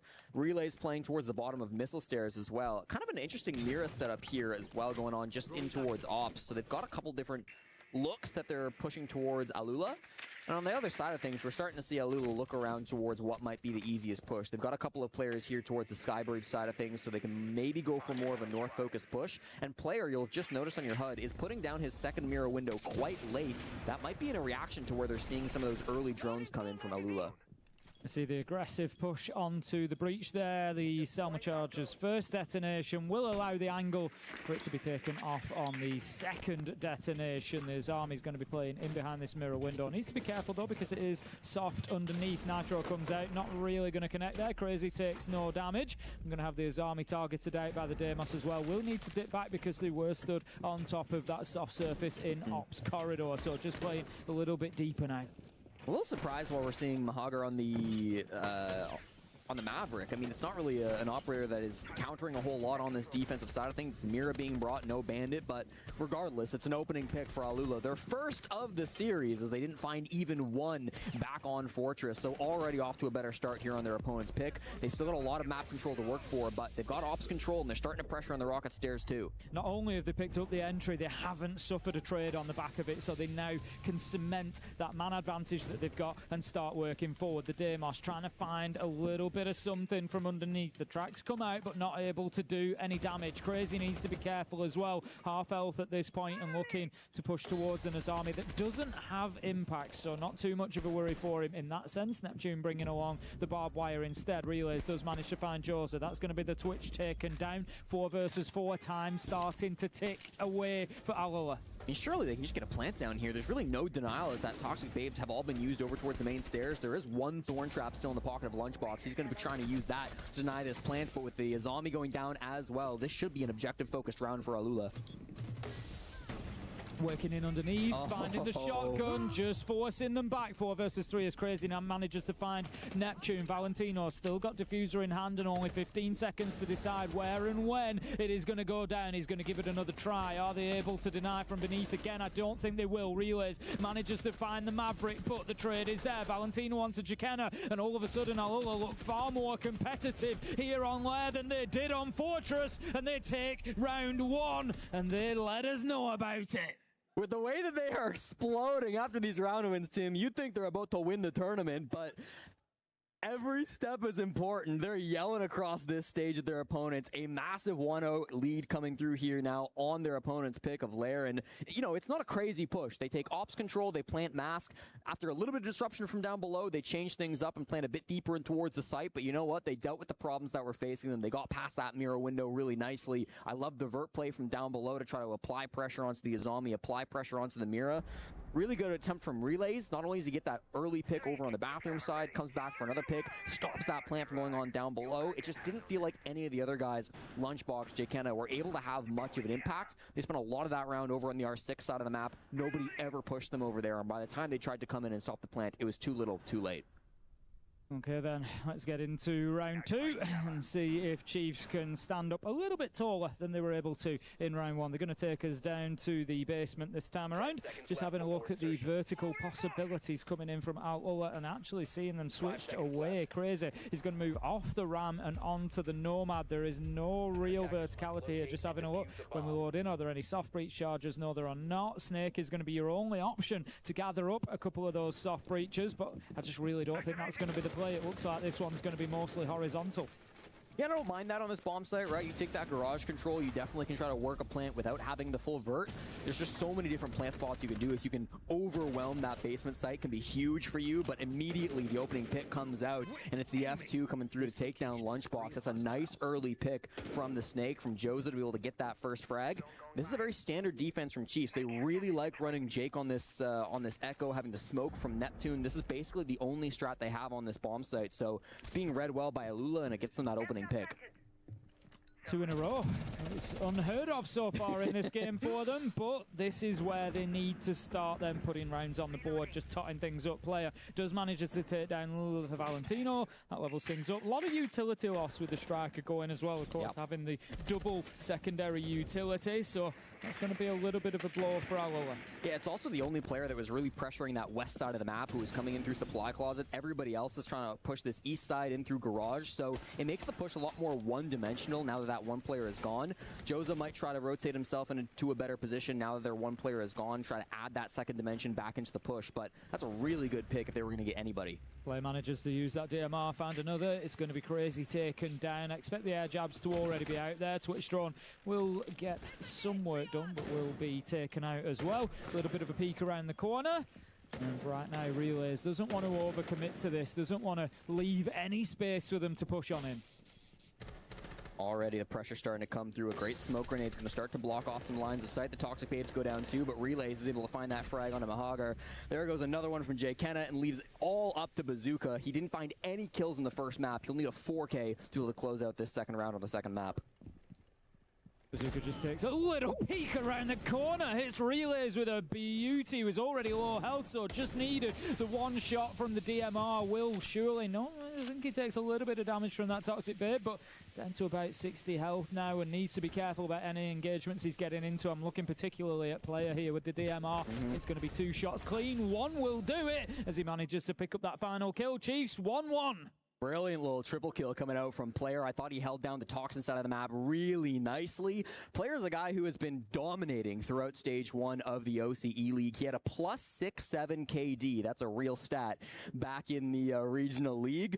Giving me a little smirk there, Jesse, at the .67. We're too old for this, I know, Tim, but we can still. I think it's done now. I don't think it's even a thing anymore. I think the fact that we're even mentioning it like it is shows our age, Jesse. It's a bit bit of a problem. But listen, that's his positive KD differential coming through from the stage. He comes into this game as their highest rated player, and he's really just been the difference maker, I think, from Chiefs all season long. Made his international debut last year at the Esports World Cup. He's been to a couple of lands since then, of course, on that Enterprise roster, now on Chiefs as well, finding huge value for his team. So it's good to see players step up like that. Yeah, it really is. That's what we want in here on a stage as big as the Esports World Cup, is to see those players delivering their absolute best. And I'm sure that they will continue to do so. He's a player with a triple in the round, going to be looking for a few more. He's going to be defending the mid floor this time around, just having a look at how many are being committed up to the top floor. At the minute, it's 3 out of 5. Quite often we will see 4. We do have Neptune up there. We saw Chibisu in our earlier game with a massive clutch 1v2 on the Solis from above, showing the power of that operator up there. So, and had actually started inside. So I'm really glad to see Neptune up there on the top floor. I'm really interested to see how Alula want to take this push, because a lot of the time on this site, you'll see disruption operators on the top floor, like Capitao, like Ying, and then you'll see usually maybe a Capitao, and also, of course, the Sens doing their best to try and break things open. Was going for the can opener. He gets it now after throwing the nade at the wall, but that's a huge mistake from Crazy. Sorry, chat. My youngest son, the fattest shit ever. I had to help my wife. I originally went up for a minute. I'm like, oh yeah. Let me go to the bathroom and walk around for a minute. I guess was hoping that there would just be nobody on the other side of it, because there are so many roamers on the top floor, but you got to think a bit sloppy from Alula.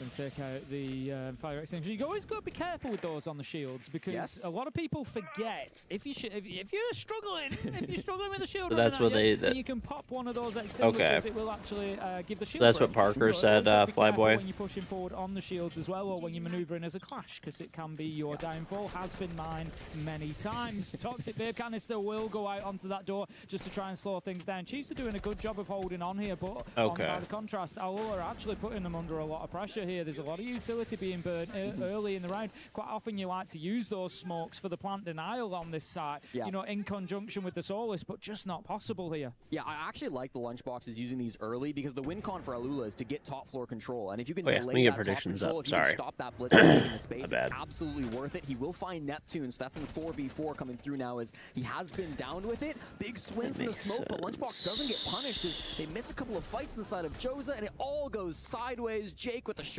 Like I said, everyone's got their own. Yeah, Jake just slithers on his belly into a position to cause a problem. Relays joins him down there on the ground, picks up that final kill. It's Chiefs 2-1, and I'll be everyone's honest, got what they, want to do, don't want to do, or whatever. I see why you picked attack. For going places or working places or having certain sponsors or whatever it may be.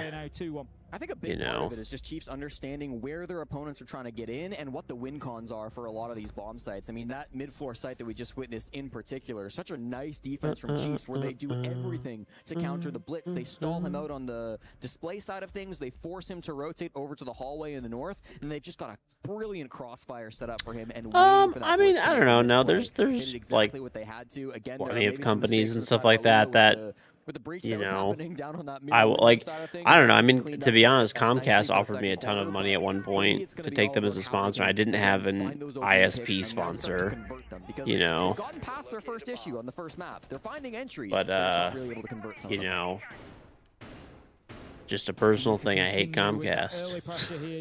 You know, basically find every advantage that they can against this Chiefs side, because a low sponsor. So the thing is, like, here's part of it too. Like, if a company will like make things right, like you know, it's not like any of these companies are really doing anything that's like unforgivable necessarily, right? So, you know, like, as an example, like, let's say Comcast turns around and becomes like an actual good company, right? Like, they start to get like, you know, they provide really fast internet everywhere, and they're like pricing competitive and like, you know, all that kind of stuff. Okay, you know, fine. And now they want to sponsor some streamers to help, you know, push that message forward because they've actually, you know, fine. Okay, that's a different story, even KingGeorge right? didn't find a victory and went home today. I thought they played really well. They did win a map in their best of You three. know, They same had with some big moments Lowe's. for sure, Dog so I shit really was ordering impressed system by what online. we've seen coming out from the They CNL say, teams. hey, we Even fixed in our such a online short ordering. period, We they want made to a take lot care of of any progress, like but past for things that now, we've had keep that all have eyes happened. focused on Blah blah Chiefs blah. versus Like, gunfight okay, down below you the know. website as Bazooka is trying to find some of these roamers. But you know, most of the time that's not what's happening. Like for Comcast, at the you know, cheat makers are just a no, no, no, ever, no matter what. Doesn't matter the amount of money. Like that's an example of one that's just not redeemable, basically. You know. Has gone against them though. That's the Maverick taken down. I don't know whether the intention of the Maverick was maybe to do a little bit of work on mask wall on the external side. If that's the does case, not it's matter gonna how mean much money. Valentino rotating. Takes It's time, just it's takes just something I just organisation to get him in position to fundamentally open that can't get external over. wall. I think the Maverick had actually done some work already because I'm seeing a Kiba barricade on that external mask wall. So I think yes, there we go. We've already Probably got it goes open. against So not a Ubisoft problem. TOS. Probably somewhere, but like it's just a thing for me personally where I just hate cheating in games so much. I've just dealt with it so much. Like there's just no way.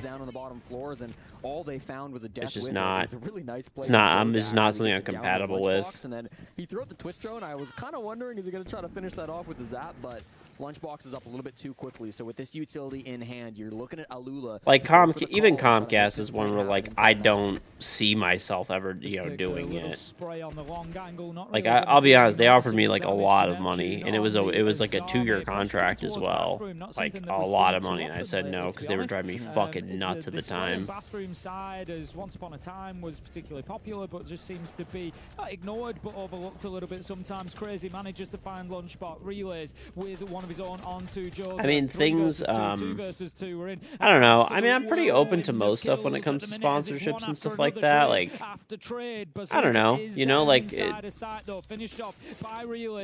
not too picky for the most part. Like, as long as it's something like, there's a lot of stuff that I say no to because it doesn't interest me. That happens a lot. But if, like, something's, like, interesting enough or, you know, something that I could put up with at least, and hey, if they pay well, they, you know, why not? You know? Sure.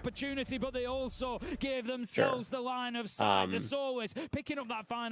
You know, but I mean, there's just certain things that are just a no for me, and that's it, really. Like anything that's a scam, there's like a lot, like there's a lot of stuff that I could have done over the years that were like scammy, like that were like or just literally straight up scams. Like I have, like I myself will attempt to look into stuff, you know, as much as possible. It's not, you know, I'm not perfect, but I have a team of people too that look into it, so that anything that I ever take as a sponsor, I want to make sure is not scamming people, you know.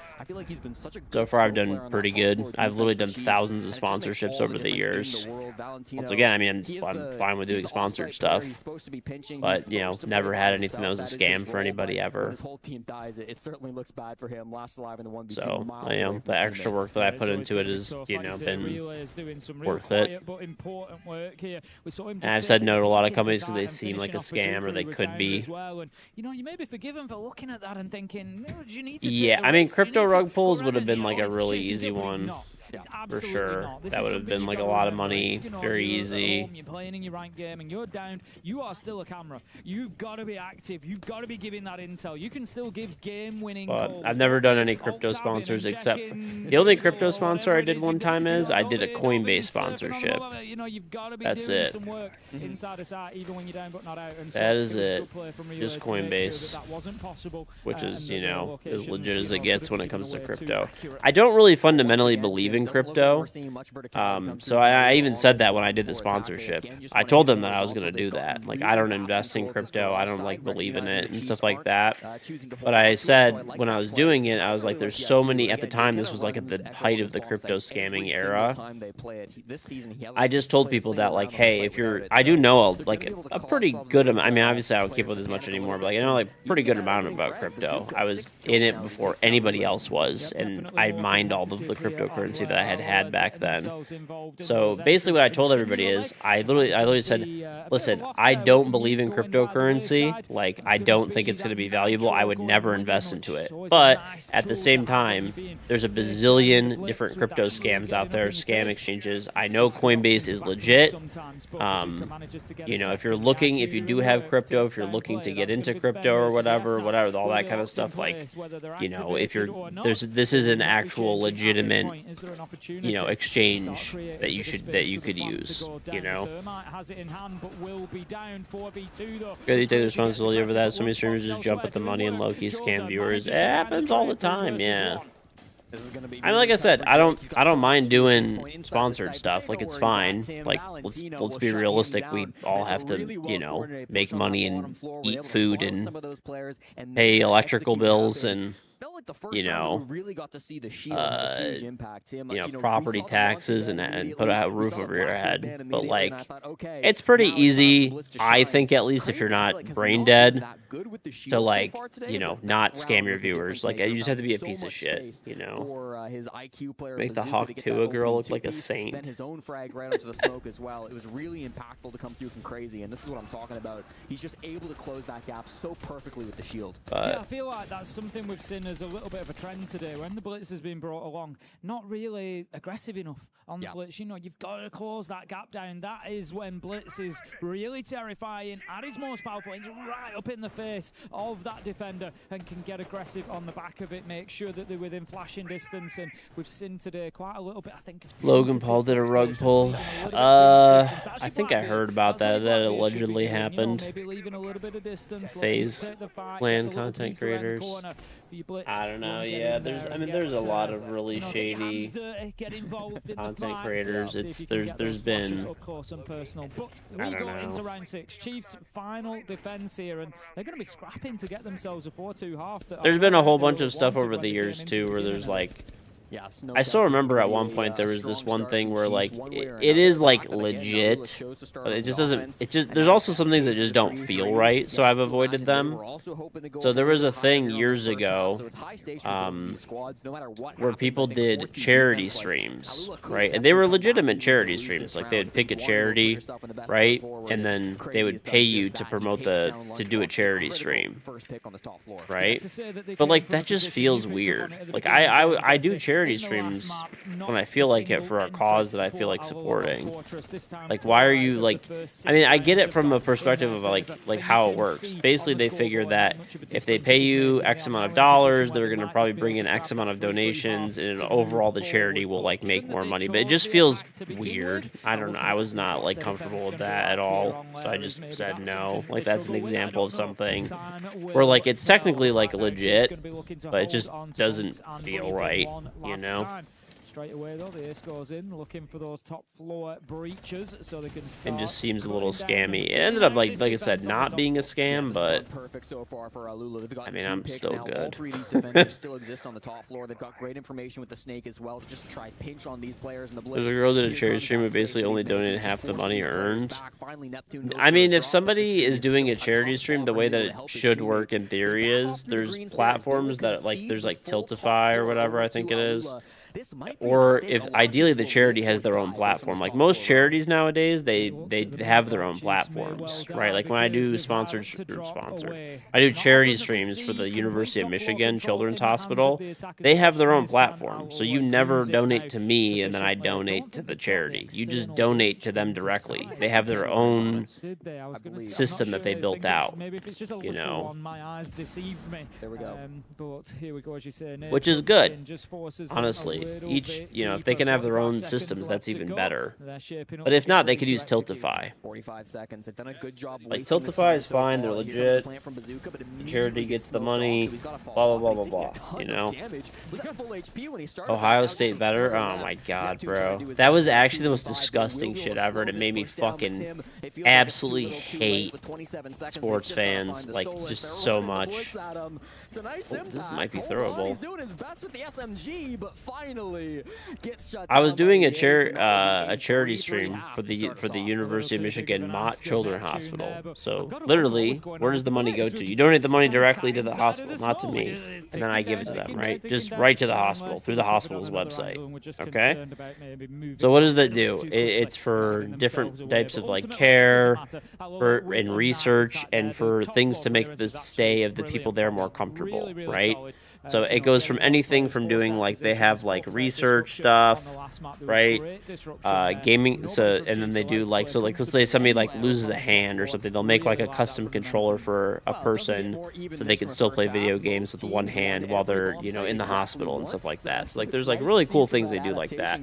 Some of it's on care, things in the rooms, things to make their stays better. You get the idea, right? So we're doing a charity stream and I literally have people that are Ohio State fans coming in my stream and getting pissed off and saying like fuck that children's hospital because they're Ohio State fans. I'm like, are you fucking kidding me, bro?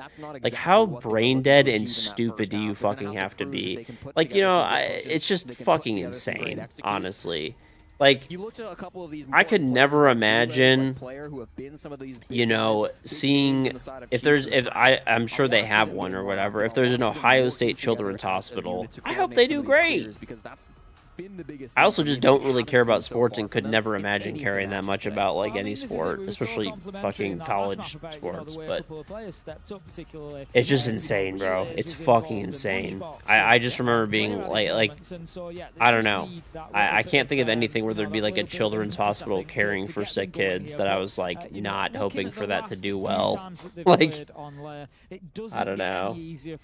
They've done fantastically well in that first half, but out of the last 16 attacking Freddy rounds guy that we have seen from this Chiefs side on layer, they've won 12 of them. They've got a 75% attacking win rate. So the danger is not past. That guy, I don't even know what the hell that's up with that guy. We can kind of, just push this one over the finish line. This is still going to be extremely difficult. That's a very true stat, Tim, and you're absolutely correct. It's weird behavior. It's not a real adult's child with underdeveloped brain. Honestly, the sad part is they're actually adults. That's what's real fucking sad about the whole situation. They're actually adults. Right? They've got to just look ahead and try to figure out some way to close out these defenses, get this victory over Chiefs, force us into a third map, and extend the night. That's the goal here in Paris, and it'll be a standard electricity ban. Kaid and Bandit both being taken off the board, as we often do see 60% of the time here on Lair, and then of course that Deimos and Monty being removed for the anyway as well. So it's Bazooka that's particularly loud. I was just looking, yeah, because obviously, I mean, a lot of the teams, if we've seen them before, we know who the players are. But I don't know each of the Alola players until we've seen them playing today. So I was just like quickly, because I knew who it was, so I was quickly racing through the player cams to see who it was, and it's Bazooka. I was hoping that it was none of them are, but it would have been hilarious if it was somebody like 0 and 6.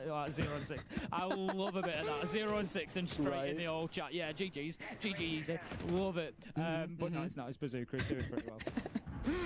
Okay, well, we'll get to see Bazooka getting more active again. He was the one player that didn't find a single kill back in map number 1, so it's huge to see him getting active, leading his team as the top frag, tied with Valentino here with 7 apiece. They've been big, important pieces for this attacking side here on Lair, and now they're going to have to bounce back and do it on the defensive side once again. Not everybody gets the passion. I don't know how. It draws our eye when it shows up on the board. Hogger's going to be running. I don't think that's passion at that point. I think hoping to bait out a shield. He's done just that. Lunchbox, the primary shield player coming in from Chiefs, is not going to like that when he finds out there's a clash on the board. Yeah, I love a clash pick for the top floor of Lair here. I think there's a couple of really valuable locations, particularly you can get out towards our 6 room, try and shut down that corridor and the push that can come from that side. Alternatively, you can be positioned in ops, a little bit of a transition through display sometimes, so plenty of use that you can find out of that shield. Basically, wherever you hear the chunk chunk chunk of that blitz approaching, you just scream for the Clash's support. They're going to have that rotation available no matter where they choose to push from. And it does look like early this is going to be some work done on the outer mask wall. They've got a lot of players pushing in through Skybridge, though. That might be a bit of a fake, Tim, because as this push has been really addressed over on this north side. Talking shit about a kid's hospital is subhuman view. Literally, dude. Literally. See this rotation coming in from the Clash. I don't know. I mean, I know that people are very passionate when it comes to Ohio State versus Michigan, but it's a fucking... It's just a... It's just like... I don't even know, man. They want to be able to work a pick now, too. I really like the way they've just dealt with that clash. What's some advice you can give us in Jeopardy? We want to get a contact ring. I don't know, bro. Win a major tournament as an esports player. I don't know anything else. That's what I did. An Alabama fan poisoned an 80-year-old famous tree at Auburn because they lost. Why? I don't, dude. I will never get sports fanaticism. Genuinely. I literally just don't get it. It's like, bro, you are not on the team. Like, they are not finding much space. I want to see player get some kills. He's the backstab at this point. He's not the brunt of the push, so he's not really going to be focused upon. A lot of these defenders will be looking at Lunchbox on the shield. They'll be looking at relays to back him up. This might be an opportunity for players to work himself into a cheeky pick. I think they know about his position, given that he's just shot out that default cam. The passion. Managed to, even as the focus, find a kill. I mean, like, I don't get it. Maybe talking some shit, I guess, like, is fine. But like, I don't know, like, once you start like physically harming people or like, I don't know, talking poorly about like a charity, like, I don't fucking know.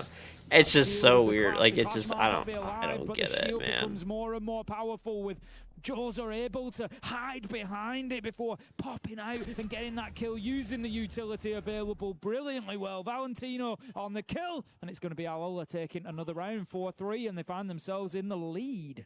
A nice little defense to come through from Alula. Again, it's the execute from Chiefs where they really do find those struggles. That is not passion, though. That is insanity. Six-room hall coming out from Jay Kenna. That's really an angle where you're just hoping to waste out those toxic babes and then push together as a team. It's those extra dimensions that we always talk about that were needed to find value coming in through from Chiefs. They had the buck down below, right? Didn't feel like Neptune was getting a whole lot of value in that round. You had the ace of player pushing in from Ops. Didn't feel like he was able to get much value either. Maybe a bit of a distraction so that their main push could come in through the R6 hall and find a couple of picks that way, but it just wasn't quite enough on the side of Chiefs. So, chat, this is something that's really random. This time around, but do you guys feel like watching these games and hearing the casters, when some of them are not with their normal duos, they sound a little bit off? Feels like on the edge of that happening at the minute, to be honest with you. Like, not necessarily, it's not like bad, but it's just like, it just, their pacing isn't, I mean, I guess it makes sense. You cast with somebody all the time, no matter what. Now you're just, you know, casting with the other person out of the blue. It doesn't feel like they're playing terrible. If you're going to a football game, you'd be disappointed if you went home without getting into a brawl. Some nice shots, and it felt like maybe they just needed I don't know, bro. I guess. A bit of a foundation to start building themselves into it, as we often see from new teams, and that's exactly what they're getting now. And they're really showing Chiefs that they are able to deliver more than they've shown us so far in this matchup. So 4-3, it stands on the scoreboard in favor of Alola right now, and we could find ourselves going to a decider if this continues. We see the big change-up in attacking philosophy between these two teams, right? Where we saw Alula fully focus on that horizontal, try to get in through the garage and make something happen with a couple different dimensions. You go to prison because of this, bro. We're seeing a full top floor clear, and there isn't I don't know, man. I just don't get it. Who gives a fuck? I'm gonna be real. Like, I get wanting to root for a team or liking a team, but like anything beyond that, like I just don't care. Like I'll have people that come in my stream a lot of times and they're like, ha! The fucking Lions lost. Fuck you. And I'm like, I don't really care. Like, I mean, you know what I'm saying? Like, he'll be a menace in the late round if he can do so. It's about managing his health at this point. Bazooka going to take a ton of damage from those verticals that's been opened up, forces him to relocate. It's more like when they come in here and they tell them, I'm like, oh, that's news to me. The Lions lost today. Wow. Thanks for letting me know. I mean, like, I hope they win, right? Like, I'm from Detroit. I like the Lions, but like, That's where I mean, beyond that, like, I don't really care, dude. It doesn't affect my life whether they win or lose. Putting the diffuser down, they have to force their way back in, and you Sports fanaticism is crazy, dude. It's crazy. Almir and Elman, for example, love the Kings. And they are literally... Dude, they're not even joking when they say this. Like, they are literally willing to lose a body part if the Kings won a championship. Like, they're actually completely serious. Like, they would give, like, a pinky toe. Like, a toe that wouldn't really matter. Like, maybe, like, a middle toe even, because they could still walk fine without it. They're actually serious. Their team winning a fucking tournament, but they're not on the team. They have no interest. They gain nothing other than just being fans. They're willing to lose a toe. Through that barricade, there is nothing that the Blackbeard can do. So low health, it's not going to be possible for them to go through the laser gate without somebody else burning it for them, which is what will happen. You would castrate yourself for the Reds to win the World Series. Okay. I don't know if you're kidding, but you do know that Almir and Elman are like not kidding when they say that, right? Where they would actually give a toe for the Kings to win. That's actually real.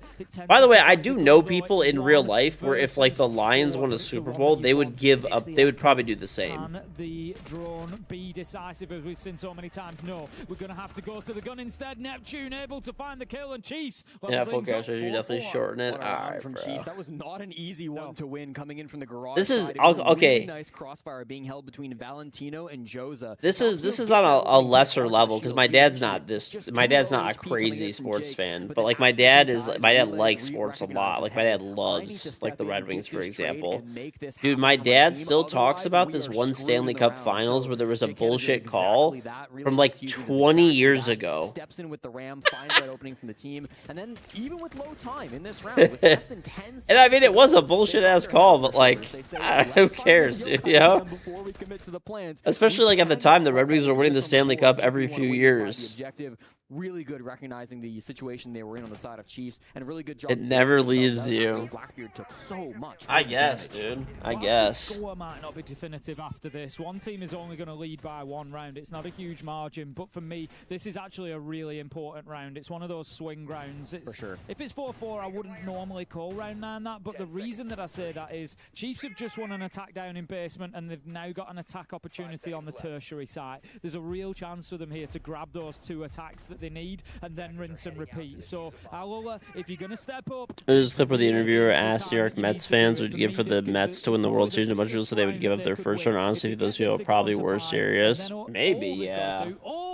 Maybe. Is locked down top floor and basement. At least they've got their 2 primary choice sites. I would hope those people are just being sarcastic, but they could well get it 7-4. But it is all going to start or maybe end here in Bunks and Briefing. No, I agree 100%. If Chiefs win this round, it gets really scary for the underdogs. Alula will have to do something incredible in that 4th quarter to be able to pull things back. They'll have to go flawless through 3 straight rounds or win in overtime. Otherwise, that's going to be them going home last place here at the Esports World Cup. So plenty to play for here on Bunks and Briefing. And just as usual, we've got a very heavy roam here up on the top floor. It's a bit more of a focus towards green stairs. Sometimes Kentucky lost the Final Four to Wisconsin in 2015, 2 games away from upper season. You'll never forget where you were for that game. Alula Chiefs, I should say, are maybe looking at a bit of a different option for this push. They haven't really brought much to try to pressure that top floor, and instead they've got the blitz, they've got the sends, they've got so many smokes to play around with. They could just try to sneak a plant under the defender's nose without ever pressuring that top floor control.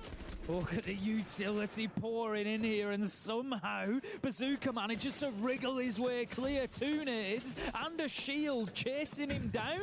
And he's going to manage to escape. Brilliant stuff from his army. And Brick, thank you 36-month 3 full year resub. Welcome back. Very much appreciated. Inch across this top floor, the Chiefs, but right now, Alula Club. I'm not sure, colors. Yeah, I'm not positive. This if you're Chiefs, right? Like, you've taken green stairs control. That was the goal. It would have been great to get a pick back, but it's still 5v5, and you've got the map control that you need to go for the plant. Again, my question is, with the sends walls and with the blitz, can you actually put the diffuser on the ground when there's still toxic babes above you and there's still that Solus up there too? It's a combination that we've spoken about at length today. Did that continue to Solus scanner detect the gridlocks? massive misplay coming in. Or no, that's the sense. Okay. Allow that plant to go down. Okay, I'm dying to sleep. I'm actually fine. With the Solace, they had no idea. 4 versus 3 as Chiefs now hold on to the post plant. The fight back is on. I gotta he's got to get it done here. I have to go pick up my filament for my. I can't believe they just went in and got that plant down. Now it's very difficult to retake. Great shot from Neptune, takes down the smoke. This diffuse kit not even being watched by the No way you're fine. You then yawned. Yeah, dude. Beautiful. I can't yawn. Neptune will get it. And one more. Why not? Beautifully played by the Sens there to close things out. And Chiefs. Well, I have been sitting here for really like from Chiefs. What you didn't see 8 hours or something. Well, pretty much. I mean, I've gone up a few times. Somebody had gone straight upstairs to retake from our 6th room. They had the vertical down onto that diffuser. There was no way that Alola were going to be able to successfully retake. Just read about that dude that poisoned the tree. He got caught because he called into a radio show to brag about it using an alias, and they just tracked him down. But just didn't have the angle, didn't have the oh yeah, we talked about your country. It's the Oman. There was an Omani that like got stuck on a mountain or possibly died on a mountain in Pakistan or something. Done, Brick. It just masked on his screen. We've brought it up here. You've got what 1, 2, 3, 4, 5, 6, like 8 electronics on his screen showing up in the scanner. We've got to forgive him for it, but it is the misplay that's allowed it to go down. Well, Daku might have been false banned. I don't know. He could file a ban appeal or something. 60 seconds. That's really early. Probably that's all you can really do. Then it was the clutter with the Sens play up above. I mean, they just didn't know that plant was going down, and it was until it was too little, too late. Oh, that sucks, man. I actually was thinking in my head, I was like, there's a possibility that you know who the person was. Correctly to stop that plant, and maybe it's a whole different round, but unfortunately it's a couple of unfortunate situations, a couple of small mistakes that spiral into a big one. I really like, I don't know if it was a purposeful technique. That sucks, man. I really like that as a technique from now on. Just literally dump all the light screens within a circle, get as many of those sensors down in one place as you can, and then plant in the middle of it. And it is so difficult to see on the Solis scanner because you've just got so much clutter on the screen to be confident of which one to ping the correct one. Everything else that needs to happen really tough. You knew of her but didn't know her personally. Okay. Trying to use against that Solis play up on the top floor. But right now, as we said, coming into round 10, that gives Chiefs a really nice advantage here. They have got a 2-1 quarter on the attack there. So Alola, you gotta do something different here. You gotta make a move. The bright side for Alola, they get to go back to the bomb site they won. They were successful here on the top floor back in round number 7. They can run this back and try to play a similar strat, or play a completely different strat, get aggressive with the mirror window, and get a free pick on the player because of it. Did they find the rest of the people? I don't know. Yeah, that's what we were kind of talking about. They've not bothered to look. That's just go and open the main wall. Because who does that? Yeah, that's an open mirror window. I'm just going to open the main wall. I'll just go on the repair, and it's that they've not even looked at that main wall to know that. And then he reinforces off. So now you don't even have the free soft wall to go blow it open. They've still got the value to fully reinforcing that wall. That's a brilliant play from Alola. I said they needed to make a move and make a move. They get sign themselves a something nice up for entry. my... Their dominance on entry continues, by the way. This is 7-3 they are now on the entry. Nitro comes out crazy onto relays. Bazooka onto Lunchbox. 5 versus 2, and it is crumbling for Chiefs right now. Jake Enna manages to find something with that thermal scope. Picks up about the only hotspot Chiefs have seen in this round so far. 5-4 they lead on the scoreboard, but it looks like that will be leveled up by Alola. Really tough spot to be able to get things back. The fuse gets dropped inside of storage, nowhere near where these attackers are at, so they're really just going to have to play for kills. No util really to speak of either. They've got one smoke grenade on Jake, but they have to know that there's a Glaz at this point. They've already gotten into a gunfight with him, so this is going to be awkward. If they play smart, Alola shouldn't lose this. Nicely popped around the corner there from Jose. I don't know whether he's aware that there was another one coming in from there or not, but he manages to get the one, and that's all he really needed to do, to be honest with you. Jake Enna's just going to have a little look, but Bazooka, who else? He gets a little bit noisy after that kill as well, running out of the door and finding his mum. Good to see the players getting active after a round like that. If we head to overtime, Tim, and I'm not saying we necessarily will, but if we do and we see Alola defend that top floor side again, I want to see Chiefs go for something different. Go for a different strategy on that push. Both times they try to force that blitz in through the storage hall, try to get in towards the site, and it just You've really heard from feels Turkey like asking you about over pop can prices. Apparently Oman is half the price of Turkey. How much is a regular Coca-Cola or Pepsi can in the US? If you're in a grocery store and you buy like a 12-pack or a 24-pack, if you get it on sale, okay, it's probably about 50 cents a can, give or take. That's like if you go to Costco, it's that price roughly. Maybe a little under 50 cents. The thing is, for Chiefs. Oh, regular price for a can? Honestly, cans are not too much normally. They're like $1 or $2 maybe, max. Like, most of the time there's the 20-ounce bottles. Those are like $2 to $3, $4. Depends on the store, I guess. I would expect Chiefs to be winning that third choice. But yeah, a can wouldn't be more than like $1 ever, generally. Maybe two. Maybe. You've got to be taking basement again. They did well last time around, but you know, I asked for a move. I will deliver. It's 51 cents for 330 mil. Are they going to have something different to So is that like 12 ounces? Let's see. Yeah, and I hope to see that as well, because although Chiefs won the last time they attacked in this site, it was looking kind of sketch for them, right? I mean, their Blackbeard push from Jake in through Garage just really fell flat. It was up to Relays to step up and get a massive 2K exploding into the bomb site. And yeah, it's like roughly a 12. It's a little under a 12 ounce. They can't just rely on one individual. So 12 ounces is 355 milliliters. So for the 355 milliliter, we get, honestly though, if you buy them like not at a store, right, like or whatever, not cold and ready to go, but if you buy like a 12-pack, 24-pack, it's like that. That's like about the same price. Let's see what they're. I think at Costco they're even less. How much impact that has. Straight away, we're going to have that external wall being opened up. Yeah, it's less. At Costco they're under 50 cents a can. For a 12 ounce or 355 milliliter. So you can get a 35 pack at Costco right now. No surprise, early deaths for 14. Utility. 49. Instead, it's a run out. 14.49 divided by what? 35. It takes nerve. 41 cents a can. 41 cents. Only the second team to be eliminated. And that's not even on sale. That's just you. Any day you just walk in and grab it from Costco. Occasionally it's even cheaper at like Walmart or whatever grocery store or something like that. Yeah, it's especially valuable here after the It honestly sickens me how much shield gameplay there is at a pro level. If it's a pack, it's the same price. As a can, it's more. So for us, if it's just a single can, what the? I broke my monitor. I'm pretty sure. Yeah, there's no verticality possible for them. I think they feel like they've spotted a bit of a gap here, and maybe they have 3 versus 3, but no. I mean, I don't think I did this, but I'm pretty sure one of my kids did. Maybe not. It's not like completely broken, but on the far right side of my monitor, I know 100% what happened. Probably one of my kids came up here and just smacked my mic arm into the side of my monitor, because literally right where my mic arm is, there's like a bunch of dead pixels. It's not a lot. It's a very small section.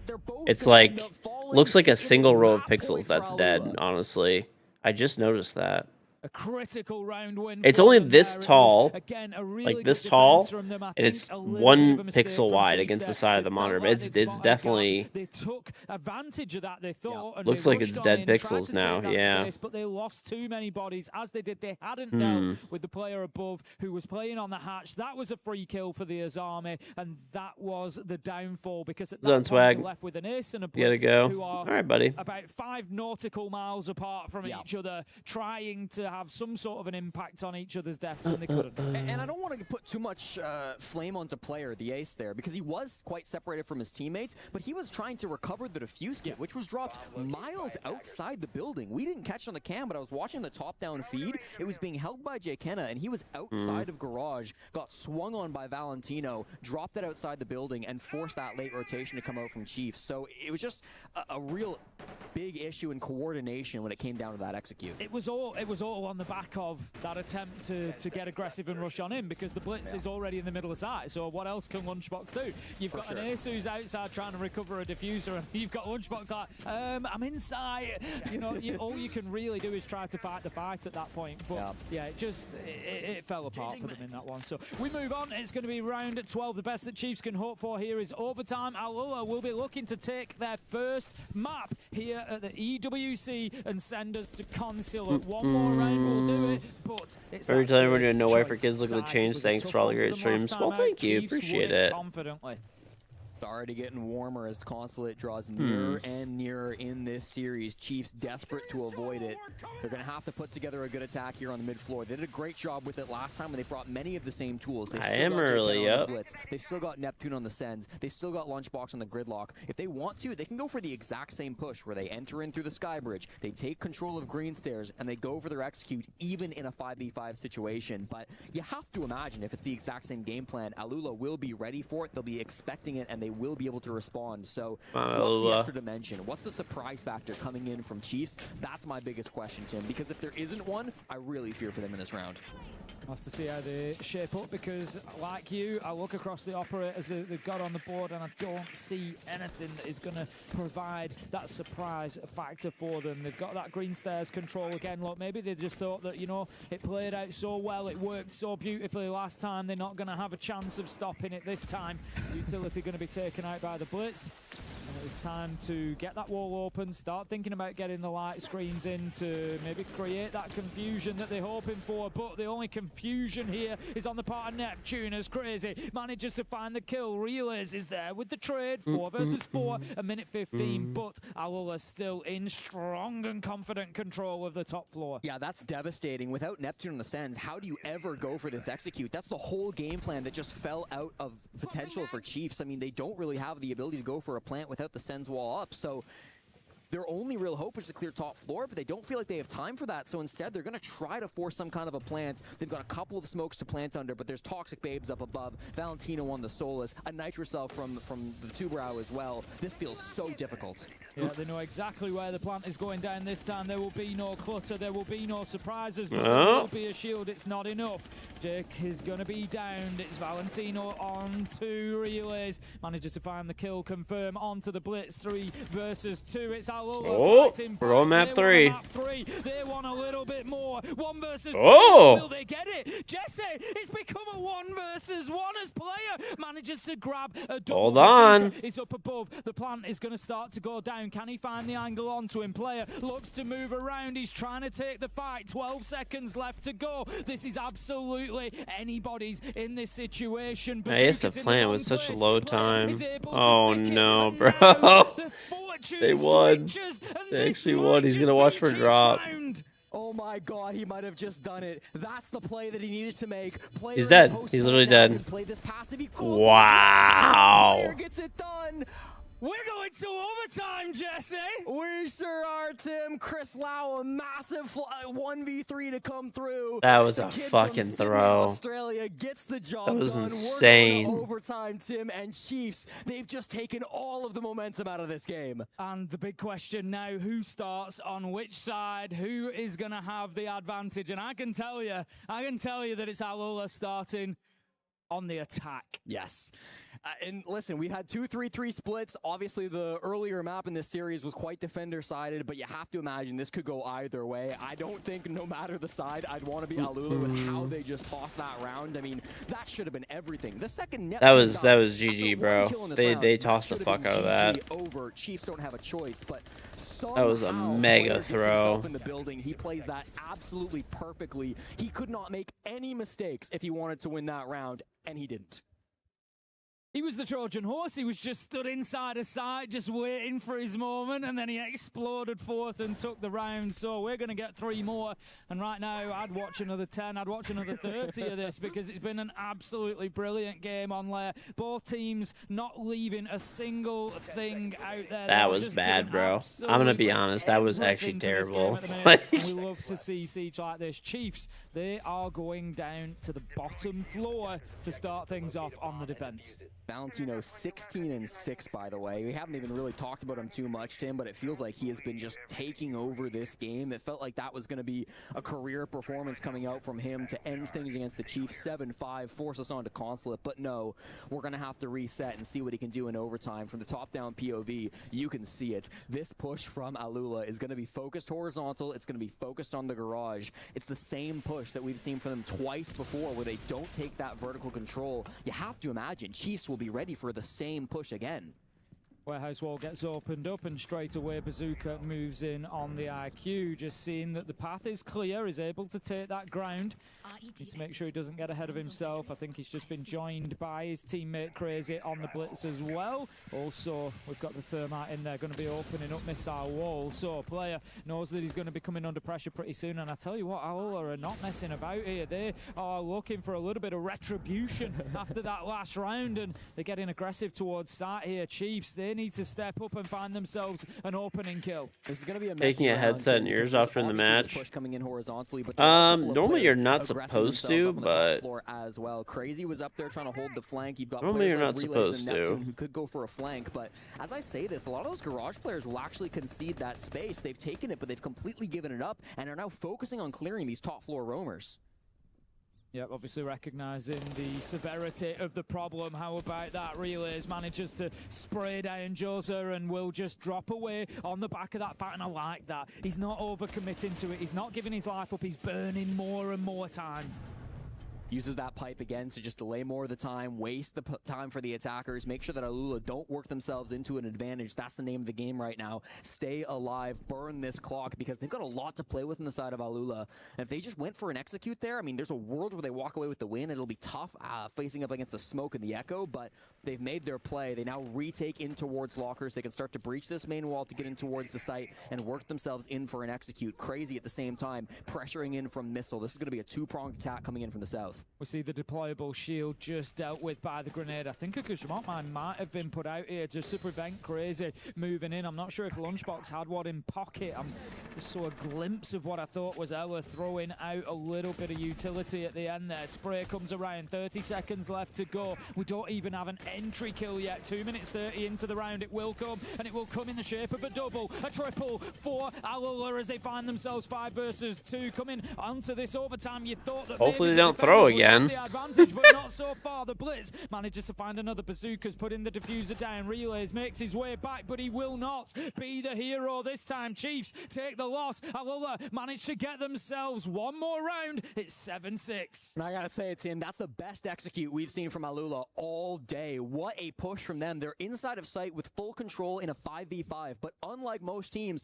they don't start holding F. They don't rush the plant. They wait for the swings to come out. They keep all of their guns alive, and even Mahagar, I mean, he's got the defuse kit, but he's gun up and he gets a kill in the midst of that chaos. He starts things off with the opening pick straight onto Lunchbox. So as we see Chiefs collapse in on that push, they're thinking the plant's going down, but they don't use their utility. They aren't able to use that Echo Drone to stop it. Instead, they take those gunfights and it all goes the way of Alula. They played so well together, balling up inside the site and making things really awkward for Chiefs.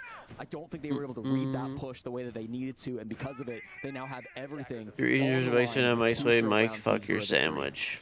Thank you. Thank you for that. We saw them, of course, picking up that. What would I do without that information? They're not going to try it again this time, but I don't think they will be getting away with it again. This time. Corned beef is delicious. I honestly might get corned beef. Crazy is going to be playing that, but like I said, I think they will just might be the move, honestly. We can see all of Mass might be the move. Fully, so there won't be any cheap kills onto Chiefs, so they certainly won't from that angle. I can't promise there won't be one from another angle. Chiefs, but they need to learn their lesson from that. They need to make sure that they are switched on from second one coming in here. Well, I said it earlier, team. Honestly, if we see the could be. Here we are once more with Alula defending the top floor. I do not want to see Chiefs just stand behind a blitz and try to take storage control running in through those hallways. It's just been too much of a problem with Bazooka playing there on the smoke. And what are we seeing? We're seeing changes coming out from Chiefs. They are not bringing the blitz. Instead, it's going to be Lunchbox on this Ying. It's going to be Neptune on the Zofia from down below. They've got different ways to force players out of position that doesn't require a shield. So up against the Suzami inside the day expense reports? No. Clear this guy out. He's got a I have to read something really quick. You can use your utility, get a non-streaming related. Some kind of an advantage. There is a win con here for Chiefs.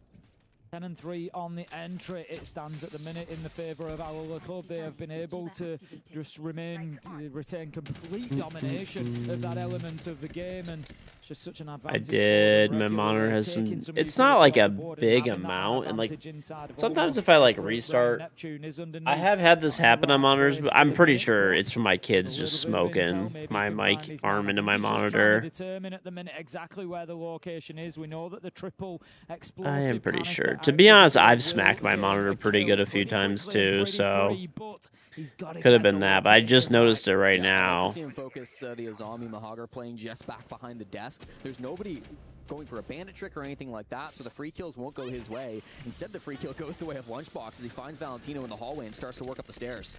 I can give you the monitor. Just manages to create that They might have just died too. I mean, judging from the position, it's probably for my mic arm, but I'm not 100% sure. I guess it could have just died.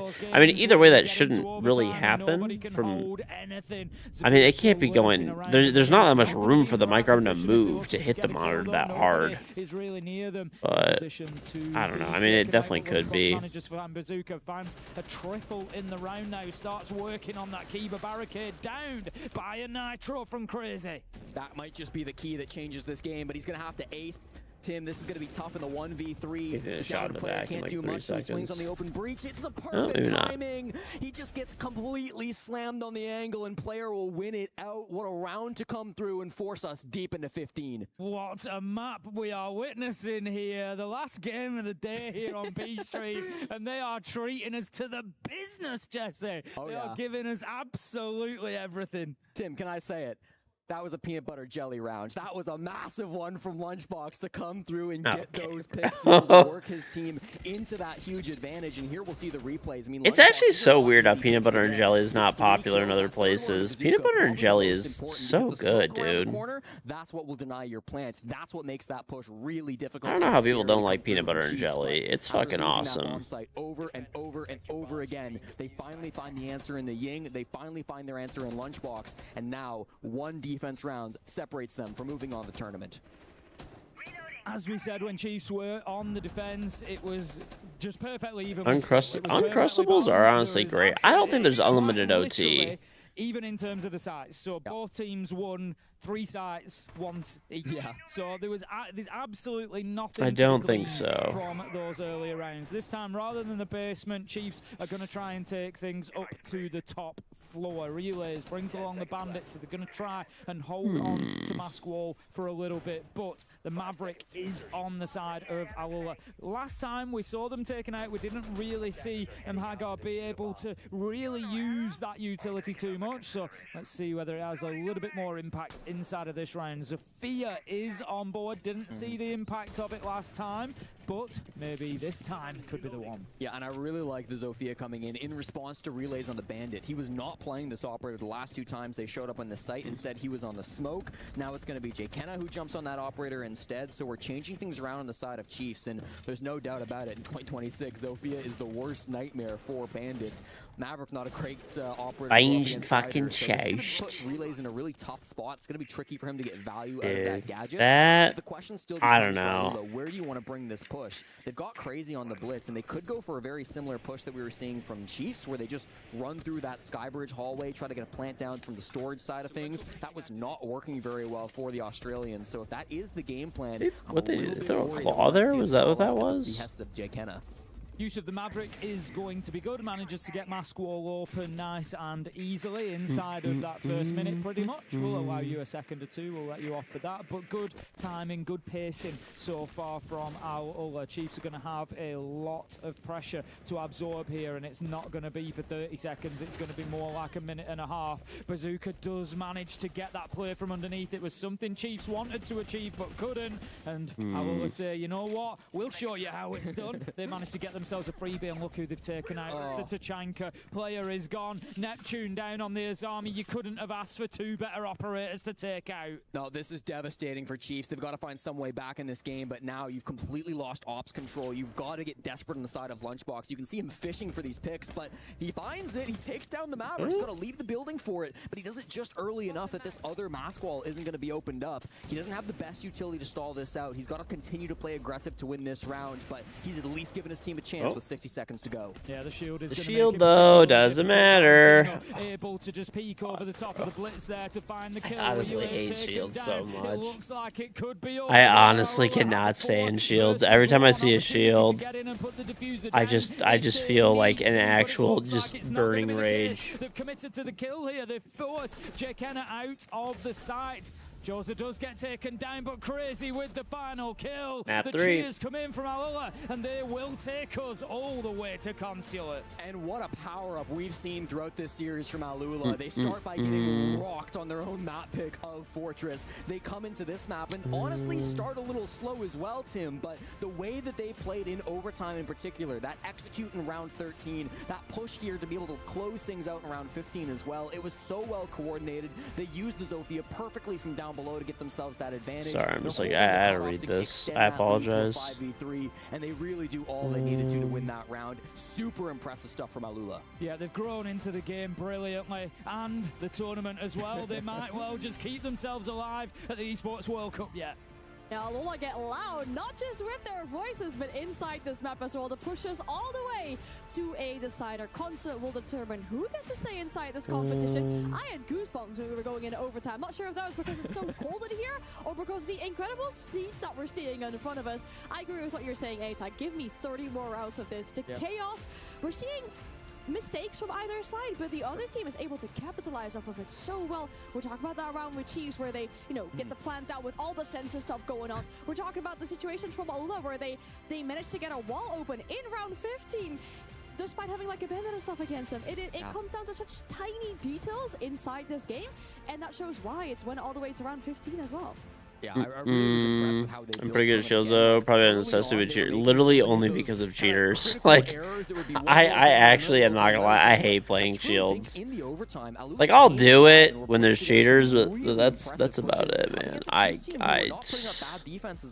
absolutely hate playing shields. Inside the site behind their utility, and like this is a good example of the mistakes. Like sometimes earlier in the round, we would see Alula go for some really questionable plays, but I thought as this game evolved, they became a way better team. And they evolved with the match. That's definitely the story of it for me. You look at the beginning of the game, it was maybe a couple of rounds being lost here and there by teams, but by the time we got to the end, it was all about them winning the rounds. It wasn't about the mistakes anymore. It wasn't about the gaps. It was about teams going in and having special moments like we just saw the 1v3 from Player there, taking full advantage of that situation. A mistake's only a mistake if it gets punished. Otherwise, you never see it. It goes under the radar. And so for me, those last 5 rounds at least were just on the back of teams coming out and just having big moments, either with flawless executes or with superstar moments like Player, all sorts of stuff going on to enjoying that one. Yeah, and again, some cool strategies like that play on the mirror window, like so smart, so creative to be able to catch that. And like, yeah, it's a mistake from Chiefs, I guess, but who does that? Like those are mistakes that anybody would make.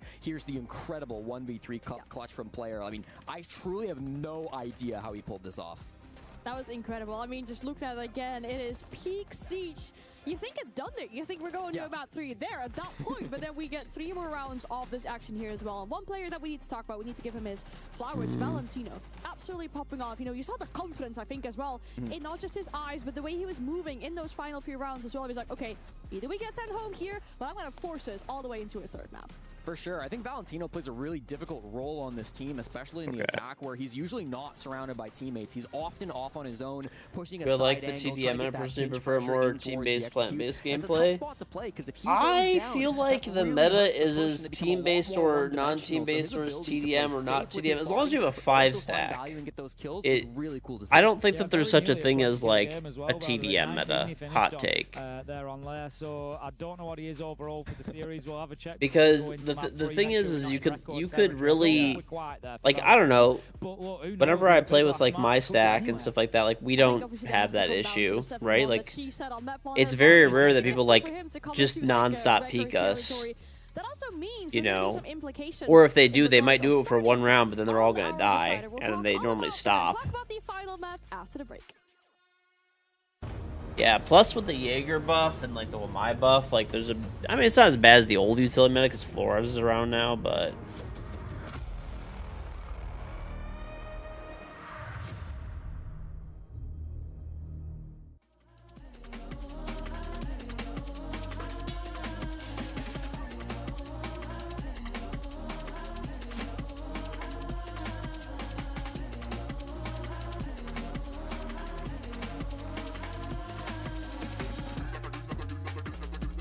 Okay, one sec.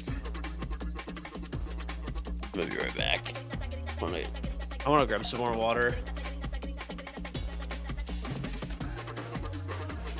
Yeah, it was definitely way worse back in the day. I don't think the meta could be as bad as it was before. Alright, let me get water. Be right back. Gotta be...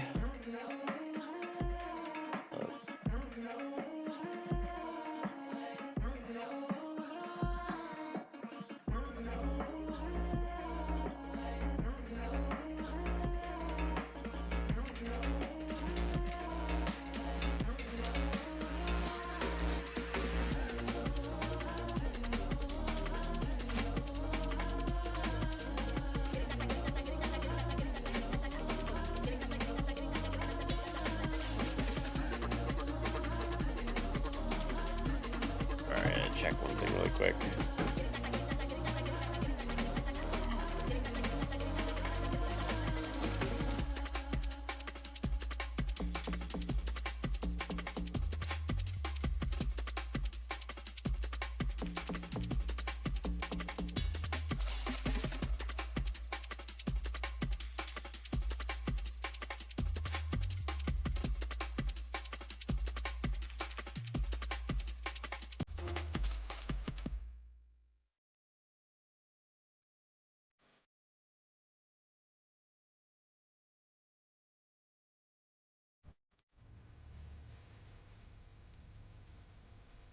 He is breakdancing his rook. Miniver, thank you for the 69 month reasonable back up, gang. What's up, Miniver? How's it going, buddy?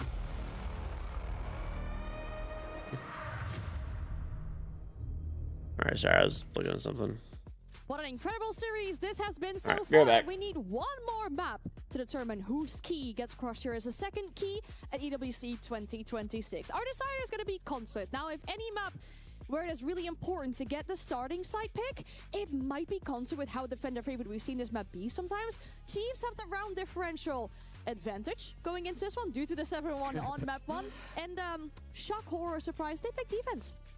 Yeah, I mean, of course, it's Consulate, most defender side of map that we have in the pool. What else would they pick, especially with how good they've been on the defense today? Well, yes, I would agree. But looking at that last matchup, you know, we thought that it was going to be a bit more defender-sided than it was. It was 3-3 in the halves, and then they lost it on the defense in overtime. So, honestly, all bets are off. Who knows? Could go anywhere. Who do we expect to win this match, Pierre? I feel like we were talking about Chiefs, you know, if we get to survive the first map, maybe 2-0 situation, but are we convinced by this Alula that we're seeing on map 2 that they might be able to pull off with the momentum here? I really liked Alula towards the end of that game. And you know, you can't ignore the mistakes that were made both on map 1 and early in map 2, but if they come out and play the way they did in the final 4 or 5 rounds of what we just saw in Lair, I don't think Chiefs can win it, to be honest. I'd agree. They're going to be very difficult to stop. I enjoyed what I saw. They were the more dynamic of the two teams, particularly towards the end. And it's a funny old thing when you've got that momentum we often talk about in the best of 3, whoever wins map 2 often carries an advantage forward because they can just keep things rolling. I genuinely think I still favour Chiefs because of the experience, but I just look at Alula and I think they could win this easily. Yep. It would be crazy to see our only MENA representation make it through in the tournament over. Once again, we'll have to mention our Aussie boys. They'll be so upset to see one of their teams be knocked out from the tournament here. And to stop that from happening, what is it that Chiefs need to do? How do they need to overcome like this mental hurdle after losing this map here? I feel like they've got to be able to find some way to strike back and strike first on the defense. You know, a couple of those rounds, there were really strong executes to come out from Alula. What you have to do to counter that is you have to disrupt the execute before it comes out. Don't let them push into you 5v5 or 4v4. Get scrappy in the early round. Force this team to adapt with a lower man count that they were expecting. If Chiefs can do that, it'll maybe force those pushes from Alula to be a little bit scrappier than they would have liked, and it might give the edge back over to Chiefs. I think entry is going to be wildly important. I've didn't catch the last 2 rounds, but it was certainly 10-3 in favour of Alula after 13. I got a little bit too excited after that, and I'll have to check once we get into the map to see how 14 and 15 went. But Alula absolutely dominated them on the entry, and I feel like, yes, with a less experienced team, if you can get on top of them in those rounds early, force them to play the 4v5s, we haven't really seen, I'll have a look back again and check the numbers, we haven't seen them convert too many rounds where they've lost the entry kill. So I think that is definitely the avenue for Chiefs here. Well, it all comes down to this map. Who gets to stay in the competition? Who will see their key get crushed here? Consulate will give us all the answers. Thank you very much, and there will be a crushing one way or another. It could be Alula, it could be Chiefs. Whoever wins this takes it all. We have seen 2 elimination games today, both of them heading into that 3rd map. Chiefs take the choice of side because they had the better round differential. Of course, that's 7-1 on Fortress, setting them up for success, maybe, here on Consulate, giving them the defensive start. It sets them up for success in that they have the easier side start, but it also sets them up with the highest risk to begin here, right, Tim? Because, yeah, Chiefs are on the defense. We expect them to walk away with a decisive first half here, maybe a 4-2. But if this ends up being a 3-3, or this even goes the favor of Alula, if they can get more good attacks like what we just saw in Lair, that blessing that they got choosing to start this first side might end up being a bit of a curse, because you could really screw yourself early in this game. If you're not on point immediately in these first 3 or 4 rounds, this game can spiral out of control much faster for Chiefs than it can for Alula. Yeah, it certainly does increase the pressure because you've put that expectation on yourself. You know, you think sometimes maybe if I come in and take the offside, I can look at it and think, well, a couple of first rounds haven't really gone my way, but as long as I get 2, I'm fine. Yeah. And then you go from there. You know, if you do come out with a 3 or 4, then you're fantastic. And that's the position Alula find themselves in. I feel like they can come in here and play really freely. They've just had a really good 4 or 5 rounds on Lair at the end of things. The whole map was decent, but the last 4 or 5 rounds was fantastic. There's no expectation on them. Like I said, they're the mystery team coming into the tournament. We don't know a lot about them, and so, you know, if they get eliminated, nobody's really going to bat an eye at it. It's going to be like, okay, no problem. They've come in and played well, but yeah, I think there's a real opportunity for them, but that's not an ideal start to the opportunity. We're going to see the Zofia being taken down of all operators down, but not out. Will very probably be collected, I think, to safety, but yeah, they're going to have to learn a couple of those angles. Yeah, you could maybe commit a Toxic Babe to try to get the secure. It's not going to be possible at this point. Already so deep Bazooka. He just walks up the Visa stairs, I imagine, to get into that gunfight. He finds a bit of a gap, but he gets hard punished for it. Lunchbox is ready for that play, so a little chaotic on that opening gunfight. Zofia does get picked up in the midst of this, but a chaotic first round, and it's really just gone all the way for Chiefs so far, Tim. Yeah, I just think maybe Alula getting a little bit ahead of themselves. There's confidence, and then there's like, you know, let's not go chasing up Visa stairs on your own and just running into an entry death. Entry was, as I said, coming into this, an area that Alula absolutely thrived on Lair. Coming in there and giving that away is not what you want to do. You want to make life as difficult as you can for Chiefs. All eyes are on Neptune, hiding behind his vending machine. He did lose his shield that was destroyed by that Flores drone earlier, so he's got these Kiba barriers as a backup, but if they can force him out of this position, it could be really powerful. So far, just delaying time with those Goyo canisters, the magnets catching good utility as well. If you don't have the proper tools to force him out of this position, it could be devastating, but finally the Flores drone comes out, he's forced to retreat, and that's a good piece of map control gained by Alula. I've been able to look at the numbers, and so far today, when Alula have lost that entry death, they've only won 1 round, and that was the one on Fortress that they won. Granted, there wasn't a lot of rounds where they lost the entry in that last map, but still, there's only 1 where they've had that conversion. So Lunchbox, Neptune, they just pile on the pressure now, get themselves a double 5v1 as Lunchbox. He's been playing fantastically well for the last hour or 2, by the way. He should never get up from this computer. Just keep playing forever because it's working for him. Right now, Choza manages to get 2, takes down Lunchbox, takes down Neptune, but 1v5 becomes a 1v3, still very unlikely. Sees his man and gets him, though. I tell you what, 1v2, we've seen those one before. No way. I mean, he's using the flashbangs well, but doesn't know the player position. That's going to be a nice shot coming out from the SMG-11 to finish off what Lunchbox started. Crisis averted if you're Chiefs, and you get your first defense win on the board. I like the wording you were using there, Tim. Lunchbox, he can't get out of his seat because of how well he's playing. Back in the OCE League, he is known for getting out of his seat after every single round, getting up and taking a bit of a lap. Can't do that on LAN, unfortunately. Has been stuck in that chair for a little while now, but still, you're seeing that movement, you're seeing that momentum come through from this team, and Lunchbox, a great first round to start on Consulate. I was talking to Iconic earlier, and during one of the breaks, one of the halftime breaks that we had, I asked him about, you know, the kind of as a player, do you get that little bit of fog sometimes when the stress sets in, and maybe, you know, you do things that you think afterwards, what on earth was my thought process there? Like, why have I done that? And it's just because you're not thinking in a normal basis. And he actually gave like such a good insight as to the mentality of being a player in that kind of situation. And he said, you know, one way that he learned to avoid it over time was, you know, by keeping things the same, by making sure nothing changed, by making his environment as similar as he could to when he was always playing. So yeah, I think, you know, Lunchbox, don't move. Don't, you know, don't move. If your feet are crossed, don't uncross it. Like, whatever's going on right now, just keep it identical. Well, it's maybe a bit scrappier than they would have liked. It got a little chaotic, but all in all, that's a round win for Chiefs, and a decisive one at that, barring the close comeback that we almost saw from Joza.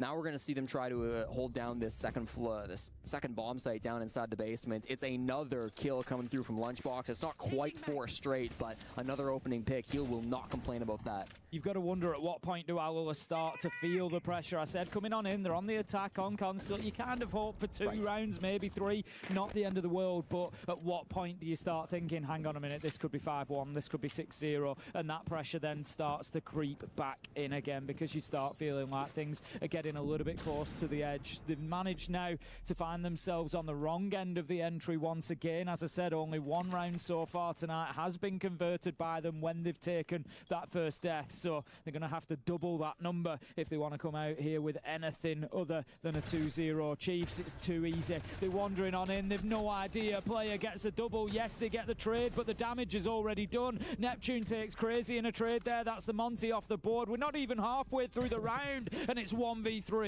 Player, the best player on Chiefs, has been so important for them this stage and will continue to be important in this series up against Alula. Just excellent sight play coming out from him. It stops that aggressive move to come out from Alula, where it really felt like they had maybe caught Chiefs with their pants down a little bit. Didn't really recognize what was going on in that push, but player was ready for it. He was watching for those guys to walk straight into his sights, knew that that was an option, and now Valentino in the 1v3. Very difficult to pull this one off. They know exactly where he's at.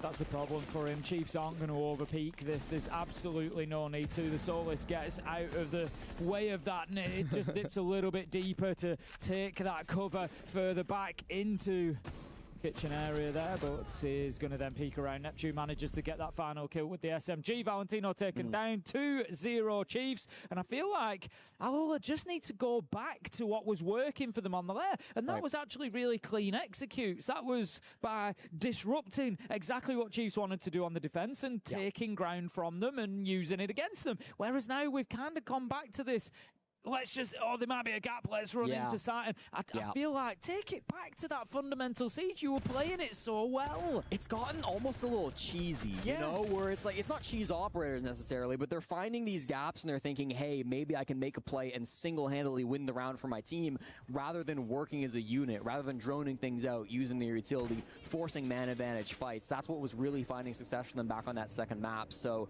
I agree with you 100%, Tim. It feels like Alula are getting a little bit loose with this. What absolutely cannot happen is we cannot see a return to lair, where it was every opening duel favoring Chiefs. It was an early lead coming out from them on their stronger side, and then we just saw Alula fall apart. We saw them crumble. Their mental disappeared on that first map, and even after attack timeout from their coach, they weren't able to pull things together. So we can't see that happening again. They have to recognize that this is not a side where they're favored, even though they're down 0-2. If they let this mental slip away from them, they're going to be kicking themselves on the whole flight home.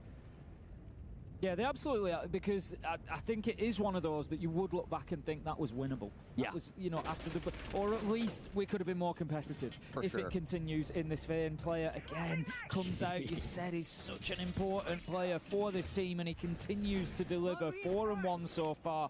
2-0 Chiefs on the scoreboard. 5-4 in terms of the man count. They've got that entry again. That's now 3 in a row, and I will keep coming back to that start. Alula not good at converting the 4v5 rounds. Player's just been so critical. He's willing to play late round, but he's also so good on the aggressive moves as well. Like, no matter where you put him, he is going to find big value. Now, the push coming in from Alula, they might be pressuring in towards top spiral. Valentino gets his way in, but just hops on drone, trying to get a bit of information. The bomb site, don't forget, is piano. So with that, Crazy's actually going to rotate over to the yellow stairs. They think they have another gap, Tim. Bazooka does manage to find something at least. Headshot onto player. You couldn't ask to take anybody better out of the round at the minute. Lunchbox does have similar stats though, so he's got to be the next target really. Crazy going to start to bully forward with the Monty. Do they know that there's one behind? Jkenna just needs to be careful here that he doesn't expose himself to the peak from behind the shield. Neptune taking a ton of damage along the way. I will feel like they've just settled down a little bit. They've stopped the cheesiness. They're just now using the utility, they're using that shield, they're creating the space, and they're taking advantage of it as Valentino manages to pick up the castle. That's going to be the last of the HP removed from him. 1 minute 15 left to go, and Alola looking much more comfortable than they have so far. Another one for Valentino. He's one of the best solo players that we have here in the tournament. Does a really good job working these picks all by himself. Finally traded, but the damage is done, and there's the counter trade from Crazy on the pistol. Takes him down and can start working this plant. Jacob above. 2 toxic babes. 60 seconds on the clock. This should deny the plants, but there's going to be a lot more time to stall out. Never mind. Joes are up above, manages to get the kill. As soon as, I think that's absolutely the right play coming in from Alola there. As soon as they're in a 3v1 and they know that one's above, you send somebody upstairs. You know that you can do it. You send 2 upstairs, to be honest with you. You keep somebody planting. Send 2 up there just to guarantee the trade and win the fight. So really good from Alola. They've just doubled their ability to convert those 4v5 rounds when they've lost the entry. So that's really good. It gives them a benchmark. It gives them something to work from. I think if Chiefs get that round and go 3-0, I'm not going to say a catastrophic, but it's a huge blow for Alola at that point. So I think that was, you know, really important. I ended up one of those first 3 I had like some Amazon packages that came in, so I grabbed those. Well, after losing Tremonti push, Chiefs will immediately choose to take it off the board. I think that's the right call. We saw the value was getting over towards yellow stairs. It made it a couple things my wife wanted help with. From coming in, and the plants went down very successfully under the watchful lives of the Monty as well. So I like the ban coming through from Chiefs. The bandit also being taken out by Alula. What is map? Again, we kind of go back to some of this play style that we're seeing from Alula, and once they slow things down and start to play their game, they seem like a much more put together team. Get your predictions in chat. In particular, I think has to be the one to crack this game wide open on the attack side for me. He's always playing by himself. He's not really pushing with the rest of his squad. So whether he wins or loses that gunfight can make a world of difference on how the push goes. Remember how I told you guys it was broken? It's fixed now. On a lot of these I don't know how. In that round, he gets a big double kill, and even when he dies, his death gets traded out immediately. So these are the kind of plays that we're watching out for on the side of Alula. If Chiefs can shut him down, they might have a good chance of winning this game, even with Alula slowing things down and not playing as gap heavy. Valentino currently 24 and 17 across all 3 maps, so we don't need, I was getting carried away, we don't need to worry about record territory, but still an excellent performance, as you say. You know, some really great rounds from him that have you know, got it over the line for his team and are exactly why they are still in the position they are. Out of interest player, 24 and 16. He's just 1 death better. He's always got to keep himself ahead. And we're going to get on into round 4. Extra bans come out, as you've said, Bandit and Monty, and we will have a nitro going out. Beautiful stuff. Oh, that's exactly what you want to see out of Neptune. A gift from the sea straight through the window, and you couldn't have look at that. Operator, right? Jesse with some bars. Play my kids for nothing. I mean, I wanted to stay up there for a little bit. Why not, man? Neptune, I believe, does walk through a bit of a Goyo cancer. I'm not saying it's their fault. Back with his teammates, but that's okay. You'll take a half damage for they're being cute. So they wanted to help me get my Amazon packages, and you know how that goes. Whenever you have kids and they like help you with things, they're not really helping. So the information is flowing on the side of Chiefs.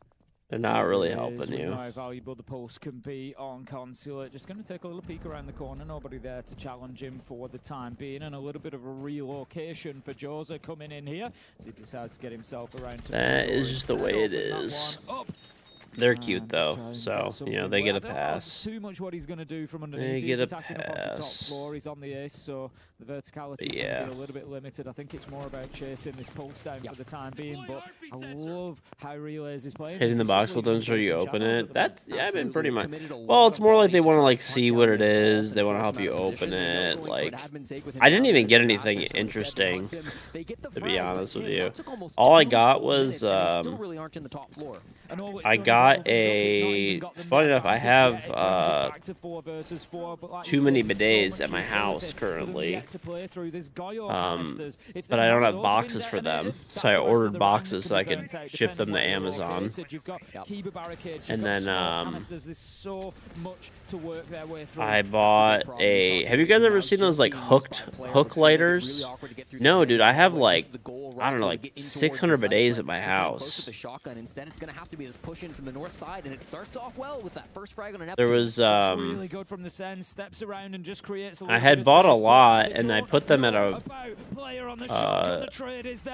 I had a location to store them, and I had to basically move them out.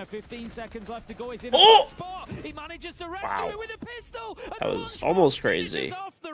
Who would have thought it? Chiefs grabbing you can buy a bidet, exclamation bidet. I cannot believe but yeah, turns out until the very last second. basically, I couldn't have told you who wins that round. Usually you can tell it's a big advantage for this team, a big advantage for that team. Certainly it was a big advantage for Chiefs, but I love the way they used the sends on Alula to get deep in towards the site. They weren't just trying to cheese a plant in through the doorway inside of meeting to get that one down. There was a shotgun close from yeah, basically I had like 6,000 units at a location, like a warehouse, pretty much. And different dimensions to that push. And even after it started off so I had them at like first I had them at like a to begin with at like a friend had some extra storage at a building for me to put them in, so I left them there at first. Then I had a building to put them in, so I put them there.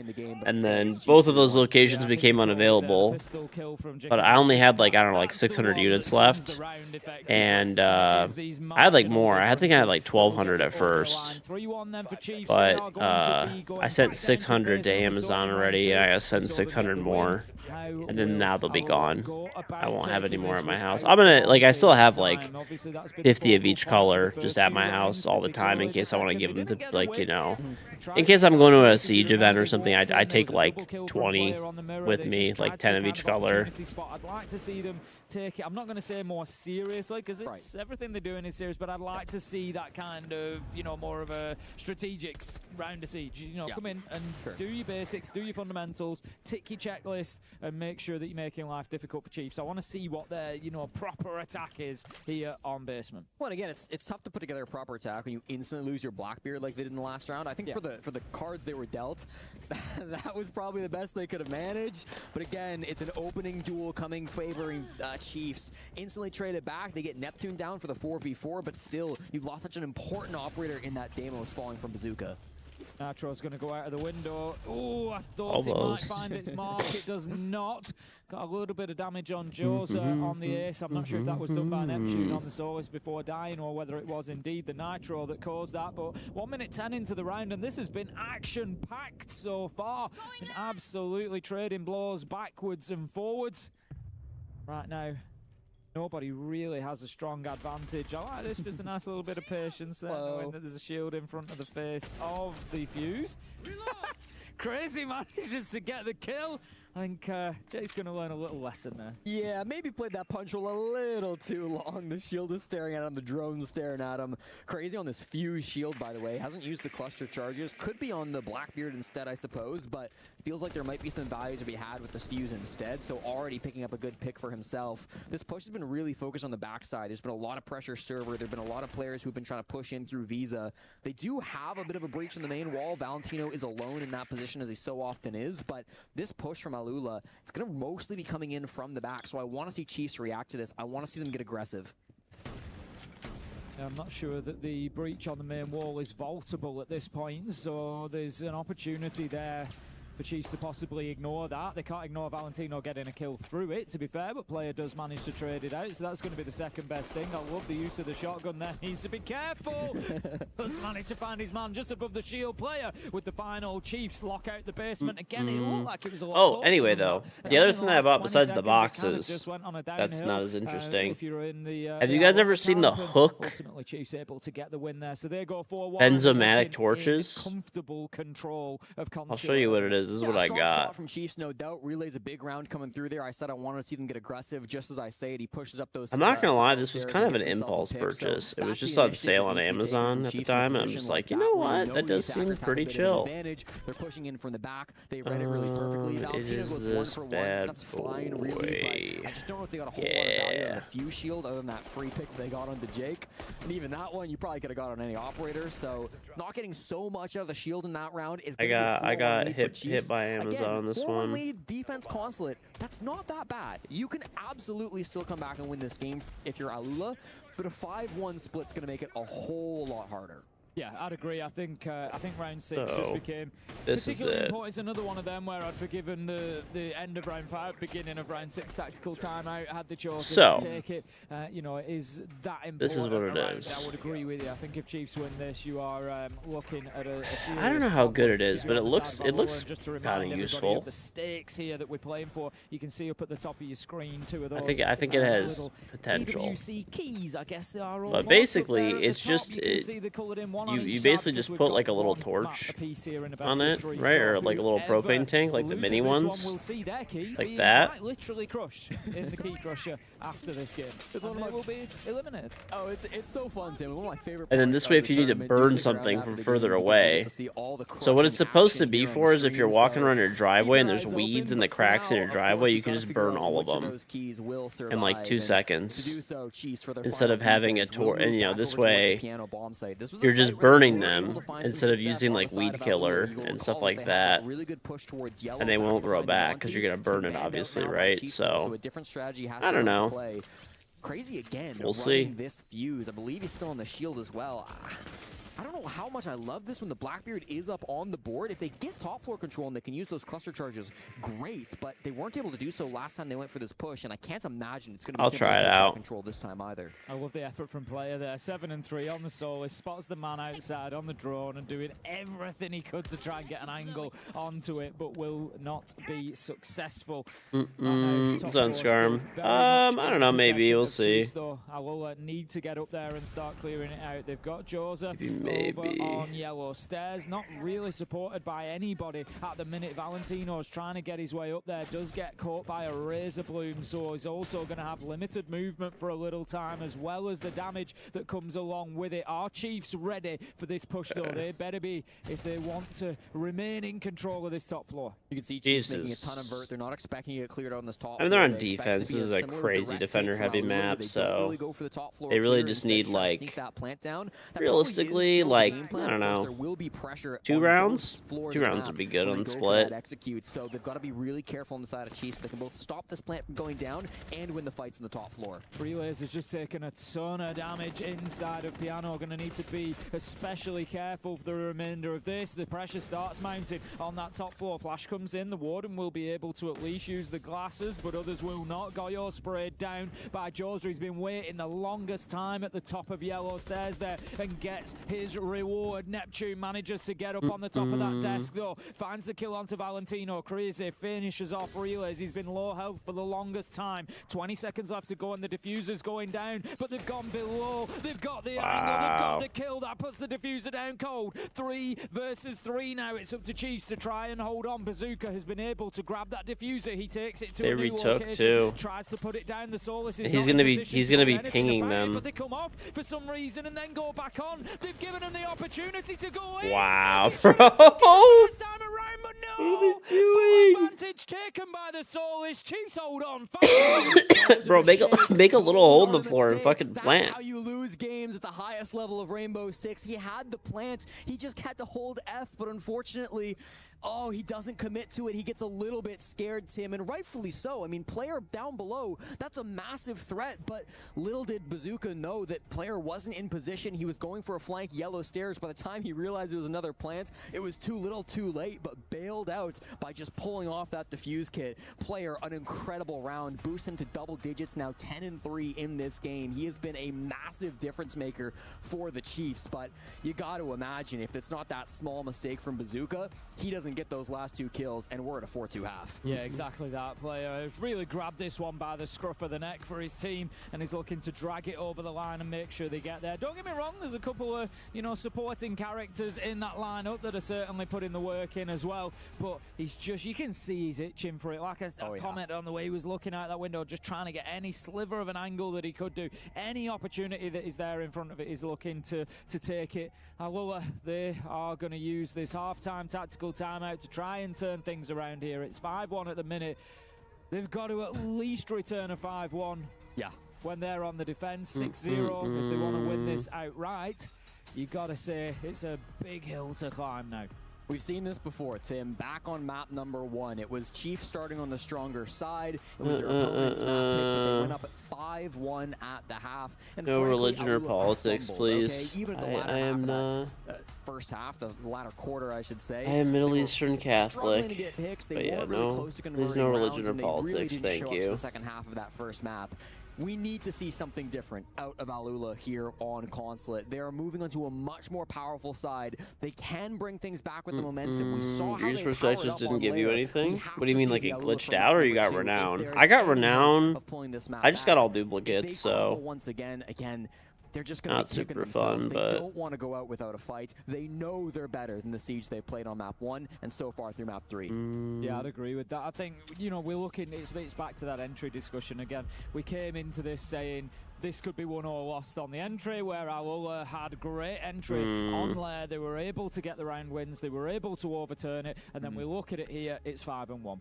It's 5-1. It doesn't perfectly line up. They have overturned a round where they did lose the entry kill. But on the whole, yeah, the massive advantage is there for Chiefs. They're playing a lot of these rounds 5v4, and they're taking full advantage of the space that gains them. They move on to the attack now. This is going to change things up a little bit. Round 7, I'd say round 7 and 8 are essential wins for Alula here. They need to get it back to 5-3. You didn't get anything? Would be ideal. You probably got renown and it just like glitched out or whatever.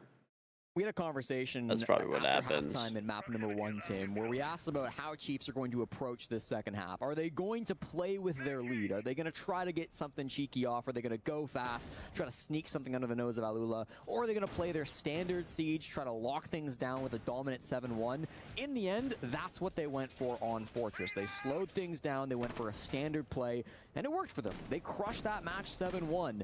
This time, I was wondering if we might have seen something crazy. You know I was staring at that Finca from Jake Kenna, but of course they will pull off it. They've still got the Sens, they've got the Grim, the Zofia. Like, there is potential to go for something fast and cheeky here just behind those Sens walls, but it's going to be a lot more difficult, I think, without that Finca to lean back on. I think given what we've seen, you know, Chiefs are the better team on the attack, so I think they just need to lean into that. They don't need to do anything special here. Their priority is going to be staying in the Esports World Cup. It's a huge tournament. There's a lot of money on the line. They just want to get this done. They're not bothered about how they look doing it. It doesn't matter that, you know, this style on them and get a little rush or this. They don't care. You know, they're just going to grind this out and get it done, and I think that's the mentality that they need to have. Just lock in.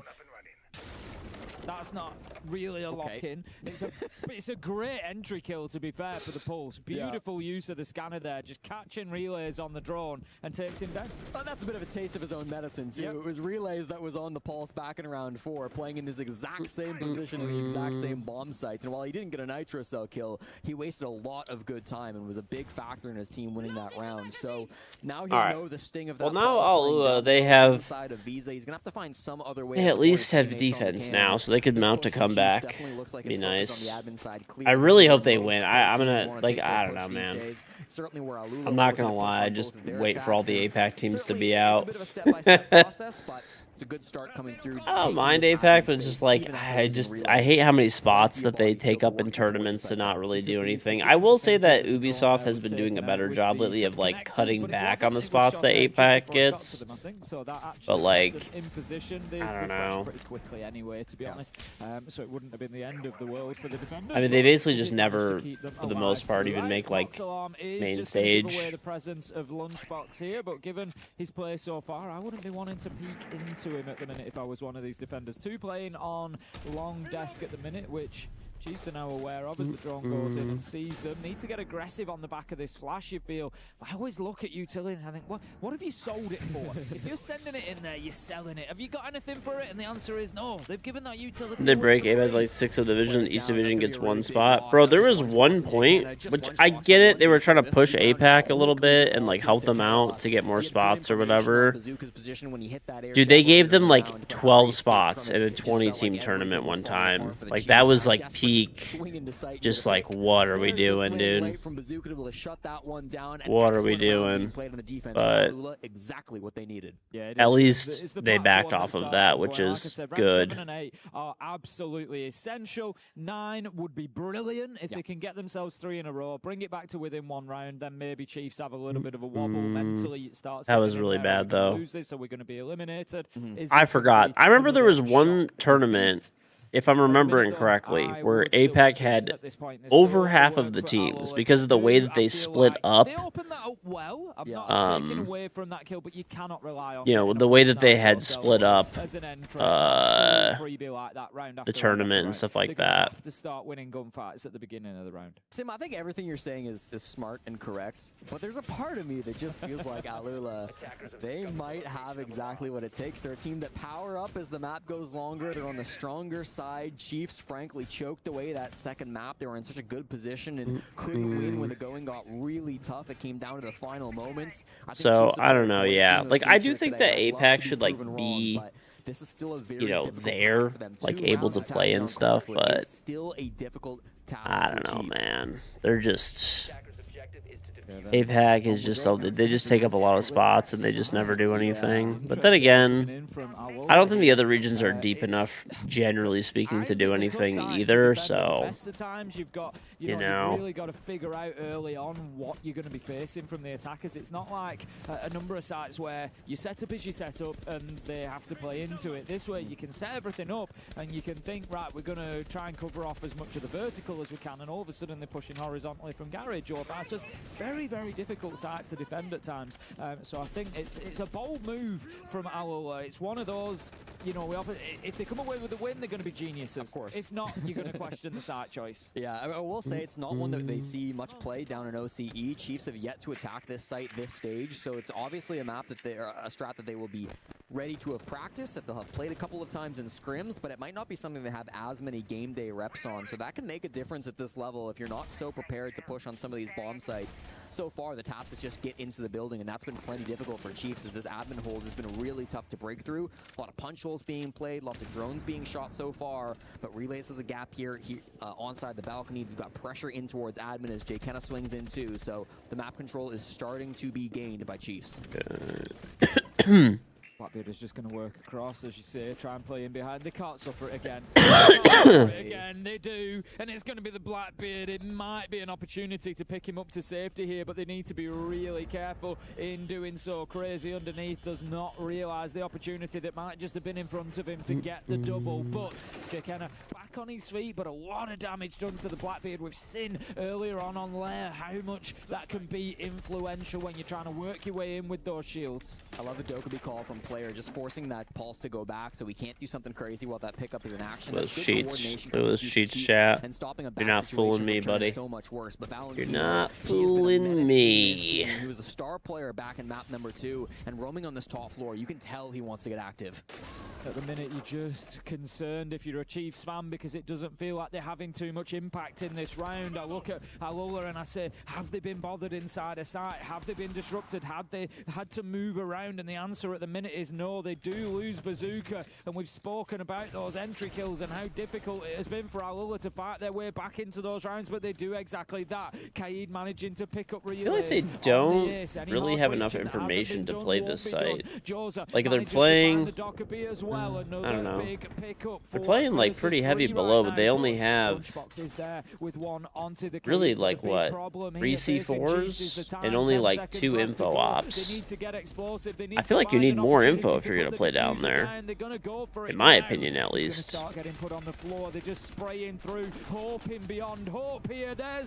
Little man still streaming, crying. The adults are waking up now. What do you mean, dude?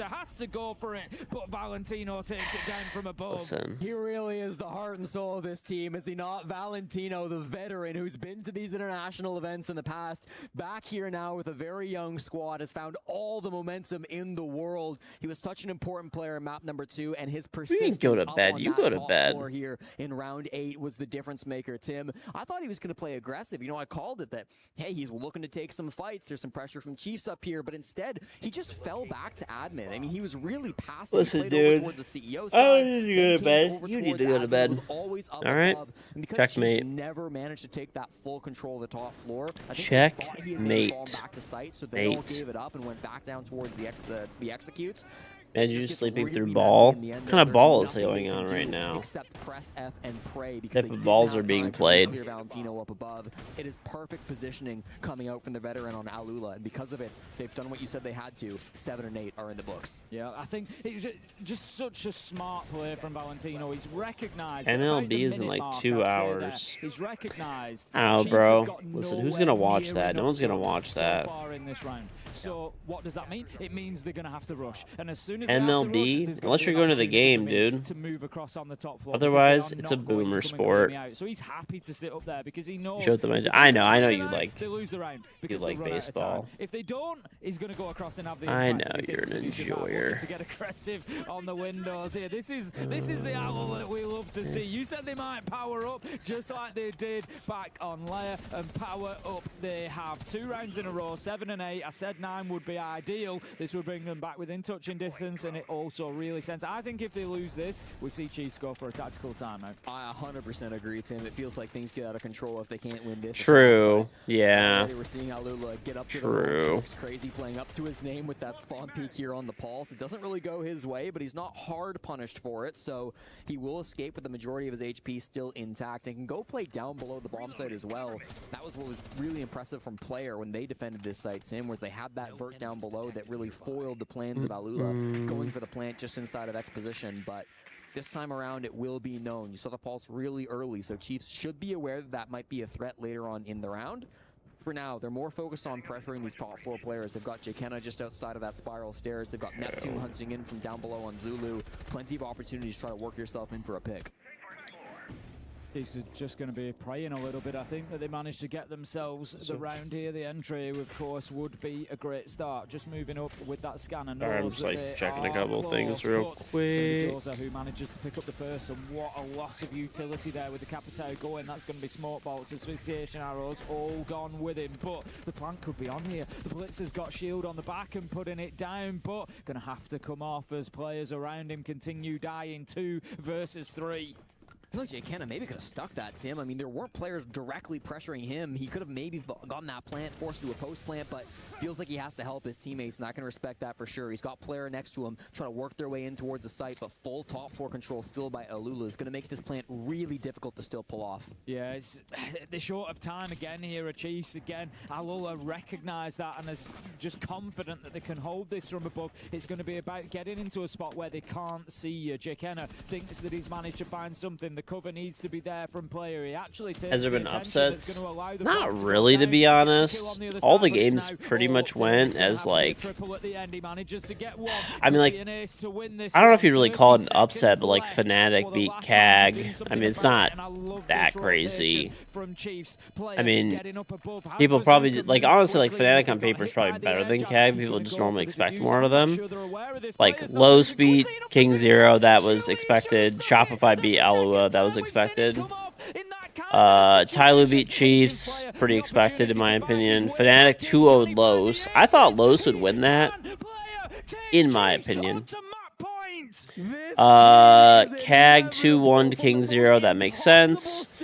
Shopify 2-0 Tyloo, that makes perfect sense. So this is the last game. Chiefs should beat Alua here, and then so pretty much like the maybe, I don't even know if you can call it much of an upset, but like Fnatic beating Los, like Fnatic beating CAG, like Fnatic just didn't look that good like coming in here, so you know. Massive statement to get Chiefs onto series point. I know how difficult it is from Bazooka's position there. Yeah. You don't know what's going on. There's not a clear readout for you. You're hearing noise. You're hearing those footsteps. I just feel like if you're down to a second and a half, that kind of time range, you just got to live by the sword, die by the sword. You just got to see it through at that point. You've already invested 5.5 seconds in there. Is weak Gamba. From that round and the piano round where he was planting, there's really no correct call, right? Because you have to read your opponent and figure out, are they rushing me or are they playing well, time? I mean, and ultimately that's a 50-50. Honestly, I just stream late at night. I don't stream during this time ever. And it's just so unfortunate. Unless there's you know, drops or like an event on or something. Not able to clutch up those couple of rounds. All of a sudden, this is what 5-4 favoring for Alula, defending on Consulate. We would be talking about Chiefs as if they were doomed and had no hope from this point of view at the point of the game, but. Now, because of the heroics of one man, Chiefs have put themselves into a dominating position with just 3 minutes separating themselves from moving on today. An ace and a 1v3, absolutely beautiful stuff from him. What a tough day. Oh, yeah, he did the choke symbol, dude. Gets in on the action there. Chiefs looking like they could be doing this. One more round will see them continue here at the Esports World Cup, whilst for Alula, one more. You fear that you probably have a whole different set of viewers that don't get to catch the stream because of the schedule. It's probably names you haven't seen in years. Yeah. Well, I mean, years ago I used to stream, you know, you remember 4 p.m. to 4 a.m. roughly. It was honestly I'd normally get on earlier than that, normally stay on later, but that was like the guaranteed time frame. So there's like a bunch of people that used to watch, like, you know, maybe they were East Coast, they get home from work at like 5, 6. And then, you know, they'd watch until maybe like 10, 8, 9, 10 or something. All those people, you know, don't really watch. You know, there have been a lot of moments where in my head, I kind of counted them out. I didn't think they would. Put it up for all S-tiered events. Most APAC teams in a single tournament. You can find was 9 teams in a 24 tournament. Tell us of the LATAM League getting spots. Like 12 of the 24 teams were APAC and LATAM. I don't know. I mean, I could be wrong. I thought I remembered an event where there was like literally 12 out of 20, but I don't know. Maybe not. Straight and then winning overtime I could be wrong. Tall task, even when you're on the favorite side. One round at a time, Tim. They can't be thinking about the pressure. They can't be thinking about the odds. They just have to find a way to stop this push coming in admin side. And that way looks like it might be the clash. Yeah. Ingame becomes soft. I'm just a softie these days. And cause a problem. The Snake tries to work the way up Visa stairs, but now they can manage to find the trip connector, so that gives them a little bit of freedom there. They now maybe pressure and move up, but particularly for the Blackbeard to push forward and look to challenge. But they need to be careful because it's the Clash that is in that position and can force that shield break. Already quite deep. I mean, just hitting the 60 to 90-second mark now in the round, and we saw a lunchbox kind of petering towards the site. Not quite going to be in just yet, of course. They're still trying to get past this vending hallway. They just destroyed the Clash shield, if I saw that correctly from the top-down POV. So that's a massive piece of utility that just got taken down. Mahagar is now just going to have to play with this SMG. He's got no more utility to speak R6 of. major of 23. Just waiting on this. Yeah, I mean, it's not as bad now, but absolutely anything at the minute we see. I don't don't know. APAC's a weird one because, like, geographically they can't play each other very easily. Like, I don't, you know, envy, having, being Ubisoft and, Blast or whatever, and having to decide what to do with this because, APAC, like, the teams are very far away from each other, right? Like, somebody that's in New Zealand or whatever playing a team that's in, like, I don't know, playing somebody in, like, Korea is, like, crazy difference in ping, left to go. When players alive, there is always a way. 17-5, but and the problem is, like, it requires a lot of money and infrastructure to let these teams play each other. Stop thinking about the diffuser. Really, you gotta have a LAN. He's gonna circle back round to the meeting door. A little bit of indecision creeping in. They know that they're playing this safe. Alula, they've got themselves one in closet, one inside a CEO. Peek around the corner, and that's gonna be the round. Alula keep fighting. 6-4.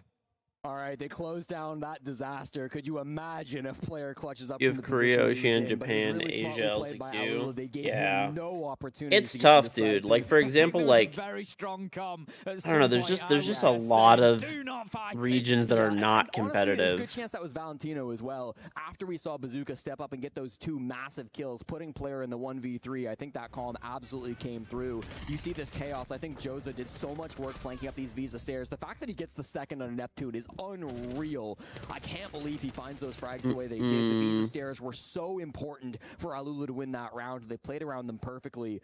Bazooka redeems himself. He doubles his kill count in this map from 2 up to 4. And right, he might be the bottom frag for his team, but those kills were hugely impactful. And if he can have a couple more of those, Alula still very much in this game. Yeah, overall on the day, Bazooka's playing pretty well. Not, amazing, but he's middle of the pack for his team. And like you say, it's more about those pivotal moments. And we saw quite a few of them on there for him as well, where he just really turned around on its head, and he continued to do so. 6-4 then it stands for Chiefs. We head into round 11. It's going to be another series point opportunity here for the OCE team. This time they're going to be attacking onto basement. They will get at least 2 more chances, this one and the next round, but if it goes into overtime, who knows what's going to happen. Starting to get scary here for both teams, starting to get real, but again, 1 round at a time has to be the mentality for both of these squads.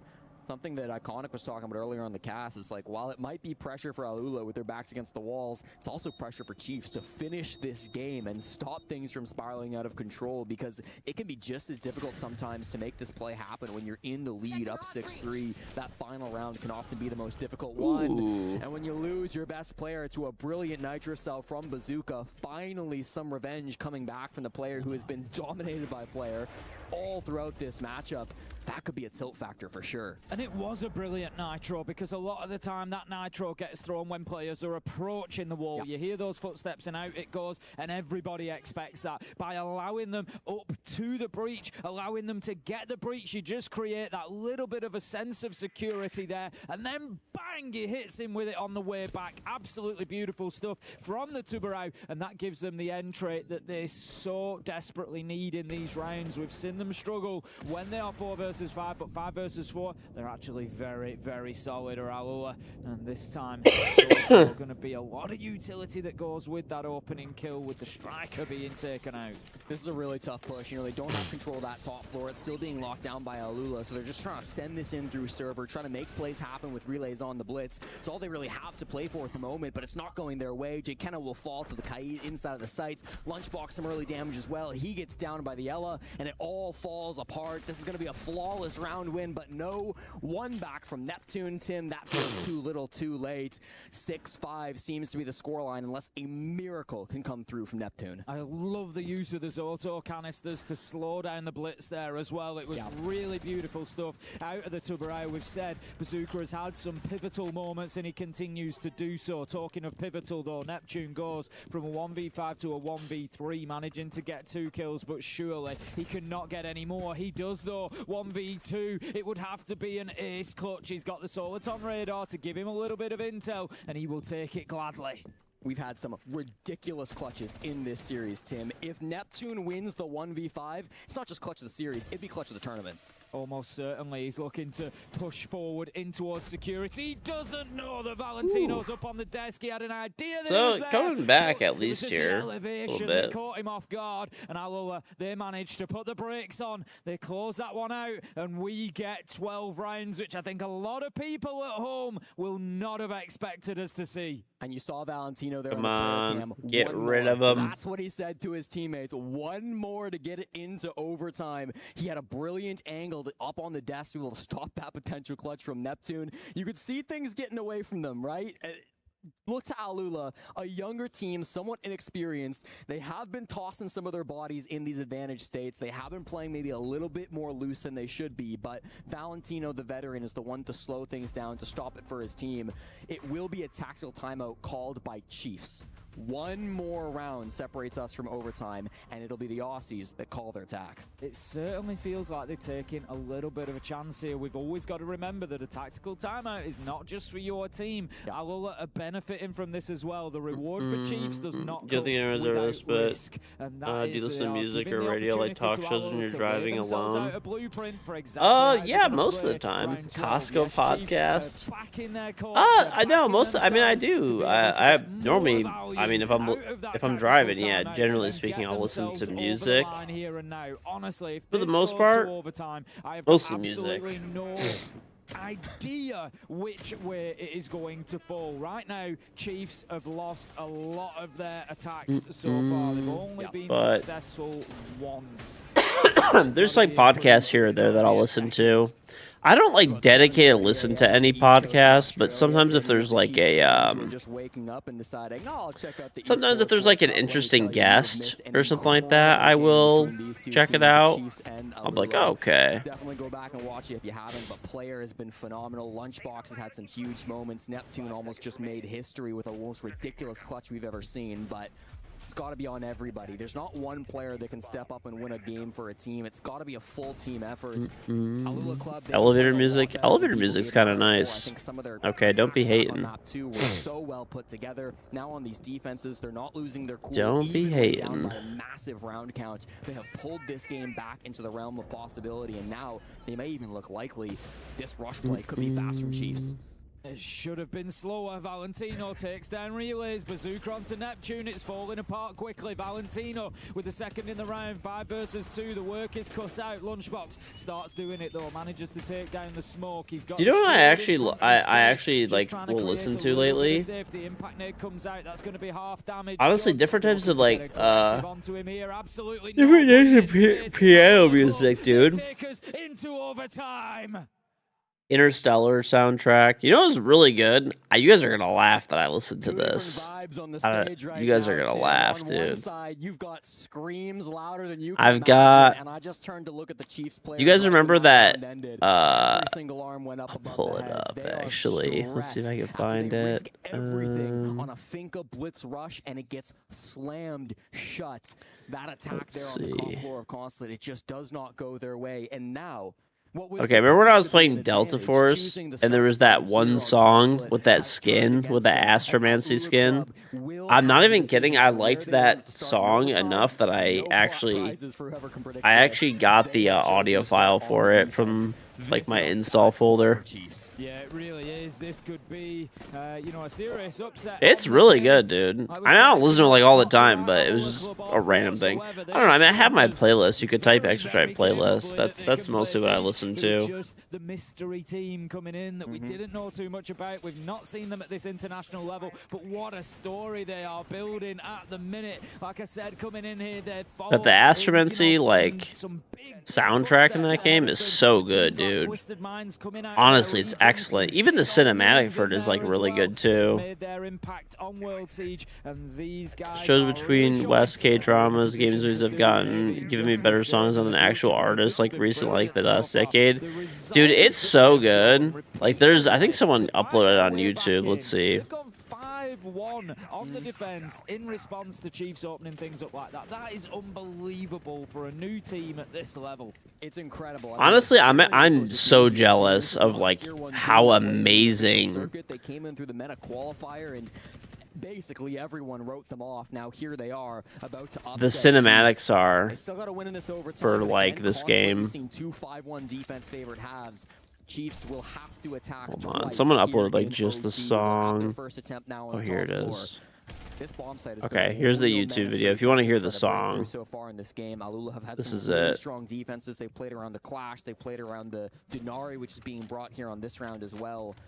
Chiefs will be slow. They'll start things off just as they have consistently on the admin side. There's no threats down below, no pulse roaming like there was previously. So I Use like 4 seeing moments Alula a year not for our relying on the pack. same tricks to win rounds, but instead, they're gonna Hopefully have be to able find to some get other way to it. slow down this push on the admin side. Sometimes they keep the drops on for a little bit after. Scared though, they've lost a lot of rounds there. They continue on the attack. If they play, I think Delta Force is your best sponsor game in a long time. Quality wise, you wonder if they might have been late to the party for that game genre. Maybe. The game is really good though. I mean, the thing is, it's been out for a while. It's not a new game. They just had a big update. Like the game's already been out for like a few years. And evidently, there's a version of it. I think that's in China, and it does like crazy well. Like it's like literally one of the biggest games there. From what I understand. They've still got some nitros to deny these plants as well. They've got some really good opportunities to just slow down this game and make things happen. Crazy is now going. The game is good. You weren't even talking shit to your opponent. That's how you'd know. It was really fun, dude, honestly. I genuinely really enjoyed that game. And, like, knock on wood, and maybe it's worse at higher ranks or something, but there were, like, no cheaters in that game, which was nice. Like, I played a lot of hours in that game and played no cheaters. I don't know, probably, like, a good... How many hours did I play? I'll tell you right now. I played 14 hours. Over 14 hours. And no cheaters. If it ever becomes mainstream, there will be. I think it's like, it's pretty big, just I don't think it's as big in the West, really. Like, it's a big game in China. I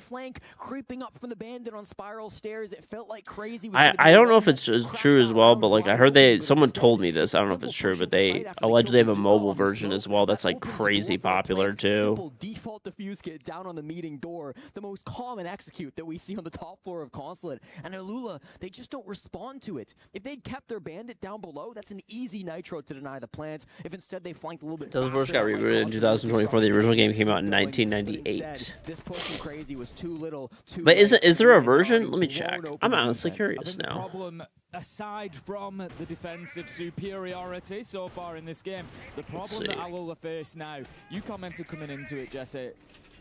Okay, so it's rebooted by Team Jade and her Tencent's Teamy Studio. And it was like a weight was lifted. You could see the cheeks were puffed out. There is a regional Chinese client. Yeah, okay, that's really popular, evidently. Now we can just get this finished off. And so that one round has just completely flipped the pressure in this game on its head. Chiefs did the impossible. They won an attack on Consulate here, just the third of the game. So Alula must respond with the same result. Otherwise, this is going to be their tournament coming to a close on day one, dead last at the Esports World Cup. With how they've played, they don't deserve dead last. Neither of these teams do, but somebody's got to lose at the end of the day. Alula fighting for their lives here on the offensive side. And I'm curious if this might be a CEO take, Tim, because while there is admin pressure, we see the ace over here. Josie's starting to open let's go on Zillium. A lot of players kind of on the other side of the map as well. Dude, I'm honestly, I'm rethinking my purchase for my welding helmet. I think I want to get a better one. The welding helmet that I got only has 2 arc sensors.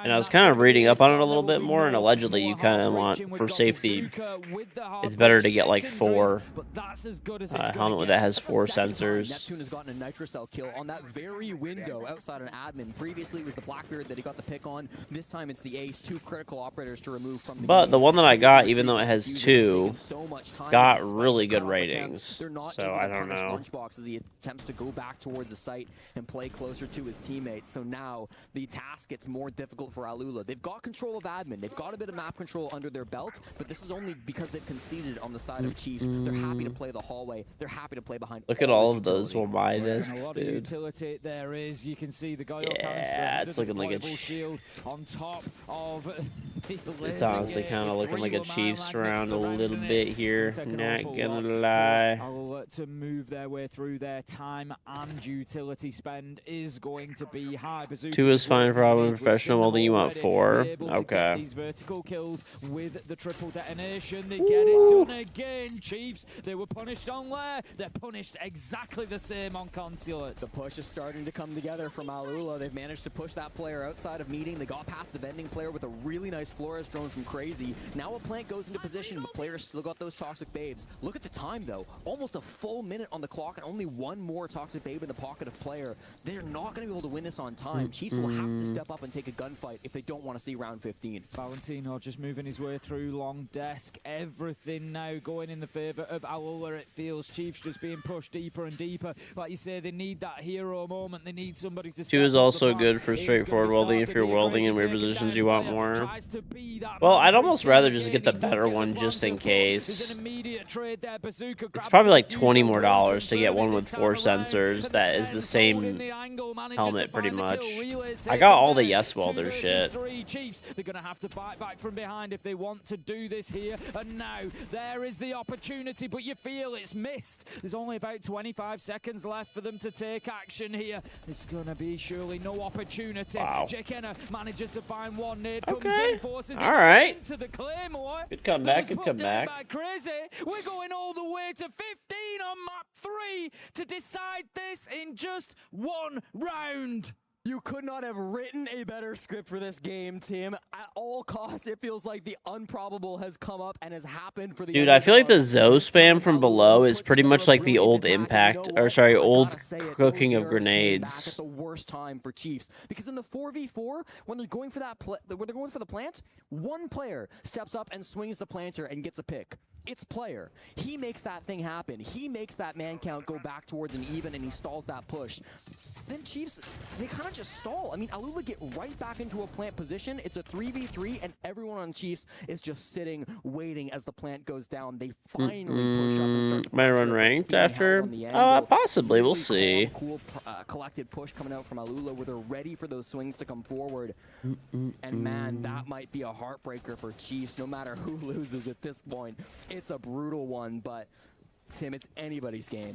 I love, absolutely adore that play at the end with the nade to push the player out into the Claymore. Just beautiful stuff. You know, we saw the nade change so long ago to prevent how long is the EWC, like days? It goes until, what, the 15th? Yeah, the finals are on the 15th. So they are much more effective at so we got moving somebody this out whole of week. position. And the function was just the rest of this week, sorry. And then Monday and Tuesday, there's actually no games. Together. So we go into round 15. It's going to be Chiefs on the attack. And then Wednesday, Thursday, Friday, Saturday, there's games. So far out of 7 attempts. So you would have to say that the momentum has swung once more, and it sits with Alula at the minute. This all comes down to one. Yeah, I'll still be on Monday and Tuesday. From the Esports World Cup, the key being crushed or making it through to compete more tomorrow. All rides on the outcome of this 1 round. I'm in the Eastern time zone. To reveal themselves. I mean, player has been so incredible in this matchup, winning some impossible rounds, but he's the first. What a risky play to make, dude. Chiefs are going to be able to close your entire tournament's on the line. You go for that play. Been big for Alula. We've seen so many good players pop off from this Middle Eastern team, but now with the man advantage, they don't need to get any more aggressive. They've seen Joza be able to get aggressive, find that first frag onto player. They can concede the admin control and sit inside their bomb site. They're feeling comfy. Not only is it the 20-kill player who's been taken out, it's also the Sense, who's always going to be a critical part of any execution. If you're bringing that utility along, it's because you need it to put that diffuser down. So now, Chiefs, they still do have the Blitz up, though, and the Grim. The Sense is a big, and I mean, they could block off with the Nomad, too. Like, 15 for Jaws, 12 for Valentino. 2 smokes left, an Element. They have fire, though. You see 3 players on the admin side. The one that's missing is, I mean, it's looking pretty good, at least for now. thinking about see. going spiral side, it definitely feels like they need a second dimension. If they all funnel in through admin, just as they have through so many of these previous rounds, it's going to be read by Alula. Somebody else has to be able to step up and provide some other dimension.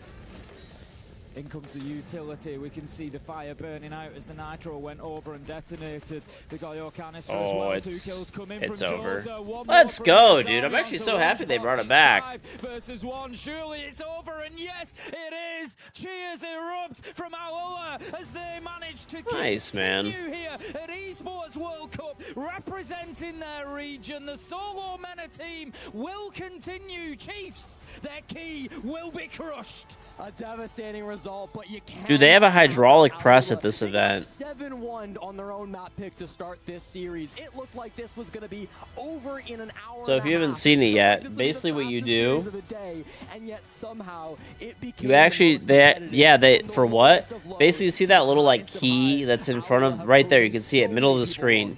Each team has a key with their name on it. And when you win, you take the other team's key and you crush it in a hydraulic press. Oh, what a crazy game we have seen. The only meta. How many video games are there? I think like, I want to say 12. So Siege is just one of the games that's in here. Know how to attack in overtime.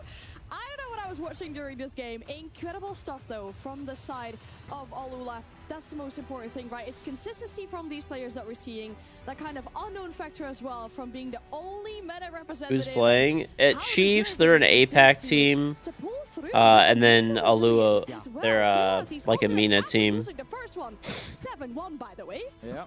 I mean, it's incredible. Like, they genuinely looked like they were shook. Like, they had no hope of coming back after that first map. I don't know who it was, if it was the coach or if it was Valentino, the veteran on this roster, who got them back in the game mentally, but it really felt like that was the difference maker. Once we started to see those players get back into things, even the first half of map 2, they didn't look very competitive, and yet somehow they pull the game back and end up with a 2-1 series win. Yeah, I look at this team and I really feel like, you know, they just needed that confidence. They just needed that time to settle in. I think, you know, they are better than they showed us against Shopify Rebellion. You know, whether they make it out of play-ins or not, who knows? But I genuinely think they are going to be competitive tomorrow as well. And like I said, I genuinely cannot wait to watch more of that. Yeah, such a close game as well, though, because you have to feel bad for the side of Chiefs, right? They got so close. Yeah. Player, 20 kills in total. He got that ace as well to get them on that point as well. And you think about it, hindsight, you know, what did that get them in the end? It was great performance. It was incredible stuff with the ace and the 20 kills. But in the end, it's not going to get you anything. Nobody will remember it. Your key is the second one to be crushed of all teams here at EWC. I mean, it's just got to be devastating for them. Like, there's no other way to put it. Chiefs are they're going to be thinking about this for the rest of their lives. They played a great game. They did. It's commiserations to Chiefs. They played their part in what has been a phenomenal matchup. We've just had 30 rounds across 2 maps. You know, we'll forget about map 1. That was a little bit one-sided. But other than that, I think that's been the best game of the day by a long way. It will probably end up the best game of the play-ins. It's going to take something special to beat it. I'll tell you what, OCE is on the rise. We saw Enterprise have some really big moments at Salt Lake City. They'll be still playing later on in the Esports World Cup. Now to see Chiefs come out and show everybody, even the second team in OCE, can really put up and have some great performances. I'm excited to watch this region going forward. They clearly have a lot to prove. And we get to hear from a player who is very likely the MVP of this matchup, as Lexi is standing by Valentino for a chat. Welcome to the stage. I'm here with Valentino from Aula. What a series from you and the team. I mean, how are you feeling right now? I'm actually breathless. Like, I don't know what to say. I don't know what to do. Like, it was hell of a game. Chiefs put out like a massive game, a massive performance. But like, we could come back the last snap and pull the win. So GG's to them. I mean, you guys absolutely were stellar throughout this. I mean, Joza, especially in that last round. I mean, a big 3K coming out of him. But, I mean, you guys being the only opening representation. I mean, 25 total games have been played across 7 weeks of competition. Damn. Still continue to show that your region deserves to be here and can be a top contending team. I mean, at the end of the day, we represent our own region, the whole MENA region. I hope, like, we go into, like, somewhere that it makes the region proud, because like we are playing for ourselves and the whole region behind us. So we hope we make you proud, guys. Absolutely. Well, I mean, 47 rounds today. I mean, there is no better way to write the story for you guys this early on. I mean, 47 rounds, 3 games total so far. I mean, you guys are doing something incredible already, and to stay alive the way that you did, I mean, this is the series, what you want to end to bring into tomorrow. I mean, like, the first map we played against Shopify, we played really bad. Like, we weren't in the mood, we weren't playing together. I mean, I'm gonna be real, they're probably not beating Shopify. I know you guys are Shopify haters, but I mean, they're... we were like, okay, we need to fucking wake up. Sorry for the effort. But, I mean, thankfully, we could close Fortress and Consulate, and hopefully tomorrow we come with the same way we played on both maps, Consulate and Lair. Yeah, and I want to look forward to tomorrow, and it'll be the last question before I can send you, get some rest up for tomorrow. What are your thoughts going into your match tomorrow against Tyloo? I mean, I hope the better team wins, which is us. No, I'm not going to say it again. Okay. All right. We missed it right there. That's it from Valentino and the boys from Oula. I mean, big commiserations to the Chiefs over there. I mean, hell of a performance from both these teams, but that ends it here for the night. I'll send you one last time to the desk to wrap things up, and then we got more action heading into tomorrow.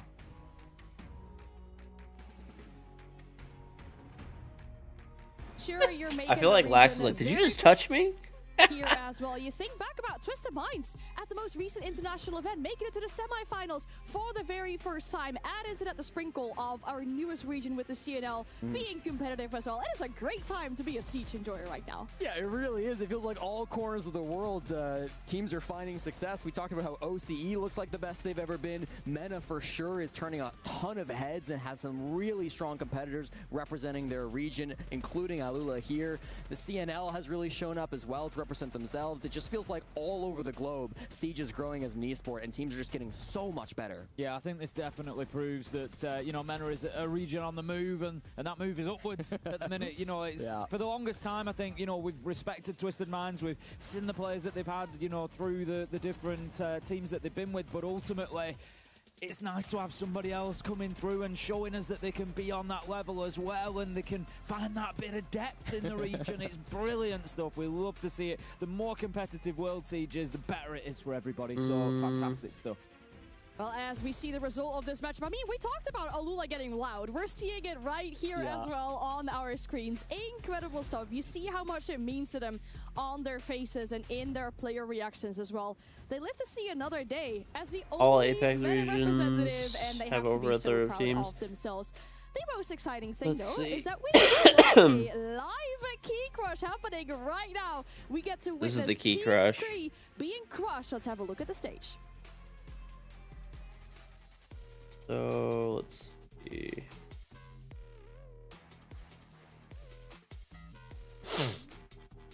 And as we see the key being placed down here, I mean, you want to think about what's going to the player's mind in this situation, right? You get to crush your opponent's key. If that is not making a statement, after you just beat Look at them this, in dude. They such have a close hydraulic series, press here. I don't know what is.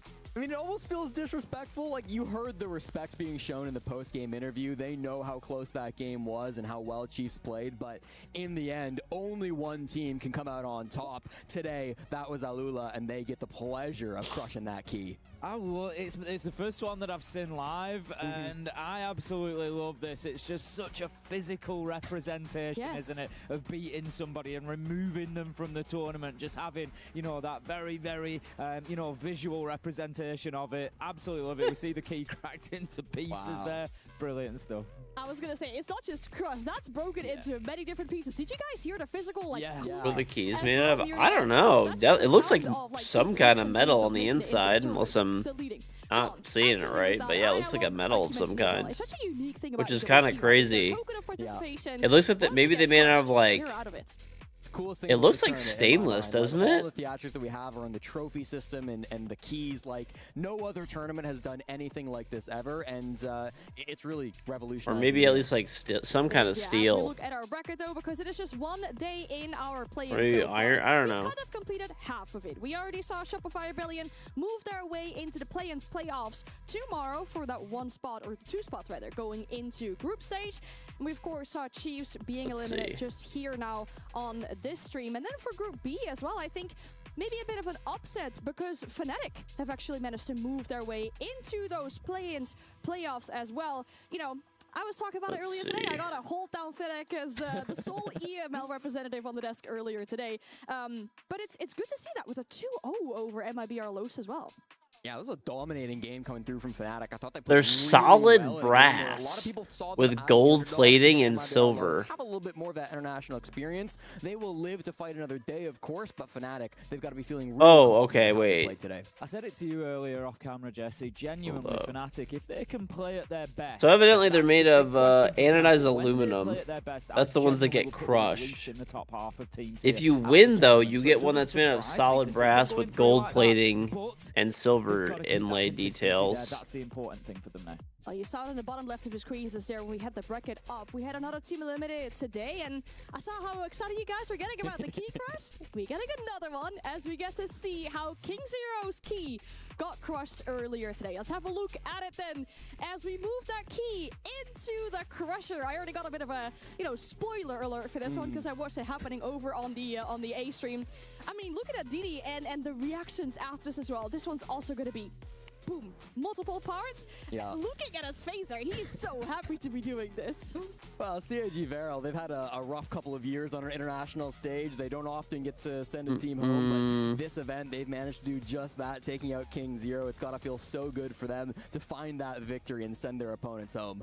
Yeah, what a turnaround it's been for KAG. It's been a rough year internationally for them, realistically. Where did I find that?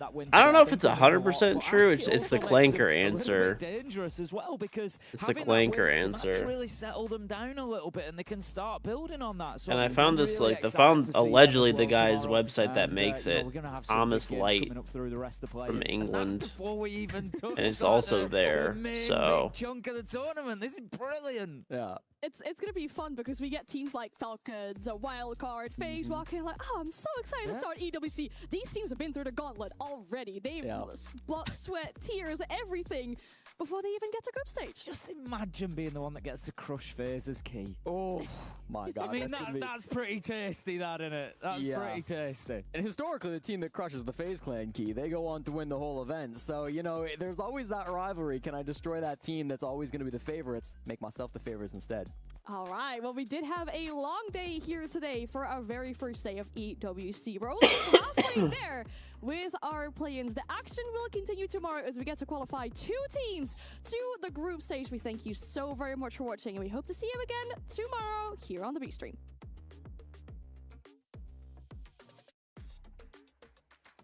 Ooh.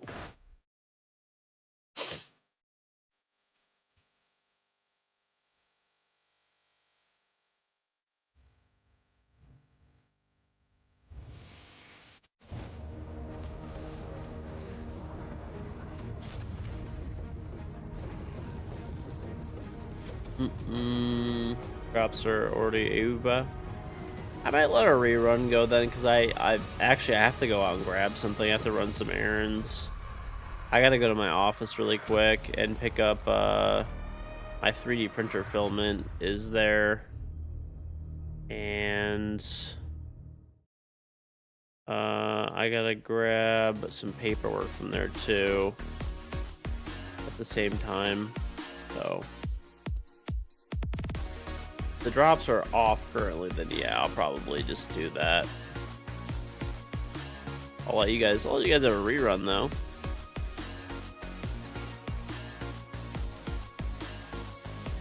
Let's see.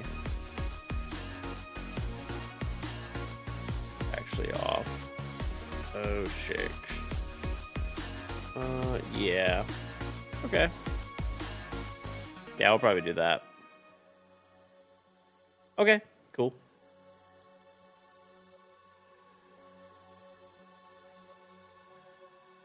I'll probably hook you guys up with a rerun then while I'm outie. And I'll be back in I'll be back.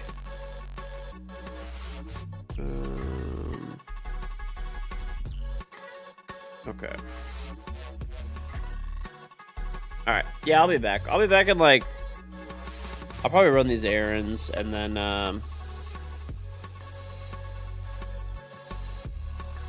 I'll probably sleep a little bit and then I'll be on tomorrow for EWC as well.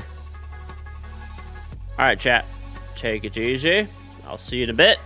Other platforms, I'll let a rerun go.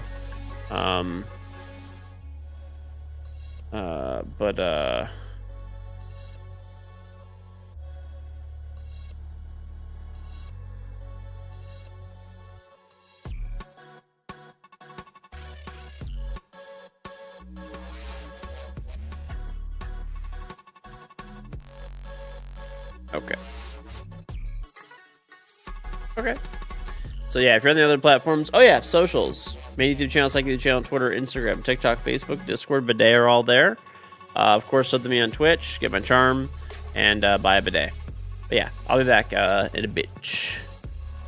No, right now for the morning, we're taking a break during EWC. We'll see. I don't really know. We'll play it by ear. I'll see how I feel, I guess.